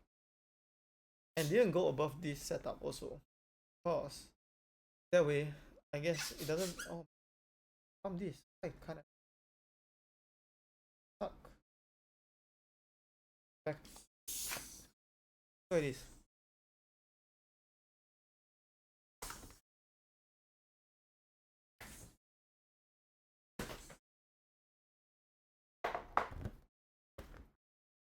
This balloon is bombed.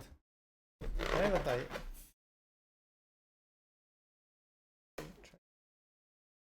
How many more? 1, 2, 3. Is it 3? 3. Oh, 1, 2, 3, 4, 5, 6, 7, 8, 9, 10. 10 more. After this, 10 more. Oh, I can't even tie properly.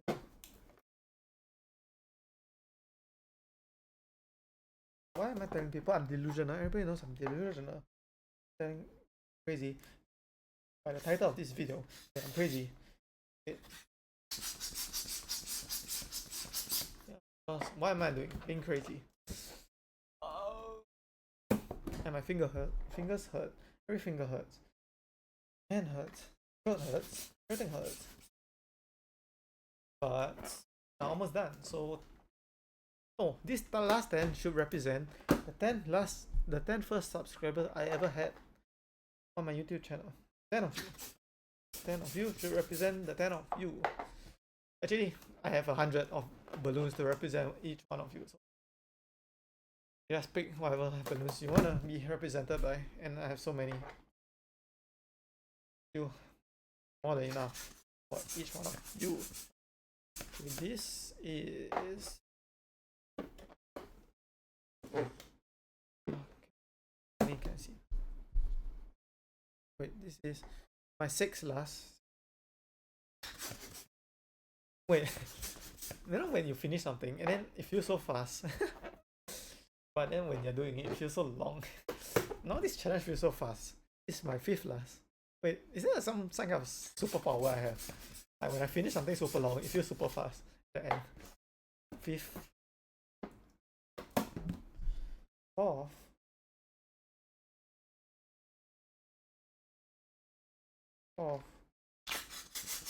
It's malformed also. 4th. Third last.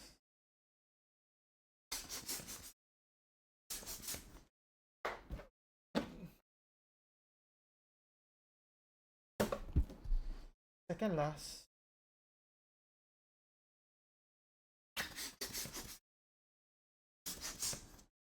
And one more for the road. The final balloon, a yellow balloon, final one, and it's my last balloon. And I want to say, I blow this up, thank you guys so much for watching, every single one of you for watching, and every single one of my subscribers. I know it's my 10 subscriber special, but there's 46 of you that are currently subscribed, and we are done. Woo! And yeah, I want to say thank you guys so much for watching this video. And do I have anything else to say? Let me think. No, I do not have anything else to say, but I want to say I'm gonna keep working hard for my content. As you can see, look at my hands. Look at it. Look at this. I don't even think you can see any of my hands.